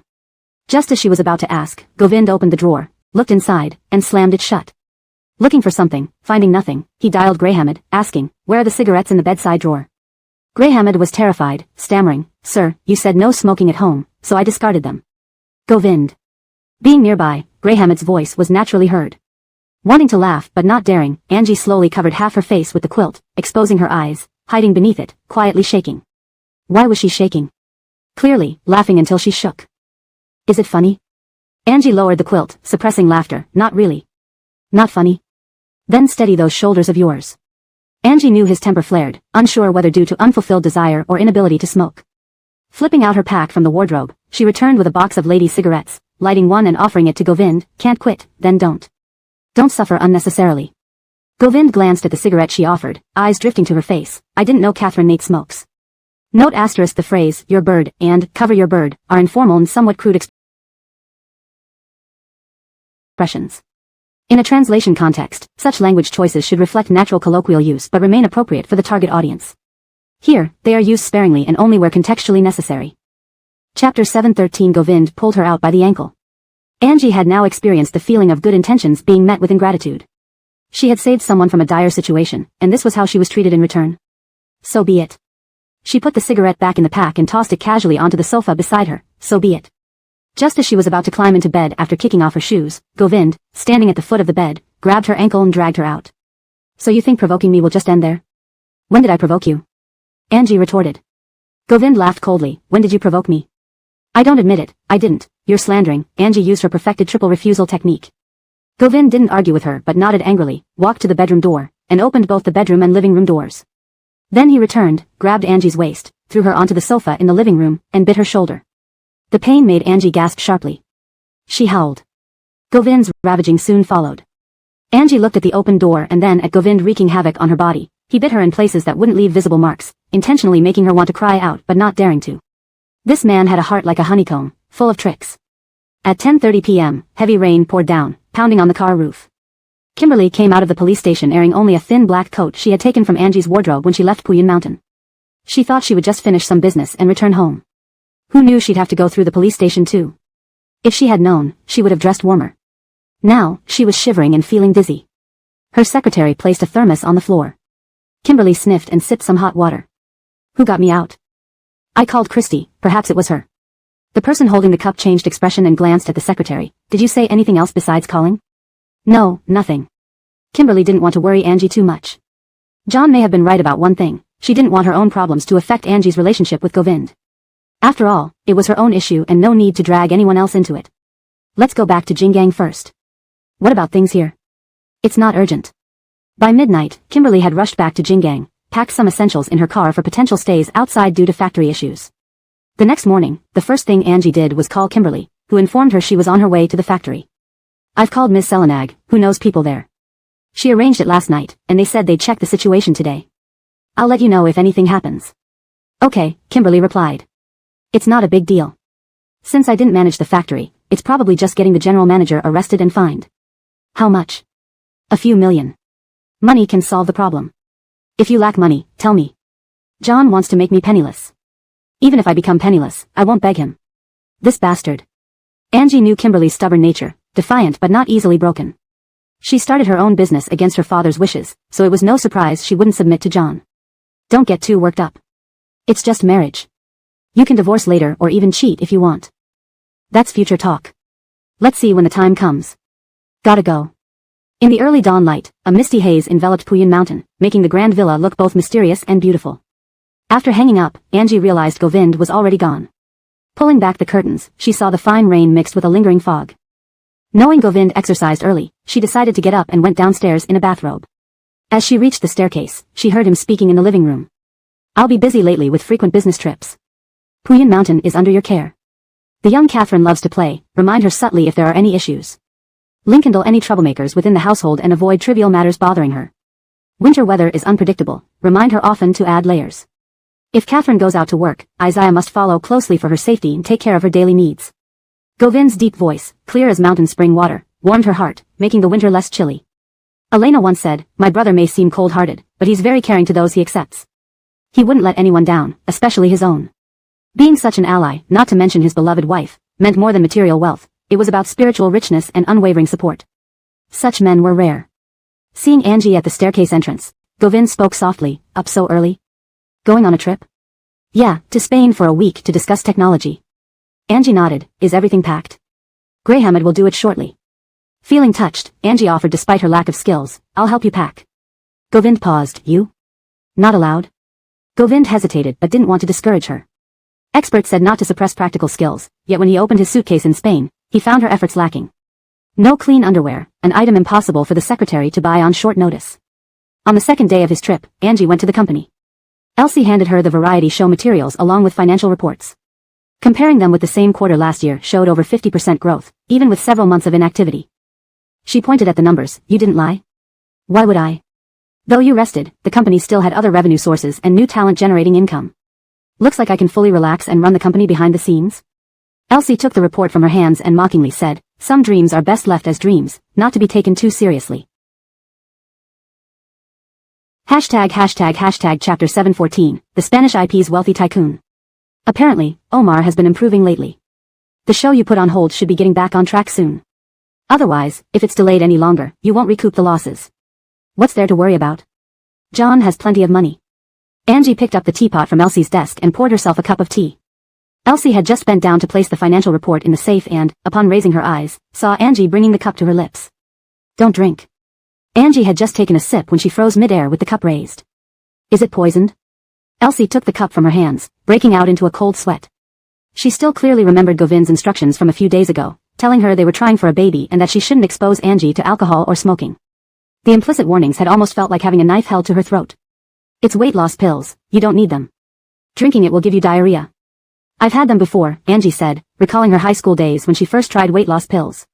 Back then, after hearing Govind's seatmate say he didn't like full-figured girls, Angie rushed to a pharmacy to buy weight loss pills immediately after school. She went on a strict diet and took the pills for weeks, eventually landing herself in the hospital. Govind somehow found out and, out of some semblance of conscience, visited her secretly one night. After that incident, she suddenly realized life was more important. Don't take them anymore, Elsie quickly put away the teapot. Angie was puzzled. Why not? Why not? Did this woman not know that Boss Nate wanted to have a baby and was preparing for it diligently? Was this unrequited love? Elsie's mind raced. What was this situation? The whole world knows I'm trying to get pregnant, but I myself don't know. If this were a romance novel, wouldn't it go something like, my husband is always scheming against me? And it was Boss Nate, he really wasn't treating her like a normal person. You're already slim and beautiful enough. Getting even thinner would make other actresses feel terrible. You can't hog all the beauty, slenderness, and wealth, right? Give others a chance to live. Flattery, anyone could do it. Angie thought about it and nodded. That made sense. On Wednesday, news about Angie participating in a variety show went viral, making it to the trending topics instantly. Along with her, Alban became a hot topic as well. Alban, the prime real estate in Jingang, the mountaintop mansion. Seeing a rich person's lifestyle in this life is enough for me to die contentedly. Oh my God. Give us a break. Why does everything good always happen to her? It's said that during the recent turmoil at Montegegmeo, no one knows who owns Alban now. Stop fawning over rich people so excessively. Are you jealous? Don't you know the saying, we are only separated from rich people by amniotic fluid? If we don't have it, can't we at least see it? Are you never allowed to look at handsome men or beautiful women on the street? Support Sister Tan, who rose from a rural background to become an A-list actress. Who cares about a mere Angie? Elisa is also joining this program? Angie, browsing through the comments, tossed the tablet aside and looked at Elsie. Angie knew Elisa, one of the few tough figures in the entertainment industry. Rumor had it that Elisa dropped out of junior high due to poverty and started working in the film studio, running extras for 15 years until she became famous at 30 with a palace drama, subsequently becoming a major star. Of course, these were just what outsiders saw. In reality, the production team is hyping things up. Understandable. Besides, you two won't meet each other since you'll be filming in separate houses. There's no interaction, just fans bickering online. Have you found out her shooting location? Get someone to investigate, I don't want to be overshadowed by her. Of course, I've already checked. Don't worry. Whether it's your villa or Alban, both are solid mansions of wealthy elites. Is there another Alban in Jingang? I've planned everything. During the recording, use your own villa, and for live streams with fans, switch to Alban. I'll draft the statement, explaining that you chose your villa to match the overall level of the show. Angie nodded contentedly, thinking how she hadn't realized Elsie's strengths earlier. What a waste all these years. Friday evening, the first live stream began, and celebrities' accounts were flooded with viewers. Angie hadn't been active for months, and her fans exploded with excitement, leaving countless comments in the chat despite controlled ratings being ineffective. Before Angie even appeared on camera, the live stream already had 10,000 viewers. As soon as she came into view, comments filled with praise and gifts flooded the screen. Several $1 million worth of gifts caused comments to disappear for minutes, dazzling everyone. Damn! Who is this big spender? Sending the program to trending even before it starts. Spanish IP? It should be around 1 a.m. in Spain now. Is the tycoon staying up for the live stream? No way. Just a local tycoon splashing cash so recklessly. How can Elisa compete? She's already KO'd before starting. Isn't this a case of dying before accomplishing anything? In the live stream, Angie wore beige casual clothes, standing in the airy living room of her villa. The chat section buzzed with people discussing the housing prices in her neighborhood. Apparently, besides fame, verification of assets was required when buying homes here.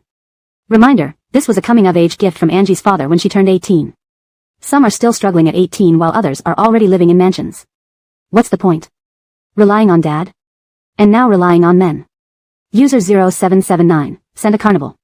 When someone made unfavorable comments about Angie in the chat, the Spanish IP tycoon bombarded the screen with gifts.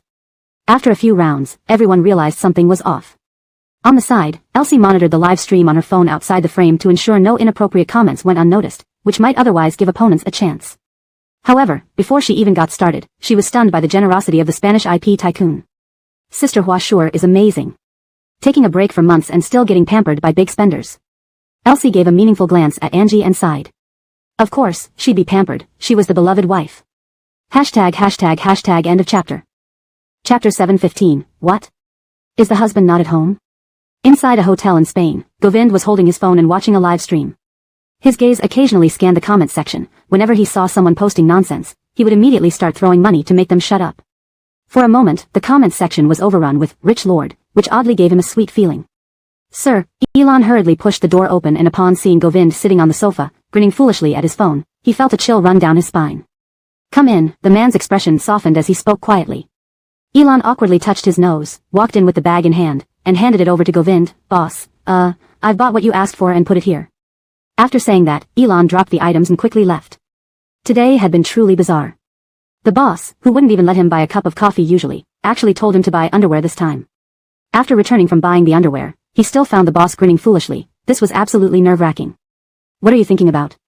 Almost bumped into the wall, Krista came out of the room and shouted when he saw Elon scratching his head and almost crashing into the wall. The boss was just laughing foolishly at his phone. What's so strange? Krista said, handing his phone to Elon. It was Milagros's live stream. Elon. Who is Rich Lord? Who else? This. Naturally, it must be love-struck brain. Only a love-struck person would do such things. I think this painting hanging in the center of the living room looks very much like the style of a famous ancient Chinese painter. Does it have any origin story? Milagros glanced at the painting and then at the host. That is indeed a work by the painter you mentioned. The host. Works by this artist could sell for sky-high prices casually on the market, and this one. Is it an original? Yes, Milagros nodded with a smile. Don't joke, the original was auctioned 5 years ago in Jinggang by someone surnamed Lu. Netizens instantly found the official images online. Suddenly, the scene turned into a massive embarrassment. Elisa's manager noticed this incident and instantly pushed Milagros onto the trending list. The trending title was glaringly prominent, Milagros fake painting. Isn't she the princess of Jinggang? Isn't her father a billionaire? How can there be a fake painting? I don't believe it, who can come forward to explain? I heard her husband's company had some issues recently, did she get dragged into this? Her aristocratic status is crumbling? If it's true, then it gets interesting. Milagros only found out about this after the live stream ended and Elsie showed her the trending topic on a tablet as the production crew was packing up. Milagros took a sip of water from her thermal cup, unfazed, and called out Isaiah in front of the production team. Call the auction house and ask them to clarify. To eat gossips but never trust that I am from an elite family. Do you really think I'd personally go to auctions? Which top noble family doesn't have their own auction master? Eating gossips and yet so frugal, no wonder they are poor. The production crew. Indeed a lady, the arrogance of which they commoners couldn't reach in a lifetime. Elsie tugged Milagros's arm, indicating she should hold back since not everyone here was part of her inner circle. At 10 p.m. after going off air, the auction house clarified at 10:30, releasing a video detailing the painting's authenticity. The actual buyer was Freddie, and as the netizens said, the auctioneer was surnamed Lu, employed by the Hua family. Once the clarification was released, the troublemakers fell silent immediately. In the evening, Milagros packed her belongings and returned to Puyin Mountain. Elsie handed her a phone. We found out that Elisa's manager bought the trending topic. If she won't leave me alone, I'll find her next time. When's the next filming? Next Monday. Milagros acknowledged it. Just as she arrived home and was about to enter the bathroom for a shower, Govind called. She checked the time, it was 11, which meant it was around 3 or 4 in the morning in Spain. Still not resting? You're home. You haven't rested yet? Milagros put the phone on speaker mode and placed it on the counter, removing her makeup. Just woke up. Milagros. You woke up at 3 or 4 in the morning? On the other end, shuffling sounds could be heard, confirming he was really awake. Finish up quickly and come back soon. Do you miss your wife so much, Mr. Nate? I admit, Govind nodded with a hint of laughter in his voice. I'm going to take a shower. Shouldn't you get busy? Not in a hurry, wait until you finish. Do you have peculiar preferences? Milagros asked, smiling. Does Catherine Nate just know now? On weekends, Milagros, idle, followed Greyhammed to stroll around the courtyard and saw people digging in the ground. Preparing to plant something? Mr. Nate said tulips. Milagros raised her eyebrows. In the yard at Puyin Mountain, various rare flowers and plants abounded. Many potted trees were bought at high prices. Tulips didn't seem to match this courtyard of precious flora. Why suddenly want to plant tulips? Greyhammed, surprised by the question, looked back at her. Isn't this Catherine Nate's favorite? Milagros. Since when did she like tulips? Oh, remember, a while ago, when visiting Kimberly's office, she was given a pot of tulips as a gift on her way out. She simply handed it over to Greyhammed when she got home. Unexpectedly, Govind had seen it. Milagros sighed, might as well plant them if they look nice. Warm winter sunshine spread over the courtyard. The grass seeds chosen for Puyin Mountain's lawn were special varieties that wouldn't turn yellow even in winter. Milagros lay on a rocking chair, basking in the sun, with a ragdoll cat jumping onto her belly. The scene was so serene it didn't feel earthly. Milagros was truly beautiful. Even Greyhammed, who had lived over 40 years, couldn't help but admire her. From any angle, she looked like a celestial being descending to experience the human world. In the afternoon, Milagros went to the company to meet Tilda. Just entering, the person behind the desk coldly remarked, "What? Is your husband not at home? How do you know? Would you remember me if Govind were at home?" Milagros touched her nose, responding sheepishly, "What you're saying hurts my feelings." Chapter 7:16, Drinking Until a Miscarriage. Tilda cast a glance at her, her eyes filled with a look that suggested, "You know what I mean." Angie, shamelessly thick-skinned, placed the bag on the coffee table and opened the office fridge to grab a bottle of yogurt for herself.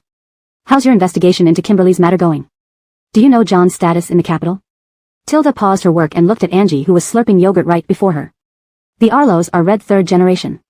Arlo Jio Z commands respect from every upper echelon member in the capital. No one would dare challenge him after just a word from him." "Bastard," Angie said angrily. "Does Kimberly like him?" "She probably does. But liking someone doesn't mean she should be forced into marriage." Tilda, well past her youth, couldn't understand the stubbornness of young people these days. It will happen sooner or later.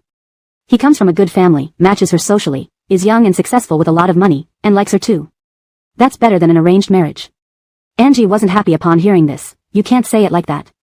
"Well, how then? Saying Kimberly stays clear-headed and not controlled by love? Or saying she remains strong and unyielded against wealth, unlike you?" "Angie. Why drag me into this? This happened ages ago. And back then, did you fall for Govind's wealth?" "Yeah, you didn't fall for his wealth. Instead, you were more into his body. It would have been better if you'd been attracted to his wealth. His body will age eventually, but money lasts forever." The conversation went downhill from there. They could barely continue as mother and daughter. This was almost driving her to despair. "That's why I rarely come to see you." "Thank heavens. I'll certainly make an effort." How could she not know what her own daughter was like? In the evening, they went out for dinner nearby. According to Tilda, this was rare. It was rare for Angie, so easily distracted by love, to remember that her mom was still alive. "Why don't you see if you can help give Kimberly a heads up or something? Isn't Govind handling this?" "It's a long story. Initially, when Govind dealt with Viviana, he allied with the Arlo family. If he were to meddle in John's affairs again, it would be crossing them." Tilda understood immediately, suddenly enlightened. She had always wondered why Govind had aligned with the Arlo family without any apparent reason. Now it made sense. Their goal was John all along. Setting up such a long-term plan to ensnare Kimberly. Could Kimberly possibly escape? After dinner, Angie accompanied Tilda shopping. Around 10, laden with bags big and small, they parted ways in the parking lot. Isaiah followed closely behind them, nearly inseparable, only relaxing once they were safely in the car. "You don't need to follow me so closely," Mr. Nate said, "better safe than sorry. Being closer allows me to react faster." Isaiah spoke seriously while driving. Previously, Angie would have found it annoying, but after several experiences, she kept quiet. Just returning to Puyin Mountain, she handed off her coat to Mina before her phone rang. The screen flashed, Kimberly's assistant. "Where are you?" "In the hospital."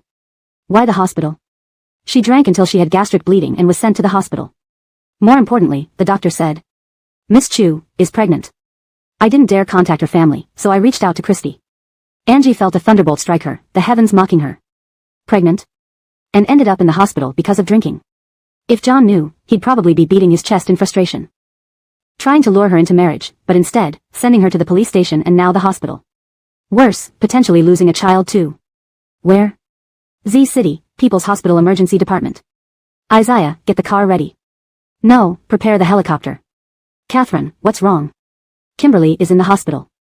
I'm going to check on her. Isaiah will go with me, you don't have to come. Mina, remembering Govind's instructions, insisted, let me come too. In case she needs help. Angie thought about it and agreed. Past midnight, the helicopter landed on the rooftop of People's Hospital.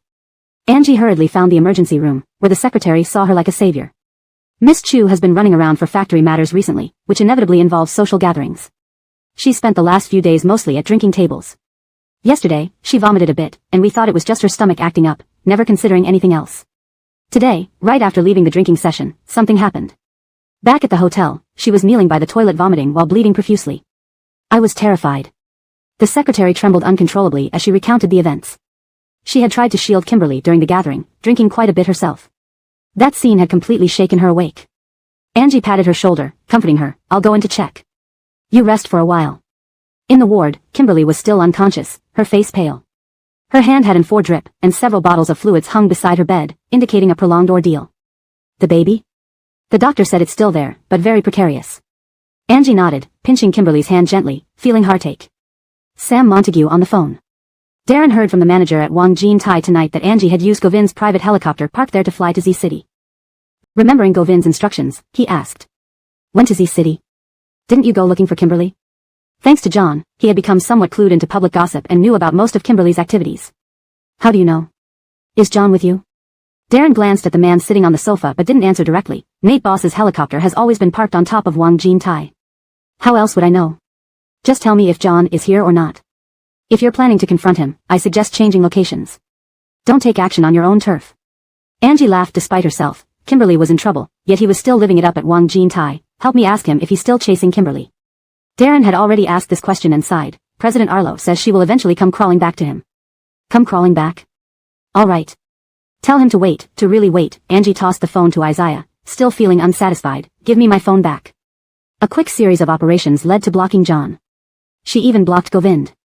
If Govind hadn't left the matter alone, would Kimberly be lying in the hospital? In Spain, Govind had just returned to the hotel after finishing his business. He took out his phone, fearing that Angie might be asleep, and sent a WeChat message first to check. The result showed a red exclamation mark. When he called, he was blocked. He tugged at his pants and sat down abruptly, confused. What did he offend her with this time? In the hospital ward, when Mina's phone rang, she checked and stepped out to answer after looking at Angie. Where's Catherine? What's she doing? Catherine is in the hospital. Miss Chu is hospitalized. Govind froze upon hearing the first part, regaining some awareness only after the second part. What happened? Miss Chu drank so much at a gathering that she miscarried. Chapter 717, Married Woman. Stop drinking. Govind called and said Kimberly drank so much she miscarried. You're still here reveling in pleasure. Is this how you chase after her? Darren was looking for a place to settle down when he received the call from Govind. Yesterday, John had calmly said it wasn't urgent and that Kimberly would come back on her own accord. But who could have guessed that not only did his wife not come back, but their child's life was also endangered now. This situation was truly ironic. It could fetch many housewives if placed in an 8 o'clock drama. Would she be drinking so excessively if John hadn't plotted against her recently? Ultimately, it was John's own doing, and he was reaping what he sowed. Trying to control her ended up backfiring. Wouldn't he get caught instead? Where is the helicopter? Take me to Z City. The helicopter was taken by Angie. Are you just realizing how urgent it is now? What were you doing earlier? Darren muttered while calling a friend to borrow a helicopter. Despite his mutterings, he didn't leave her alone. After all, even if John could be ignored, Kimberly couldn't be. They'd been in the same circle for so long and had shared drinks and fun times together. Before long, the sound of a helicopter echoed from the rooftop. Darren went up with them, preparing to fly to Z City. In the ward, Kimberly slowly regained consciousness. She saw Angie leaning against the bedside table next to her bed, dozing off. The single-bed ward had no sofa. When the nurse pushed open the door, Angie woke up. Supporting her head, she got up to make room for the nurse. She noticed Kimberly had woken up, staring clearly at the ceiling. You're awake? The nurse finished taking her temperature and left. Angie turned on the bedside lamp slightly. Why are you here? You scared that girl half to death. She didn't dare call your parents and reached out to me. How could I not check on you? Kimberly sighed. What a sin. Damn it. Do you know? Angie was worried she might not be aware of her pregnancy. How could I not know? Did you call John? No, I didn't. Angie's face looked strange, but I told Darren. Apparently, John hasn't been managing the company lately and has been hanging around Tai, waiting earnestly for Kimberly to beg him, but things didn't go as planned. Forget it. Anyway, I don't plan to keep it. Even if I do, his son should call someone else Dad. Angie felt uneasy about John's fate. Bam! The ward door was violently pushed open. Angie turned and saw John standing breathlessly at the doorway. Just as she was about to say something, Darren came in from behind and covered her mouth, dragging her out of the ward. Govind said to keep an eye on you and not let you talk too much. He also said to drag him out. He deserves it. If he hadn't stopped me from managing Kimberly, she wouldn't be in such a mess. All this is because of John. It's none of our business. Darren seriously advised, John is a fool.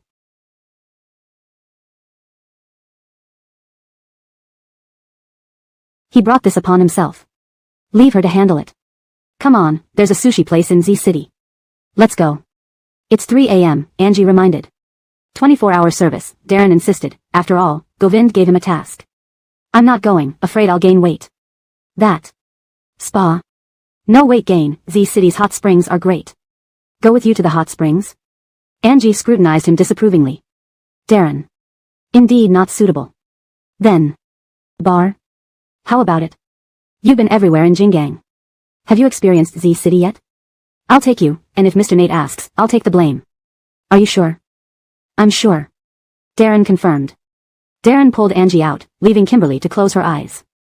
Out of sight, out of mind. Hadn't everything she endured been because of this man? I didn't know you were pregnant. If I had known. You can pretend you didn't. It doesn't matter to you, Kimberly interrupted the man's words. John was stunned. Why wouldn't it matter to me? My child matters to me. Whom do you think it relates to? Kimberly glanced coldly at him and didn't feel like arguing.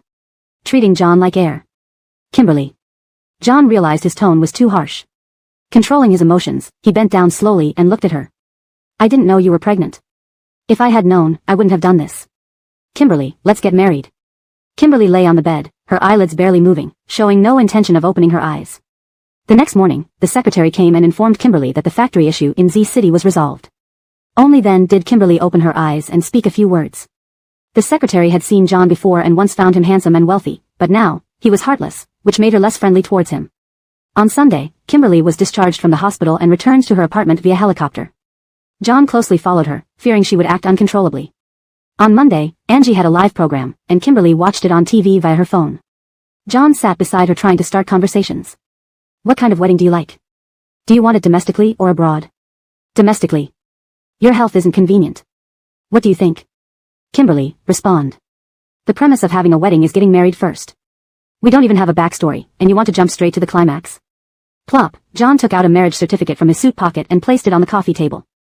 Kimberly choked. Did this guy secretly get married without telling her? She picked up the certificate and flipped through it. Upon seeing the names and date, she felt terrible. She became a married woman the day after she left Pyeongchang. And here was the culprit watching her. Don't you need a household registration book for a marriage certificate? Where did you get it? Your father gave it to me. Kimberly. Fine, fine. So, treating her like a daughter? He'd dig up anyone who dared harm her in the future. Wrapping herself in a blanket, she held her cup and glanced at him. When normal people make mistakes, shouldn't they apologize and seek forgiveness? Why did you skip this step and jump right to the main event? Am I Kimberly, so cheap to you? John was speechless, stuttering, sorry, it was my fault. Sorry is one thing, wrong is another. If you can't admit your mistake, Arlo President, stop talking to me. Clatter, Kimberly put her cup on the table, stood up, left the living room, and locked herself in her room.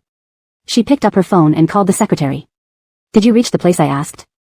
I did, but I didn't see anyone. Ask the staff, tell them I need to find this person. The secretary nodded, reporting Kimberly's name as instructed. Though puzzled, the staff member asked her to wait while he inquired further. With John guarding her every move, she couldn't even leave the apartment. Some things had to be entrusted to others. Chapter 7:18. So, you want me to help you escape? Boss, there's a girl outside who says she's Manager Chu's secretary and wants to see you. Sadie was sitting by the window brewing tea when she heard someone mention Manager Chu. She was puzzled. Kimberly? Yes. She indeed looks like a typical white-collar worker. Let her in.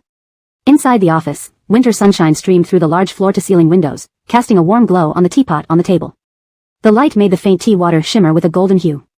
This was one of Sadie's favorite spots for tea. In summer, she would move the table behind the sofa. Sadie had seen Kimberly's previous secretary several times but heard that she returned home due to pregnancy. A new face now occupied this role. Years of walking on the edge had given Sadie an aura that couldn't be hidden, even if she tried. The young secretary was intimidated by it and handed over her phone stuttering, Mr. Chu said you should take the call. Rarely did Sadie show such patience. She reached out her hand, accepting the phone while the young secretary stood there like a statue. In the quiet office, Sadie's low voice echoed, aren't you leaving? I'm sorry. Kimberly? It's me. Did you hire a stammerer as your secretary? Kimberly, stop exaggerating, she's just timid, but she has working capabilities. Why is she stammering? You scared her half to death. What do you want? Kimberly recounted her recent troubles. Sadie listened silently, then summarized, so, you want me to help you escape? Don't make it sound so dramatic. I just want to find a place where there are no men and I can have some peace. It might be possible, but why should I help you? Jack could be ruthless towards Kimberly, and he might do the same to her. She barely escaped from hell and didn't want to get involved again unless absolutely necessary.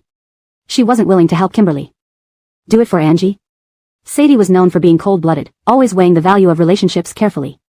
Those worthy were worth helping, others were not worth wasting words on. I helped Angie because she saved my life. Manager Chu, we don't have that kind of relationship.